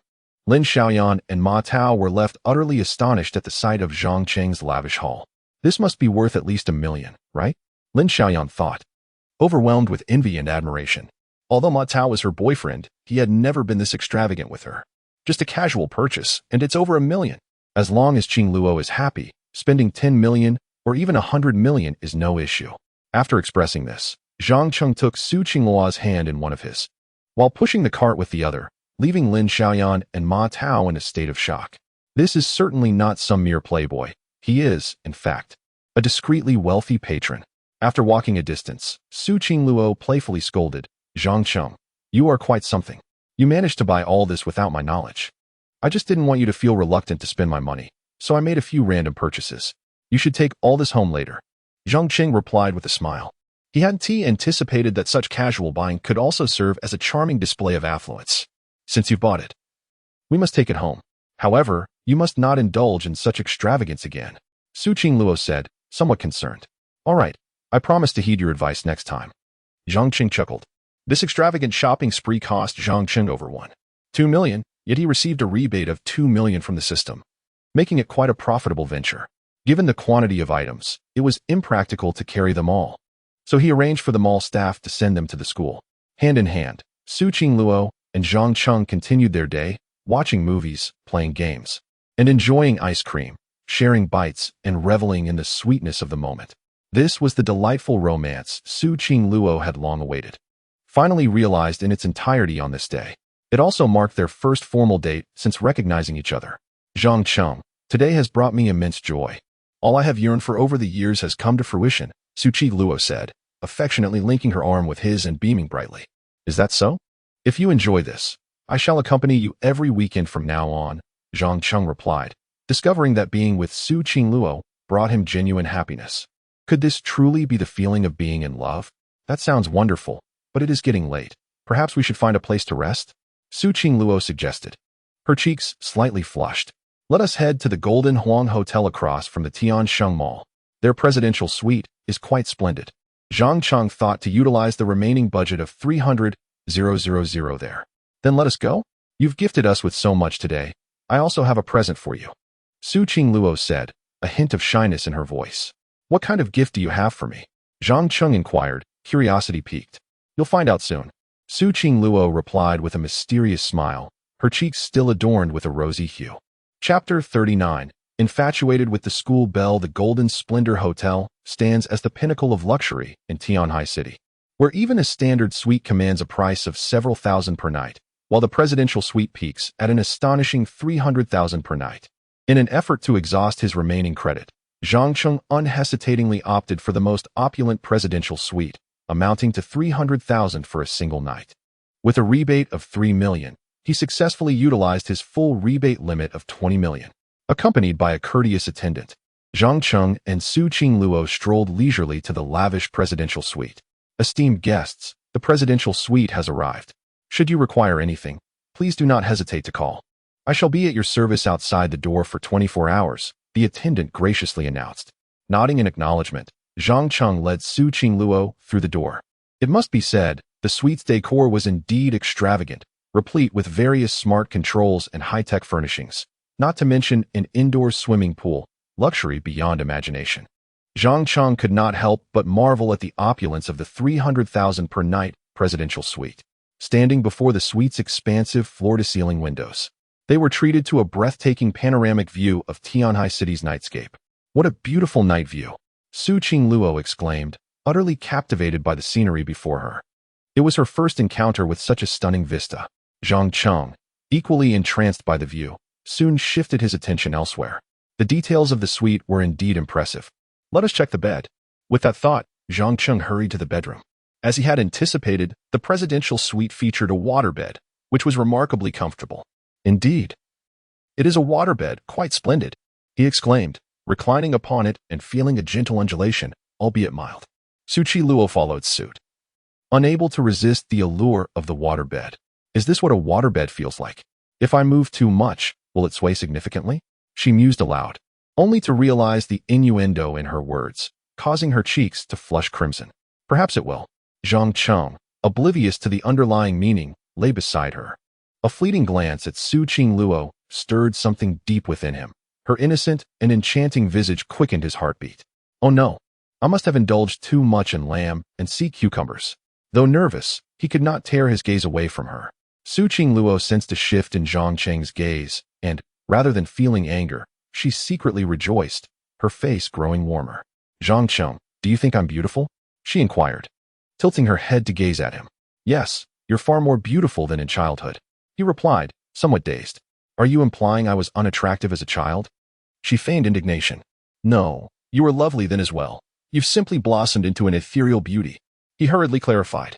While his compliments were somewhat clumsy, they filled Su Qingluo with delight. With such a celestial being beside me, do you not harbor any thoughts? She teased, her cheeks tinged with pink. Zhang Cheng, not oblivious to her implications, boldly edged closer. To his delight, she made no move to resist, subtly leaning into him. Their bodies soon pressed together, the atmosphere thick with intimacy. Zhang Cheng's heartbeat raced uncontrollably, while Su Qingluo's face deepened in hue. After exchanging another glance, it was Su Qingluo who leaned in first, and Zhang Cheng eagerly reciprocated. The moment their lips met, they both succumbed to the overwhelming allure of the kiss. Having already acknowledged their feelings for one another, the intoxicating ambience rendered them powerless to resist. In the seclusion of the presidential suite, free from interruptions, they surrendered to their desires. They kissed for what felt like an eternity before reluctantly parting. Zhang Cheng, I'll take a shower first. I've worked up a sweat from our afternoon outing. Su Qingluo, her face flushed, announced. She did not wish for Zhang Cheng to be put off by any traces of perspiration. This was her first time, and she yearned for perfection. Why not shower together? Zhang Cheng proposed impulsively. Absolutely not. I'll go first. Su Qingluo's voice trailed off, barely above a whisper. As she shyly retreated to the bathroom, Zhang Cheng felt a surge of exhilaration. The unfinished business from the morning suggested an exciting evening ahead, especially in a hotel where no one would intrude. Though aware their progression was swift, Zhang Cheng recognized, as Su Qingluo had noted, that they had chosen one another and would eventually reach this juncture. Why not seize the moment? Furthermore, having acknowledged their feelings, he found it increasingly difficult to resist Su Qingluo. The extraordinary school bell. Half an hour later, Su Qingluo emerged from the shower, her demeanor shy and demure, draped only in a white towel. Her delicate shoulders and long legs were tantalizingly exposed. Her damp hair framed her face like a vision of a water nymph, exquisite beyond belief. Zhang Cheng found himself unable to look away. Zhang Cheng, have you finished admiring me? She chided, her face a delightful shade of red. Not nearly, he replied, somewhat dazed. Now you should wash up. I'll wait for you, she said bashfully. After all, it was her first time, and she felt a mix of shyness and nerves. All right. Zhang Cheng gulped nervously before dashing into the bathroom, colliding with the door in his haste. Su Qingluo stifled a giggle, sitting on the bed like a bride, her heart racing at the thought of what lay ahead with Zhang Cheng. In less than 5 minutes, Zhang Cheng emerged, a towel wrapped around his waist. You're quick. Did you finish already? Su Qingluo exclaimed, surprised. Yes, we men are quite efficient, he replied, though his urgency stemmed from his eagerness to see her. The sight of a freshly showered Su Qingluo was utterly irresistible, and Zhang Cheng found it increasingly difficult to control his instincts. What shall we do next? She asked, her face aflame with embarrassment. Chapter 40. Together in the bright light, Su Qingluo reclined gracefully on the waterbed, enveloped in a white quilt, exuding an air of bashfulness and anticipation. The sight of such a demure beauty stirred a longing within Zhang Cheng. After swallowing hard, he slowly climbed into the bed, his heart racing with both excitement and trepidation as he beheld the blushing Su Qingluo. Qingluo, I have just realized how truly beautiful you are, Zhang Cheng remarked, his gaze roving over her figure, which was undeniably alluring, particularly accentuated by her ample bosom and her long, delicate legs. Even the ancient Su Daji would pale in comparison. In a bygone era, she would have undoubtedly been the emperor's sole favorite among the harem. Flushed by Zhang Cheng's clumsy compliments, Su Qingluo cast a shy glance his way. At that moment, he was clad only in a towel around his waist, his muscular physique and well-defined abs making it difficult for her to maintain eye contact, causing her heart to race even faster. She hadn't anticipated that her younger brother would not only be handsome, but also possess such an impressive physique. Clearly, he had matured splendidly over the past decade. This thought led her to recall a particular scene earlier in the day in the dormitory bathroom, intensifying her embarrassment. However, Su Qingluo soon noticed that Zhang Cheng's gaze was fixed intently upon her. Have you finished staring, you silly brother? She teased, her cheeks still aflame. Zhang Cheng wished to declare that he had not, but felt the moment was ill-suited for such a declaration. It would be foolish to merely gawk at such a beauty lying beside him. Qingluo, I'm coming over, Zhang Cheng announced after swallowing hard once more. He sensed that inaction would be unwise. Su Qingluo shyly nodded, her cheeks aflame, her heart a whirlwind of anxiety and anticipation. After receiving her silent consent, Zhang Cheng cautiously moved closer and began to gently pull down the white towel that enveloped her chest. In the next instant, Su Qingluo's breathtaking figure was fully revealed to him, leaving him momentarily stunned. She crossed her arms bashfully over her chest, her face now a deep crimson. He had become the first man to behold her in such a state. Unable to contain himself any longer, Zhang Cheng swiftly discarded the towel around his waist and lunged towards her. However, just as they drew near, Su Qingluo's phone rang unexpectedly, startling both of them into retreat. "Qingluo, your phone," Zhang Cheng urged, his voice laced with anxiety. She replied softly, inwardly lamenting the interruption. Upon answering, Lin Baiwei's voice echoed from the other end. "Qingluo, where are you? Why haven't you returned to the dormitory so late?" Lin Baiwei's tone carried a hint of concern. Indeed, staying out so late would naturally worry her roommates. "I'm at a relative's house. I want to be back tonight. You all should go to bed." Su Qingluo fabricated an excuse, unwilling to confess that she was with Zhang Cheng, about to engage in intimate activities. Were she to admit such, her return to the dormitory would surely cause an uproar. A relative's house? Who would believe that? "I suspect you're with Zhang Cheng," Lin Baiwei teased, an unmistakable smirk in her voice. This unexpected insight startled both Zhang Cheng and Su Qingluo. Lin Baiwei was quite perceptive. However, Su Qingluo was resolute in her denial, far too embarrassed to concede. "It's not what you think, Baiwei. The signal here is poor. I'll talk to you tomorrow when I'm back in the dormitory." She hastily concluded the call, shutting off her phone to prevent further interruptions. After doing so, she sighed with relief. "Zhang Cheng, let us continue." Su Qingluo gazed at him, her eyes brimming with fervent expectation. "Do you think your roommate will figure it out?" Zhang Cheng pondered, acknowledging Lin Baiwei's astuteness. "Even if they do, it matters not.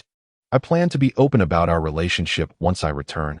We deserve to be together without concealment," Su Qingluo affirmed with determination.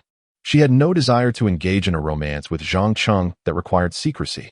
"All right then," Zhang Cheng concurred, recognizing that since they had acknowledged their feelings, they should indeed embrace their relationship openly.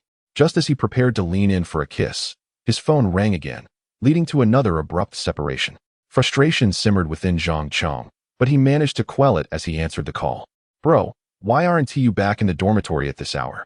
It was his friend Wang Hao on the line. "I'm working part-time. I want to be returning tonight," Zhang Cheng casually replied.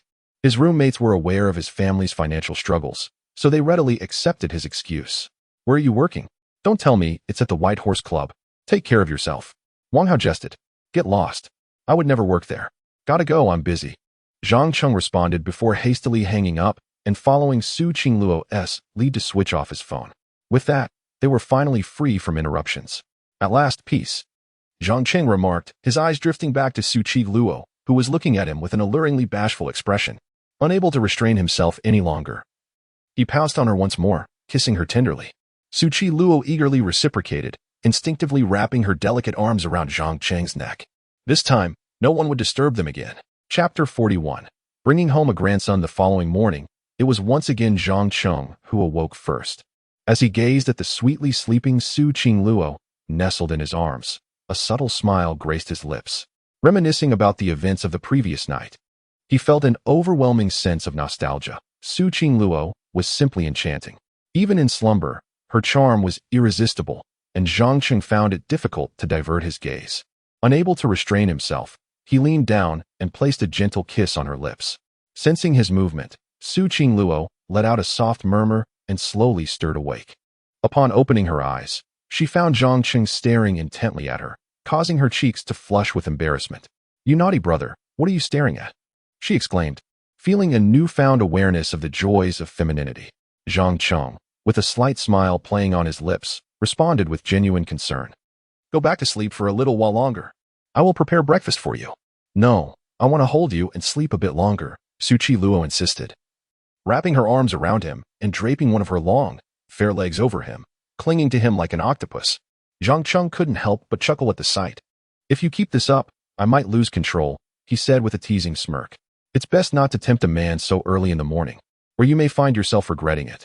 "Is that so? Then how do you intend for me to regret it?" Su Qingluo replied playfully, planting a deliberate kiss on his lips. "What if I'm just trying to provoke you?" Zhang Cheng raised an eyebrow at her boldness. "You brought this upon yourself," he declared, a playful grin spreading across his face as he leaned in to kiss her deeply, rolling over to pin her beneath him. Once again, Su Qingluo found herself captivated. However, Zhang Cheng soon released her, realizing that she had been quite exhausted the night before and deciding not to further tire her out. "Qingluo, We should head back, he said, his eyes filled with tenderness. She nodded gently, her gaze brimming with affection. Since she had given her heart to Zhang Cheng the previous night, her love for him had only deepened, and she longed to be by his side every day. As they pulled back the covers, a vivid red mark remained on the sheets, causing both to blush profusely. They had shared their first with each other, and the realization filled Su Qingluo with an inexplicable joy at being Zhang Cheng's woman. After both had freshened up and donned their new outfits from the previous day, they enjoyed a sumptuous breakfast provided by the hotel, savoring the warmth of their time together. Once satisfied, hand in hand, they stepped out of the hotel. Zhang Cheng, are we heading back? It's Sunday. Should we not play a little longer? Su Qingluo inquired, wishing for more time to spend with him, to indulge in another sweet date. Today, we won't be sightseeing. We'll return to the art studio, and I will teach you how to paint. Zhang Cheng replied with a smile. His mind was solely focused on earning money, as he aspired to marry Su Qingluo. Knowing that merely a marriage contract and love would not suffice to gain the approval of the Su family. All right then, let us return to the art studio. Su Qingluo quickly concurred with his plan.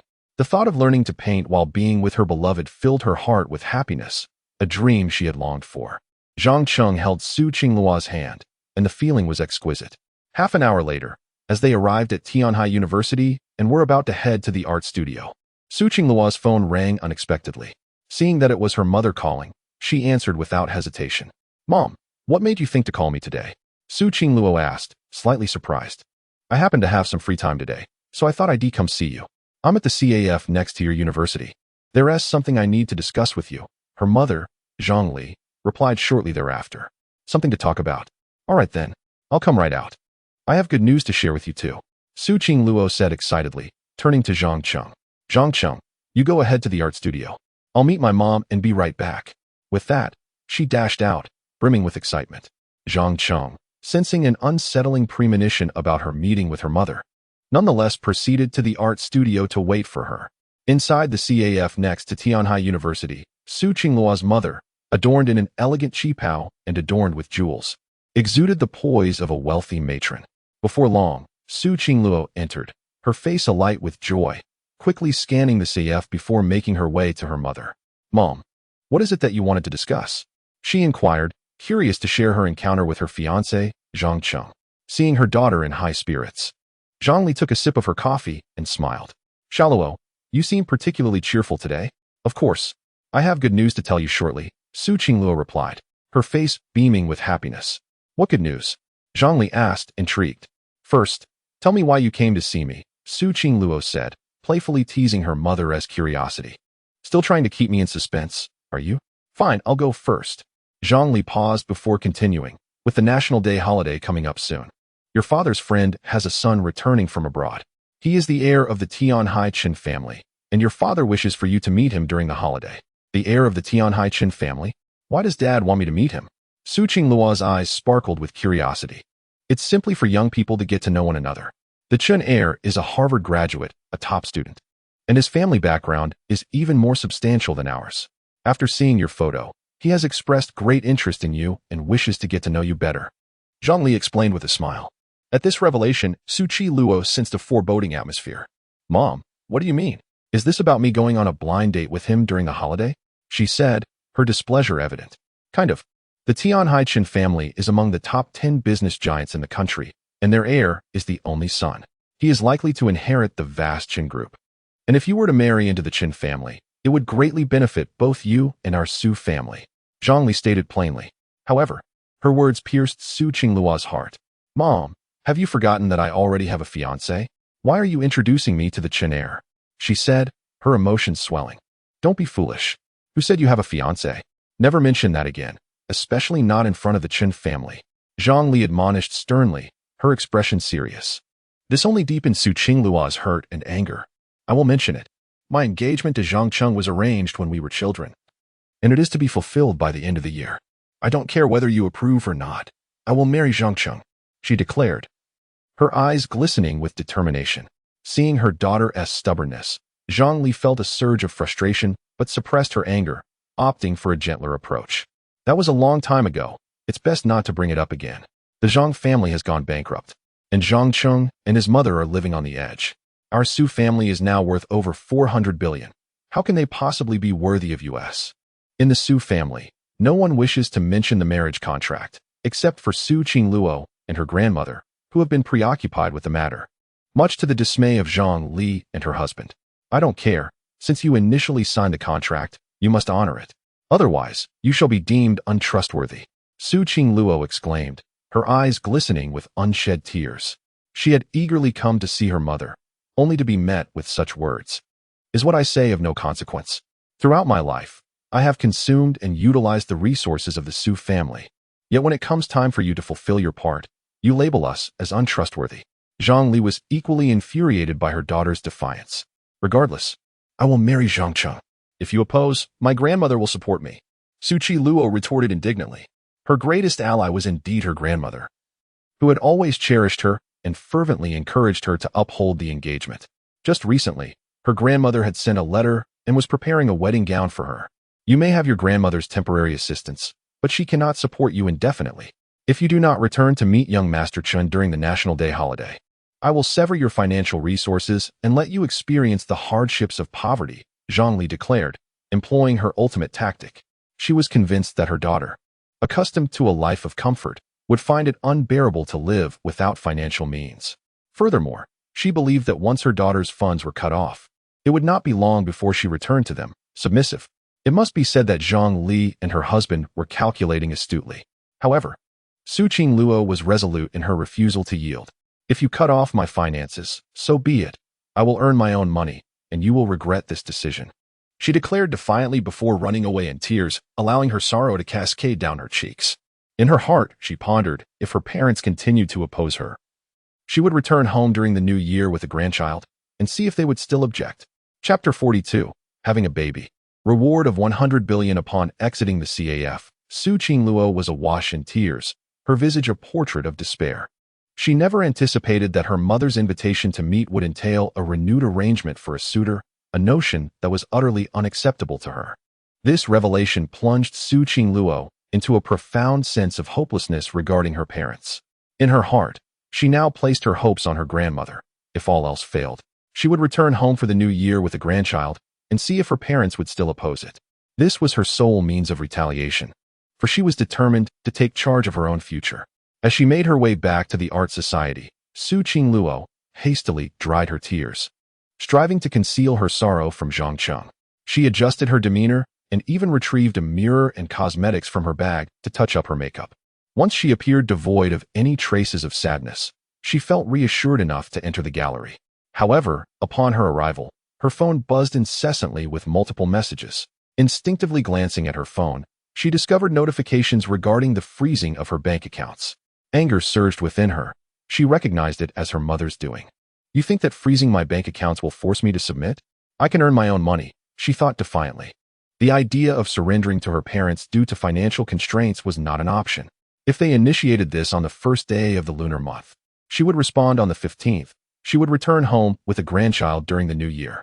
The freezing of her accounts solidified Su Qingluo's resolve to resist, and she decided that she would pursue a relationship with Zhang Cheng.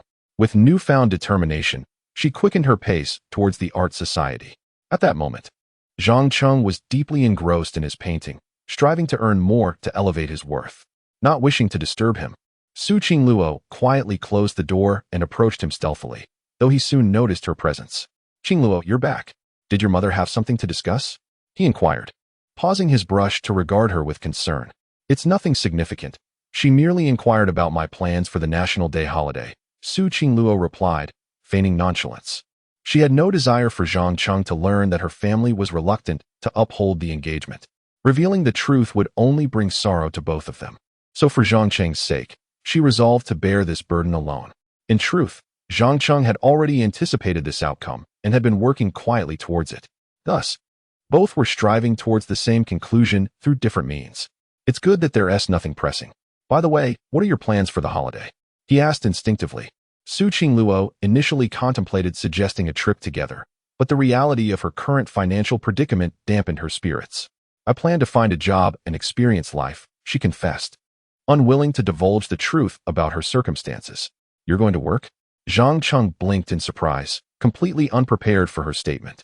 After all, the Su family was a major conglomerate with seemingly endless wealth, And here was this privileged young woman considering a job. Yes, I want to experience life.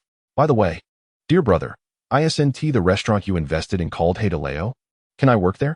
Su Qingluo asked, her eyes sparkling with hope. Since you want to experience life, I'll speak with Sister Zhou about letting you work at Haidaleo during the holiday. Coincidentally, our new branch may be opening around that time, so you can gain some real-world experience. Zhang Cheng replied thoughtfully. The negotiations for the Haidaleo branch at Taihe International Shopping Center were nearly finalized. Only the signing of the contract remained. Zhang Cheng planned to go with Zhou Qing in the afternoon to finalize the details. This would also allow him to utilize the store voucher, expediting the renovations in time for the grand opening during the holiday. Really? That is wonderful. I'll work at your store during the National Day holiday, Su Qingluo exclaimed with joy. Working for her husband seemed far more appealing than for anyone else.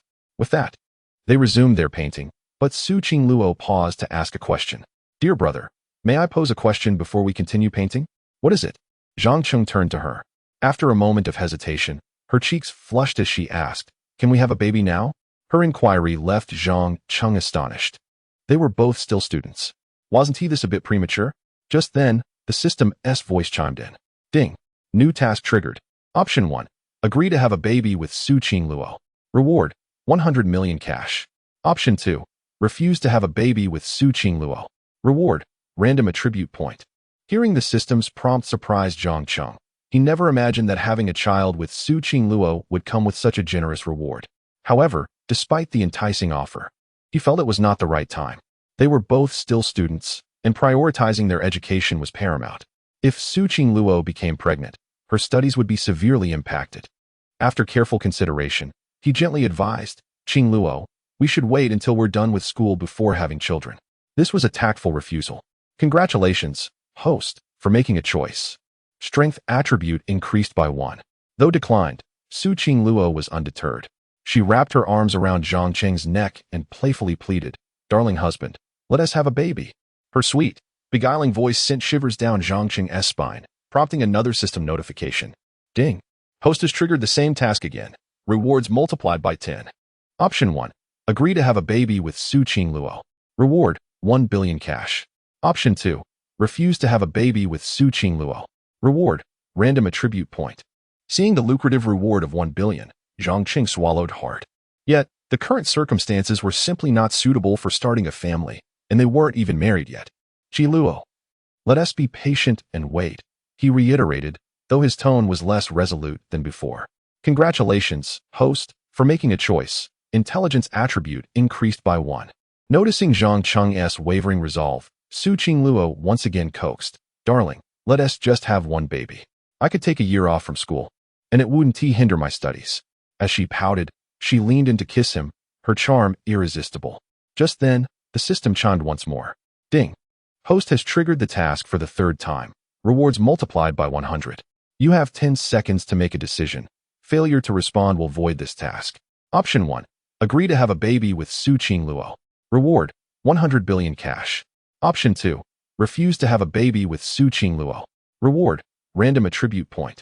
Seeing the staggering reward of 100 billion, Zhang Cheng's heart raced. This was not merely a matter of wealth. He adored children. Let us do it, he exclaimed.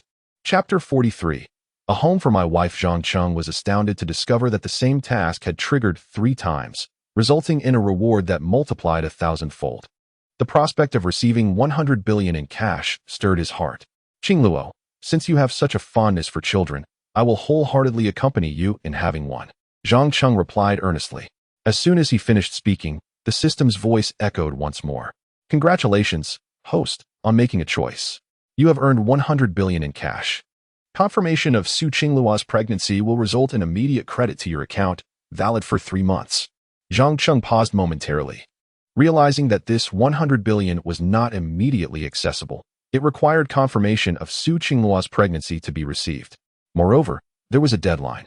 She must conceive within 3 months, or the reward would expire. The system's intricacies were quite profound. This system is truly cunning, Zhang Cheng muttered to himself. However, despite the complexity, the potential windfall was worth the effort. With such a sum, he could accomplish numerous aspirations. Upon hearing Zhang Cheng's agreement, Su Qingluo excitedly embraced him and planted a fervent kiss on his cheek. Thank you, my dear. Let us begin preparing for pregnancy. Are we starting so soon? Zhang Cheng replied, a bit taken aback.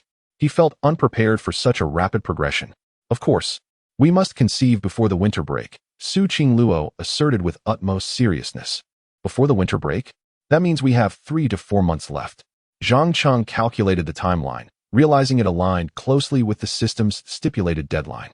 He nodded in agreement. All right, but there's no need to rush. After all, we still have 3 months. There were numerous matters Zhang Cheng needed to attend to. It was unrealistic to focus solely on pregnancy preparations every day.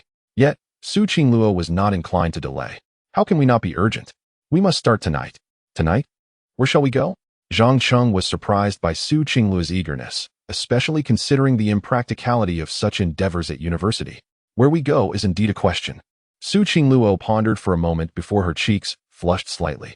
How about that hotel across from Tianhai University? I've heard many students go there on weekends. Upon hearing this, Zhang Cheng was astonished that Su Qingluo had even considered such a place. Her urgency made him curious about why she was so intent on having a child with him. Qingluo, your eagerness to have a child with me. Are you concealing something? Zhang Cheng inquired, furrowing his brow. It was unusual for a university student to be so eager to conceive. Typically, they feared such responsibilities. Noticing his suspicion, Su Qingluo hurriedly explained, I simply want a child, especially since we already have a marriage contract. Zhang Cheng observed the panic in her eyes and realized she was not being entirely truthful. He recalled that her urgency had escalated after meeting her mother, leading him to a realization. It seemed Su Qingluo had discussed their situation with her mother, who likely disapproved, prompting her to devise this plan. Zhang Cheng felt a surge of emotion and gently caressed Su Qingluo's face. This girl was determined to marry him, even resorting to such drastic measures to defy her family. If she was willing to risk everything for him, how could he let her down? Understanding her unspoken feelings, he asserted, how can we bring a child into a budget hotel? At the very least, we should be at home.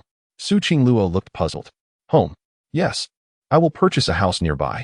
That way, we can stay together on weekends. Zhang Cheng expressed his intention to provide Su Qingluo with a home. Are we going to live together? Su Qingluo's eyes sparkled with excitement at the prospect of cohabitation, envisioning weekends spent together. Yes, let's go house hunting this afternoon. Zhang Cheng decided. This afternoon, but the housing prices in Tianhai City are exorbitant. Su Qingluo's enthusiasm waned as she recalled her frozen bank account, feeling guilty for being unable to contribute. Don't worry, my dear, I have the means. We shall buy a grand villa, Zhang Cheng replied with a smile. Before we go house hunting, I need to stop by Taihe International Shopping Center to discuss some business. Please wait for me here. I will come to fetch you. He added, I'll accompany you. Su Qingluo insisted, wanting to spend more time with him, especially since it was the weekend and she had nothing to do back at the dormitory. But I will be busy with business discussions. You might find it tedious. That's all right. I can wait outside, Su Qingluo stated earnestly. Before Zhang Cheng could respond, the system's voice chimed in once more. Ding. Host has triggered a new task. Option 1. Take Su Qingluo with you to discuss business. Reward. Buy a house discount voucher. Option 2. Decline Su Qingluo's request. Reward. Random attribute 1. Zhang Cheng was surprised that such a simple decision could trigger a task, and the rewards were undoubtedly beneficial for his impending house purchase. Without hesitation, he agreed. All right then. You may accompany me. It will also allow you to familiarize yourself with your future living environment. As soon as he finished speaking, the system's voice rang out again. Congratulations, host, on making your choice. You have received 1 house discount voucher. Not bothering to delve into the details, Zhang Cheng understood the purpose of the voucher.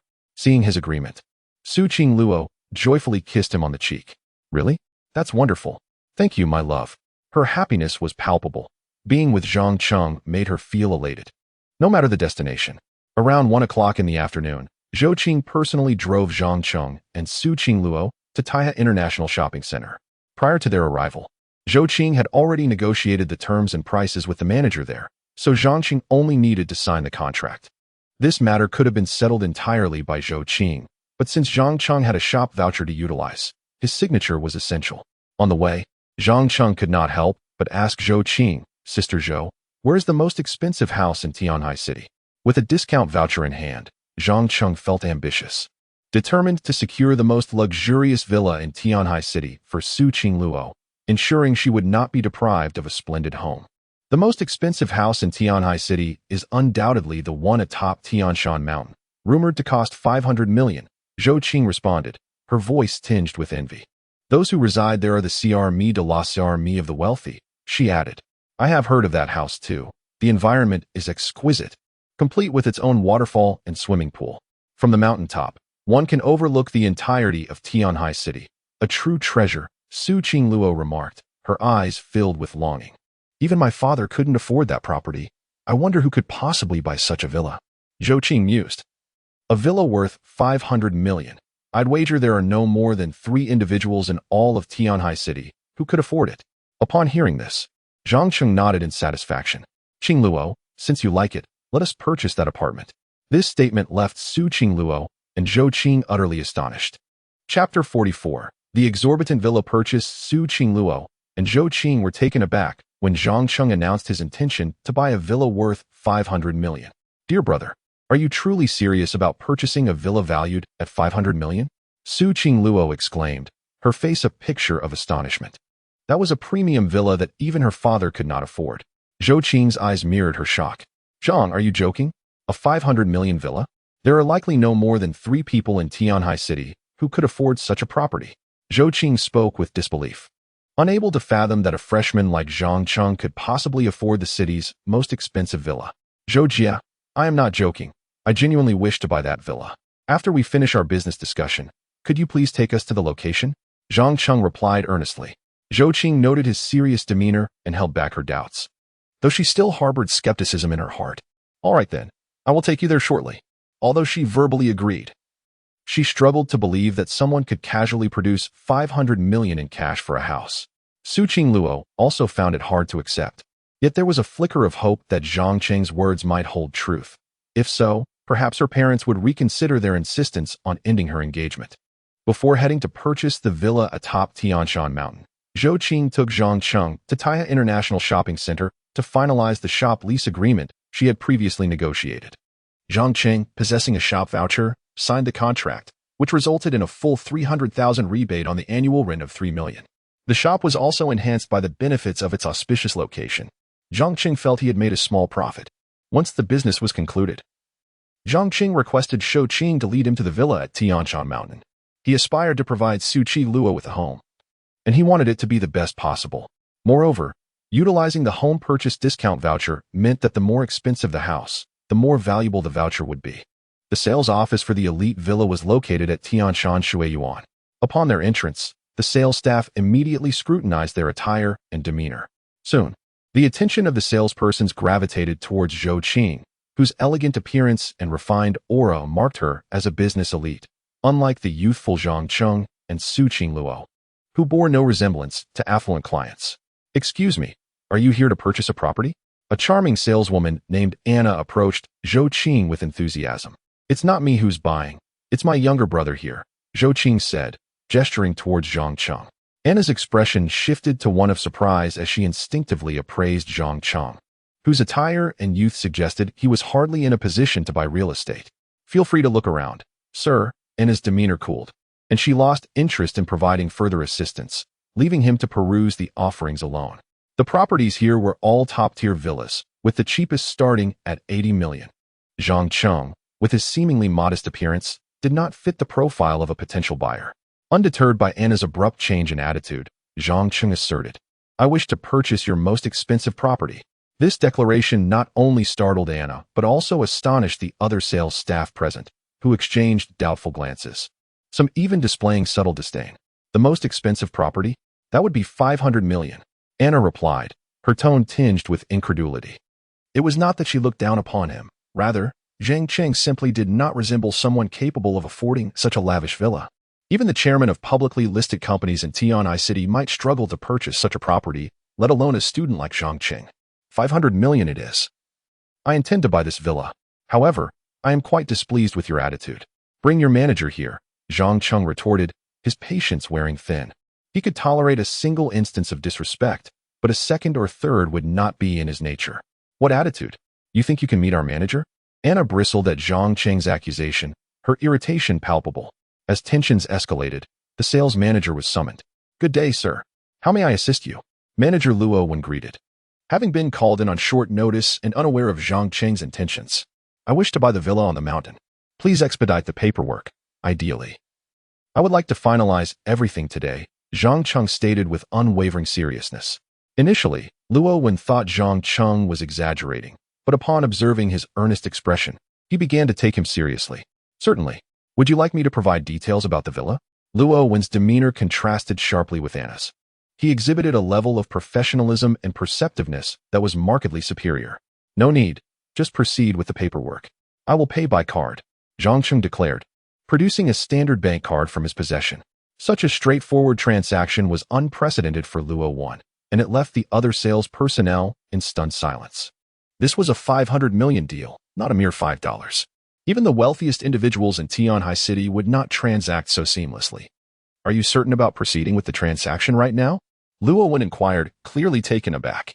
Absolutely, let us get on with it, Zhang Qing insisted, eager to utilize his discount voucher for the home purchase. Very well, I will retrieve the contract. Will you be paying by card or bank transfer? Luo Wen confirmed. By card, Zhang Qing responded, presenting a seemingly unremarkable bank card. In typical circumstances, clients purchasing properties here would produce black or gold cards, indicative of their VIP status with the bank.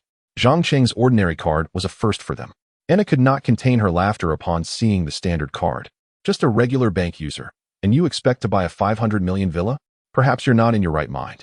Others among the sales staff shared her sentiments. Having never witnessed someone attempt to make such a significant purchase with a standard card, Zhou Qing sighed, her earlier anticipation for Zhang Qing's success dwindling as the ordinary card surfaced. Su Qingluo, less familiar with these matters, still held a flicker of hope for Zhang Qing. Manager Luo Wen, upon noticing the standard card, raised an eyebrow but quickly composed himself. Please hold on, sir. I will process your card. Luo Wen accepted the card from Zhang Qing and headed to the finance department, followed closely by Zhang Qing. The remaining sales staff instinctively turned their gazes toward them, eager to witness the unfolding scene. Could a standard bank card possibly facilitate a 500 million transaction? They could hardly believe it. After Luo Wen handed over his bank card to the finance staff, he instructed her to charge 500 million. The finance staff was momentarily taken aback upon hearing Luo Wen's request. 500 million was the largest single transaction recorded thus far. Given that it was merely an ordinary card, she doubted her hearing. Manager Luo, are you certain you wish to charge 500 million from this card? Yes, charge 500 million. Luo Wen affirmed with unwavering confidence, although he himself found it hard to believe that such a sum could be drawn from a simple card. The calm demeanor of Zhang Qing led him to conclude that there was no room for deception. Very well, I shall proceed, but if it fails, do not hold me accountable.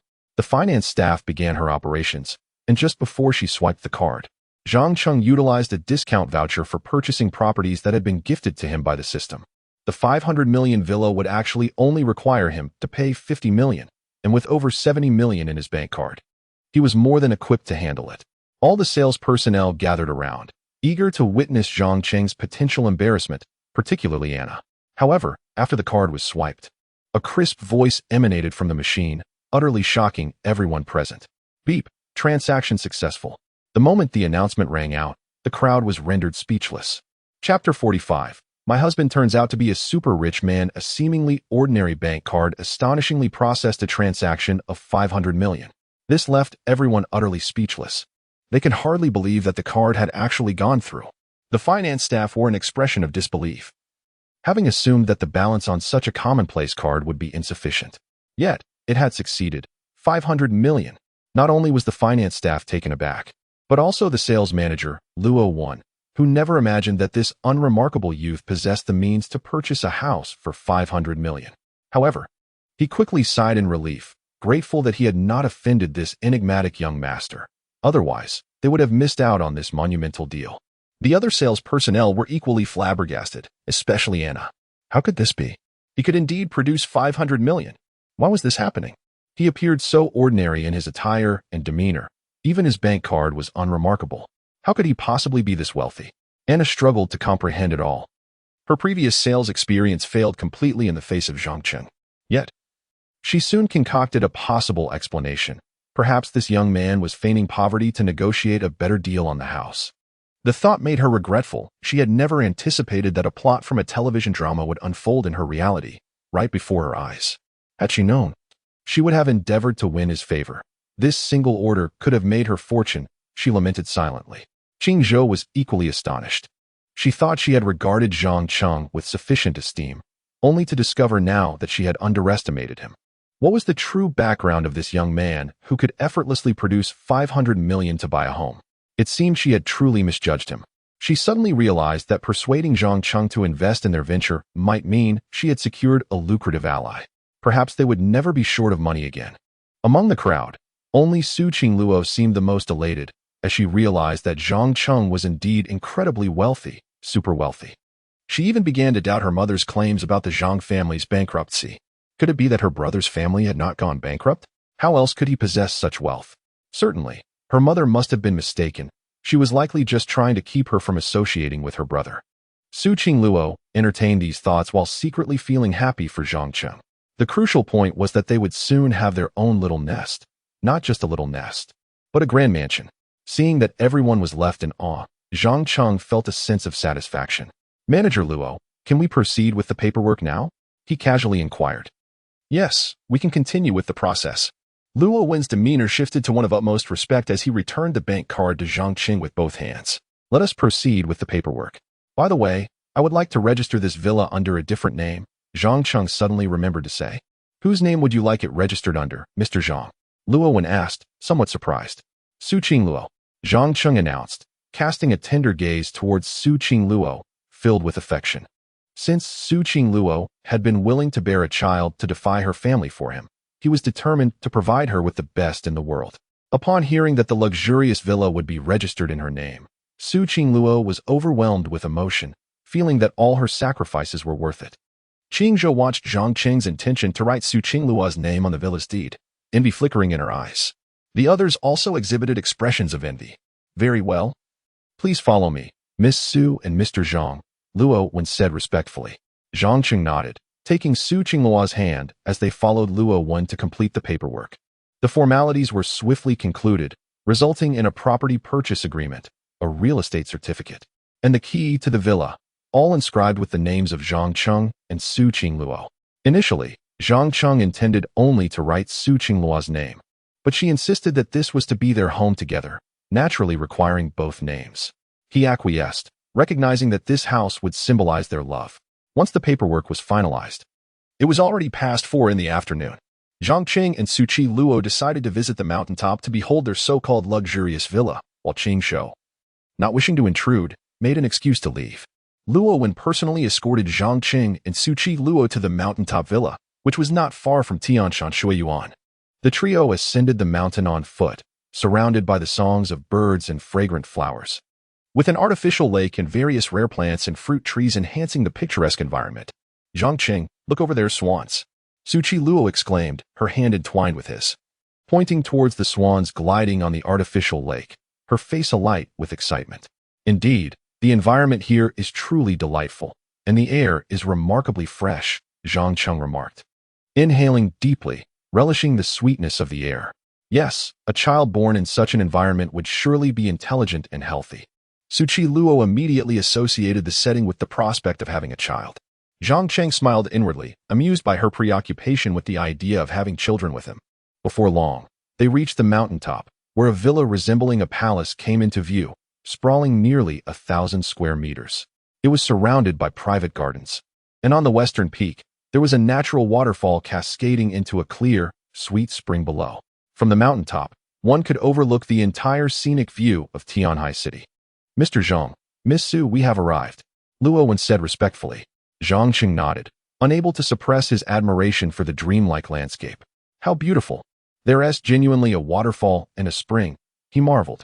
Su Qingluo joyfully rushed to the spring, cupping her hands to taste the water, declaring its sweetness.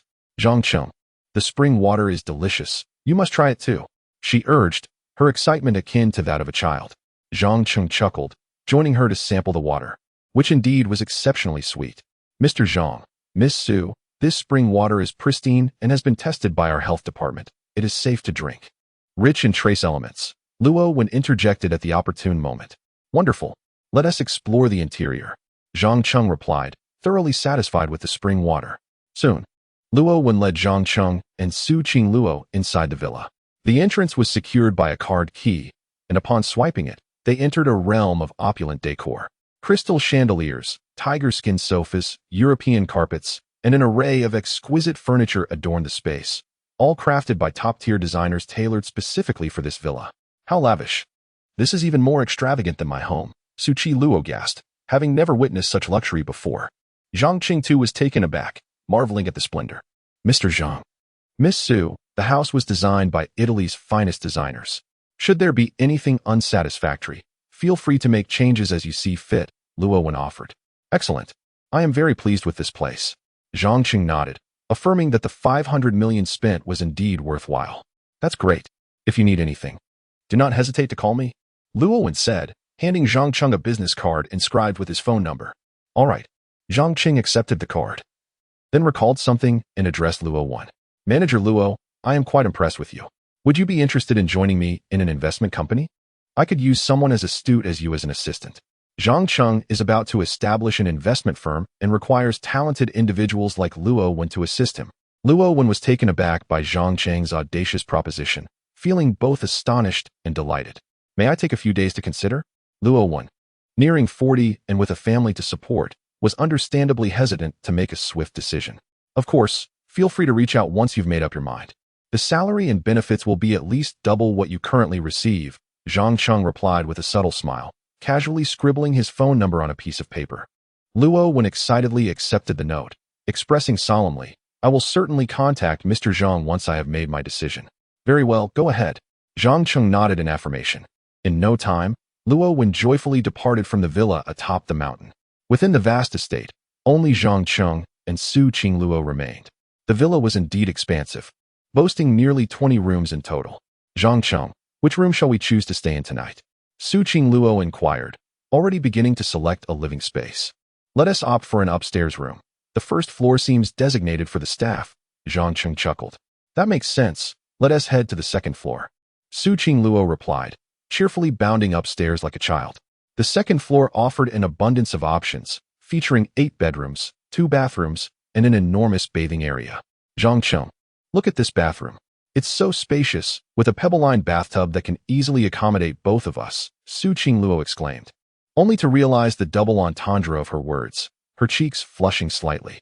The bathroom was indeed large and quite luxurious, complete with a non-slip pebble design. Zhang Cheng, somewhat oblivious, continued to admire the bathroom's aesthetics and decor, missing the implication in Su Qing Luo's statement. Shall we take a bath together? Su Qing Luo suddenly suggested, her expression one of playful shyness as she closed the bathroom door. What? Together? Right now? Zhang Cheng stammered in surprise, noticing that Su Qing Luo had shut the door. Well, we worked up quite a sweat climbing the mountain earlier. We certainly need to freshen up, Su Qing Luo offered, crafting a subtle excuse while playfully tugging at Zhang Cheng's hand. Darling, let us just enjoy a bath together for now. Who could resist the allure of a goddess' playful charm?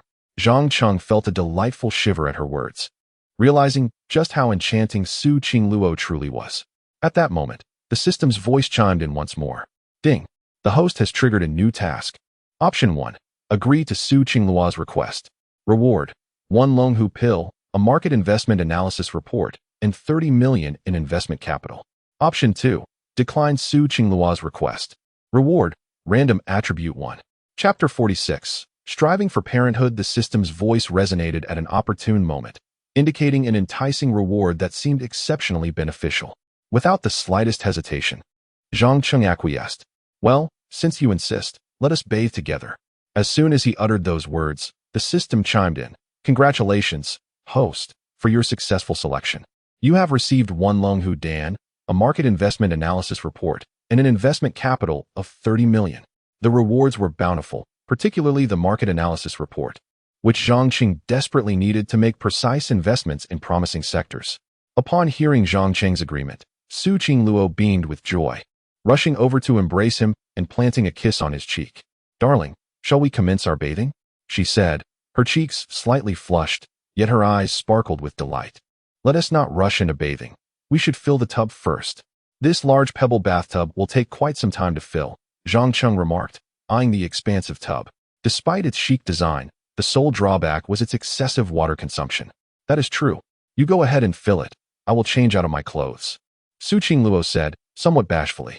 All right, Zhang Cheng replied without overthinking and hurried to start the water. Filling the tub was no simple task. He needed to regulate the water temperature carefully, as it could not be too hot or too cold, and considering the bathtub's considerable size, it would require ample time to fill. However, Zhang Cheng soon realized his misjudgment. The pebble bathtub featured not one, but 8 outlets. And with a mere touch on the control panel beside the tub, the machine automatically adjusted the water temperature, making it exceedingly convenient. In mere minutes, the bathtub was filled to the brim, and the temperature was perfectly calibrated.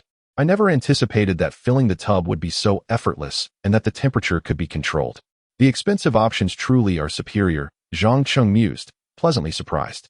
He turned to share this good news with Su Qingluo, only to find her in the midst of removing her white stockings. As she peeled away the fabric, her exquisite, fair legs gradually came into view. Dressed in a short skirt, a slight tilt of Zhang Cheng's head revealed a tantalizing glimpse. He swallowed hard. His fiancée was undeniably alluring. How could any man resist such temptation? She was akin to a reincarnation of Daji. In that moment, Zhang Cheng recalled the Longhu Dan bestowed upon him by the system, pondering whether he should consume it. After Su Qingluo completed removing her stockings, she glanced up and noticed Zhang Cheng staring intently at her, causing her cheeks to flush and her heart to race. You silly brother, why are you staring at me? Is the bathtub ready? She playfully admonished. It's ready. I just need to press a switch and adjust the temperature, and the machine will handle the rest. Zhang Cheng replied truthfully. Is it that advanced? Can we maintain a constant temperature? Su Qingluo inquired. Her curiosity piqued. Yes, the water temperature can be kept constant. You can set it to your desired degree. It's quite sophisticated, Zhang Cheng explained earnestly. How wonderful. That means I can enjoy a bubble bath while watching my shows. Su Qingluo exclaimed with glee, stepping closer to the tub and dipping her delicate feet into the water. The temperature was precisely as Zhang Cheng had described, neither too hot nor too cold, ideal for a soak. This truly resembles a personal hot spring, Su Qingluo remarked, her eyes sparkling with delight. Indeed, it can be considered a small artificial hot spring. Zhang Cheng nodded in agreement. In that case, dear brother, we can linger here for a while longer tonight, Su Qingluo said, her face aglow with a rosy hue. She then turned her back to Zhang Cheng and began to undress. Zhang Cheng stood behind her, captivated by the sight of her shedding her garments. As her clothing gradually diminished, her flawless figure became increasingly apparent, and her smooth, fair skin exuded an irresistible allure. He found himself entranced. His fiancée possessed an extraordinary physique. Coupled with her ethereal beauty, Zhang Cheng felt immensely fortunate to have Su Qingluo as his future wife. Once she had discarded her attire, Su Qingluo stepped gracefully into the pebble bathtub, the scene reminiscent of a stunning depiction of a maiden bathing. It was breathtaking. Soothing in the warm water feels perfect. It's not too hot. Come over quickly, she called out to Zhang Cheng. Zhang Cheng glanced at her, submerged in the water, and through the surface, he could clearly appreciate her form. He could not deny that Su Qingluo's figure was exquisite, embodying both innocence and sensuality. How could one resist such a fiancée? All right, I'll be there shortly, Zhang Cheng replied, swallowing hard as he hastily began to undress.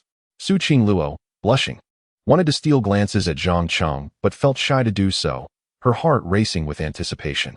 Before long, Zhang Cheng had removed his clothing and stepped into the pebble bathtub, where they both sat immersed in the warm water, resembling a serene hot spring. Though both their hearts raced. Why are you sitting so far away? Su Qingluo playfully chided, moving closer to Zhang Cheng, her hands protectively covering her chest. Qingluo. This could lead to trouble, Zhang Cheng said, a hint of nervousness in his tone. Let it be. We are not inexperienced. Do you think bathing in warm water might increase our chances of conceiving? Su Qingluo suddenly suggested, her cheeks aflame. Conceiving here? Zhang Cheng was taken aback, realizing Su Qingluo was indeed seizing the moment, even during a bath. Shall we give it a try? Su Qingluo said, her lips pursed shyly. And before Zhang Cheng could respond, she leaned in to kiss him. Caught off guard, Zhang Cheng found himself enveloped in her embrace as she wrapped her arms around his neck. He reciprocated, losing himself in the kiss. After a while, he gently pushed her away to collect his thoughts. Qingluo, wait for me a moment. I'll just grab a drink and return. All right, be quick. I'll be waiting. Su Qingluo replied, her eyes filled with anticipation, entirely trusting Zhang Cheng. He nodded and quickly exited the tub, casually wrapping a towel around his waist before making his way out of the bathroom. Once outside, Zhang Cheng took a moment to compose himself, then poured a glass of water in the kitchen, pulling out the Longhu Dan that had been rewarded to him by the system. For the sake of 100 billion in cash rebates, I will strive for this, Zhang Cheng said as he swallowed the Longhu Dan. Chapter 47. I am the boyfriend of the school belle. Zhang Cheng swallowed the dragon tiger pill gifted by the system and took several gulps of water to calm his nerves before making his way back to the second floor. He pondered quietly whether taking the dragon tiger pill would increase the chances of conception. After a moment of contemplation, he pushed open the bathroom door. Inside, Su Qingluo had been waiting for some time, indulging in a bubble bath while watching television, exuding an aura of relaxation and contentment. Qingluo, I'm back. We can begin now, Zhang Cheng exclaimed as he swiftly approached the bathtub, casually untying the towel around his waist and stepping into the warm water once more. Upon seeing Zhang Cheng return, Su Qingluo promptly put her phone away and embraced him tightly. Dear husband, you've kept me waiting for so long. How will you make it up to me? Su Qingluo playfully pouted, her cheeks flushed. Whatever you wish for will be how I make it up to you, Zhang Cheng replied, wrapping his arms around Su Qingluo and pulling her into his embrace. Let me have a baby to make it up to you, Su Qingluo said shyly, a blush adorning her face.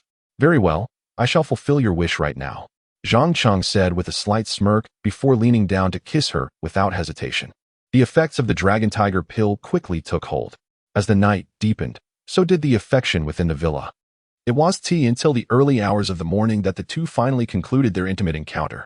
Su Qingluo was utterly exhausted, while Zhang Cheng, invigorated by the dragon tiger pill, still possessed a lively spirit. However, upon noticing Su Qingluo's fatigue, he refrained from continuing and instead carried her out of the bathroom, selecting a bedroom at random for them to rest together. One cannot help but acknowledge the potency of the dragon tiger pill. The night passed dreamlessly, and Zhang Cheng was awakened by his alarm clock early the next morning. It was Monday, and they were to attend classes at Tianhai University. Upon hearing the alarm, Zhang Cheng quickly rose, but Su Qingluo remained asleep, having exerted herself the previous night in hopes of conceiving. Qingluo, hurry up. It's Monday, and we need to go to class, Zhang Cheng gently called into her ear. Su Qingluo let out a soft murmur, slowly opening her sleepy eyes and glancing at her phone on the bedside table. It was only 6:30. Dear brother, it's only 6:30. Isn't that a bit too early? Insufficient sleep will harm our skin. Su Qingluo yawned lazily, longing to drift back to sleep. We must arrive at Tianhai University before 8, or we will be late for class, Zhang Cheng urged with gentle persistence. Oh right, we have class. Su Qingluo suddenly remembered, yet she made no move to get up. Instead, she extended her arms towards Zhang Cheng and playfully pouted. Husband, I want a hug. All right, a hug it is. Zhang Cheng chuckled, helplessly complying as he lifted Su Qingluo into a princess carry. Husband, I also want a kiss. Su Qingluo clung to his neck, pouting her lips in a charming manner. Zhang Cheng could hardly refuse the sweet request from his beautiful wife, and he gently pressed his lips against hers. Now, it's time to get up, isn't it? Zhang Cheng said, exasperated yet amused. Carry me to the bathroom to freshen up, Su Qingluo said, her face radiating happiness and sweetness. Zhang Cheng found himself almost powerless against Su Qingluo's endearing charm. He promptly carried the soft, delicate Su Qingluo to the bathroom, where she finally agreed to put her feet down to wash up. Dear brother, do you think all our efforts in the bathroom last night will lead to success? After a quick wash, Su Qingluo couldn't help but inquire. I'm not entirely sure. It's unlikely to happen immediately, Zhang Cheng said, lacking confidence. Although he had taken the dragon tiger pill, it seemed that conception was not solely dependent on that. I hope it happens right away. If not, we will have to wait until next weekend. Su Qingluo silently prayed to Guanyin Bodhisattva, wishing for a child. There's no rush. We still have 3 months. Zhang Cheng reassured her, unhurried, knowing they had ample time. However, Su Qingluo felt a tinge of anxiety, aware that matters of conception could not be hurried. After a brief freshening up, they took a taxi to Tianhai University. Fortunately, they arrived at class before it started, just before 8 o'clock. The first class was marketing. As soon as Zhang Cheng entered, his 3 roommates gathered around him. Zhang Cheng, where did you go this weekend? Why have you been staying out all night? Wang Hao. The chubby one couldn't help but ask in a hushed tone. This was a question the other two roommates were also eager to ask. I mentioned it before. I was working part-time, Zhang Cheng responded, carefully avoiding the truth. He feared that revealing he had spent the weekend with the school belle could frighten them. Working part-time on the weekend? You really are hard-working. Lin Yang, the thin one, patted Zhang Cheng on the shoulder. They all knew Zhang Cheng's circumstances were not ideal. So when he claimed to be working part-time, they believed him. Feeling relieved that they did not press further, Zhang Cheng let out a silent sigh. The Monday morning schedule was packed, and classes continued until after 11. Just as the bell rang to signal the end of class, a striking figure in black stockings awaited outside the classroom. Wow, it's Senior Wang Monli, the seductive goddess. Is she here looking for Zhang Cheng? Someone exclaimed. Zhang Cheng instinctively glanced over, and indeed found it was Senior Wang Monli, dressed provocatively in a black skirt and red dress, her voluminous waves accentuating her allure. He lowered his head, attempting to pass by unnoticed, but she recognized him nonetheless. Zhang Cheng, let us have lunch together. Wang Monli directly invited, playfully tossing her hair as she spoke, radiating undeniable charm. Clearly, she had not given up on pursuing Zhang Cheng. It seemed his singing had completely captivated her. Surrounding students looked on with a mix of envy and jealousy, while Zhang Cheng felt a sense of helplessness. Just as he was about to speak, a stunning beauty emerged from the crowd. It was Su Qingluo. Su Qingluo had intended to invite Zhang Cheng to lunch as well, but was surprised to find Wang Monli there. Monli, Zhang Cheng is my boyfriend. What is your intention in approaching him repeatedly? Su Qingluo warned, eyeing Wang Monli with vigilance. Zhang Cheng is my husband, and no one is allowed to steal him away. Anyone who tries will face my wrath. Is it wrong for me to invite him to lunch? Besides, are you two really a couple? Wang Monli arrogantly replied. She had previously sensed Zhang Cheng's reluctance and had surmised that he and Su Qingluo were merely pretending to be a couple. Unfortunately for her, this time Wang Monli was gravely mistaken. Zhang Cheng stepped forward, feeling it was time to publicly declare his relationship with Su Qingluo. With a serious expression, he said, Monli, Su Qingluo and I are together now. If you don't believe me, I can prove it to you. After saying this, he leaned in and kissed Su Qingluo right in front of their classmates. The classroom erupted in astonished exclamations. Chapter 48. The plan for the school belle's child in front of a captivated audience. Zhang Cheng boldly kissed Su Qingluo, provoking an uproar among their classmates. Wow! Zhang Cheng actually kissed the school belle. How enviable! They exclaimed. Su Qingluo offered no resistance. Could it be that they were truly together? It was evident to all that Su Qingluo and Zhang Cheng had indeed become a couple, leaving many hearts aching with jealousy. The once aloof goddess had finally entered into a romance, and the world felt as if it might collapse under the weight of such news. Everyone's gaze was filled with envy as they watched Zhang Cheng, who had managed to win over the most illustrious beauty of Tianhai University. However, it seemed that Su Qingluo had been pursuing Zhang Cheng all along, and now her efforts had finally borne fruit. The boys around them were on the verge of tears, lamenting the loss of their goddess and anticipating a night of sleeplessness. Soon, classmates began to whip out their phones, capturing the moment of Zhang Cheng and Su Qingluo's kiss. This was indeed a sensational story, a freshman being pursued relentlessly by the high and mighty school belle for 2 weeks, culminating in this public display of affection. Once this news spread, it would undoubtedly cause a stir on the campus forums. Even Wang Monli was taken aback by the scene unfolding before her. She had never imagined that Zhang Cheng would kiss Su Qingluo right in front of her.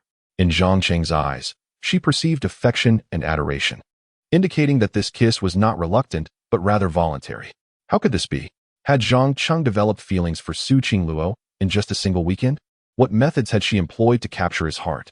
Wang Monli found it hard to believe, but the reality before her was indisputable. Zhang Cheng and Su Qingluo were indeed in a relationship, and their eyes reflected nothing but each other. Among all the spectators, it was Su Qingluo who appeared the most jubilant. She had never anticipated that Zhang Cheng would display such masculinity in front of so many witnesses, effectively making their relationship public. With her cheeks flushed from the kiss that had lasted quite a while, Su Qingluo felt an overwhelming sense of joy. Monli, you see now. Qingluo and I are in love, and it's quite affectionate. Please don't seek me out anymore, Zhang Cheng declared earnestly. His intention to establish boundaries with Wang Monli stemmed from his desire to spare Su Qingluo any feelings of jealousy or discontent. Having committed to one another, he felt it essential to provide her with a sense of security. Upon hearing this, Suchi Luo felt deeply moved and immediately grasped Zhang Cheng's hand, addressing Wang Manli. You witnessed it. We are truly together now. I've captured Zhang Cheng's heart, and you've come too late. With a triumphant gesture, she flaunted their entwined hands in front of Wang Manli. Wang Manli's expression darkened with anger. All right, Suchi Luo, we shall see. Zhang Cheng will eventually be mine, she retorted as she turned away, harboring a sense of unwillingness. Clearly, she was not ready to relinquish Zhang Cheng to Suchi Luo, nor was she prepared to accept defeat at the hands of this junior. Suchi Luo felt no trepidation about Wang Manli potentially vying for her stinky brother. The bond she shared with Zhang Cheng was beyond the reach of someone like Wang Manli. After Wang Manli's departure, Zhang Cheng and Suchi Luo quickly made their way through the crowd, eager to escape further scrutiny. Once outside the academic building, Zhang Cheng exhaled in relief, grateful to have evaded the prying eyes of their peers. Was that a public declaration of our relationship? Suchi Luo asked, her face aglow with delight. Reflecting on the earlier moment, she felt a rush of shyness. It was her first kiss before such a large gathering. Now that we are together, we should embrace our relationship openly, Zhang Cheng replied, holding her delicate hand with tenderness, his eyes brimming with affection. Feeling the intensity of Zhang Cheng's love, Suchi Luo was deeply touched. Shall we go for lunch? From now on, we can enjoy our sweet romance in university. She wrapped her arms around his, her eyes sparkling with joy. At last, her dream of a sweet romance was being realized. She could now spend every day with her stinky brother. Let us go to the cafeteria and let everyone know that Tianhai University's most esteemed belle has been claimed, Zhang Cheng said with a slight smile. All right. I'm all in, Suchi Luo replied, her happiness palpable. As they dined together in the cafeteria, news of their relationship spread like wildfire on campus forums, surpassing all previous excitement. The revelation that the university's top belle was in love, accompanied by photos of their kiss, plunged the male student body into despair as they vented their frustrations online. After lunch, Suchi Luo reluctantly returned to her dormitory, only to be ambushed by her three roommates, Lin Baiwei, Yi Shiming, and Lu Yanran. Qing Luo, you did it. You managed to win Zhang Cheng's heart. Please, tell us, when did this all begin? Lu Yanran inquired, her expression brimming with curiosity. It hasn't been long at all. Suchi Luo feigned calmness. I suspect it was over the weekend, right? You were absent for 2 days. So I imagine you were off having fun with Zhang Cheng? Lin Baiwei teased with a mischievous grin. Was that thing I gave you useful? She added, referring to a certain item she had provided, believing Suchi Luo had surely used her charm to captivate Zhang Cheng. What thing? Lu Yanran and Yi Shiming exchanged puzzled glances, unaware of the context. Realizing her secret was at risk of being revealed, Suchi Luo hastily defended herself. What are you all thinking? We've only just started. Holding hands and sharing the occasional kiss. Don't read too much into it. I'm not that kind of person. Her cheeks flushed crimson. She couldn't bring herself to admit that she and Zhang Cheng had already crossed into deeper territory. Later that evening, while in the restroom, Suchi Luo was disheartened to discover that her menstrual cycle had arrived. What a disappointment. All that effort last night seems wasted. How on earth will I conceive? She sighed, then suddenly had a thought and hurriedly pulled out her phone to search online. She even posted a query on a QA website. What can I do to conceive quickly? Urgent. Fortunately, she did not have to wait long for responses. Some suggested timing intimacy with ovulation to enhance the chances of conception, while others noted that even during ovulation, success was not guaranteed. It all depended on luck. Suchi Luo was uncertain and confused, but one response caught her attention. The best approach is to be intimate daily after your period ends. This way, you won't have to track ovulation or rely on luck. You will surely conceive. Satisfied with this advice, Suchi Luo resolved, once my period is over, I will be with Zhang Cheng every day. I refuse to believe I won't succeed. If Zhang Cheng were to hear this, he might very well be overwhelmed. Committing to daily intimacy for a month was indeed a daunting challenge.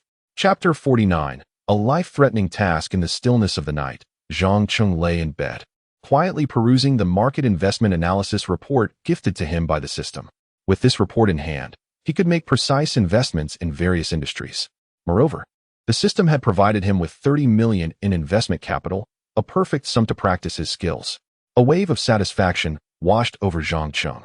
As he concentrated, the market investment analysis report manifested in his mind, and he began to examine it with great diligence.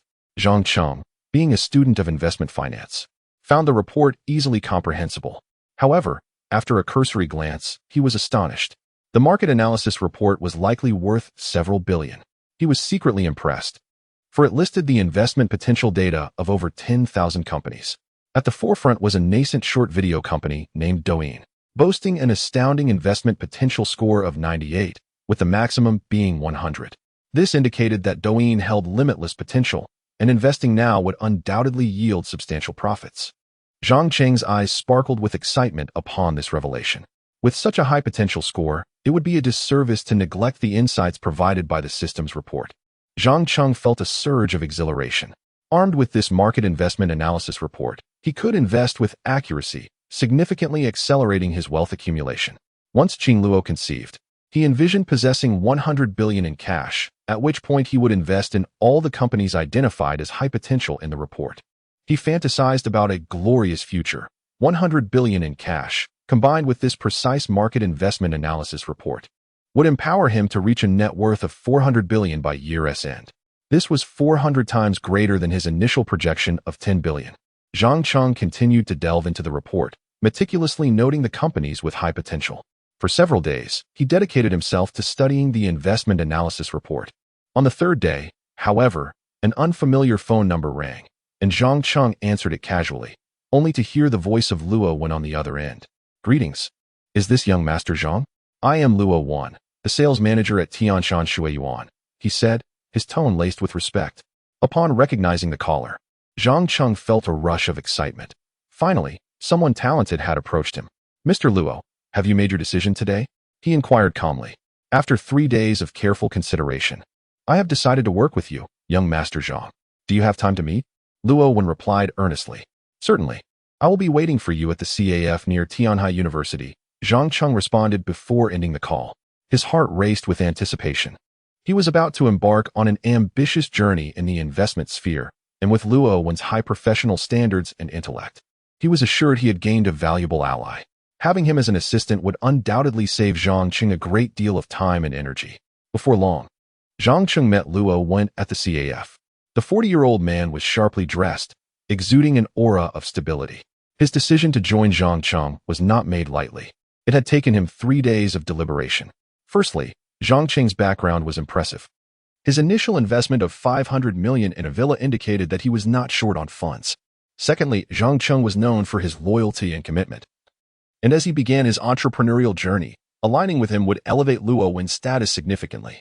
Remaining at Tianshan Shuiyuan, however, would limit his connections and potential for advancement.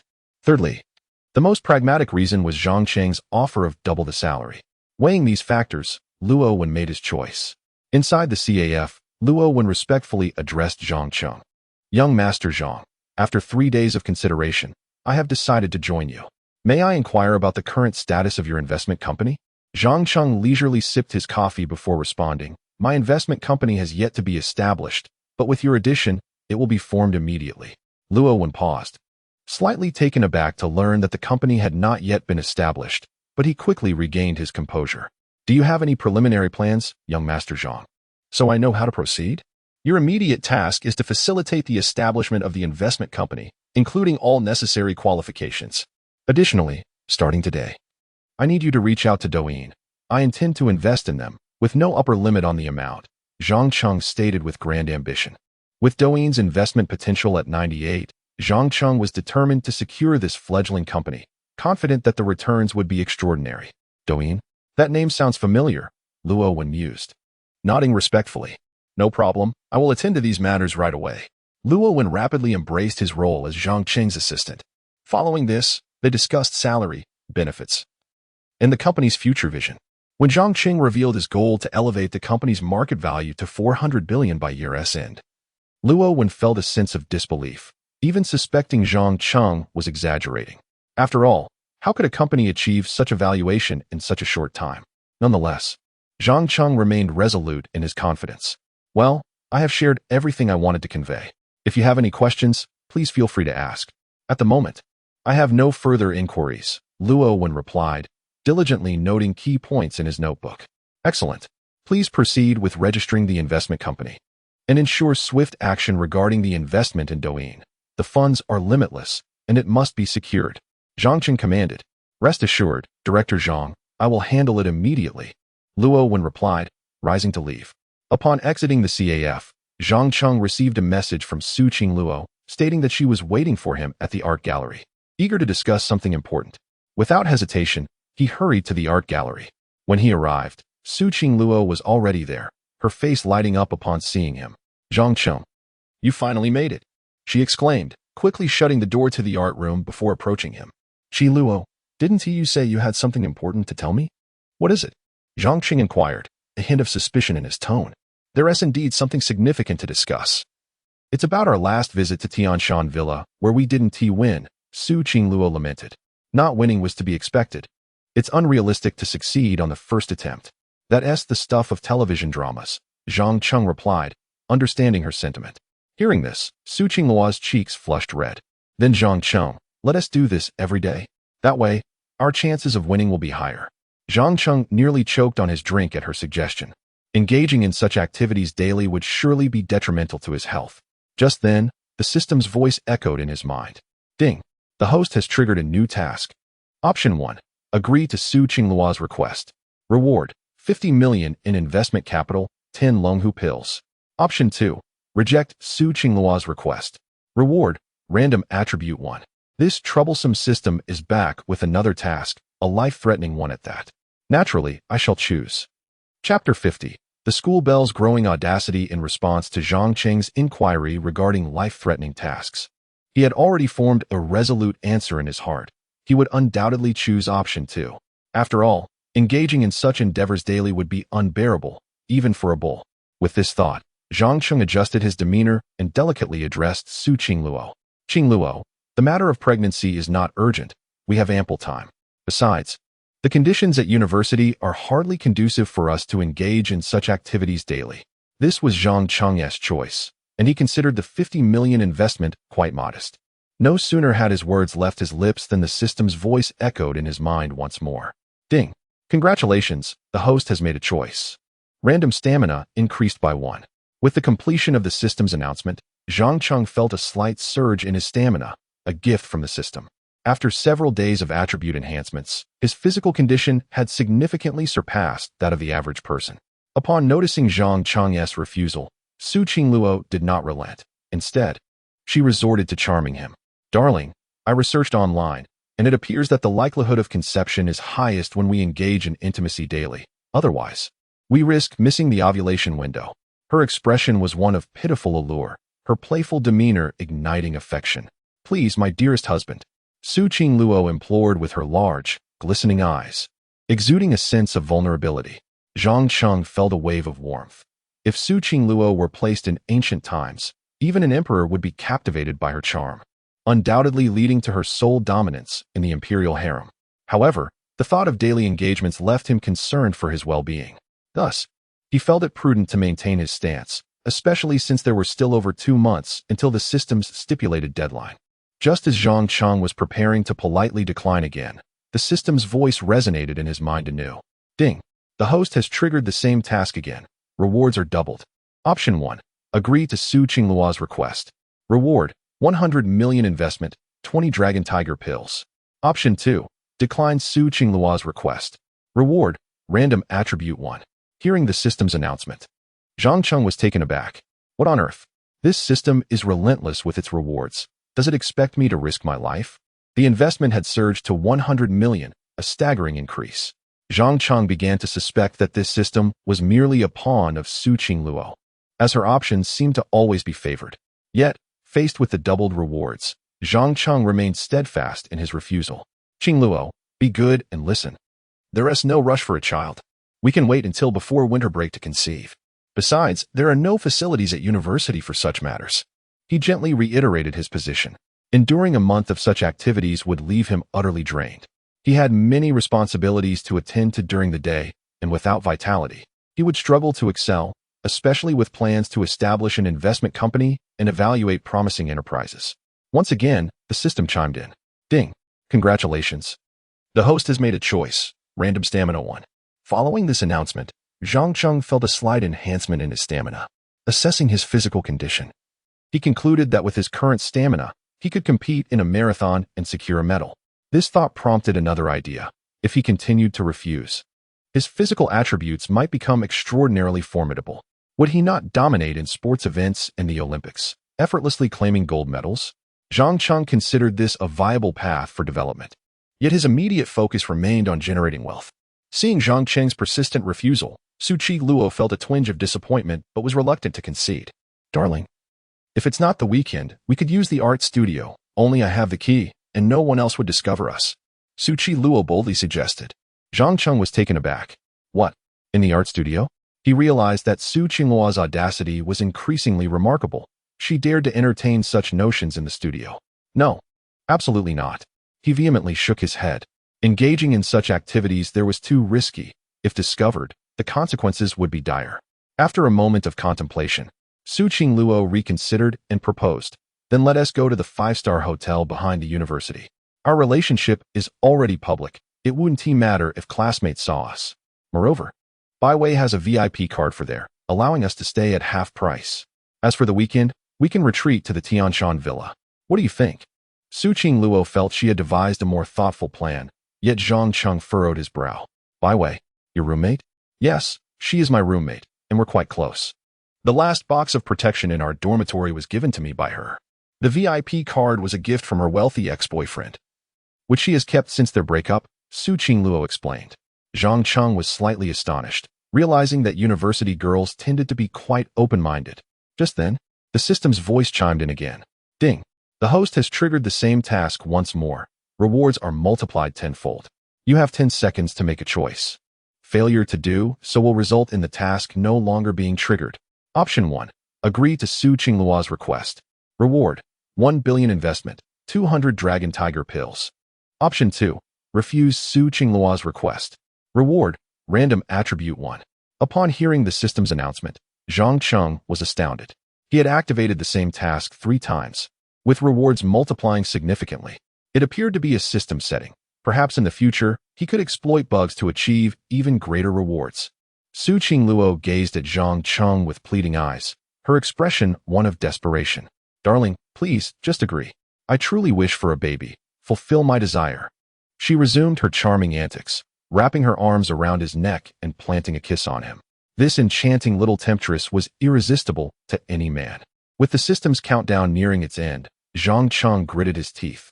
All right, since you desire a child so fervently, I shall accompany you in this endeavor. Of course, this decision was also influenced by the prospect of 1 billion in investment. As for the 200 Dragon Tiger pills, he mused that perhaps he could sell the excess. Would they grant him the ability to soar? Upon hearing Zhang Cheng's agreement, Su Qingluo leapt with joy, planting a kiss on his cheek and then a deeper kiss. Thank you, dear husband. Her heart brimmed with happiness as she contemplated a grand birthday gift for Zhang Cheng, whose birthday was just around the corner. Chapter 51. The school bell's money-making scheme. Upon Zhang Cheng's agreement, the system's voice immediately resonated. Ding! Congratulations, host, on successfully making a selection. Reward: 1 billion in investment capital and 200 Longhu pills. Zhang Cheng felt a surge of joy upon reading this. Although this investment capital could only be used for investments, it was precisely what he needed at the moment. With this billion, his investment company could diversify its portfolio by investing in several promising enterprises. Upon returning to his dormitory, Zhang Cheng diligently began to sift through investment analysis reports to identify worthy companies for investment. Meanwhile, Su Qingluo, upon her return, prepared to borrow Lin Baiwei's VIP card for a 5-star hotel and pondered earnestly on how to generate some income. Although working part-time at a restaurant could sustain her, it would render her unable to afford a birthday gift for Zhang Cheng. With the National Day holiday behind them, Zhang Cheng's birthday, on the 27th day of the lunar calendar's 9th month, was fast approaching. Having gifted her beloved younger brother a luxurious villa worth 500 million, how could Su Qi-luo possibly bestow him with an ordinary birthday present? Moreover, to conceal her financial predicament from Zhang Cheng, she had to devise a way to earn substantial money. What should she gift him? With no money at hand, it felt nearly impossible. Su Qi-luo sighed as she lay on her bed, experiencing the bitter taste of financial constraints for the first time. The thought of purchasing a gift for her younger brother felt utterly out of reach. Hearing Su Qingluo's sigh, Lu Yanren could not help but inquire, Qingluo, why the sigh? You seem troubled. Is Zhang Cheng bullying you? No, it's just that his birthday is approaching, and I'm contemplating what to gift him. Su Qingluo replied, sitting up on her bed, looking utterly perplexed. The first gift after their relationship began deserved thoughtful consideration. Lu Yin and nodded in agreement.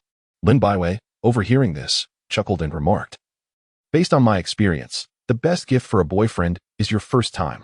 Such audacious words. One could not deny Lin Baiwei's understanding of men. It was likely that 99% of boyfriends would eagerly anticipate receiving such a gift from their girlfriends. However, the innocent Yi Shimeng disagreed. Qingluo, you mustn't listen to Baiwei. A woman's first time should only be given after marriage. Nowadays, men can be quite fickle. They play around and then leave. You should not easily give your first to your boyfriend. Yi Shimeng, having emerged from a modest background, held rather conservative views. This perspective elicited a scoff from Lin Baiwei. The seasoned romantic. What era are we in? Still clinging to the notion of virginity? Lin Baiwei then turned to Su Qingluo and advised, listen to your sister. Once you give that gift, he will surely submit to you. But do ensure you take proper precautions. Lu Yinran interjected, I think it's better to give a tangible gift. After all, Qingluo is quite affluent. A more expensive gift would surely please Zhang Cheng. Don't men love AJ sneakers? Perhaps you could buy him a pair? Su Qingluo sighed again. I'm currently out of funds. My bank account has been frozen by my mother. What? Your mother froze your bank account? Why? Does that mean you can't even afford to eat? Lu Yinran asked, astonished. Not just her, Lin Baiwei and Yi Shimeng were equally taken aback. What kind of mother freezes her daughter's bank account? It's a long story. I'll explain later when I have the chance, Su Qingluo said helplessly.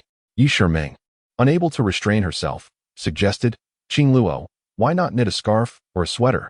It wouldn't cost much, and something handmade would carry more significance. The three girls each presented their own perspectives, reflecting their distinct personalities. After considering her roommate's suggestions, Su Qingluo pondered seriously. If it were about the first time, she had already given that to Zhang Cheng, gifting him that had lost its meaning. As for extravagant gifts, she simply lacked the funds, and she was not skilled at knitting scarves or sweaters. Despairing, she never imagined she would feel so powerless, unable to present even a decent gift. However, Su Qingluo was clever and quickly devised a plan. Sisters, what if I earn money to buy Zhang Cheng a gift? Would that be better? She suddenly turned to Lu Yanran and the others. That sounds good. Using your own hard-earned money to buy a gift for your boyfriend carries more significance. But is he truly worth such an investment? Lu Yanran queried, concerned that Su Qingluo might be misplacing her affections. Of course he is worth it. He is the one I wish to marry, Su Qingluo replied earnestly. I think that's a splendid idea. Qingluo, I support you. Yi Shimeng chimed in, also approving of the plan. Having decided to earn money for Zhang Cheng's gift, they needed to brainstorm ways to make a significant sum swiftly, particularly within a short time frame. What methods could yield substantial returns in a mere 10 days? Su Qingluo, having never worked before, was oblivious to the hardships of earning money and believed that making 1 million was a simple endeavor. After all, she had previously boasted millions in savings. She was undoubtedly a wealthy lady. However, upon hearing Su Qingluo's ambition to earn 1 million in 10 days, Lu Yanran and Lin Baiwei were left in disbelief. Qingluo, you truly have no idea how challenging it is to earn money. Making 1 million in 10 days is impossible, even if you resort to selling. Lin Baiwei shook her head. My dear lady, you've never worked a day in your life, so you cannot fathom the difficulty of earning money. There are no such opportunities to make 1 million in just 10 days, Yi Shimeng added, unable to contain her disbelief. Yet Lu Yanran suddenly had an idea and exclaimed, earning 1 million in 10 days isn't entirely impossible. Upon hearing this, Su Qingluo immediately turned her attention to Lu Yanran, and Lin Baiwei and Yi Shimeng followed suit, eager to learn how one might achieve such a feat. Yanran, do share your method, Su Qingluo urged anxiously. Live streaming. There's a trending app called Douyin, where many streamers have made substantial incomes. Even on our campus, there are numerous people earning money through Douyin, like Wang Monli and the singing sensation Feng Jinghui, who have garnered quite a following, Lu Yanran explained. After a brief pause, she continued, with a beauty like you, Qingluo, a casual live stream would likely attract numerous viewers, and you could potentially earn 1 million in 10 days. Really? Is there such a lucrative opportunity? Su Qingluo, who had been revolving around Zhang Cheng, was unaware of current trends. Indeed, Douyin is quite profitable now. By creating videos to amass followers and then streaming, you could earn a fortune. Instant wealth is entirely possible, Lu Yanran elaborated. Lin Baiwei, having heard of Douyin, chimed in. I think I've heard of that app. It's really that popular now? Yes. I've been posting my daily life there and managed to gather around 20,000 followers, Lu Yanran stated, showing Su Chi Luo the Douyin app on her phone. Well, I need to download it and start exploring. Su Qing Luo exclaimed, eager to take action. Finally, she had found a direction to pursue in her quest to procure a gift for Zhang Cheng, with the remaining task being to borrow Lin Baiwei's VIP card for the five-star hotel.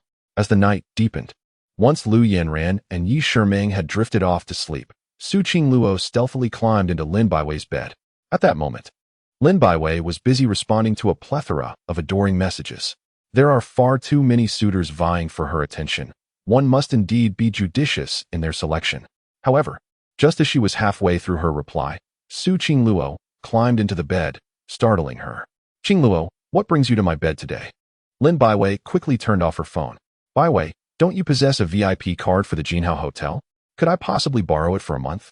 Su Qing Luo whispered conspiratorially into Lin Baiwei's ear.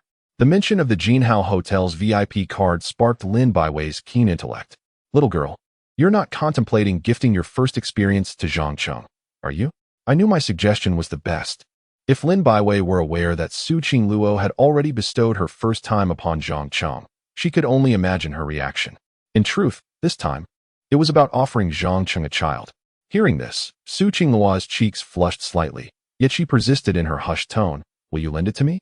I promise to return it after a month. Of course, you may borrow it. However, if you engage in such activities, you must take proper precautions. As unintended pregnancies can lead to complications, Lin Baiwei cautioned softly. This reminder was somewhat superfluous, as Su Qing Luo's intentions were to conceive Zhang Cheng's child, which was precisely why she sought the VIP card. Understood. Now please hand over the VIP card, Su Qing Luo urged once more. With this card in hand, she could rendezvous with Zhang Cheng daily. Wait a moment, I'll fetch it for you, Lin Baiwei replied, rummaging through her bag until she produced a platinum card and handed it to Su Qing Luo. Here you go, but do remember to take the necessary precautions. Got it. Su Qing Luo acknowledged as she accepted the VIP card. Suddenly, she recalled something and, feeling a bit bashful, leaned closer to Lin Baiwei to ask, Baiwei, what should I do if my boyfriend is exceptionally skilled? This was no idle concern. She had witnessed Zhang Cheng's prowess during their last encounter in the bathroom of the Tianshan villa, and she hadn't lasted long, fearing disappointing her younger brother. You've come to the right person with that question. Lin Baiwei brightened, leaning in to whisper a few words to Su Qing Luo. The latter's face turned crimson. Yet she couldn't help but nod in agreement. Remember, as long as you apply what your sister teaches you, it will undoubtedly be effective. Chapter 52. Even if everyone opposes, I will marry him. Rowan's efficiency in handling matters was remarkably high. In merely 2 days, he successfully negotiated the investment in Douyin. However, the asking price was somewhat exorbitant, 300 million for a mere 30% stake, which was already their limit. For a company that had only been established for a little over a year, this price was indeed steep. Yet, Zhang Cheng agreed without hesitation, as he currently had 1,300 million in investment capital, making a 300 million investment in Douyin entirely feasible. During an afternoon without classes, Zhang Cheng accompanied Rowan and swiftly signed the investment agreement. This meant that from that day forth, Douyin would be one of Zhang Cheng's investment projects. On the way back, Zhang Cheng's spirits were notably elevated. Rowan, you have done well. You finalized the investment in Douyin in just 2 days, he praised before shifting the topic. How is the registration for the investment company coming along? It should be ready in a few days, including all necessary licenses, Rowan replied as he drove. Excellent. Please continue to assist me in negotiating matters related to the investment company, Zhang Cheng said, producing a piece of paper listing 10 high-potential investment enterprises, including Meituan and Didi, among other internet startups. These companies were meticulously chosen by Zhang Cheng, not only for their high potential, but also because their headquarters were located in Tianhai City. Securing these 10 companies would likely multiply his wealth several times within half a year. This was merely the initial target, as he intended to invest in more promising companies in the future. Here is the list of 10 enterprises I wish to invest in. Please make contact with each of them as soon as possible, Zhang Cheng instructed, handing the paper to Rowan. After a quick glance, Rowan responded enthusiastically, no problem, boss. I will promptly negotiate with these companies. Rowan was highly motivated, working alongside Zhang Cheng, who possessed boundless potential. He felt he too could rise to become a prominent figure in Tianhai City. After dropping Zhang Cheng off at Tianhai University, Rowan headed off to continue his investment discussions. Zhang Cheng proceeded directly to his dormitory, but after only a few steps, he encountered Su Qingluo's two roommates, Lin Baiwei and Yi Shiming, who greeted him first. Zhang Cheng. What a coincidence, Yi Shiming said softly. Since the last time Zhang Cheng helped their dance club, she had developed a favorable impression of him and supported his relationship with Su Qingluo. Hello, Zhang Cheng responded briefly. Lin Baiwei, however, scrutinized Zhang Cheng from head to toe, removing her lollipop from her mouth to deliver a serious reminder. Zhang Cheng, since we've met, I feel compelled to warn you. I know you're currently with Su Qingluo, but if you dare to betray her trust, I will make sure you regret it. This was Lin Baiwei's first time witnessing Su Qingluo care so deeply for someone, even planning to give her first time to Zhang Cheng. She did not want to see her dear friend being let down. Rest assured, Senior Lin, I will protect Qingluo with my life, Zhang Cheng promised earnestly. This was not mere talk, it was a heartfelt vow. I hope you mean it. By the way, Qingluo has been short on money lately. As her boyfriend, you must take good care of her and ensure she doesn't suffer, Lin Baiwei reiterated solemnly. She has never experienced hardship. She is out of money? Zhang Cheng furrowed his brow at this revelation. How could a daughter of the Su family possibly be broke? He felt an unsettling notion that Su Qingluo was hiding something from him. Yes, her several bank cards have been frozen by her parents. She is nearly out of money for food. Didn't you know? Lin Baiwei replied, somewhat surprised. She assumed Zhang Cheng was already aware of such a significant issue. Zhang Cheng's heart sank upon hearing this. Indeed, Su Qingluo had kept something from him, something of great importance. Nevertheless, he maintained a calm facade. I know now, but rest assured, I will take good care of her and ensure she never experiences hardship. After all, Su Qingluo was his fiancée, his future wife. He would never allow her to suffer. That's for the best. Did you know that Qingluo was even considering live streaming to earn money to buy you a birthday gift? I've never seen her so invested in a boy before. If you let her down, you better watch out. Lin Baiwei warned again. She wants to live stream for money? Zhang Cheng exclaimed in astonishment. This was news to him. Su Qingluo had not mentioned any of it. Yes, she is determined to earn money for your gift. She's quite dedicated, Lin Baiwei nodded. Zhang Cheng felt a shiver run through him. He had not expected this foolish girl to go to such lengths just to buy him a present. Well, we must be going. I have faith in you, Lin Baiwei said, popping the lollipop back into her mouth. Yi Shiming waved goodbye to Zhang Cheng as they left. As soon as they departed, Zhang Cheng took out his phone and quickly dialed Su Qingluo. This was something he needed to confirm directly. The phone rang only a few times before Su Qingluo picked up. Little brother, have you missed me? Came her charming voice from the other end. Qingluo, is it true that you're out of money? Zhang Cheng asked tentatively. There was a noticeable pause on the line, but she quickly responded with a laugh. Silly. I am the daughter of the Su family. How could I possibly be broke? Zhang Cheng realized that Su Qingluo was still trying to hide the truth from him. Your roommates, Lin Baiwei and Yi Shiming, informed me. I'm waiting for you downstairs at your dormitory. After he hung up, Zhang Cheng was certain that Lin Baiwei had not lied. Su Qingluo truly was in financial distress. It made sense why she mentioned wanting to work at the hot pot restaurant during the National Day holiday. It was not just for the experience of life. Suddenly, he recalled that Su Qingluo had expressed her desire to work at the hot pot restaurant after meeting her mother and mentioned wanting to have a child on the same day. He understood everything now. It seemed Su Qingluo had silently taken on all the burdens. I am such a fool. I should have realized this sooner. She is even willing to resort to pregnancy to defy her parents. They must be cutting off her funds, Zhang Cheng thought, his eyes reddening with emotion. How could he let a girl who loved him so deeply suffer? On the other end of the line, Su Qingluo regretted telling Lin Baiwei about her financial situation. Stupid Baiwei, she muttered to herself as she hurriedly put on her shoes and dashed downstairs. By the time she emerged, Zhang Cheng had been waiting patiently. Su Qingluo approached him slowly, like a child who had done something wrong. Qingluo, why didn't you tell me you were out of money? Zhang Cheng asked, slightly annoyed. As he handed her a bank card. There's 10 million in here, buy whatever you want. Don't wear yourself out live streaming. It would make me look like a useless boyfriend. Su Qingluo felt her eyes welling up with tears at Zhang Cheng's sincere gesture. But I want to buy you a birthday gift with my own earnings. She protested, tears shimmering in her eyes. Silly girl, you are the greatest gift heaven has bestowed upon me. With you, I need nothing else, Zhang Cheng replied, pulling Su Qingluo into an embrace. His words shattered her defenses. Overcome with emotion, tears streamed down her cheeks. She felt that choosing Zhang Cheng was not a mistake, even in the face of the entire Su family's opposition. She resolutely decided to marry him. Chapter 53. Stinky Little Brother. You are all I have now. As night fell, Zhang Cheng led Su Qingluo into the Jinhao Hotel.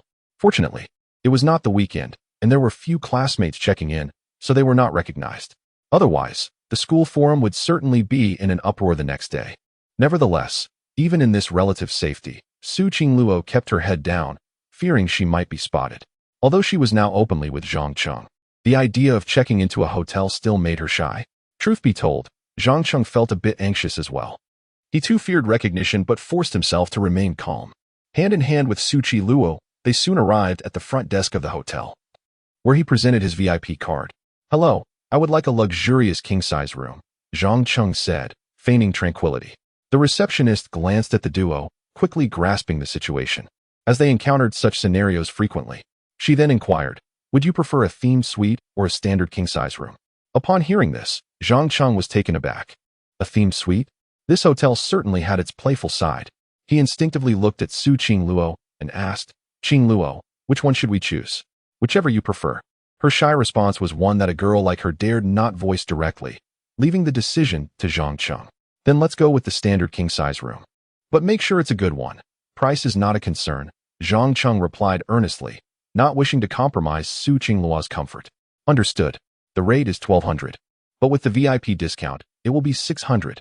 The receptionist stated proficiently. "That is fine." Just as Zhang Cheng was about to pay, Su Qingluo suddenly interjected. "What is the monthly rate?" Her question astonished the receptionist.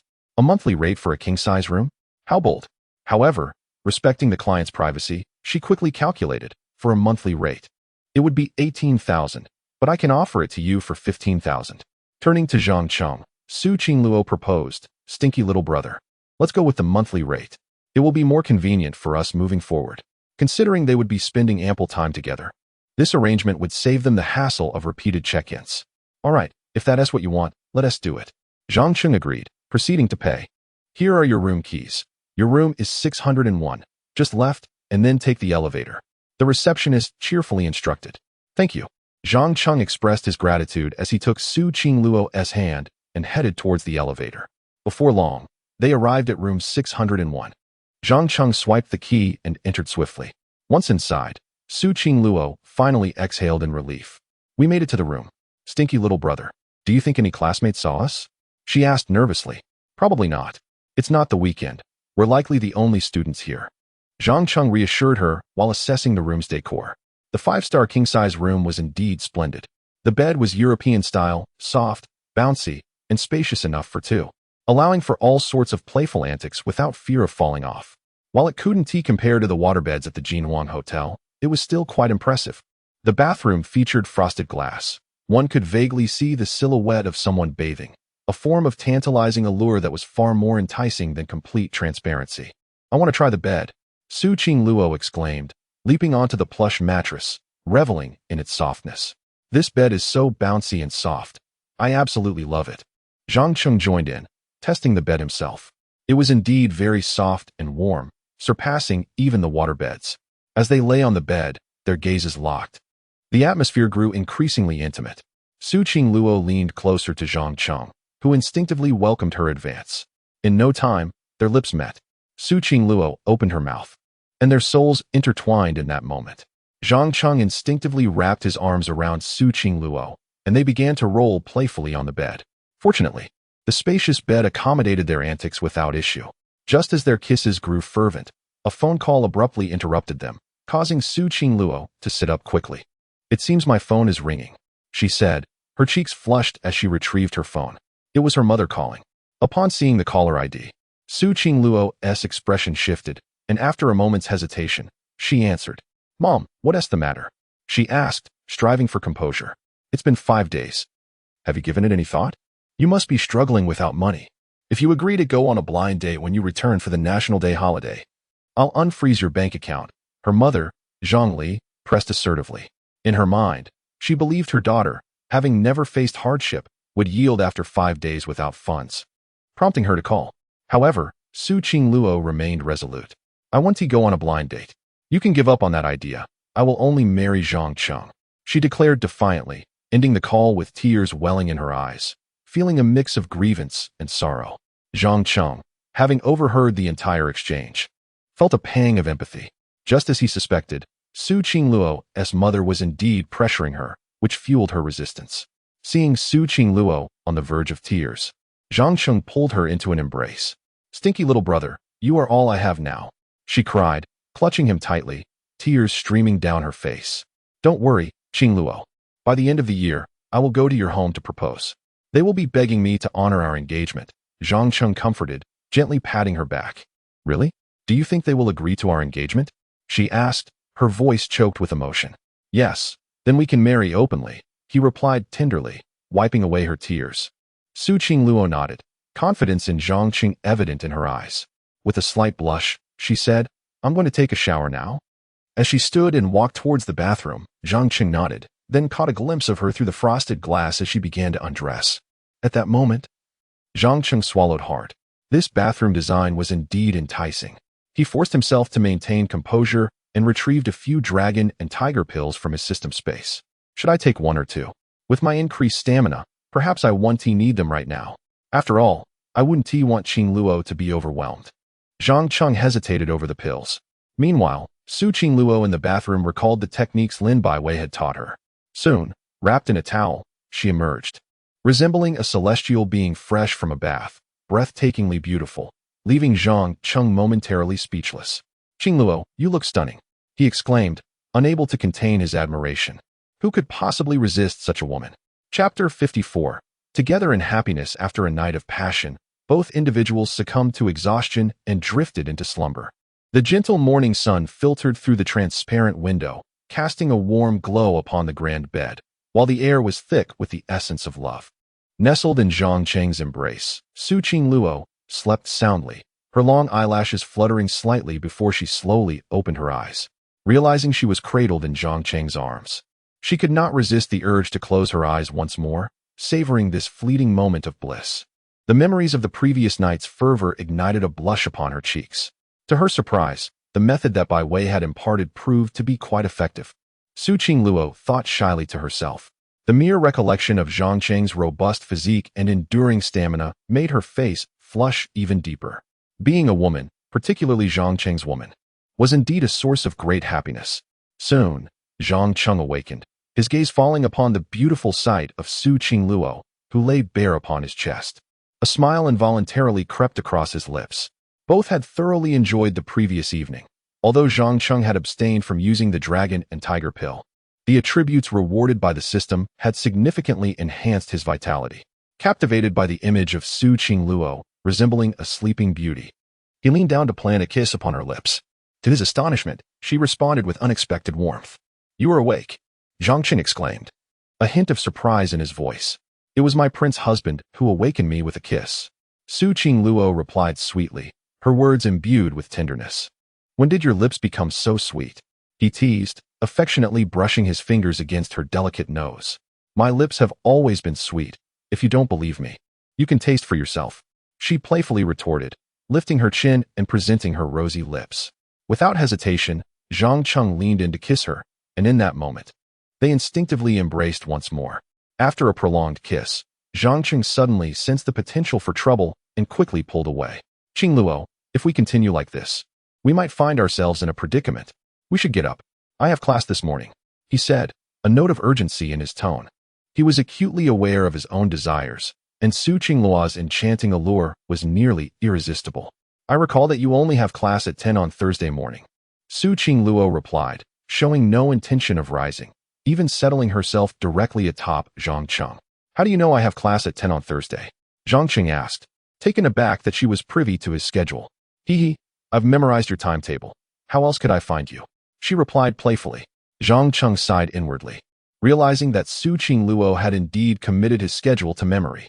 "Yes, class is at 10, but I still need to freshen up and have breakfast," he said, feeling the urgency of the situation as Su Qingluo perched on him.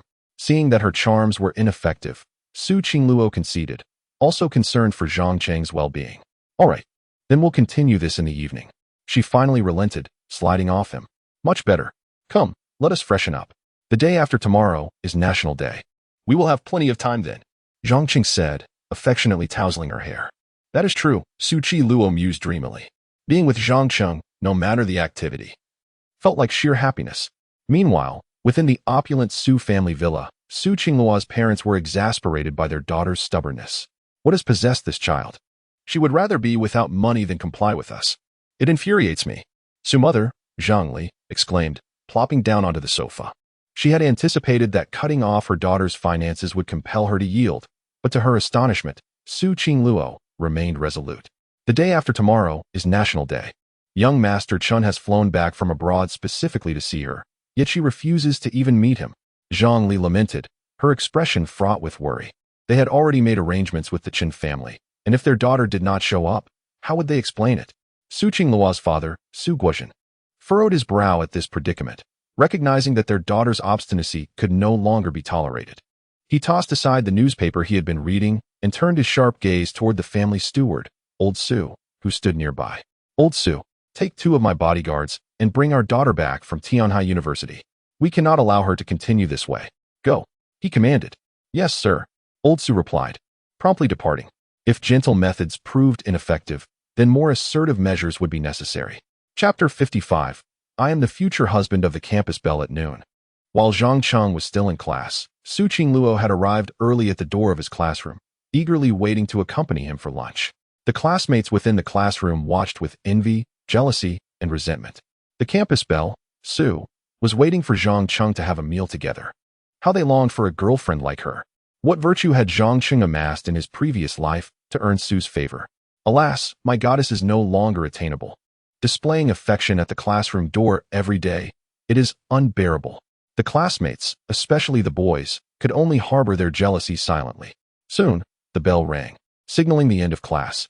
Zhang Cheng gathered his belongings and swiftly exited the classroom. Zhang Cheng, let us go have lunch together, Su Qingluo said affectionately, linking her arm with his, oblivious to the many gazes upon them. This act left Zhang Cheng's classmates drooling with envy, particularly the boys. All right, but there's no need to wait for me at the classroom door in the future, Zhang Cheng gently reminded her, concerned that such public displays of affection might incite the ire of his classmates. Okay, as you wish. Let us go. Su Qingluo nodded. Her eyes filled with adoration for Zhang Cheng, her face radiating happiness. As they departed, everyone watched them leave, their eyes aflame with envy.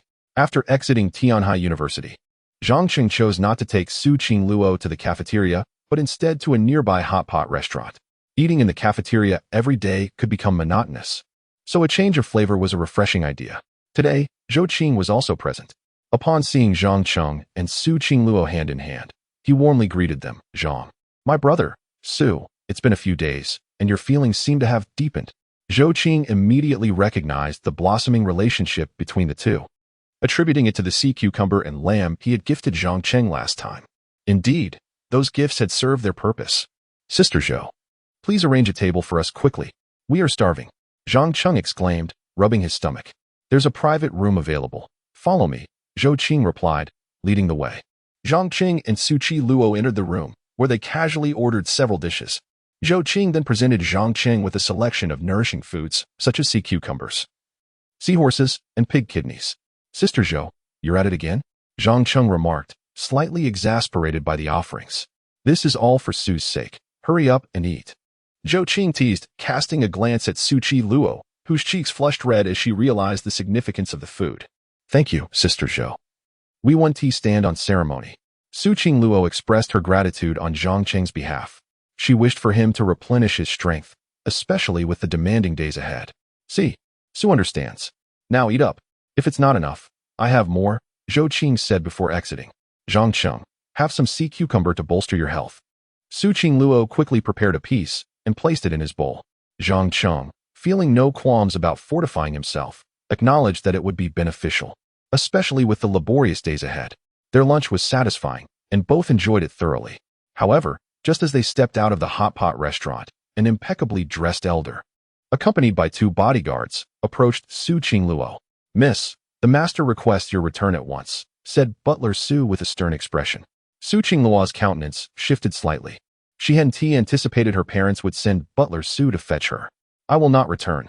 Tell them to give up on this, Su Qingluo declared resolutely. She understood her parents' intentions and was determined to resist Butler Su's summons. Yet, the elder was not to return empty-handed. Miss, if you refuse to return, forgive us for being impolite, Butler Su stated, signaling two bodyguards clad in black suits to step forward. Their icy demeanor and stern expressions made it evident they were formidable opponents. Seeing the professional bodyguards brought by Butler Su, Su Qingluo's expression changed dramatically. These men were trained fighters, capable of overpowering several individuals, and their presence indicated her father's unwavering determination to bring her back. A wave of despair washed over her. But she was unwilling to surrender so easily. Without a second thought, she grasped Zhang Cheng's hand, attempting to flee. However, one of the bodyguards swiftly blocked their path as she made her move. Miss, you cannot escape. The master has sent us to ensure your return. Comply and come with me, Butler Su urged once more. I said I won't go back, so step aside, Su Qingluo retorted, her temper rising. Since you refuse to cooperate, we shall not be courteous, Butler Su commanded again, and the two bodyguards advanced to apprehend Su Qingluo, only to be obstructed by Zhang Cheng, who stepped protectively in front of her. To take Qingluo, you must first get past me, Zhang Cheng declared coldly. He could not stand idly by as Su Qingluo was taken away, even if the assailants were sent by her father. Moreover, he was eager to test the extent of the enhanced power bestowed upon him by the system. What are you to meddle in the affairs of the Su family? Butler Su shouted angrily. I am her future husband. Do I not have the right to intervene? Zhang Cheng retorted defiantly, raising his voice. Future husband? Butler Su furrowed his brow, realizing that the boy was indeed Su's boyfriend. He promptly instructed the bodyguards. First, deal with this arrogant fool. Butler Su's demeanor was aggressive. Anyone daring to obstruct his mission would face consequences. Chapter 56. No one can take my wife away after receiving instructions from Butler Su. The two bodyguards rolled up their sleeves, preparing to teach Zhang Cheng a lesson. Su Qingluo, witnessing this, turned pale with fear and immediately grasped Zhang Cheng's arm. You must leave quickly. You cannot defeat these two bodyguards. Allow me to handle this, she urged anxiously. She had witnessed the prowess of her father's bodyguards before. One could easily take on 4 men, displaying exceptional combat skills. With both of them together, there was no doubt Zhang Cheng would struggle. So Su Qingluo resolved to compromise for his safety. It was a last resort. However, Zhang Cheng remained resolute, showing no sign of retreat. I will not allow anyone to take you from my side, unless I perish, he declared with unwavering determination. Su Qingluo was moved by his steadfast gaze once more. Yet reality was harsh. Zhang Cheng stood no chance against the two bodyguards. But they are incredibly skilled. You will get hurt. She attempted to persuade him again. But Zhang Cheng had already stepped forward to confront the bodyguards. To take Qingluo away, you must first defeat me, he proclaimed, his voice filled with conviction. I'm sorry, young man, but we must take the lady. If you insist on obstructing us, then there is no other choice. One of the bodyguards cracked his knuckles and, with a serious expression, unleashed a powerful punch toward Zhang Cheng. The strike was swift, precise, and forceful. Most would be unable to withstand it. Su Qingluo shut her eyes in terror, having previously witnessed how this very punch had incapacitated many. Yet astonishingly, Zhang Cheng effortlessly caught the fist within his grasp. Your strength is rather mediocre, he taunted, a hint of relief washing over him as he realized the power bestowed upon him by the system was indeed formidable. You insolent brat, you seek your own demise. The bodyguard, taken aback by Zhang Cheng's unexpected strength, was unwilling to concede defeat. He attempted to retract his fist, only to find it ensnared. Despite his efforts, Zhang Cheng's grip only tightened, causing a twinge of pain in his knuckles. How is this possible? This kid possesses immense strength. I can deliver a force of 200 pounds with my punch. Yet here, it is futile. Sweat began to bead on the bodyguard's forehead as the pain intensified.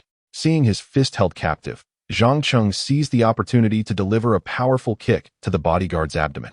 The impact propelled him several meters away, rolling on the ground before collapsing. It hurts, it hurts. The bodyguard groaned in agony, unable to rise for another fight. All of this transpired in the blink of an eye. By the time Butler Su Qingluo, and the other bodyguard regained their senses, they were utterly astonished by the scene before them. How is this possible? This young man has actually sent one of Master S bodyguards flying? Butler Su was filled with disbelief. These were professional bodyguards, renowned for their strength and fighting skills. Yet they had been utterly vanquished by Zhang Cheng in mere moments. Su Qingluo was equally dumbfounded.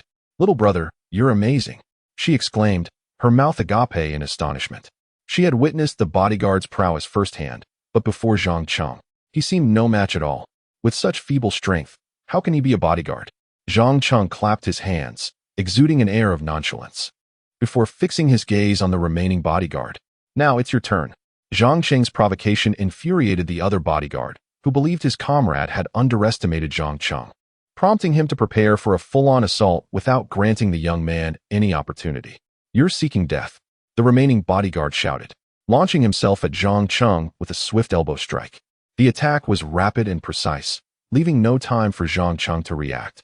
Although his strength had increased, his agility and combat skills remained unrefined. However, his mind was clear. Engaging in a battle of techniques would lead to certain defeat, so he charged toward the oncoming bodyguard. He executed a grappling throw, absorbing the impact of the elbow strike to his abdomen, which caused him pain but did not deter his resolve. He clung tightly to the bodyguard and forcefully threw him to the ground. As they both crashed to the ground, Zhang Cheng again utilized his strength to seize the bodyguard's wrists. If their strengths were equal, they would reach an impasse, and the bodyguard's combat experience could turn the tide against Zhang Cheng. Yet Zhang Cheng's power far surpassed that of the bodyguard. With a fierce twist, he dislocated the bodyguard's wrist. A bone-chilling scream echoed as Zhang Cheng capitalized on the bodyguard's momentary weakness, delivering another kick to his abdomen that sent him flying across the ground. In mere minutes, Zhang Cheng had dispatched both assailants. Butler Su stood in stunned silence, consumed by fear. Who on earth is this young man? In such a short span, he has neutralized two of Master S's professional bodyguards. His strength is beyond comprehension. Su swallowed hard, a flicker of dread crossing his eyes as he sensed the mission's impending failure. Meanwhile, Su Qingluo, witnessing her brother's remarkable prowess, felt a mixture of shock and joy. "Little brother, you're incredible. Well done." She suddenly clapped her hands, her gaze filled with admiration for Zhang Cheng. Seeing the two bodyguards writhing in pain on the ground, Zhang Cheng finally felt a sense of relief. Though he had appeared valiant, it was truly his immense strength that had salvaged the day. Had both bodyguards attacked him simultaneously, he doubted he could have handled them. Moreover, their combat skills were highly refined. Had Zhang Cheng not braced himself to absorb the elbow strike, he might not have prevailed against the second bodyguard. Even now, his abdomen throbbed with pain, yet he showed no sign of it. After neutralizing the two bodyguards, Zhang Cheng approached Butler Su. "Do you still intend to take Qingluo away?" he inquired, his tone laced with an unmistakable authority. Butler Su, having witnessed Zhang Cheng's capabilities, had lost the bravado he once held. A cold sweat trickled down his back. If he could not contend with even two bodyguards, how could he possibly stand against this formidable young man? Chapter 57, Stinky Little Brother. "I am yours for life." A single utterance from Zhang Cheng left Butler Su utterly astounded. How could an elderly man possibly contend with a young lad when two professional bodyguards were no match for him? "What is your intention in preventing me from taking the young lady back?" Butler Su inquired, his back drenched in cold sweat, fearful that Zhang Cheng might knock him down with a single punch. However, he sought to comprehend Zhang Cheng's motives to report back adequately. If Qingluo did not wish to return, then no one could compel her. It was as simple as that.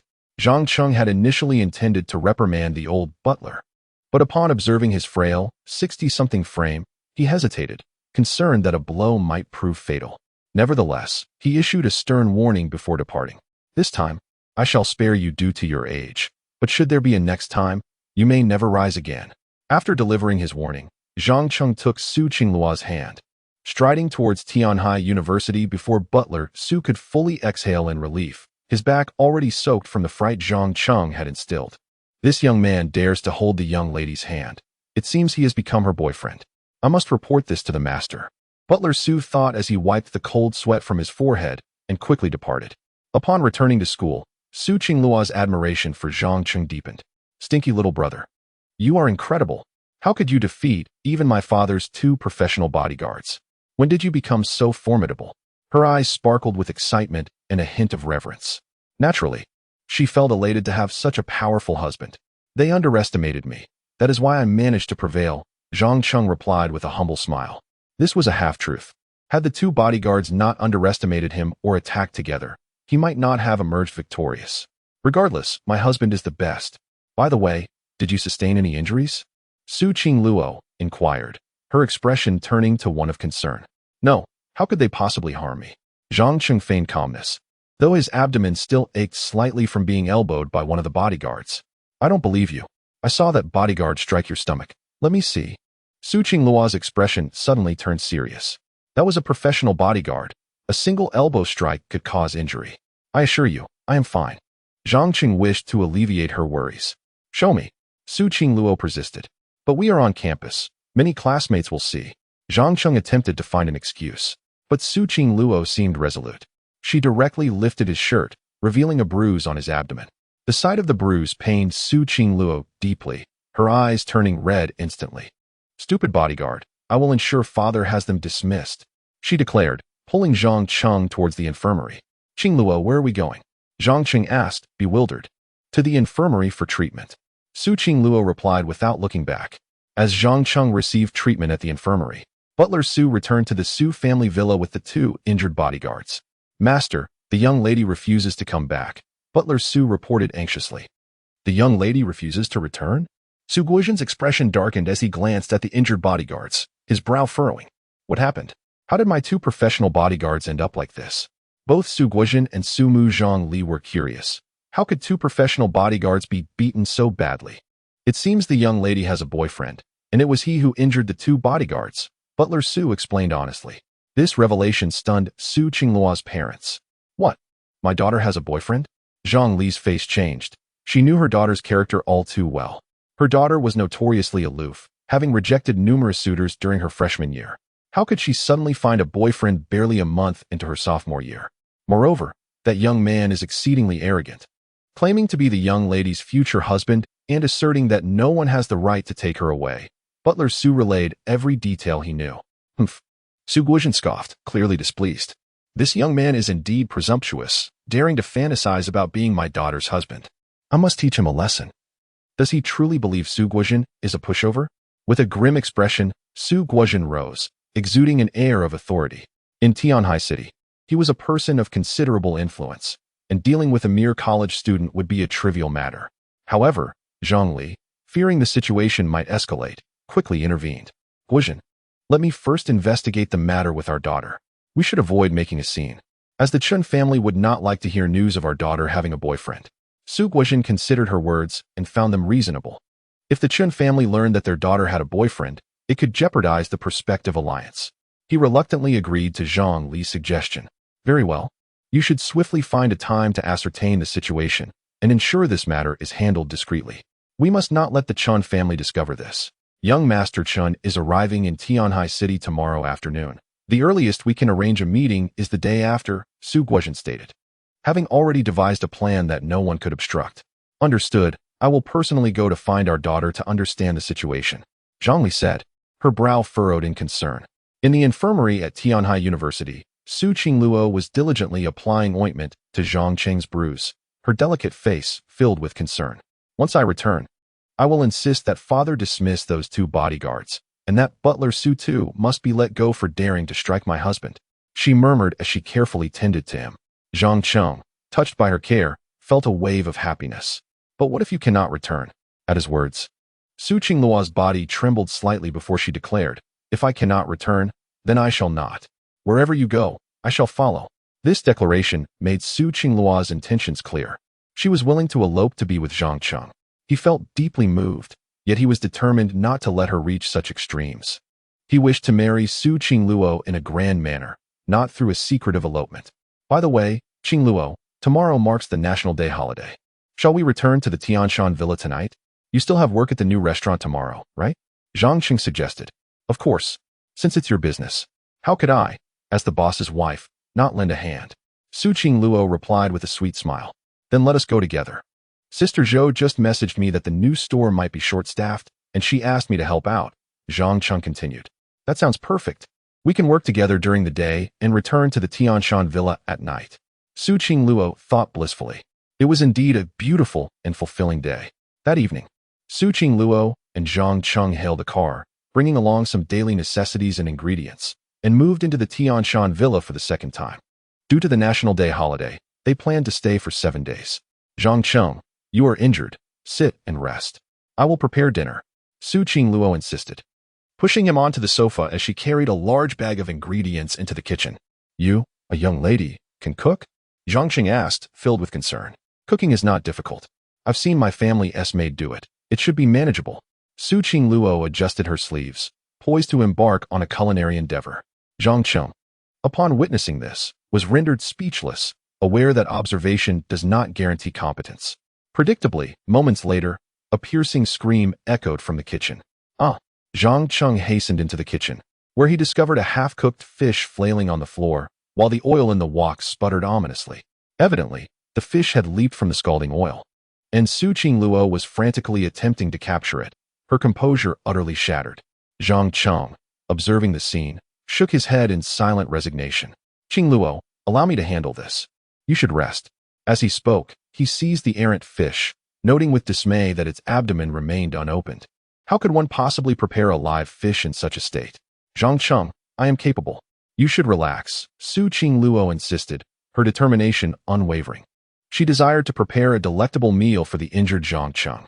Zhang Qing was caught between amusement and exasperation when the system suddenly interjected. Ding! Congratulations, host, for triggering a new task. Option 1. Allow Su Qingluo to continue cooking. Reward, random attribute 1. Option 2. Instruct Su Qingluo to rest. Reward, divine level culinary skills. Cooking rebate of 1 million. Zhang Qing was taken aback by the system's announcement. The attribute bonus had shifted to the first option, suggesting that even the system recognized the potential for culinary disaster and sought to spare Su Qingluo further embarrassment.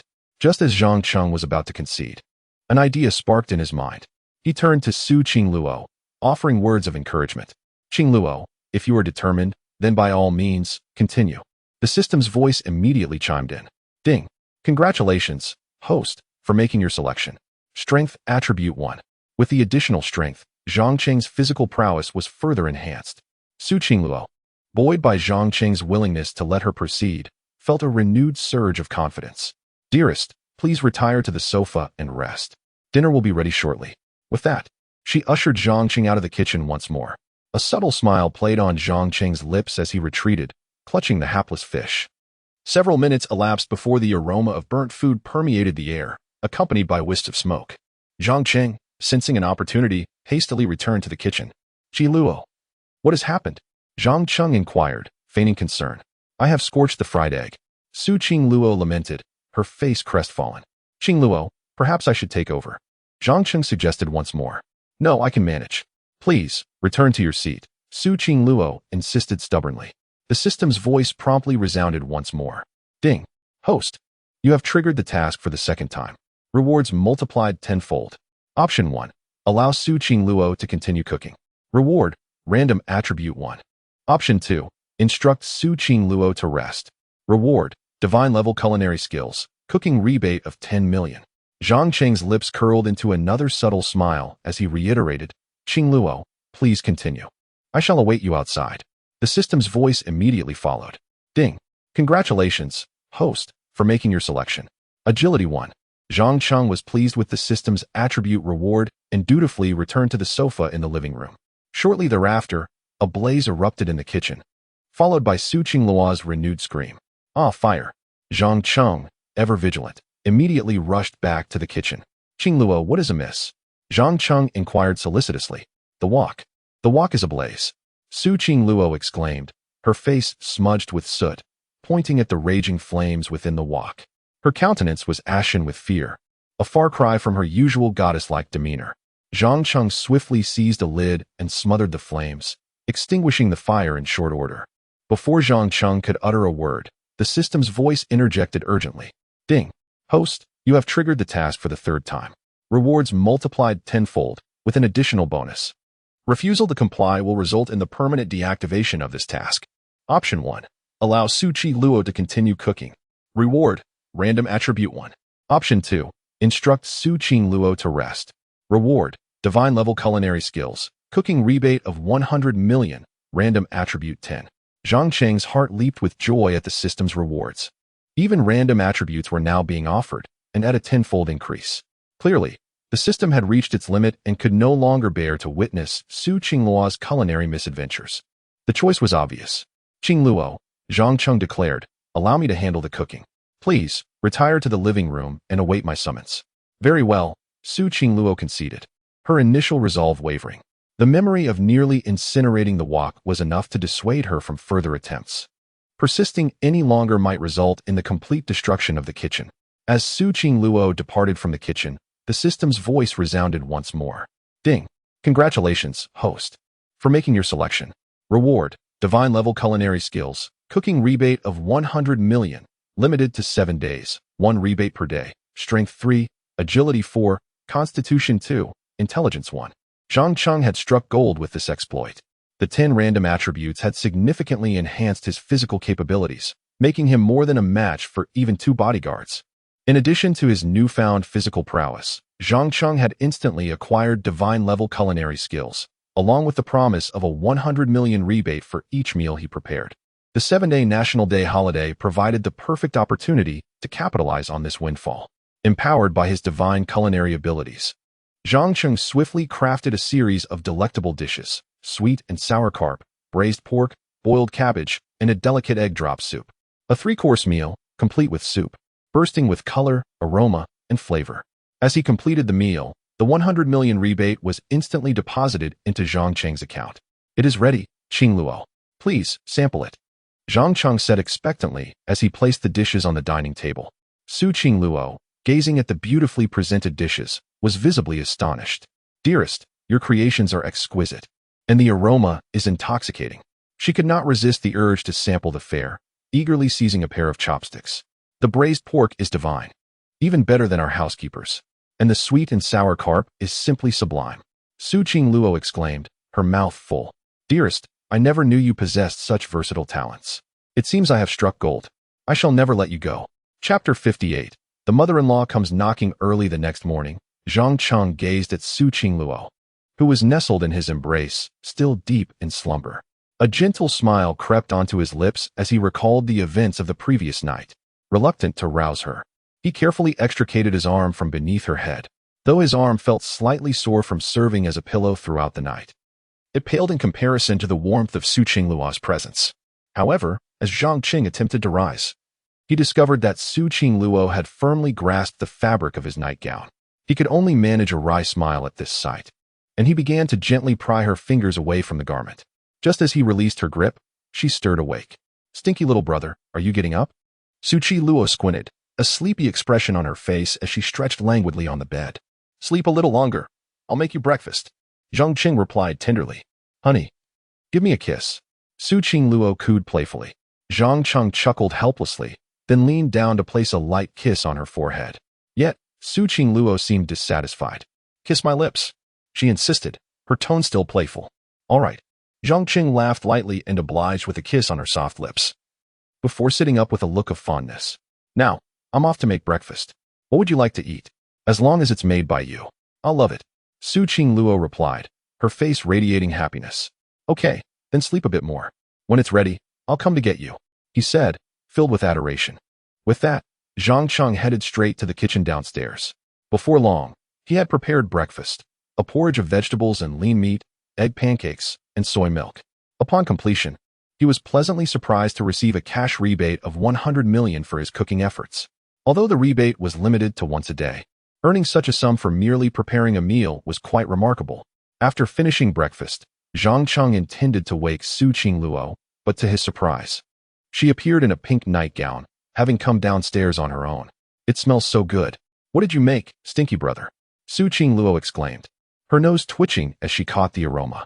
She was clearly drawn to the delightful scent of Zhang Cheng's cooking, her mouth watering like a little cat eager for a treat. I made your favorite vegetable and lean meat porridge, along with egg pancakes. Come and eat, Zhang Cheng announced, presenting the breakfast he had prepared. Thank you, dear husband. Su Qing Luo exclaimed joyfully, running over to him and planting a kiss on his cheek, her excitement evident. This is your reward. Zhang Cheng smiled, his expression full of sweetness. Hurry and eat. After that, we can go help at the new hot pot restaurant. Sure. Su Qing Luo nodded enthusiastically, and she began to relish the meal.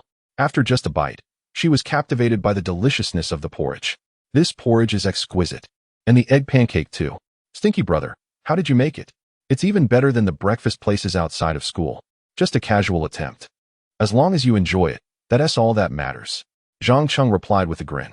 He too felt a surge of pride in his culinary skills, realizing that he had indeed attained a level of divine cooking prowess. With such abilities, opening a restaurant would surely yield tremendous success. Yet Zhang Cheng was currently more inclined toward investments, believing that they would bring quicker returns.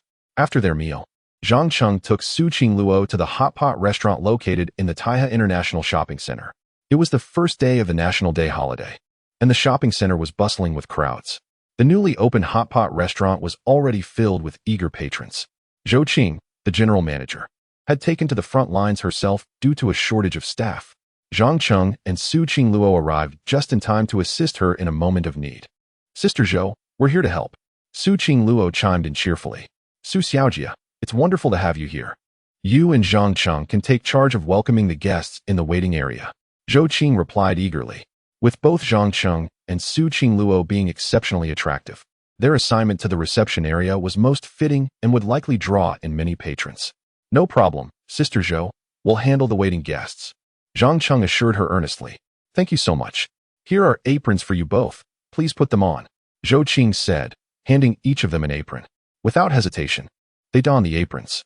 Indeed, with their striking looks, they looked splendid in the uniforms. Almost instantly, Zhang Cheng and Su Qingluo became the face of the hot pot restaurant, attracting numerous passers-by. The waiting area was quite spacious, furnished with tables, chairs, gaming machines, chess pieces, origami cranes, and other leisure toys.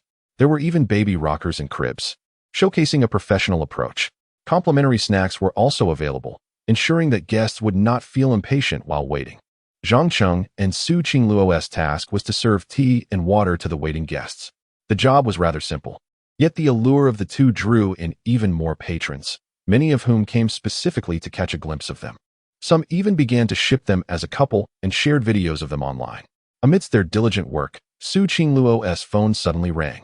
Upon seeing it was her mother calling, she initially considered hanging up, but after a moment's hesitation, she decided to answer. Mom, what do you need? Su Qingluo said calmly. My dear daughter, where are you? Why haven't you returned home during the holiday? I miss you and want to bring you something. Zhang Li's tone lacked its usual aggression, replaced by a hint of maternal affection. Su Qingluo's heart softened. After all, she was her mother. After a moment's deliberation, she shared her current location. I'm at the hot pot restaurant in Taihe International Shopping Center. All right, I'll be there shortly. Zhang Li hung up, her demeanor shifting as she instructed the driver to head straight to the shopping center. Su Qingluo, unaware of her mother's changing intentions, thought that perhaps she had come around. She even entertained the idea of introducing Zhang Cheng to her mother. Half an hour later, Zhang Li, adorned in luxurious jewelry and carrying an expensive handbag, hurriedly approached the hot pot restaurant. However, upon arriving, she was taken aback to see her precious daughter serving tea and water, performing what she deemed menial tasks. Her expression darkened with anger, yet she refrained from causing a scene in front of the crowd. Qingluo, what are you doing here? Zhang Li managed to suppress her rising fury. Mom, I'm helping out, Su Qingluo replied honestly. Helping out? More like working. How can our Su family's daughter do such degrading work? Come with me at once. Zhang Li exclaimed, grabbing Su Qingluo's arm in an attempt to pull her away. However, Su Qingluo resisted. Mom, I don't want to leave. It's busy here, and there are many people who need my help. You. Zhang Li was about to erupt when a stranger's voice interrupted her. Auntie, Qingluo, doesn't he want to leave? Please don't pressure her. Zhang Li instinctively turned to see an exceptionally handsome young man standing beside Su Qingluo, his gaze towards her daughter quite unsettling. Who are you? This is a matter between my daughter and me. Zhang Li, her face contorted with anger, admonished. I am Zhang Cheng, the fiancé of Su Qingluo. Zhang Cheng spoke candidly. What? My daughter's fiancé? Zhang Li was utterly astonished by Zhang Cheng's revelation. Chapter 59. How much to leave my daughter? Zhang Cheng's words astonished Su's mother, Zhang Li. What nonsense are you spouting? My daughter has no fiancé. If you dare speak such lies again, I shall tear your mouth apart. Zhang Li exclaimed in fury.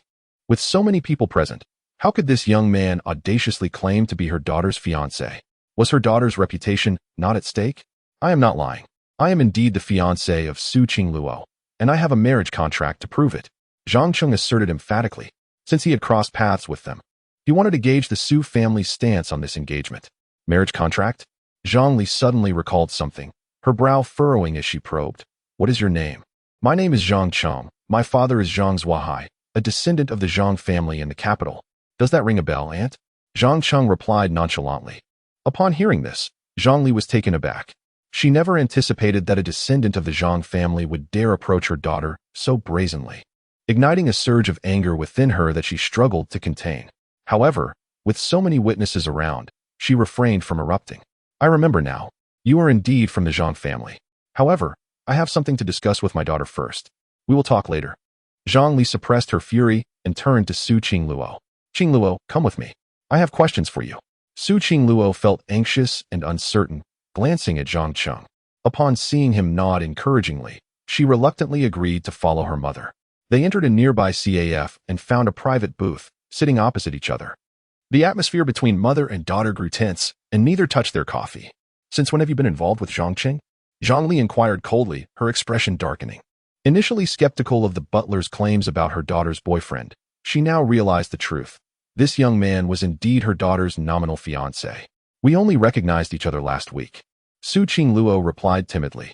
Upon hearing that it had only been a week, Zhang Li felt a slight relief. She reasoned that a week should not have led to anything irreversible. You must break up immediately. You are not suited for him, Zhang Li insisted. Su Qingluo's emotions flared at her mother's command. I refuse to break up. Zhang Cheng and I have a marriage contract, and I intend to marry him, she declared defiantly, tears welling in her eyes. Marry him? What can he offer you? You would only endure hardship with him. When you run out of money, he will bring you to work at the CAF, doing menial labor. Zhang Li was beside herself with rage, envisioning her daughter toiling in such a lowly position, wishing she could slap Zhang Cheng for it. Who says I would endure hardship with him? I am here because Zhang Cheng's new branch is opening today, and I came to help because they were short-staffed. He also gives me plenty of pocket money, and even bought me a villa worth 500 million. Su Qingluo desperately tried to convince her mother. Zhang Li scoffed at the notion of a 500 million villa in all of Tianhai City. The only villa worth that much is atop Tianshan Mountain, and even your father couldn't afford it. How could a poor student like him possibly buy it? You might as well claim the moon is a gift from him. Zhang Li was incredulous, her laughter tinged with disbelief. He's genuinely wealthy. He is also an exceptional artist, with a painting worth over 1 million. He sings and cooks beautifully. Mom, you have to believe me. Su Qingluo pleaded earnestly. Yet, Zhang Li remained unconvinced, solely trusting what she had witnessed. Her daughter working alongside Zhang Cheng at the CAF, engaged in menial tasks. Wealth indeed. I have thoroughly investigated the Zhang family. They are bankrupt, and he and his mother are hiding from creditors. I advise you to leave him immediately. His sweet words are merely a ruse to extract money from you, Zhang Li urged, her voice rising with agitation. Mom, I am telling the truth. Zhang Cheng is truly wealthy. Su Qingluo's heart raced with frustration, unable to comprehend her mother's disbelief. Enough. I only trust what I have seen with my own eyes. You working alongside Zhang Qing, performing lowly tasks. Our esteemed Su family will never stoop to such disgraceful work. Zhang Li said, softening her tone slightly. You have but one choice. Break up with him immediately. There are no alternatives. Upon hearing her mother's insistence, Su Qingluo's tears spilled over. I, Su Qingluo, will marry no one but Zhang Cheng. If you think you can force me to break up with him, you are dreaming. With that, she wiped her tears and dashed out of the CAF. At that moment, Zhang Cheng stood waiting outside, anxious for Su Qingluo, pacing back and forth. When he saw her rush out in tears, he understood that their conversation had not gone well. Zhang Cheng, let us go? Su Qingluo urged, grabbing his hand to leave, but was halted by Zhang Li, who had followed closely behind. Zhang Cheng, you cannot leave yet. It is my turn to speak with you, Zhang Li insisted, wanting to have a private conversation with him. Since she could not sway her daughter, her only option was to persuade Zhang Cheng to walk away. Qingluo, wait for me outside. I will be back shortly. Zhang Cheng reassured her before following Zhang Li back into the CAF. Once seated in the same booth, the atmosphere grew heavy with tension. Zhang Cheng, I acknowledge that there was a marriage contract between our families in the past, but that is no longer relevant. Moreover, your father has passed away. Our family will not recognize this engagement, Zhang Li stated candidly, opting for directness. Aunt, I must be frank as well, even without the contract. I intend to marry Su Qingluo, Zhang Cheng responded resolutely. Since you are being so forthright, I shall be direct as well. How much money would it take for you to leave my daughter? Zhang Li demanded, her patience teetering on the edge. Chapter 60. I will render you inaccessible, Zhongli. Realizing that she could not persuade Zhang Cheng, resolved to resort to financial means. In her view, Zhang Cheng's pursuit of her daughter was merely a ploy to extract money from her. Thus, she decided to directly ask him for a price, hoping to facilitate his departure with a monetary incentive. Speak up, how much do you want to leave my daughter? Zhongli said coldly. Upon hearing this, Zhang Cheng shook his head inwardly. Annie, do you believe that my relationship with Qing Luo is motivated by money? He replied nonchalantly. Isn't it? Who doesn't know that your family went bankrupt and is buried in debt? You and your mother are hiding at your family's home, afraid to show your faces. Zhongli felt she understood Zhang Cheng well enough and impatiently urged, stop stalling. Just tell me the amount. I don't wish to waste time on you. Zhang Cheng glanced at Zhang Li's frosty and haughty expression, realizing she was convinced he was after her daughter's wealth. With a dismissive smirk, he stated, Annie, I am not in need of money. To be frank, my net worth is at least hundreds of billions. Zhang Li could not suppress a laugh. Who are you trying to fool? If your worth truly were hundreds of billions, I would crawl out of here. With a cold smile, she impatiently retrieved a checkbook from her bag, scribbled a number, tore off the check, and emotionlessly tossed it in front of Zhang Cheng. Here is 1 million. To you? That should be an astronomical sum. Take this money and leave my daughter, or else do not blame the Su family for being ungracious. Zhang Cheng looked at the $1 million check, incredulous. Are you trying to dismiss me like a beggar? $1 million? I could earn $1 billion just by cooking a meal. Why would I even consider your paltry sum? Auntie, my love for Qing Luo is genuine. I will not accept that $1 million, Zhang Cheng declared, pushing the check back toward Zhang Li. Is it too little for you? And now you bring up true love. Zhang Li's face darkened with anger, thinking Zhang Cheng was rejecting her offer due to its meagerness. She wrote out another check for 1 million and tossed it before him again. 2 million should suffice, right? Take this money and get lost. I never wish to see you again. Faced with Zhang Li's humiliation, Zhang Cheng's temper flared. Auntie, I have been respectful and patient with you. I have told you, I do not need money. My net worth is in the hundreds of billions. Do you think I would lack your 2 million? He paused, his gaze resolute. My love for Qing Luo is genuine. Regardless of your approval, I intend to marry her. Seeing that Zhang Cheng was impervious to both coaxing and threats, Zhang Li stood up, slamming the table in frustration. Let me make this clear. As long as I am here, I will never allow my daughter to marry a penniless wretch like you, she shouted, pointing an accusatory finger at him. Zhang Cheng, feeling provoked, rose to his feet, his expression grave as he addressed her with deliberate clarity. Auntie, fortunes ebb and flow. Do not underestimate the youth and poverty. Today, you may dismiss me, but tomorrow, I will make you wish you had not. Qing Luo is destined to be my wife. With that, he turned to leave, but suddenly remembered something important. He looked back at Zhang Li and advised, by the way, Annie, I suggest the Su family consider a transition. Concentrating all assets in real estate is a recipe for disaster. One day it will collapse. And do not come to me seeking help then. Seek your help? What a ridiculous notion. Even if I were to jump off a building, I would never ask you. Zhang Li retorted angrily, incensed by his ominous prediction. Let me also inform you that regardless of any marriage contract, my daughter Su Qing Luo will never marry you. Very well, we shall see how it unfolds by the end of the year, Zhang Cheng replied, striding out of the private room. His warning about the potential bankruptcy of the Su family was not made lightly. He genuinely wished to alert them. Previously, while reviewing an investment analysis report provided by the system, he had examined the investment potential of the Su Group. Initially, he assumed that a real estate group valued at over 400 billion would possess high investment potential. However, he was astonished to discover that the Su Group's potential was merely 38. This was well below the passing mark of 60, indicating that the Su Group was not a worthy investment. Moreover, the detailed report revealed that the Su Group had exclusively engaged in the real estate sector for the past decade, with minimal diversification. Such singular focus posed substantial risks, particularly given that the golden era of real estate in the country had largely passed. The industry was experiencing an oversupply, with market demand outstripped by supply, leading to diminishing profit margins. Additionally, the market had become increasingly regulated, rendering previous exploitative practices obsolete.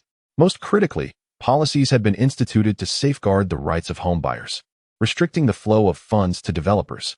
Lastly, the report indicated that the Su Group's liabilities had soared to an alarming 350 billion. With assets totaling 400 billion, the weight of such debt posed a severe threat. Should any business fail to recover funds promptly, it could trigger a catastrophic chain reaction leading to bankruptcy.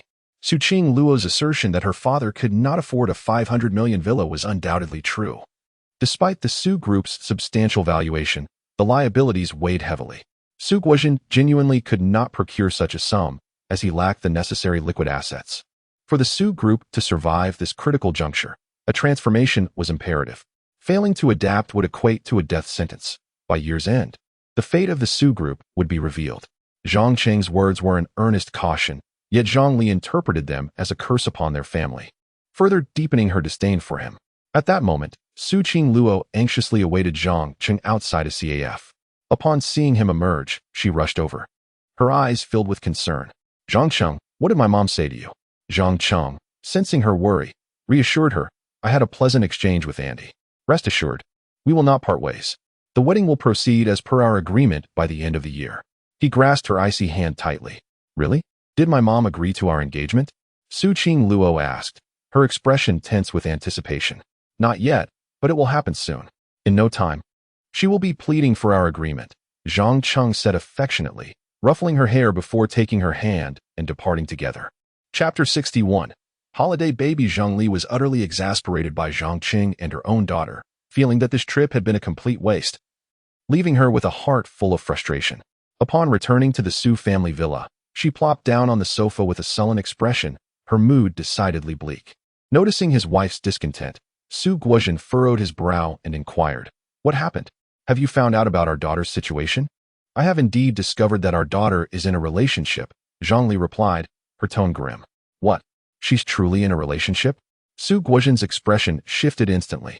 The news that their daughter had a boyfriend complicated his plans to introduce her to young Master Chen. "Do we know who this boy is?" "His name is Zhang Qing, a descendant of the Zhang family, the very one who has a betrothal agreement with our daughter. He is essentially her fiancé. Though I cannot fathom how they ended up together," Zhang Li said, her face still frozen in anger. "A descendant of the Zhang family?" Su Guozhen's demeanor turned serious as he recalled the implications. It was indeed problematic, as the boy was tied to their daughter by a betrothal. Initially, Su Guozhen had considered using his connections to separate the couple, but this newfound complication made it considerably more difficult. His mother, Su Qingluo's grandmother, had always advocated for the family to honor the engagement, and forcibly driving Zhang Qing away could provoke her displeasure. "It's quite troublesome. I've spoken to that boy, and he is impervious to both soft and hard tactics. He insists that he intends to marry our daughter. This penniless youth dares to aspire to wed Su Qingluo. Does he not realize he is merely trying to latch onto our family?" Zhang Li exclaimed in frustration. "Have you tried offering him money?" Su Guozhen suddenly turned to her. The best course of action would be to persuade Zhang Qing to withdraw voluntarily. That way, the old lady would have no grounds for complaint. "I tried.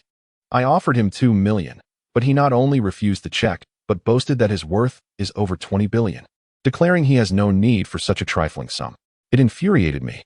Zhang Li's anger surged as she recounted the incident. 20 billion? That boy is truly delusional. The Zhang family is bankrupt. How could he possibly claim to amass such wealth as a university student? Su Guozhen scoffed, incredulous at Zhang Qing's audacity. "Indeed. Moreover, my daughter claims he gifted her a villa worth 500 million. Is that not a blatant lie? This boy is corrupting our daughter." Zhang Li expressed her deep concern, fearing that her daughter would be led astray by such a character. "A villa worth 500 million? It seems our daughter has truly fallen under Zhang Qing's spell. We must act quickly to bring her back," Su Guozhen said, sharing in her anxiety. He knew a university student could hardly afford even 50,000, let alone 500 million. Exactly. This boy is utterly unreliable, with not a single truth to his words. I witnessed him making our daughter serve tea at a restaurant. It is utterly infuriating," Zhang Li lamented, her heart aching at the thought of her daughter in such a demeaning position. "What? My daughter is doing such menial work?" Su Guozhen felt a pang of paternal anguish upon learning of his beloved daughter's predicament. "Indeed, I saw it with my own eyes. She cannot marry that boy, otherwise she will be condemned to a life of labor," Zhang Li asserted, her heart heavy with worry.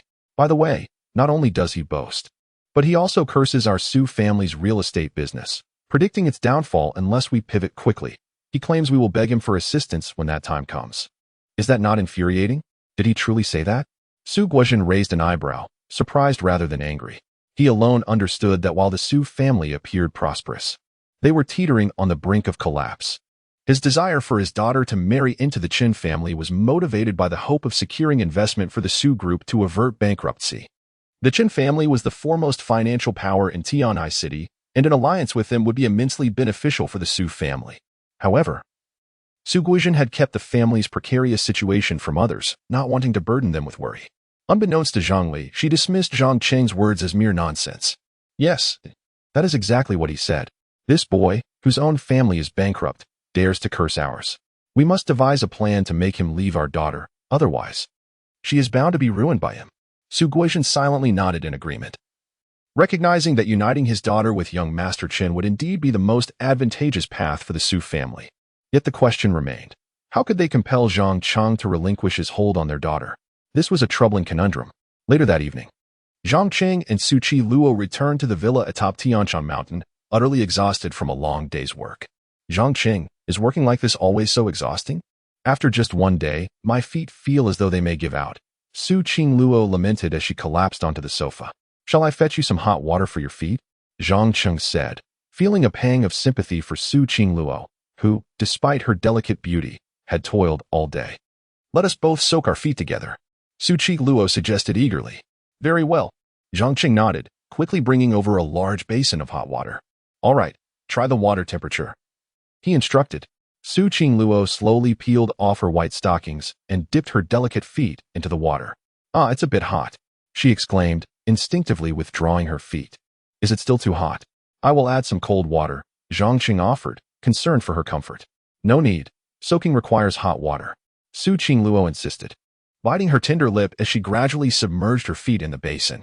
Once both feet were in the hot water, she exhaled in relief. This feels wonderful, Zhang Cheng. You should join me, she urged, a look of genuine concern for him in her eyes. All right, Zhang Cheng responded, removing his shoes and socks, and immersing his feet in the warm water. Although he had not worked as hard as Su Qi Luo, his feet still felt slightly sore, and the hot water alleviated the discomfort. Su Qing Luo playfully placed her soft feet atop Zhang Cheng's, her expression one of triumph. Zhang Cheng could only shake his head in bemusement, allowing her to indulge in this charming behavior. The scene was undeniably warm and tender. Yet Zhang Cheng remained worried about Su Qing Luo's well-being. Qing Luo, let us not go to Water Bottoms tomorrow. Your parents may send someone there again, he suggested, concerned that she might overexert herself.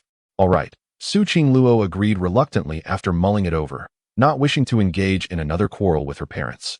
Then she pondered, dear brother, what shall we do with the remaining 6 days of our holiday? I could take you out for some fun. Where would you like to go?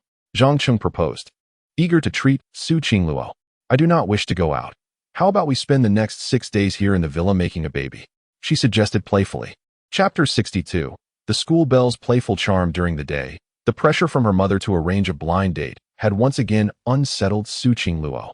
Therefore, she resolved to conceive Zhang Cheng's child as swiftly as possible, eager to see how they would react.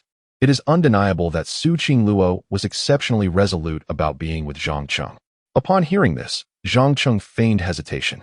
Noticing his wavering, Su Qing Luo immediately unleashed her charm. Husband, let us just give it a try. The weather forecast predicts rain for the next 6 days during the holiday, so there's nothing fun to do outside, right? With that, she clasped his hand and began to playfully sway. When the goddess acted coy, Zhang Cheng found it hard to resist. He was unexpectedly touched by her determination to have a child with him. After washing her feet, Su Qing Luo nestled into Zhang Cheng's embrace, wrapping her arms around his neck, and sweetly pleaded, Husband, is it okay now? Will you promise me? With a gentle kiss on his cheek, filled with longing and a touch of vulnerability, her eyes sparkled in a way that no man could bear to refuse. All right, since you've asked so earnestly, I shall accompany you just this once, Zhang Cheng responded, planting a kiss on Su Qing Luo's tender lips. Elated by his agreement, Su Qing Luo felt a surge of joy. Thank you, dear husband. Let us go shopping for some ingredients tomorrow, then we can stay in for the next 6 days, she said, happily planning while still holding onto his neck. Okay, as you wish. Zhang Cheng readily agreed, affectionately brushing his fingers against her delicate nose. Later that evening, after washing up, Su Qing Luo changed into a seductive pink lace nightgown and sat before the mirror to admire herself. My dear brother, won't he be able to resist my allure? She mused. lost in delightful fantasies of their impending intimacy. She spritzed herself with a fragrance of Louis Rose from France, reputed to awaken primal instincts. Just as she finished applying the perfume, Zhang Cheng returned from his shower. Eagerly, Su Qingluo stood and approached him. "Brother, do you think my new nightgown is beautiful?" she asked, twirling playfully. The already short gown barely covered her curves, revealing even more as she spun. Thankfully, they were alone in the room. It must be said that besides her stunning face, Su Qingluo possessed a figure that was nothing short of perfection, with alluring curves in all the right places. Particularly her long, delicate legs, she was undeniably captivating. Zhang Cheng was left momentarily speechless, realizing that in ancient times, she would have been considered a femme fatale. "It's beautiful, but isn't it a bit too short?" he stammered, somewhat dazed. Su Qingluo giggled, then leaned close to his ear, her lips barely parting as she whispered, "Brother, it's meant for you to see. Isn't a little length missing a good thing?" The sultry atmosphere made Zhang Cheng swallow hard, surprised that this little girl could provoke him so effectively. How could he possibly hold back any longer? Without hesitation, he lifted Su Qingluo and carried her toward the bed. Chapter 63. The treasure husband. The following morning, around 9 o'clock, Zhang Chenkai awoke from his slumber, utterly exhausted from the previous night's exertions with Su Qingluo. Upon opening his eyes, he discovered Su Qingluo nestled in his embrace, sleeping soundly and using his arm as a pillow, much like a contented kitten. Zhang Chenkai could only manage a wry smile at this sight. Not wishing to disturb her slumber, he delicately extracted his arm from beneath her head and quietly climbed out of bed, carefully pulling the covers over her to keep her warm. Reflecting on the wildness of the night before, he felt a sense of bittersweet nostalgia. One advantage of spending time at home was that for the next 6 days, he could earn a fortune simply by cooking. He could amass $1 billion every day. Soon, he prepared breakfast, wonton noodles paired with egg pancakes, both of which were Su Qingluo's favorites. Just as he finished, Su Qingluo, rubbing her sleepy eyes, descended the stairs. "How delightful! What deliciousness have you conjured today, you troublesome brother?" she exclaimed, drawn by the enticing aroma. "I have made wonton noodles and egg pancakes, your favorites. Come and taste." Zhang Chenkai beckoned her with a smile. The moment she heard her beloved dishes were ready, Su Qingluo dashed over, her excitement reminiscent of a little glutton. The wonton noodles looked so delectable. She inhaled the fragrance and immediately grabbed her chopsticks to dig in. With her first bite, her face lit up with pure bliss. "These wonton noodles are divine. How have you managed to make them taste even better than the ones I had at a 5-star hotel?" she exclaimed, unabashedly devouring the noodles. Utterly enamored by Zhang Chenksai's culinary skills. "Enjoy them, and don't forget the egg pancakes," Zhang Chenkai said, his face radiating affection as he pushed the pancakes toward her. "I've just realized that staying home is indeed a wise choice. I can relish such exquisite food every day." "What bliss," Su Qingluo remarked, her face aglow with delight, secretly thinking she had struck gold with her treasure of a husband. As Zhang Chenkai watched her indulge in her meal, he felt a deep sense of satisfaction. Meanwhile, Chen Jingshua, scion of the Qin family, had returned from abroad to Tianhai City. Almost immediately upon his arrival, he, accompanied by his father Qin Xiangdong, paid a visit to Su Qingluo's parents, bringing with him an array of extravagant gifts. A luxurious Rolls-Royce parked outside the Su family's villa, and upon hearing the commotion, Su Qingluo's parents came out to greet them. "Qin, my friend, you could have given us a heads up before your arrival. I would have prepared a feast to welcome you," Su Guozhen said, beaming. "No need for such formality, my friend. My son simply wished to meet your precious daughter as soon as he landed," Chen Xiangdong replied with a smile. Upon hearing that Chen Jingshua had come to see their daughter, Su Guozhen and Zhang Li exchanged uneasy glances, for their daughter was not home. "Regrettably, she has gone on holiday. Please, come in and sit for a while," Zhang Li said apologetically, ushering them inside with warmth. "On holiday, you say? No matter. If I cannot meet your daughter, I shall settle for meeting her parents," Chen Xiangdong said amiably, prompting his son Chen Jingshua to greet Su Guozhen and Zhang Li. "Uncle, Auntie, I brought these gifts from abroad. I hope you like them," Chen Jingshua said, presenting several lavish items. Zhang Li's eyes sparkled with joy as she accepted the gifts. Realizing their substantial value, luxurious items like Chanel perfume and Cartier gold bracelets, the worth of these gifts alone exceeded $1 million, showcasing the sincerity of the Qin family. "You have indeed gone to great lengths. We are truly grateful," Zhang Li exclaimed, her face brimming with happiness. This was the son-in-law she had always desired. Handsome, from a wealthy family, and presenting gifts worth millions. Far superior to that impoverished Zhang Chengkai. Of course, it is only fitting. By the way, Auntie, when will Qi Luo return? Chen Jingshua inquired thoughtfully. This question caught Su Guozhen and Zhang Li off guard. This girl is having too much fun. We have no idea where she is. Zhang Li could only continue weaving her web of deception. That's all right. After the National Day holiday, I will be taking up a position as a mentor in the finance department at Tianhai University, so I will have the chance to meet her there. Chen Jingshua stated politely.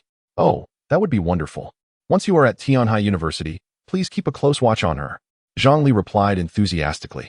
They had been troubled about how to separate Zhang Chengkai from their daughter, but now, with Chen Jingshua's presence, perhaps they could guide their daughter away from that penniless boy. To be honest, my intention in taking the mentor position is merely a facade. My father wishes for me to investigate the university's financial situation, as he is contemplating an investment there. With Qing Luo studying there, we will have ample opportunities to interact, Chen Jingshua said, a hint of pride in his demeanor. Oh, an investment in Tianhai University. That's quite astute. It ranks just below Qingbei as a prestigious institution, especially the finance department, which is among the finest in the country. Investing in this university will ensure a steady stream of talented graduates for the Qin Group, Su Guozhen remarked, nodding in admiration. Indeed, Su. I am considering the future of the Qin Group. After all, those who possess talent hold dominion over the world. Chen Xiangdong chuckled heartily. The four of them engaged in pleasant conversation for some time, sharing a meal at the Su residence. And it was not until after 2 in the afternoon that the Chen family departed. As they settled into the Rolls-Royce, the expressions of Chen Jingshua and his father shifted dramatically. Jingshua, once you are at Tianhai University, beyond discussing investments, you must find a way to win over Su Qingluo. This will provide us with an advantageous bargaining chip when negotiating with her family, Chen Xiangdong advised sternly. Rest assured, father, I am quite experienced in courting women. No girl I desire has ever managed to evade my grasp, Chen Jingshua replied confidently, renowned for his romantic prowess. He had indeed never failed to capture the affections of the women he pursued, although their fates were often grim, typically ending with heartbreak. However, I have heard rumors of her having a boyfriend at Tianhai University. His name is Zhang Chengkai, and there are many whispers about him online. Be cautious, Chen Xiangdong added as a precaution. I have already conducted my investigation. He is merely a freshman named Zhang Chengkai, handsome, perhaps, but lacking both wealth and influence. It will be exceedingly easy to deal with him. Moreover, I was once the president of the student council at Tianhai University. I still have juniors there. This insignificant character is hardly a worthy opponent, Chen Jingshua said, a glimmer of cunning in his eyes, revealing his not-so-gentle nature. Excellent. The real estate industry is poised for a major overhaul. We must acquire the Su family's assets before the year concludes. Once we take possession, we can resell them for a substantial profit, Chen Xiangdong said, lighting a cigar, his face filled with triumph. Father, your brilliance is unmatched. The Su family believes we will invest at a premium. How naive they are. When we acquire their assets at a bargain, leaving their debts to Su Guozhen, we will profit handsomely, Chen Jingshua praised. It seems that your years abroad have not been in vain. The Su family wishes to leverage our investment to prolong their existence. We must exploit this mentality to profit significantly. As for whether the Su family will face bankruptcy, that is of no concern to us. The Chen father and son exchanged knowing smiles, pitying Su Guozhen and his wife, who were hastily hoping to marry their daughter off to Master Chen. Chapter 64. Meeting the future mother-in-law during the National Day holiday, Zhang Cheng and Su Qingluo spent their days in the villa. Aside from purchasing daily necessities and ingredients, they mostly remained at the mountaintop. One day, Zhang Cheng basked in the sun when Luo Wen hurried over to him. Chairman, the investment company you asked me to register has been established, Luo Wen exclaimed excitedly, presenting the registration documents to Zhang Cheng. Cheng Luo Investments, splendid. You shall be the general manager of this investment firm, Zhang Cheng remarked, his gaze satisfied with the name of the company, which was a combination of characters from both his and Su Qingluo's names, symbolizing their unity. Thank you, Chairman. Luo Wen felt a surge of excitement at his promotion to general manager. By the way, how are the 10 companies I tasked you with approaching? Zhang Cheng inquired, recalling their previous conversation. 2 have been negotiated, but their demands seem rather steep. Mate 1 is asking for 300 million, but only offering 15% of their shares, while DD wants 500 million for just 20%. It seems rather unreasonable, so I haven't responded yet. Luo Wen explained, considering the initial companies to be startups. Their high financial requests coupled with limited share offers felt unjustifiable. However, Zhang Cheng smiled and replied, agree to their terms. I will transfer 3 billion to the company account for investment. Additionally, expedite the arrangements with the remaining 8 companies. According to the investment analysis report provided by the system, these 2 companies held significant potential, and acquiring such shares for 3 and 500 million was undoubtedly a lucrative opportunity. Seeing Zhang Cheng's firm resolve, Luo Wen nodded in agreement. Understood, Chairman. I'll handle it immediately. Also, regarding the expansion of our company, please begin recruiting additional personnel. I aim for our investment company to reach a valuation of 1 trillion by the end of the year. Managing this alone will be overwhelming for you. Zhang Cheng stated earnestly. Armed with the confidence from the system's analysis report, Zhang Cheng believed he could achieve this ambitious goal. Yet, Luo Wen's expression turned incredulous. Chairman, that seems rather exaggerated. There are only 4 months left until the year's end. Luo Wen voiced his disbelief, unable to fathom such rapid growth. The sooner, the better. I have over 1,000 companies to invest in, and we need to establish a global presence. Your primary task now is to recruit financial investment talents. Zhang Cheng asserted confidently. Relying solely on Luo Wen for business dealings was too slow. He needed to assemble a team to expedite the process. Inspired by Zhang Cheng's ambition, Luo Wen felt invigorated. If they succeeded, their investment firm could potentially become the leading investment company globally. Absolutely, Chairman. I'll start building the team right away. Luo Wen declared, eager to get started, but was halted again by Zhang Cheng.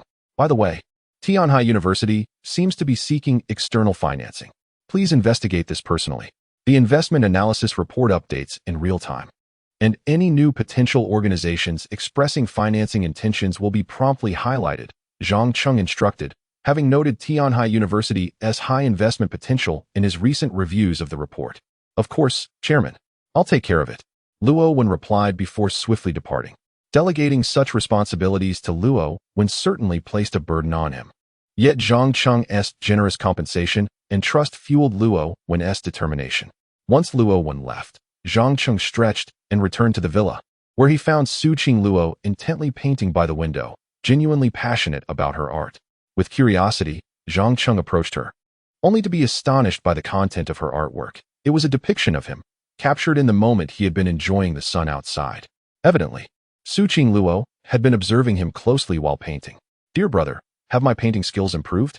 Su Qingluo asked playfully, turning to seek his praise. Improved indeed. Though you've made me look rather unflattering. Zhang Cheng teased with a smile. Come on, I'm serious. Please tell me where I can improve. Su Qingluo insisted earnestly. Ding. A new task has been triggered. Option 1. Guide Su Qingluo in her painting skills. Reward. 100 million in investment funds. Option 2. Decline to guide Su Qingluo in her painting skills. Reward. Random attribute 1.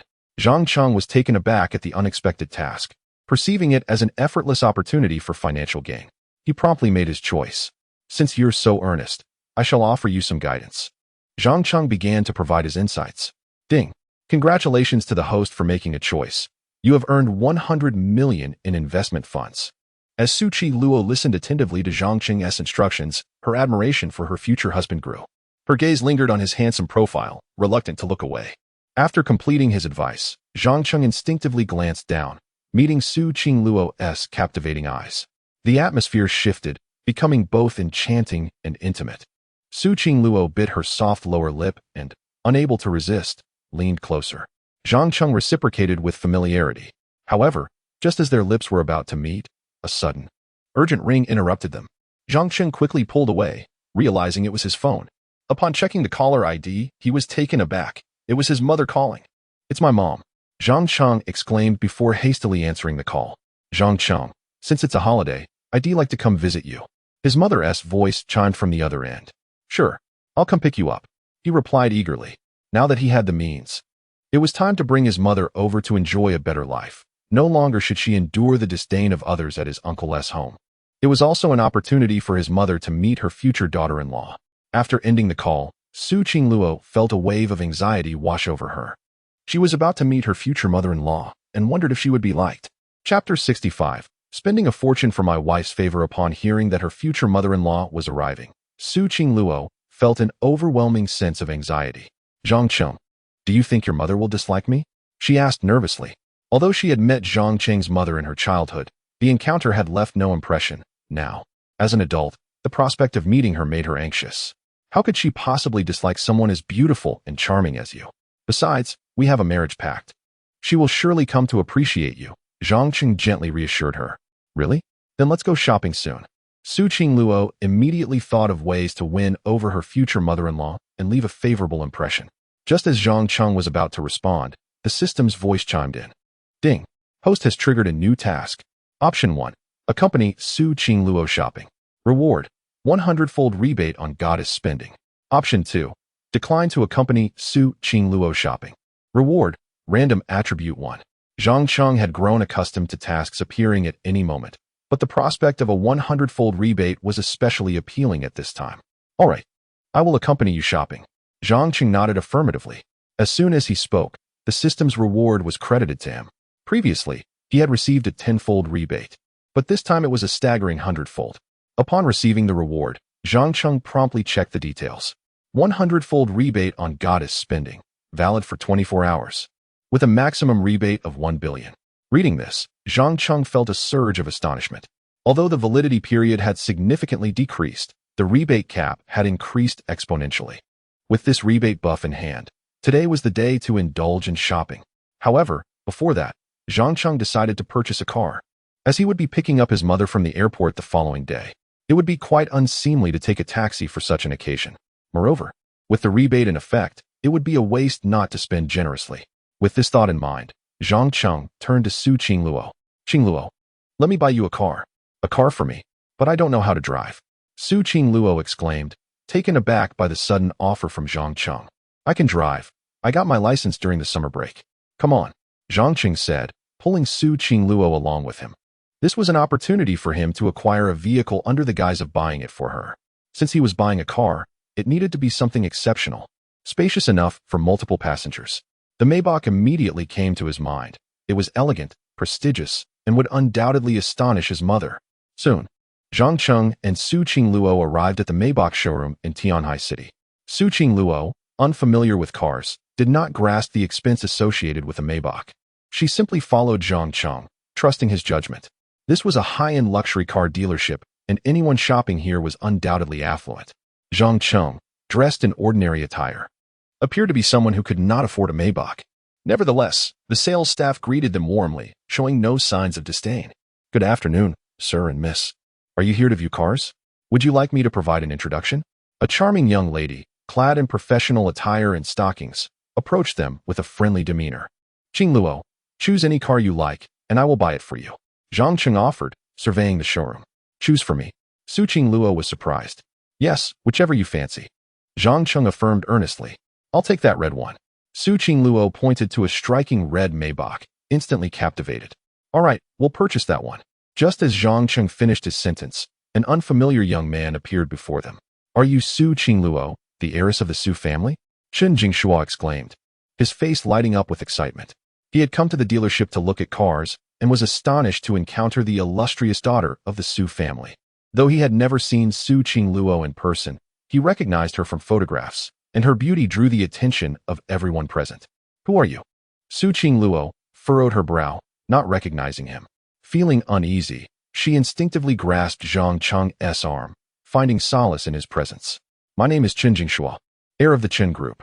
Your mother had arranged for us to meet during the National Day holiday, but I heard you were traveling. Are you back from your trip? He smiled amiably.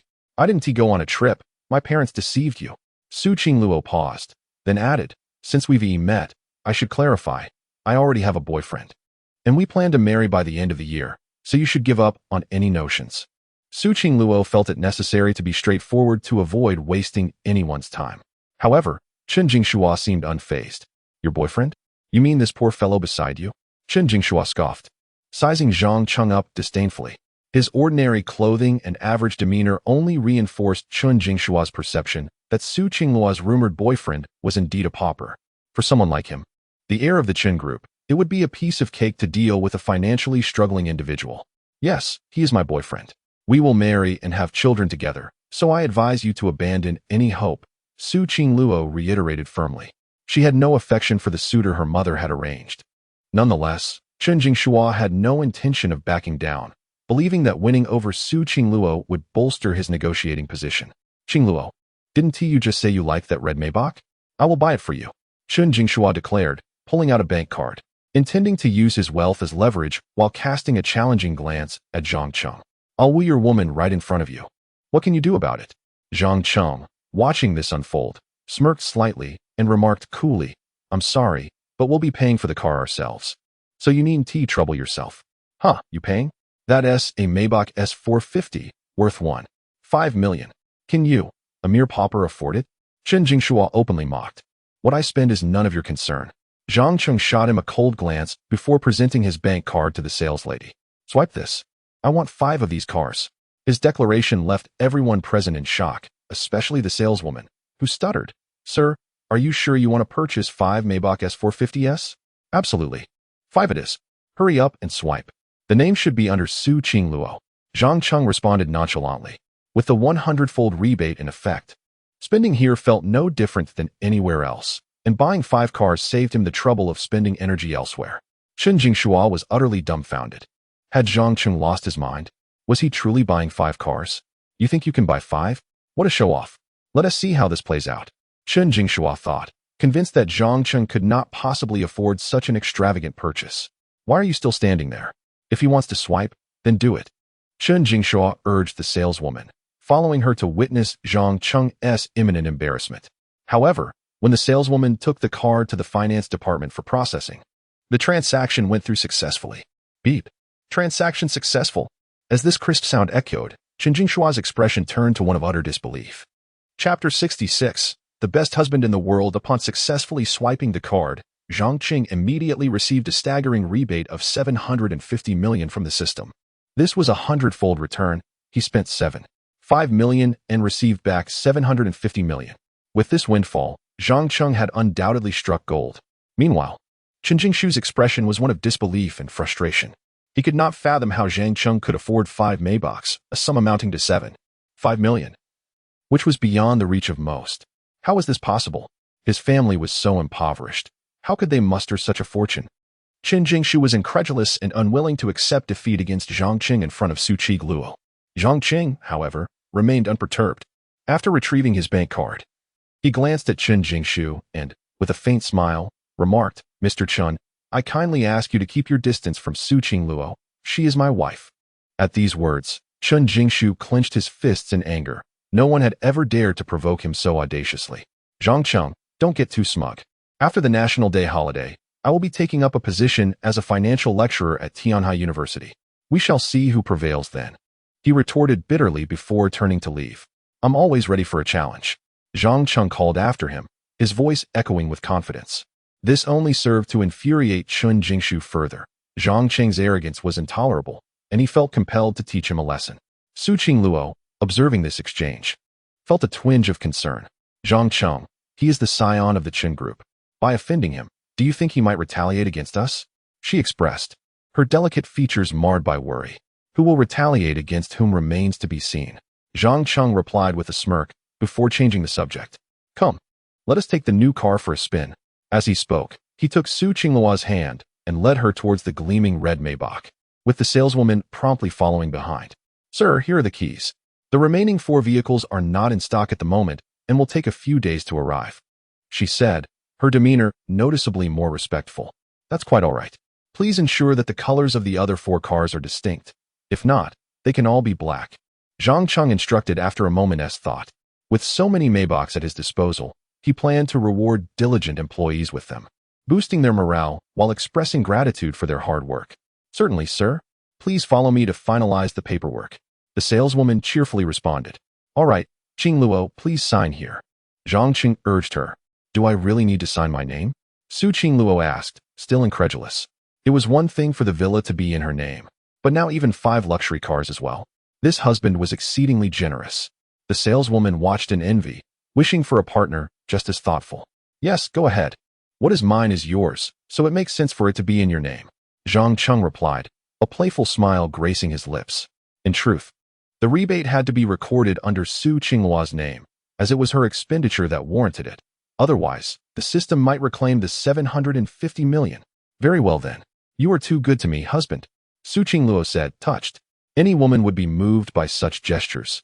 Cars and a house all in her name. Soon, the paperwork was completed, and with keys in hand, Zhang Cheng took to the road. This was his first luxury car, and he was brimming with excitement. At last, we have a car. No more taxis for our outings, he exclaimed from the driver's seat. Yes, let us go shopping now, Su Qingluo responded, her joy palpable. As Zhang Cheng prepared to drive, he noticed Su Qingluo had not fastened her seatbelt. He leaned over to assist her, unable to resist a moment of intimacy. When Su Qingluo saw him leaning in, she mistakenly thought he was going to kiss her, and her heart raced as she closed her eyes. Little did she know, he was merely fastening her seatbelt. Why are you closing your eyes? Zhang Cheng chuckled. Su Qingluo, caught off guard, stammered, I was just. Never mind. Before she could finish, Zhang Cheng leaned in and kissed her, catching her completely off guard. Her heart raced, and her cheeks flushed deep crimson. This mischievous younger brother certainly knew how to charm her. After a prolonged kiss, Zhang Cheng straightened up with a cheeky grin. You little tease, you're getting quite bold, Su Qingluo playfully chastised, her face still aglow. Ignoring her teasing, Zhang Cheng declared, I'm driving now. Hold on tight. With that, he started the car. And they sped off. This was Zhang Cheng's first time driving since obtaining his license, but he quickly found his rhythm. Half an hour later, he parked smoothly near the Agency shopping park close to Tianshan Villa, ready to spend the remaining 250 million of his limit. We've arrived. Now let us start shopping, he proclaimed with flair. Qingluo, feel free to pick whatever you desire. I'll take care of the bill. With 250 million still available, it meant they needed to spend exactly that amount here to maximize the rebate. Today is for buying gifts for your future mother-in-law, so I'll pay. You gave me 1 million last time, and I didn't use any of it, Su Qingluo said, producing the card Zhang Cheng had previously given her. Zhang Cheng was alarmed. If you're paying, what is the point of me swiping the card? No, I insist on paying for this. It's for my future mother-in-law, Su Qingluo replied, her determination evident. Zhang Cheng was taken aback. Just then, the system chimed in with a notification. Ding. Host has triggered a new task. Option 1. Agree to Su Qingluo's request. Reward. 100 million cash, tenfold consumption rebate card. Option 2. Refuse Su Qingluo's request. Reward. Random attribute 1. More rewards. Zhang Cheng thought. Immediately opting to agree. All right, you can pay tonight, he conceded, though he had his own plan in mind.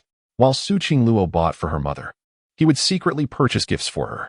With his decision made, the system chimed again. Ding. Congratulations, host. Your choice has been recorded. Reward, 100 million cash. Tenfold consumption rebate card, valid for 3 days, maximum rebate 1 billion.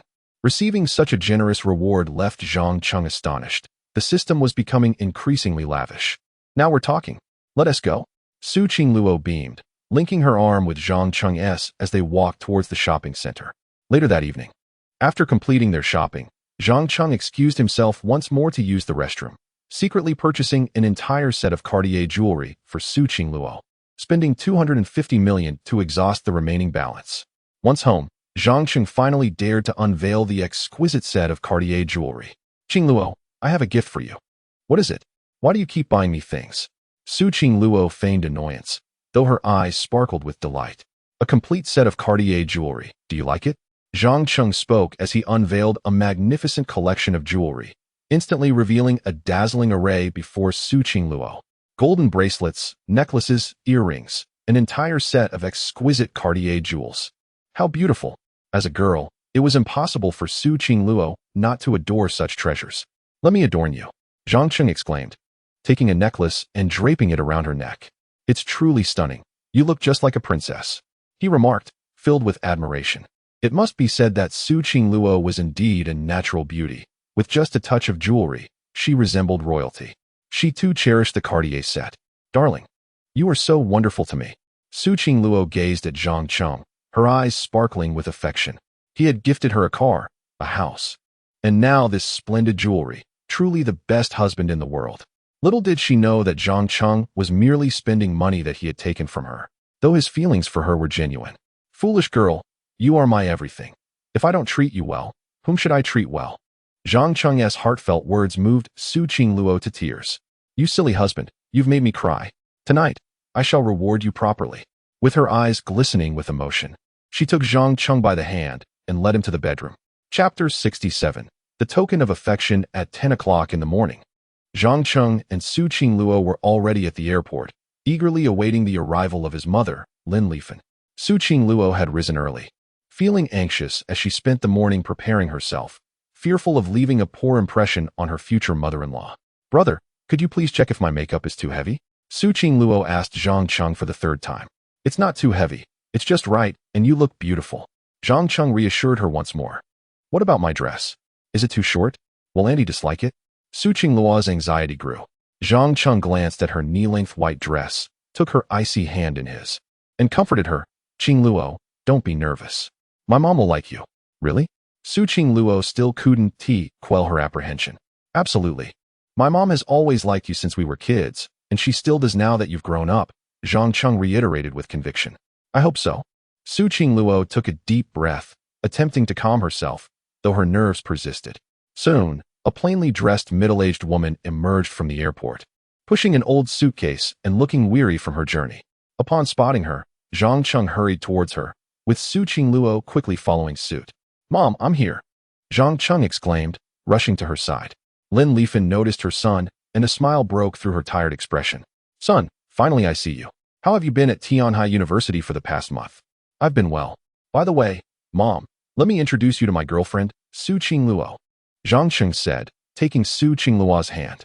Gathering her composure, Su Qingluo greeted warmly. Hello, Annie. Lin Lifen's expression shifted upon hearing this, and she pulled Zhang Cheng aside to question him quietly. Son, you have a girlfriend? Yeah. Isn't she beautiful? She's the campus belle of Tianhai University. Zhang Cheng said proudly. You rascal. How can you have a girlfriend when you're already engaged? You must find a way to break it off with your fiancée. Xiao Yao. Lin Lifen said sternly. Zhang Cheng found this amusing. I want to break up with her. I'm in love, and I plan to marry her by the end of the year. He declared earnestly. You. Lin Lifen was about to scold him when he interjected with a smile. Mom. Su Qingluo is actually Su Yao. She just changed her name. What? This beautiful girl is Su Yao? Lin Lifen turned to look at Su Qingluo, astonished. She recalled Su Yao as a chubby little girl. How had she blossomed into such a beauty? Yes, this is your future daughter-in-law, Su Yao. If you don't believe me, just ask her. Zhang Cheng chuckled. Ask away, but don't think you can fool me. Lin Lifen approached Su Qingluo, her tone warm. Young lady, what is your name? Annie, my name is Su Qingluo, she replied, feeling a bit tense, knowing this woman would be her future mother-in-law. Su Qingluo, what was your name before? Lin Lifen pressed on. My name was Su Yao, Andy. I often enjoyed the meals you cooked when I was little. Su Qingluo said with a charming smile. Are you really little Yao? Do you remember what you drew on my wall for your 10th birthday? Lin Lifen asked, seeking confirmation of Su Yao's identity. She would not accept her son dating just anyone, nor would she be easily deceived. After a moment of thought, Su Qingluo blushed slightly and replied, I think I drew 2 little birds. One was a stinky brother, and the other was me. Lin Lifen's face lit up with joy. Yes, yes, you are indeed my little Yao, she exclaimed, examining Su Qingluo closely, her heart swelling with affection. Who would have thought that the chubby child would grow into such a stunning woman? Truly, a girl transforms significantly as she matures. And Lin Lifen felt fortunate for her son. Auntie, let me help you with your luggage. Su Qingluo offered, eager to impress Zhang Cheng's mother. But Lin Lifen gently declined. Such a delicate girl should not be burdened with luggage. Let my son handle it. Lin Lifen glanced at Zhang Cheng, who could only smile wryly as he picked up the heavy suitcase. All right, little Yao, let us go. We have so much to catch up on after all these years. Lin Lifen said, her face beaming with happiness. Sure, Andy. Su Qingluo replied, linking arms with Lin Lifen as they walked out. Appearing as if they were a mother and daughter duo, Zhang Cheng trailed behind, feeling somewhat neglected. With a daughter-in-law, they've forgotten about their son. He sighed, but he was glad to see the two getting along so well. Upon seeing the sleek new car that awaited them, Lin Lifen was taken aback. Little Yao, is this your car? It looks brand new and must be quite expensive. Knowing her son's financial situation, she instinctively assumed the vehicle belonged to Su Qingluo, as the Su family was affluent, and the red car was clearly suited for a young woman. Auntie, Zhang Cheng bought it for me. Su Qingluo said as she settled into the back seat with Lin Lifan. Your son bought this for you? How could he afford such an expense? Lin Lifan asked, surprised. Mom, I've made quite a bit from stock trading, so you should stay in Tianhai City and not return to Beijing. Zhang Cheng had already prepared his excuse. You've been making money from stock trading? Lin Lifan asked, incredulously. Of course. I studied finance, and investing is a breeze for me. Zhang Cheng replied, pressing the accelerator as the engine roared to life. Really? Lin Lifan remained skeptical. It's true, Auntie. Zhang Cheng is quite wealthy now and has invested in many companies. Su Qingluo chimed in to support him. Seeing Su Qingluo affirming his words, Lin Lifan felt somewhat convinced, but she still doubted it could be much, perhaps enough for a car. Little did she know, her son had also purchased a mansion worth 500 million. Standing before the grand villa atop Tianshan Mountain, Lin Lifan was left speechless. Son, did you earn this mansion too? Yes, Mom. You'll stay here from now on. During the week, Qingluo and I will be at Tianhai University for classes. But we'll return on weekends to keep you company, Zhang Cheng said as he ushered Lin Lifan into the opulent home. Auntie, please stay here. This vast villa feels empty with just the two of us. It would be much livelier with you around, Su Qingluo encouraged. Seeing the two of them urging her to stay, Lin Lifan began to consider it. After all, she had no place to call home in Beijing and had faced disdain while staying with her family. Once inside the villa, Su Qingluo quickly retrieved the gifts she had bought the night before. Auntie, I bought many things for you. Please see if you like them, she said, presenting a large bag filled with goodies to Lin Lifan. Within the collection lay exquisite jewelry, ginseng, bird's nest, and garments worth thousands. All meticulously selected by Su Qingluo for her future mother-in-law, Lin Lifan. I adore everything you choose, dear. Your thoughtfulness is truly appreciated. Lin Lifan exclaimed with delight upon seeing the treasures Su Qingluo had prepared. Just then, she added, I have something for you as well. With that, Lin Lifan removed a red jade bracelet from her wrist and placed it gently into Su Qingluo's hands. This blood jade bracelet is a cherished heirloom of the Zhang family, a symbol of affection. Today, it is entrusted to you, Lin Lifan said earnestly. This gesture signified Lin Lifan's acceptance of Su Qingluo as her daughter-in-law. Oh, it's too precious for me. Su Qingluo began to decline, but Lin Lifan insisted. This blood jade bracelet is meant only for the daughters-in-law of the Zhang family.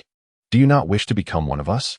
Upon hearing this, Su Qingluo's cheeks flushed crimson, and she silently accepted the bracelet, implicitly affirming her desire to join the Zhang family.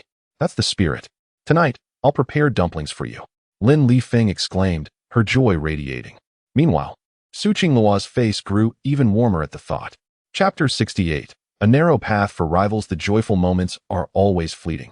As Su Qingluo and Lin Lifan enjoyed their time together, the National Day holiday came to an end. After the holiday, Zhang Cheng and Su Qingluo returned to Tianhai University, while Zhang Cheng's mother, Lin Lifan, chose to remain alone in the grand villa. Zhang Cheng provided her with a card for her to spend at her leisure and promised to bring his wife over to visit her on the weekend. It was only then that Lin Lifan agreed to look after the house for him. In a bid for discretion, Zhang Cheng refrained from driving his Maybach back and opted for a taxi instead. Just as he dropped Su Qingluo off at the dormitory, Lin Baiwei, Lu Yinran, and others hurried down, their expressions a mix of surprise and joy upon seeing Su Qingluo. Qingluo, you returned just in time. Let us head to the basketball court to watch the handsome players. The physical education department is playing against the basketball club, and I heard that the campus heartthrob Lin Defeng is participating. Lu Yinran exclaimed, her excitement palpable. It was evident that she held a great admiration for this Lin Defeng. Lin Baiwei, too, felt a flutter of excitement, as the robust athletes from the physical education department were precisely her type. Yet, Su Qingluo had no desire to attend. Her heart was with Zhang Cheng, rendering other boys utterly uninteresting to her. I'm not going. You all can enjoy the basketball match, she replied. Come on, look. Shiming has already gone. Or should we invite Zhang Cheng to join us? It would be fun to cheer for Senior Lin together. Lu Yinran insisted eagerly, clearly motivated to root for Lin Defeng. Qingluo, you should go with Zhang Cheng, just to make up the numbers. Lin Baiwei chimed in. Su Qingluo hesitated. She had little interest in the basketball game, yet she turned to Zhang Cheng. Zhang Cheng, do you want to go watch the basketball game? No sooner had she spoken than Zhang Cheng received a notification from the system. Ding. The host has triggered a new task. Option 1. Accompany Su Qingluo to watch the basketball game. Reward. Ultimate basketball skills, 1 million cash per point scored. Option 2. Decline to accompany Su Qingluo to watch the basketball game. Reward, random attribute 1. Zhang Cheng was surprised to have triggered another task. The reward of ultimate basketball skills and the chance to earn 1 million cash per point was quite appealing. Although he had no particular interest in basketball, he nodded in agreement. Since your roommate is so eager to go, let us accompany them, he decided. Upon making his choice, the system chimed again in his mind. Ding. Congratulations, host, for successfully making a choice. Reward, ultimate basketball skills, 1 million cash for each point scored, with no cap, valid for 1 basketball game. Hearing this, Zhang Cheng felt a surge of joy. Wow, earning 1 million cash for every point scored is incredibly easy, though it's unfortunate that it is limited to just 1 game. As Zhang Cheng reveled in his excitement, the ultimate basketball skills infused within him, transforming him into a basketball prodigy. Lu Yanran, noticing Zhang Cheng's agreement, was overjoyed. Qingluo, look, Zhang Cheng is on board. Let us go together. As she spoke, she eagerly pulled Su Qingluo towards the gym. Zhang Cheng had no choice but to follow suit. Upon arriving at the gym, Zhang Cheng observed a considerable crowd, many of whom were girls, indicating Lin Dufeng's popularity. Lu Yanran was particularly enthusiastic, pushing her way to the front. When she saw Lin Dufeng on the court, her excitement was almost uncontainable. Go, Senior Lin, Lu Yanran cheered. Lin Baiwei was equally enthralled, though her interest lay more in admiring the male athletes' physiques than in cheering for Lin Dufeng. Yi Shimeng and Su Qingluo remained the calmest, having been dragged along merely to make up numbers. Zhang Cheng couldn't help but scan the court. Noting the fierce competition between the physical education department and the basketball club, both teams composed of tall and athletic players. The basketball club was currently leading 30-24. However, as he surveyed the scene, he spotted a familiar face. Wait, is that Chen Jingshu playing on the court? Zhang Cheng exclaimed in surprise. Isn't he supposed to be teaching at Tianhai University? What is he doing here playing basketball? Lu Yanran, intrigued, inquired. Zhang Cheng, do you know Senior Chen? Senior Chen? He graduated from Tianhai University too? Zhang Cheng asked, astonished. Yes, he was the president of our university's basketball club. After graduating, he studied abroad, and perhaps he is back to reconnect with the younger members of the club, Lu Yanran responded, almost instinctively. So he was the former president of the basketball club. Zhang Cheng realized. Just then, a whistle blew, and the game halted as someone got injured. It was none other than the so-called campus heartthrob Lin Dufeng, who had hurt his foot and collapsed, unable to rise. Instantly, the girls cheering for him were filled with concern, and Lu Yanran wore a worried expression. The match was temporarily paused as Lin Dufeng lay on the ground, clutching his foot in agony. His teammates rushed to his side, while Chen Jingshu stood calmly with the basketball, having been the one to collide with Lin Dufeng, causing his injury. Your captain can't continue. It's time to substitute, Chen Jingshu provocatively remarked. The players from the physical education department felt a mix of anger and helplessness. They were well aware of Chen Jingshu's background as the son of the Chen Corporation and the former president of the basketball club, making him not someone to be trifled with. Rumor had it that the Chen Corporation was in the process of acquiring Tianhai University, and offending Chen Jingshu today could lead to dire consequences in the future. Reflecting on this, Lin Dufeng felt a sense of frustration. Yet he understood that he had no other choice but to substitute. But who could they bring in? The basketball players from the physical education department were few and lacked skill, and even a substitute wouldn't stand a chance against the basketball club's team. Is there no one left? If not, you might as well concede, Chen Jingshu taunted again, holding the basketball defiantly. Seeing this, some of the team members couldn't help but speak up. Captain, should we just concede? Chen Jingshu is not someone to provoke, especially since you're injured. After careful consideration, Lin Dufeng reluctantly agreed that conceding might be the best option. Substituting could lead to an inevitable loss, especially with the basketball club's players resorting to underhanded tactics, potentially injuring his teammates further. All right, we shall. Just as Lin Dufeng was about to give in, a voice suddenly rang out. Why not let me give it a try? This statement captured the attention of everyone present, who turned to locate the source of the voice. Soon, they spotted a strikingly handsome young man stepping onto the court, Zhang Cheng. Upon seeing Zhang Cheng, Chen Jingshu's eyes flared with anger. Indeed, it was a narrow path for rivals. Chapter 69. The dazzling display of my husband on the court. Chen Jingshu, upon spotting Zhang Cheng, immediately approached him. Well, what a surprise to encounter you here. It seems fate has conspired against us. Chen Jingshua clutched a basketball, his expression menacing. Indeed, I did not foresee our meeting here either. Zhang Cheng replied with a calm demeanor. Since we crossed paths, shall we engage in a one-on-one? Chen Jingshua provocatively suggested. In college, he had been the president of the basketball club and had played frequently abroad, thus he held great confidence in his basketball skills. A one-on-one? Zhang Qing was taken aback by Chen Jingshua's challenge. What is the matter? Afraid? Chen Jingshua tossed the basketball in his hand, further taunting him. Very well. Let us proceed with the challenge. Zhang Qing smirked slightly. A one-on-one could be considered a match, which would likely earn him shooting rewards. Although it might yield a lesser profit, the opportunity to teach Chen Jingshua a lesson was worth it. Seeing Zhang Qing agree, Chen Jingshua's lips curled upward. He had unwavering confidence in his abilities. Since it's a match, shouldn't we wager something? Chen Jingshua suggested, plotting in his mind. Certainly, what do you propose? Zhang Cheng replied casually, intrigued by the chance to earn some extra money from Chen Jingshua. How about the loser vacates Tianhai University? Chen Jingshua declared, intent on driving Zhang Qing away from Su Qingluo's side, thus clearing the path for himself. That sounds fine, but the stakes seem rather low. In addition to your proposal, the loser should also pay the winner 100 million. Zhang Qing's smile widened. It was too easy for Chen Jingshua to leave Tianhai University without extracting a little profit from him.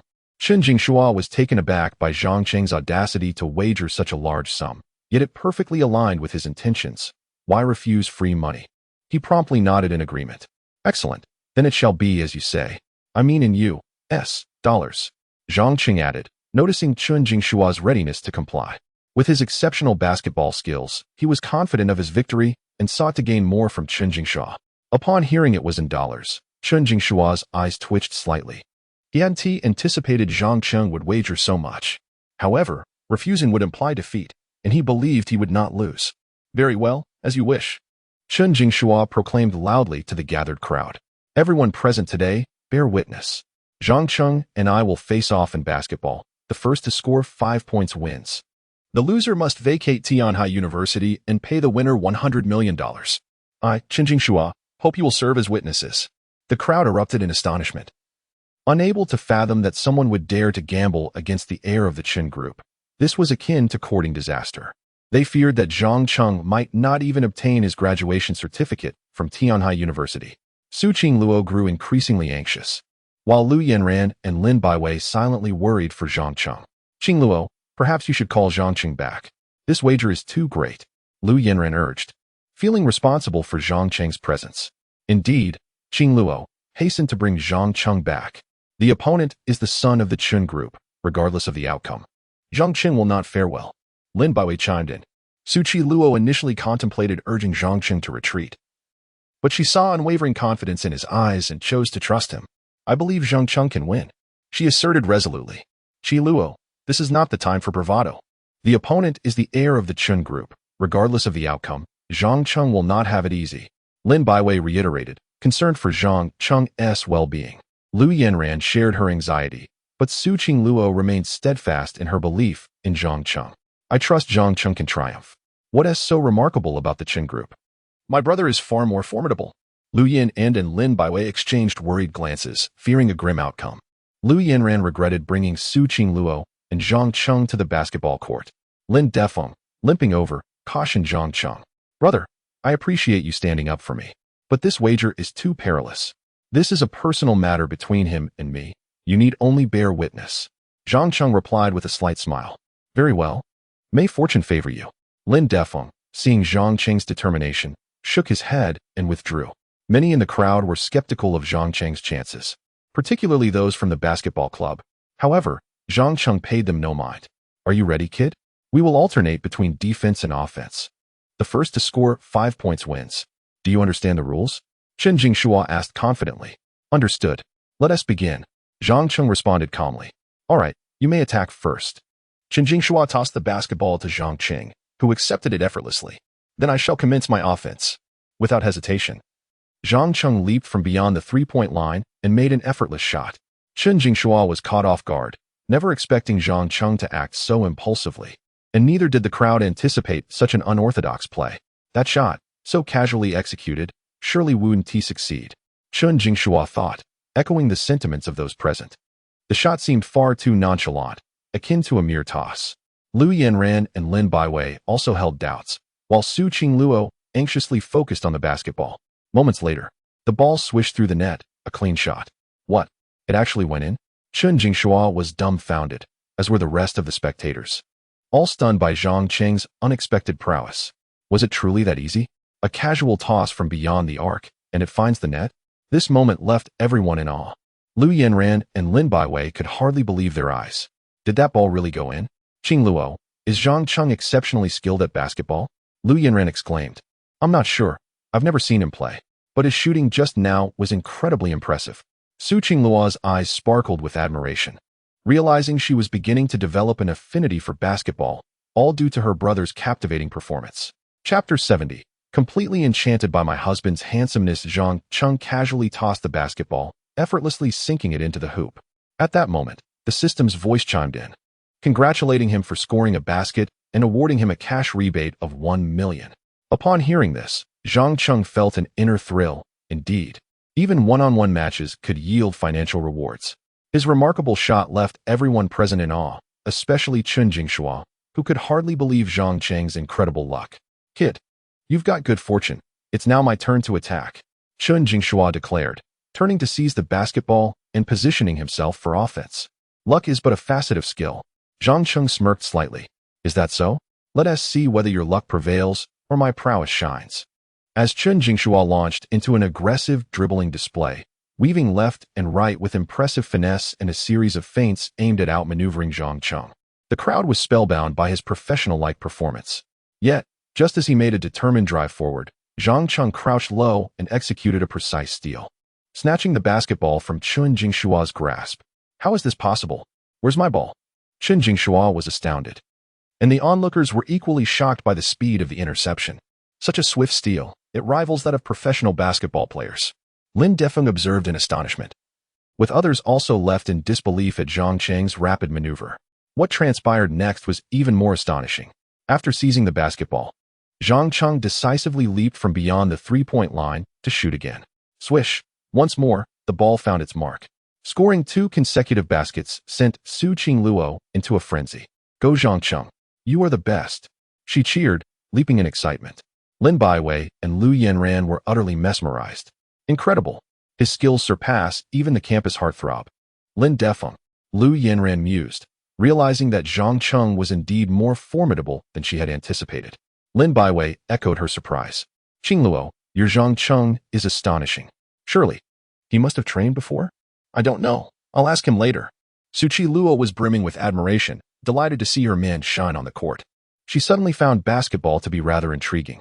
Already 2 baskets in, Zhang Cheng glanced at Chun Jingshua, a slight smile playing on his lips. Chun Jingshua's expression darkened. If the first basket was mere luck, the second clearly showcased Zhang Cheng's burgeoning skill.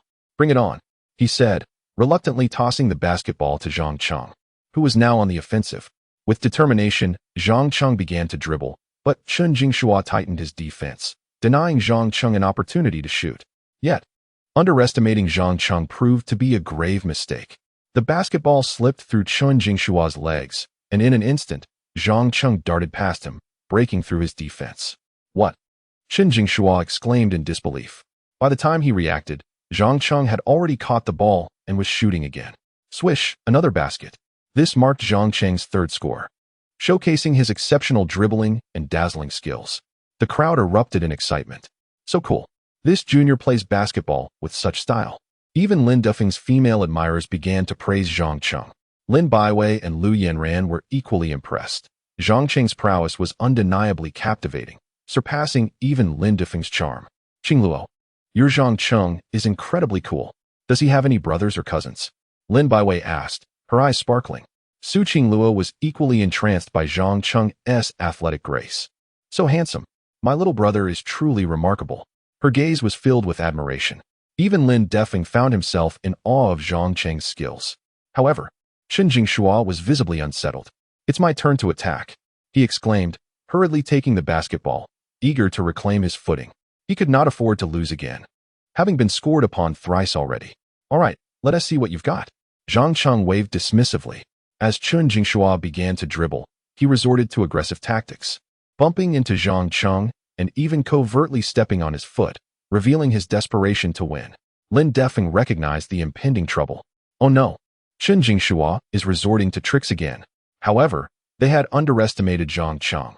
Enhanced by the system, his physical capabilities were remarkable, rendering him impervious to ordinary attempts at disruption. With a slight shift, he stood firm, causing Chun Jingshua to stumble back several steps.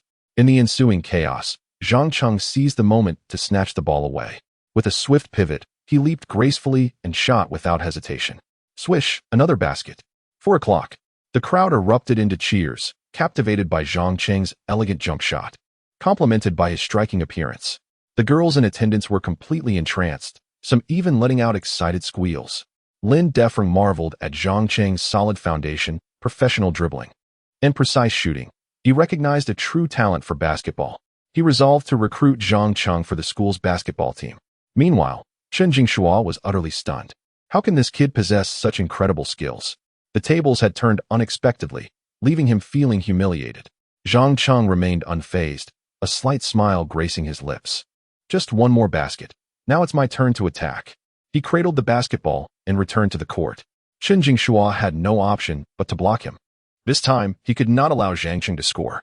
This time, I want to let you succeed, Chun Jingshua vowed, intent on using any means necessary to prevent Zhang Cheng from scoring.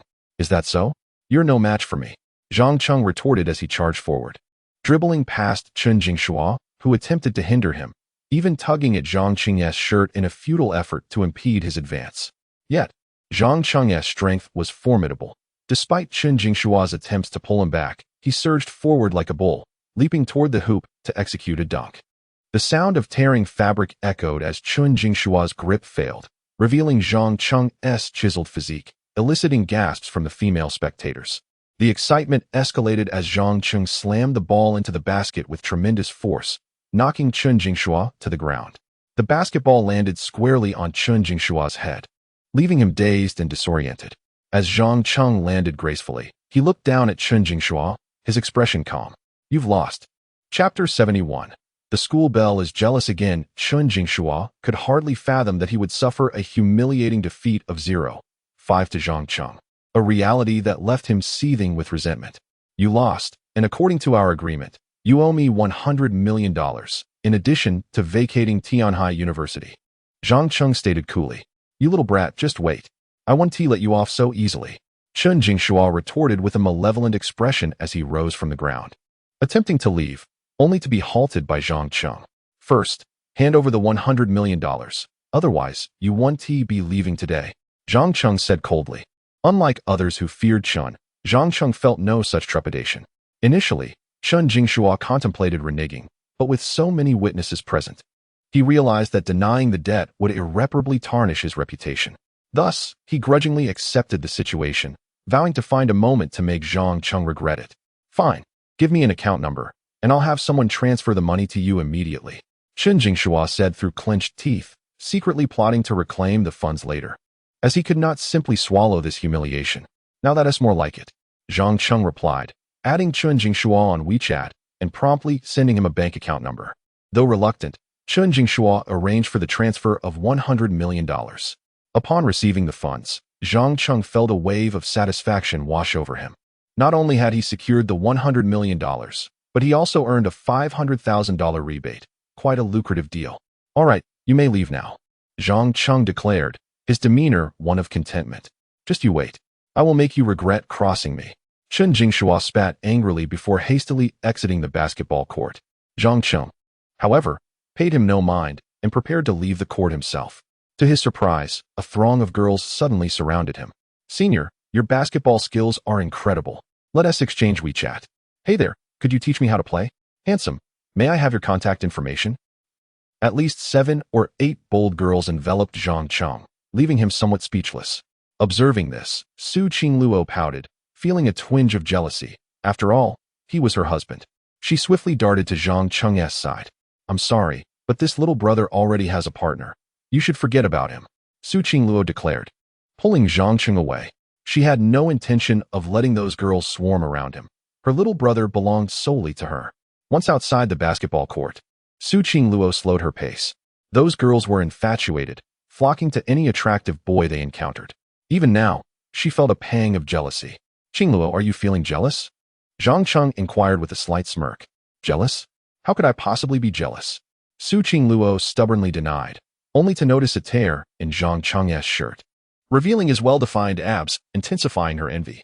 Go change your clothes. You're exposing yourself. Still claiming she wasn't jealous. Zhang Chen chuckled and grasped her hand. Yes, I am indeed jealous. You are mine. Su Qingluo suddenly pouted, feigning annoyance. Yes, I am yours, now and forever, even in death. Zhang Cheng said, leaning down to gently kiss her lips. Instantly, Su Qingluo felt as if she had consumed honey, her spirits lifting. Now that's more like it. Hurry and change your clothes, otherwise, everyone will see. Su Qingluo insisted, not wanting other girls to gaze upon her boyfriend's physique. As you wish, I shall change now. Zhang Cheng smiled and dashed off to his dormitory. Su Qingluo returned to her dorm as well, but upon entering, she was intercepted by Lu Yanran. Qingluo, your Zhang Cheng plays basketball exceptionally well. Would he be interested in joining the school basketball team? Lu Yanran inquired eagerly. Recalling the sight of Zhang Cheng surrounded by several girls, Su Qingluo tactfully declined. Zhang Cheng likely wouldn't be interested in joining the school basketball team. She didn't want him drawing more attention, lest those girls start vying for her little brother again. Qingluo, dear sister, I implore you, persuade him. It would be a shame for such talent to go to waste. Lu Yanran pleaded with an earnest expression. Upon hearing this, Su Qingluo sensed something amiss. Lu Yanran had never addressed her as dear sister before. Yanran, something feels off today. Why are you pleading with me and calling me dear sister? What is going on? Su Qingluo, astute as she was, recognized that Lu Yanran's demeanor was unusual. I have no ulterior motive. I simply don't want your Zhang Cheng's talent to be wasted, Lu Yanran stammered, avoiding eye contact with Su Qingluo. Certainly, you must have a hidden agenda. Su Qingluo's large, expressive eyes bore into Lu Yanran, determined to uncover the truth. I don't have any schemes. Lu Yanran attempted to argue, but Lin Baiwei, unable to contain herself, interjected. After the basketball match, Yanran rushed to find our school hunk, Lin Defeng. He said that if she could convince Zhang Cheng to join the basketball team, he would agree to date her. The revelation caused Lu Yanran to blush furiously. Su Qingluo quickly understood Lu Yanran's motives. So, this is why you are so insistent, wanting Lin Sr. to be your boyfriend. Qingluo, please help me persuade your Zhang Cheng.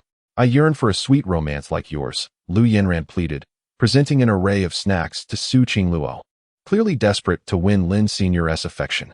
Seeing Lu Yanran's humble demeanor, Su Qingluo felt guilty for continuing to refuse. Very well. I will make a call and inquire, Su Qingluo said, retrieving her phone and putting it on speaker. Soon, the call connected, and Zhang Cheng's voice resonated through the speaker. Wife, did you miss me so soon? Su Qingluo's face flushed with embarrassment. He rarely referred to her as wife, especially at such a critical moment. Meanwhile, the other three girls in the dorm were caught off guard by the sudden display of affection, with Lu Yanran watching enviously, wishing for her own sweet romance. Zhang Cheng, my roommates are here, and it's on speaker. Why are you calling me that?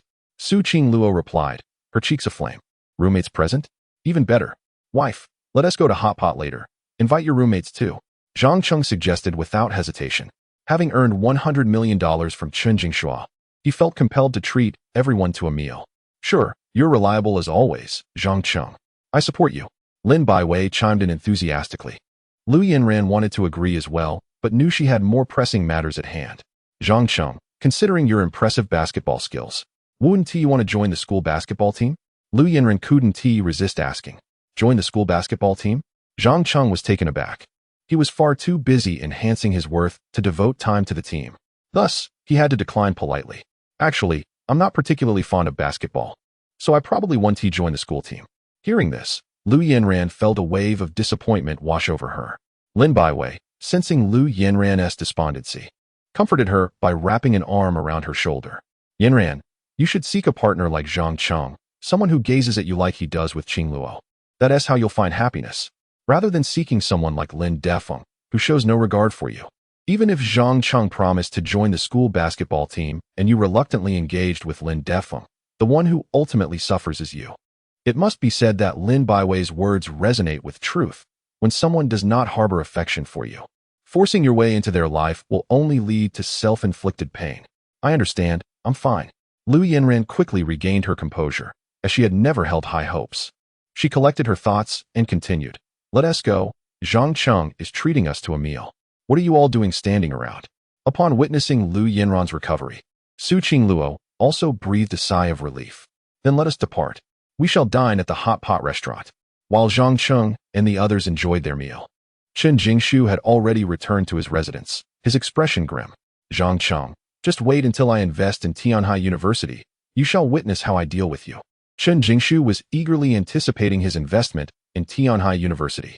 At that point, he would wield influence and easily expel Zhang Cheng from the university, thus creating opportunities to approach Su Qingluo. However, his dreams were rather optimistic, as reality often diverges from one's desires.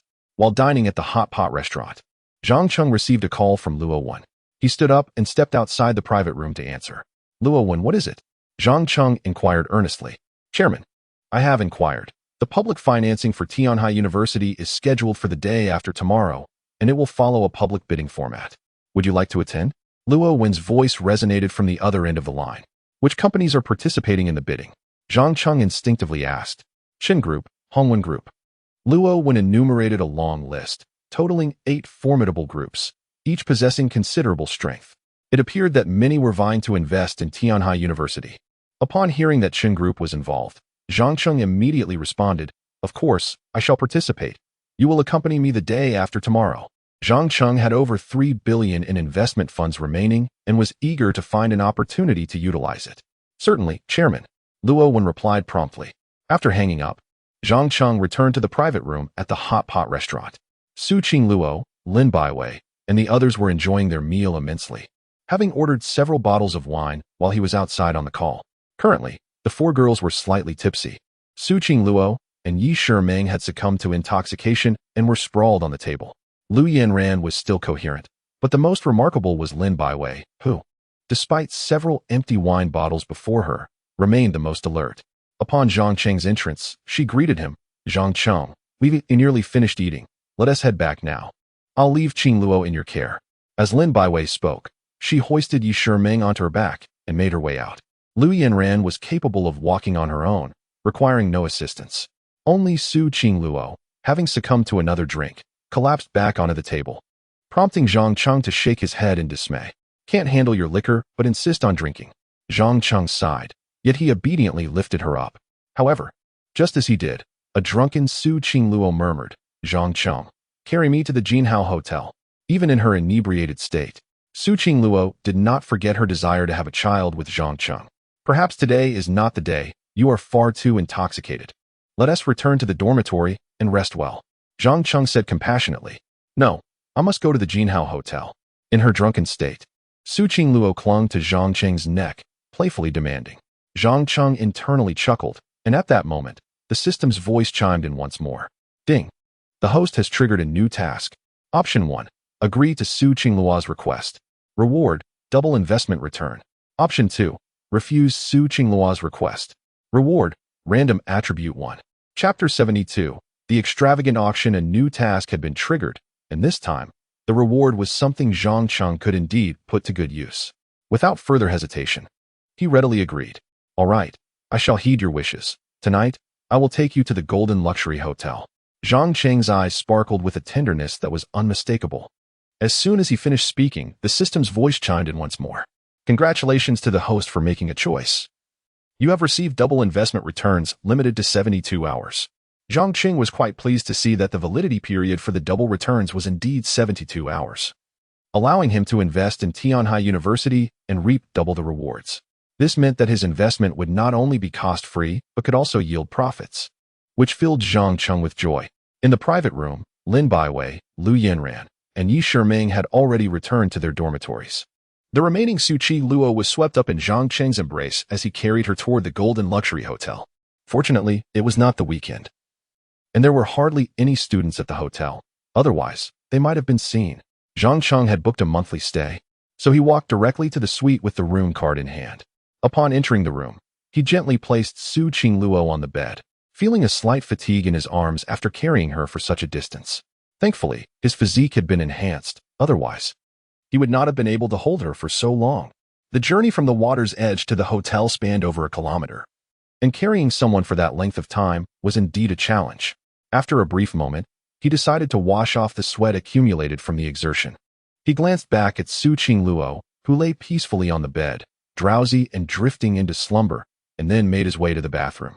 By the time Zhang Cheng emerged from his shower, Su Qingluo was fast asleep, her dress still on. Observing her serene state, a gentle smile curved Zhang Cheng's lips. "What is the point of drinking if you can't handle your liquor?" he mused, shaking his head with a hint of exasperation as he tucked her under the covers. After changing into his pajamas, he slipped into bed beside her. With Su Qingluo already asleep, Zhang Cheng had no intention of disturbing her. Instead, he quietly held her close and drifted off to sleep himself. At 2 in the afternoon, the financing bidding conference at Tianhai University commenced. Chen Jingshua arrived at the university's grand conference room accompanied by a strikingly beautiful female assistant. Numerous prominent investors were already present, eagerly awaiting the opportunity to invest. The university's president, Gao Lu, attended personally to preside over the financing conference. After casually selecting a seat, Chen Jingshua began to contemplate his strategy. "Zhang Cheng, once I secure a position on the board of Tianhai University, I will ensure you are expelled and demand the return of what you have taken from me." He was resolute in his determination to win this financing round. However, a familiar figure soon entered the conference room, and upon seeing Zhang Cheng, Chen Jingshua's expression transformed into one of disbelief. How could this be? Why is this insignificant brat here? Unbeknownst to him, the investment firms present were some of the most reputable in Tianhai City. As their eyes met, Zhang Cheng greeted him with a smirk. "Young Master Chen, what a coincidence to see you here." "Indeed, quite the coincidence," Chen Jingshua replied coldly. "Are you here to invest in Tianhai University as well?" Zhang Cheng feigned ignorance, fully aware of the answer. "Of course. It would seem you might be wasting your time," he said with a slight grin. "What do you mean?" Chen Jingshua's frown deepened. "Just as it sounds. Until we meet again," Zhang Cheng replied with an air of nonchalance as he moved to another seat with Luo 1. Chen Jingshua clenched his fists in frustration, thinking, "You think you can compete with the Chen Group's financial might? You're not even close." Determined to secure his victory this time, he prepared for battle.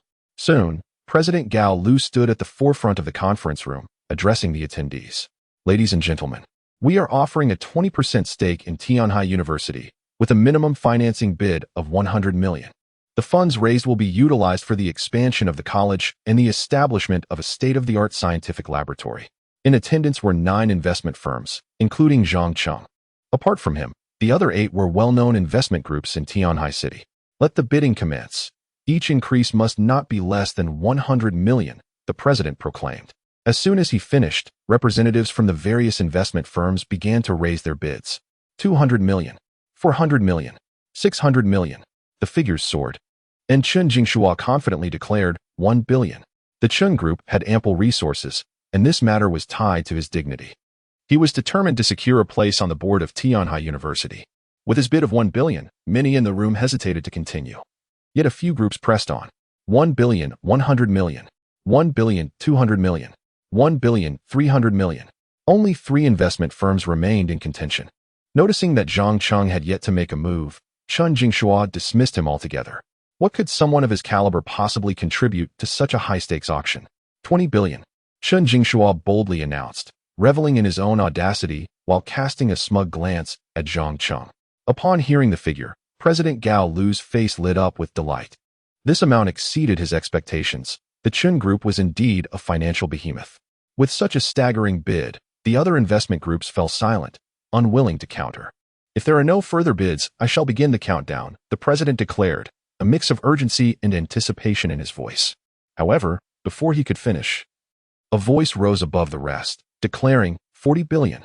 The auction price had doubled, leaving everyone in the room utterly astonished. Chapter 73. Astonishing auction price. The announcement of a staggering 40 billion drew the attention of everyone in the conference room towards its source. Even Chen Jingshua instinctively turned to look, only to be met with Zhang Cheng's declaration of 40 billion, leaving him in a state of shock and disbelief. How could this be possible? This young man, Zhang Cheng, actually bid 40 billion? Was he deliberately trying to drive up the price against me? Chen Jingshua found it hard to believe that Zhang Cheng could muster such a sum. Not only he, But the other prominent investors present were equally skeptical of Zhang Qing's ability to produce 40 billion. After all, they were unfamiliar with him in the investment circle. Even the principal hesitated to confirm if Zhang Qing truly intended to bid that amount, and could not help but inquire, "Sir, are you truly bidding 40 billion?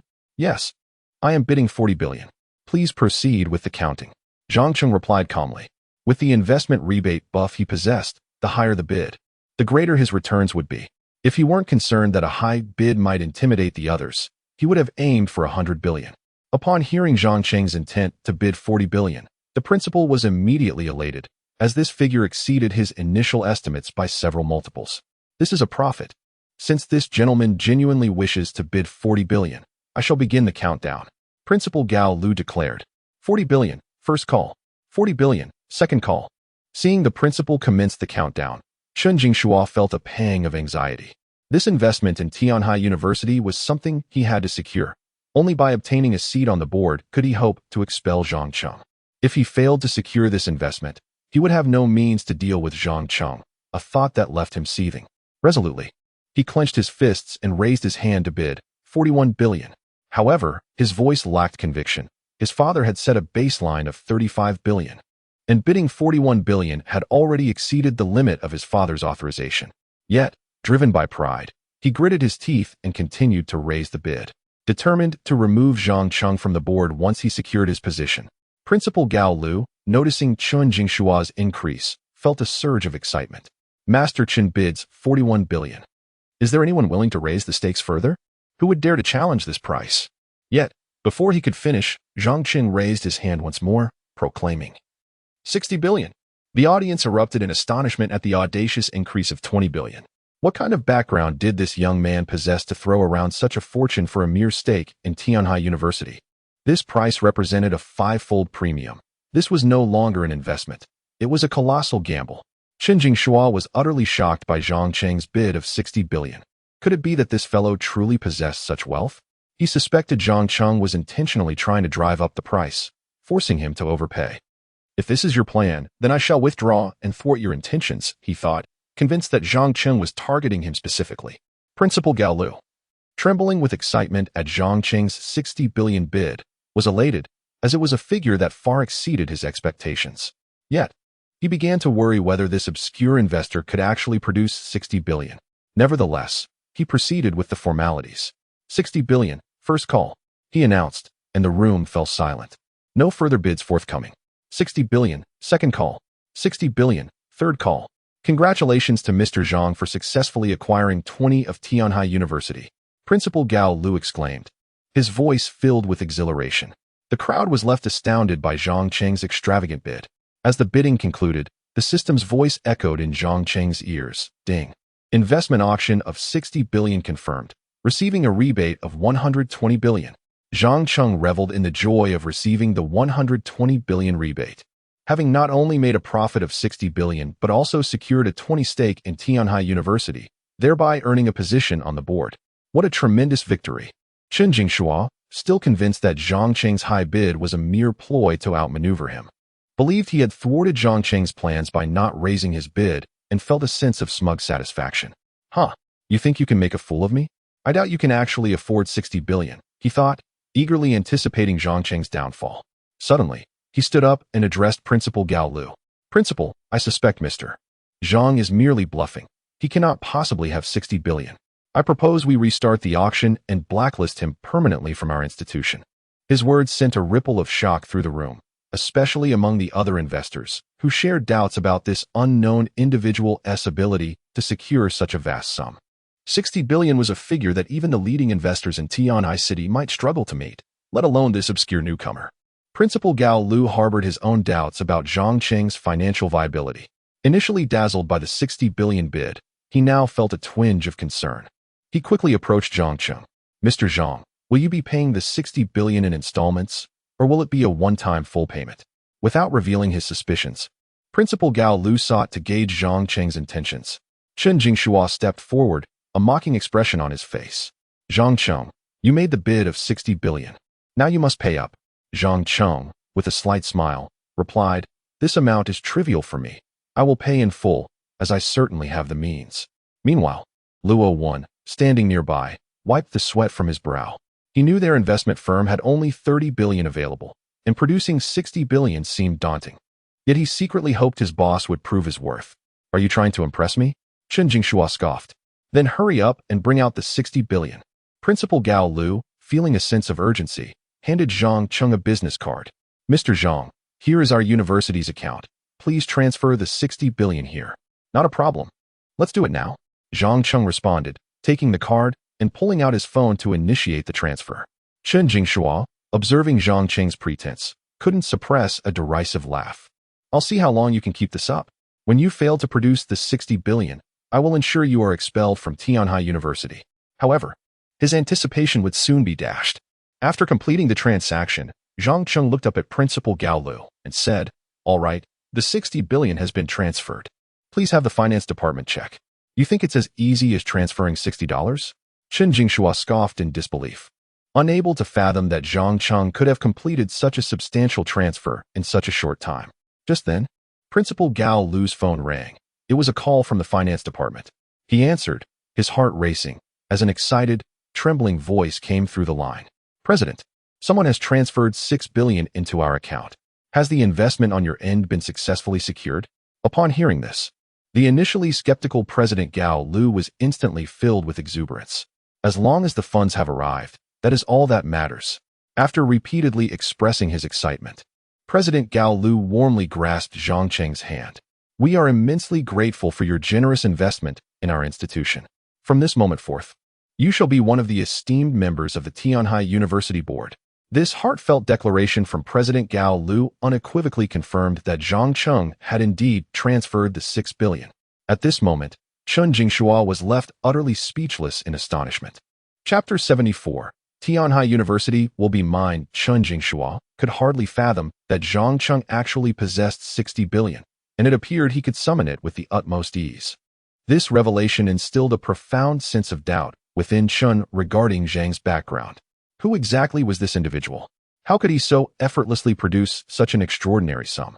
The astonishment in Chen Jingshua's eyes was palpable. He was not alone. Other prominent investors present also grew curious about Zhang Cheng's origins. To possess such financial prowess was not characteristic of an ordinary person. Among those present, the most elated was none other than Principal Gao Lu, who had initially estimated an investment of 15 billion, only to be astounded by the actual figure of 60 billion, an increase of several folds. This exhilaration transformed his gaze towards Zhang Cheng entirely. "Young Master Zhang, let us proceed to sign the contract. Henceforth, you shall be a member of the board of directors at Tianhai University." Principal Gao Lu exclaimed with fervent enthusiasm. To be able to invest 60 billion casually indicated an extraordinary fortune.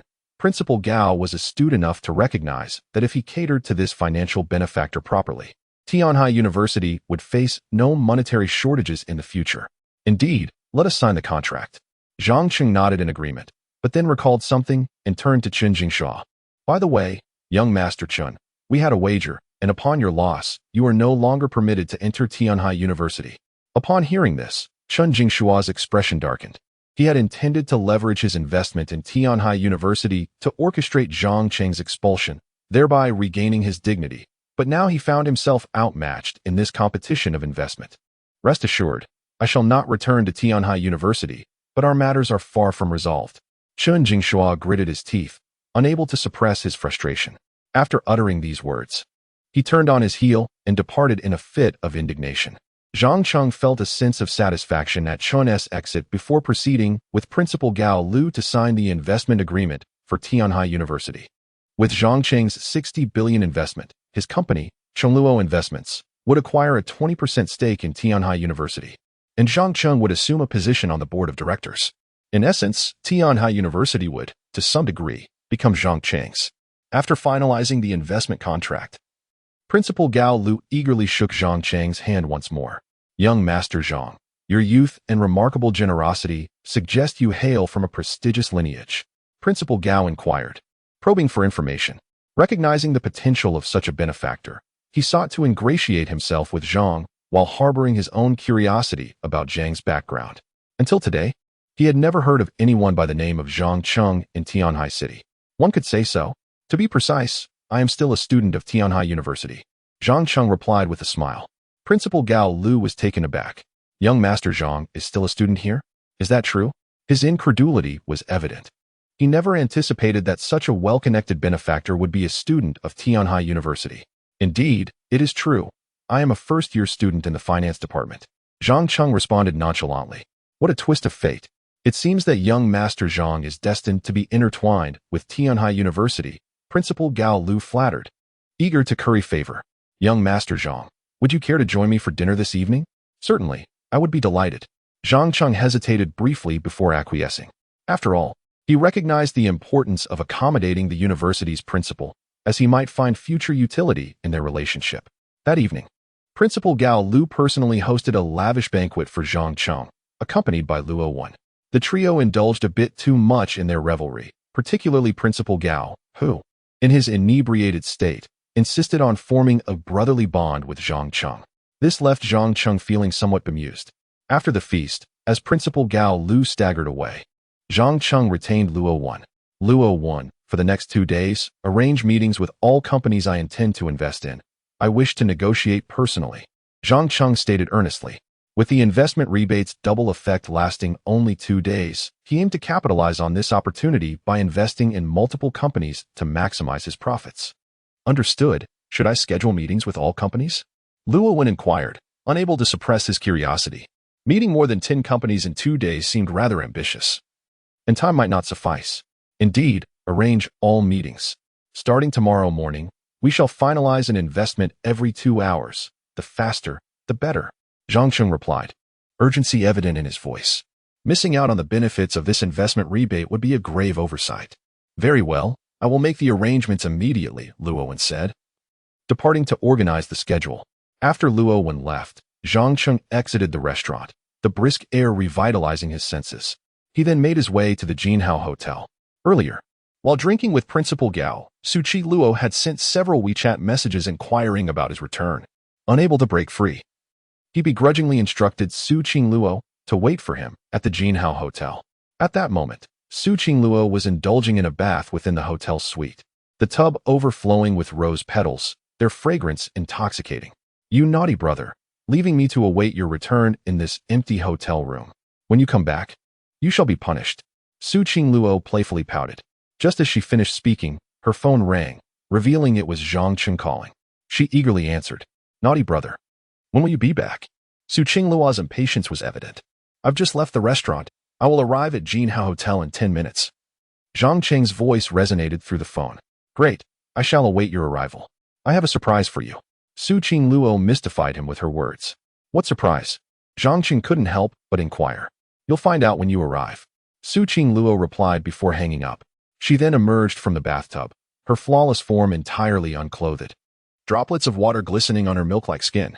Grabbing a towel, she dried herself off before wrapping it around her and heading to the bedroom. There, she opened a bag she had secretly brought, revealing a captivating set of lingerie. I read online that wearing this could ignite my husband's interest in me. I wonder if it's true, Su Qingluo mused, her cheeks flushed as she donned the alluring, semi-transparent attire. Instantly, she felt a surge in her allure. At that moment, the doorbell rang. Upon confirming through the peephole that it was Zhang Cheng, she felt reassured enough to open the door. Zhang Cheng, why did you take so long? Su Qingluo playfully chided. Zhang Cheng, taken aback by her attire, swallowed hard as he locked the door and embraced her. Is this the surprise you promised me? He asked, undeniably captivated. Do you like it? Su Qingluo blushed as she spoke. Indeed, you look stunning tonight, Zhang Cheng declared, lifting Su Qingluo as he carried her towards the bed. Having consumed alcohol and witnessing her enchanting appearance, he found himself unable to resist. Chapter 75. The arrival of a baby after a night of tempestuous passion. The couple embraced and succumbed to slumber in the early hours of the morning. When the alarm clock rang, both Zhang Cheng and Su Qingluo remained in a deep sleep. Yet the relentless sound of the alarm jolted them awake. It's 7 o'clock, Qingluo.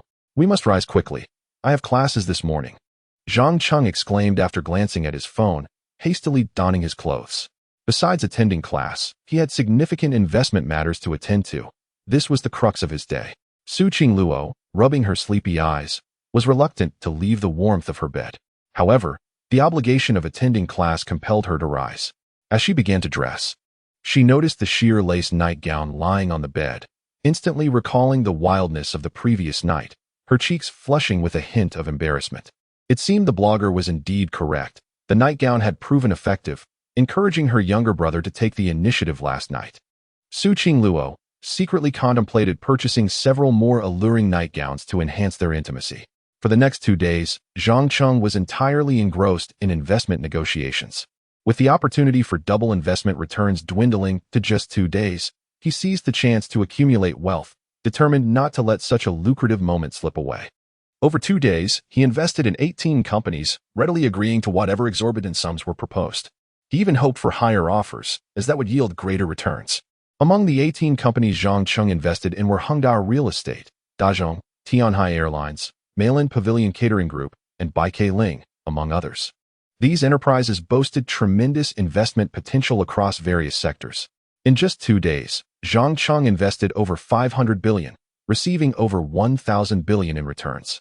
Not to mention acquiring shares in these 18 companies. This marked the most audacious venture of Zhang Cheng's life, yielding him the greatest profits to date. Following this frenzied investment spree, his fortune surged to over 200 billion, catapulting Luo Investment Company into a notable player in Tianhai City's investment landscape. After 2 days of relentless investing, Luo Wen was thoroughly impressed by Zhang Cheng. In his hands, money was merely a tool. As long as an entity exhibited investment potential, Zhang Cheng would spare no expense to secure it. To reward Luo Wen, Zhang Cheng gifted him a luxurious Maybach worth 1.5 million. This was one of the Maybachs he had previously purchased, and presenting it to Luo Wen brought the latter to tears of gratitude. Chairman, you are the most astute entrepreneur I have ever encountered in my life. I will follow you unwaveringly, through fire and water, Luo Wen declared resolutely. With such a generous employer, Luo Wen felt his path to prosperity was all but guaranteed. Continue to work diligently. I have high hopes for you. Increase our investment efforts. Zhang Cheng encouraged, igniting a spark of enthusiasm in Luo Wen. With newfound wealth, Zhang Cheng urged Luo Wen to expand the company and pursue additional high-potential investments. Daily, Zhang Cheng's fortune soared like a rocket. While he immersed himself in investment endeavors, he remained committed to his studies at the university, ensuring he also dedicated time to Su Qingluo, typically in the evenings. This routine persisted until the end of October.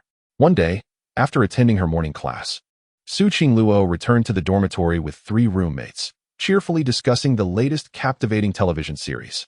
However, upon entering the dorm, she suddenly felt a wave of nausea wash over her, prompting her to drop her textbooks and rush to the bathroom. To her dismay, after leaning over the sink and retching for quite some time, nothing emerged. How uncomfortable. Why have I been feeling nauseous lately? Could it be gastritis? She pondered, splashing her face with cool water, anxiety creeping into her mind. Lin Baiwei, the most observant of her roommates, noticed Su Qingluo's persistent dry heaving over the past few days and felt an ominous premonition. She followed her into the bathroom. Qingluo, have you been feeling nauseous lately? Unable to vomit anything? Lin Baiwei inquired, her brow furrowed in concern. Yes, it's been 2 or 3 days now. I keep feeling nauseous but can't bring myself to vomit. Perhaps I have gastritis. I should see a doctor tomorrow. Su Qingluo replied, realizing it was necessary to seek medical advice, as this incessant nausea was untenable. Upon hearing this, Lin Baiwei's expression grew serious, and she closed the bathroom door to prevent their roommates, Yi Shiming and Lu Yanran, from overhearing. Such private matters were best kept confidential.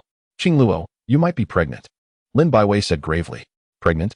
Su Qingluo was momentarily taken aback, unable to suppress her curiosity.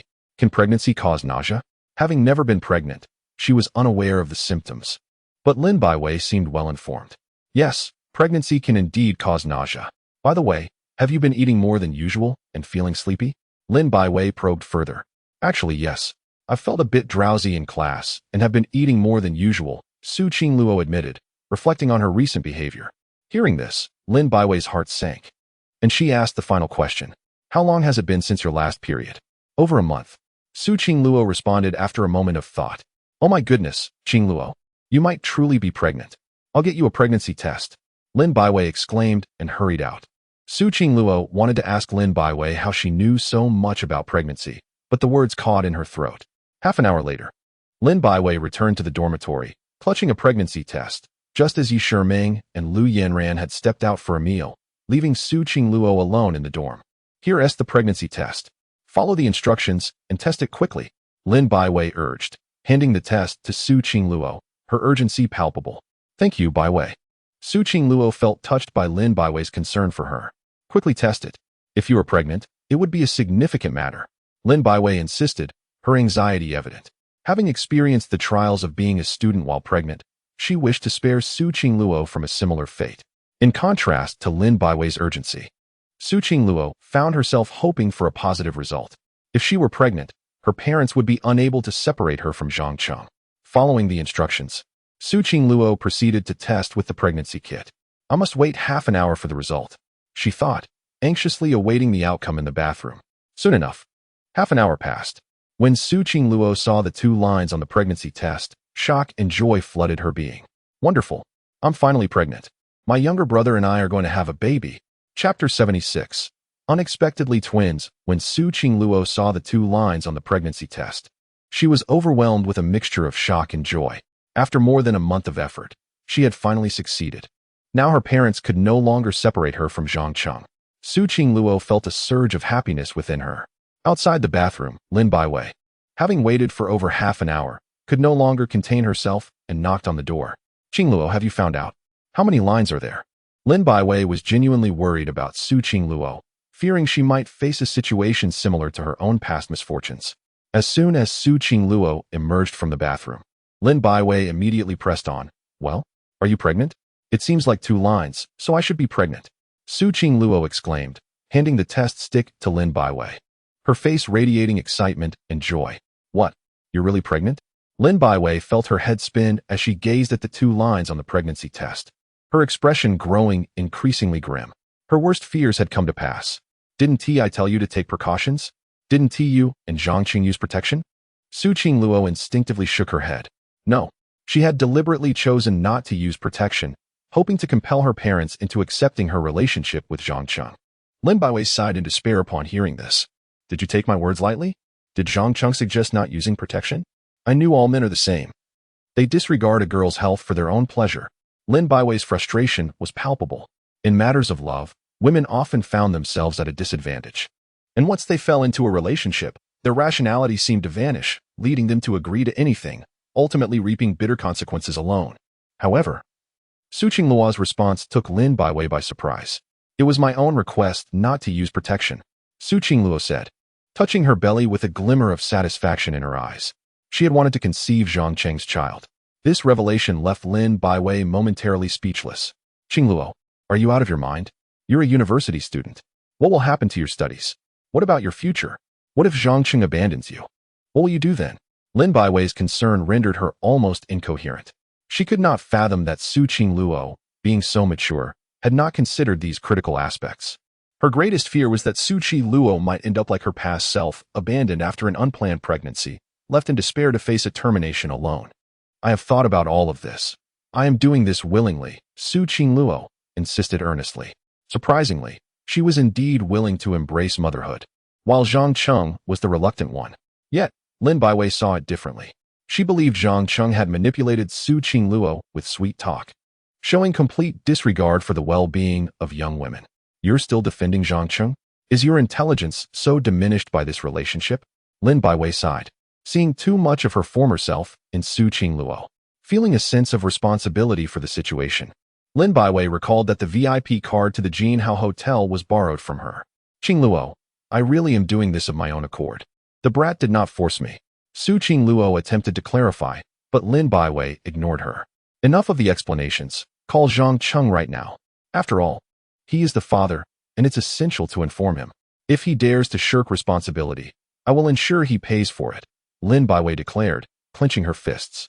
Her disdain for irresponsible men was rooted in her own past experience, where she had endured the deep scars of betrayal. Lin Baiwei did not want Su Qingluo to suffer similarly. All right, I'll call the brat right away, Su Qingluo said cheerfully, taking out her phone to share her joy. Meanwhile, Zhang Cheng was in his dormitory, engrossed in investment literature when he received Su Qingluo's call. He answered casually, unaware that her first words would deliver a monumental surprise. Brat, I'm pregnant. Su Qingluo's voice carried a hint of joy. Zhang Qing's mind went blank at that moment. Although he knew the odds were high after their efforts, hearing those words still left him in shock. I'll come over immediately. We need to talk, he replied before hanging up, feeling a mix of nervousness and anxiety.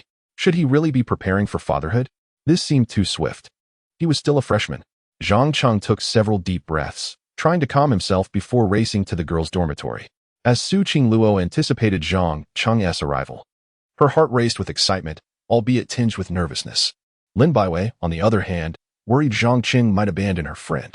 What did he say? What is his response? Lin Baiwei couldn't help but ask. He said we need to meet. He.s. coming right over. Su Qingluo replied earnestly. All right, let us see if he.s. responsible. Come on, I'll take you to meet him. Lin Baiwei said, taking Su Qingluo's hand and leading her out confidently. As her closest friend, she would not allow any man to mistreat her. Soon, Zhang Cheng hurriedly arrived at the girls' dormitory, where Lin Baiwei and Su Qingluo had been waiting at the entrance. Zhang Qing, you're here. I'm pregnant, and the test shows 2 lines. Su Qingluo said with uncontainable happiness upon seeing him. Really? Are you sure? Zhang Cheng felt a surge of excitement, suddenly recalling that the system had promised a reward of 1,000 billion if Su Qingluo became pregnant. But why was there no notification yet? Could it be a false pregnancy? Lin Baiwei, hearing this, was infuriated.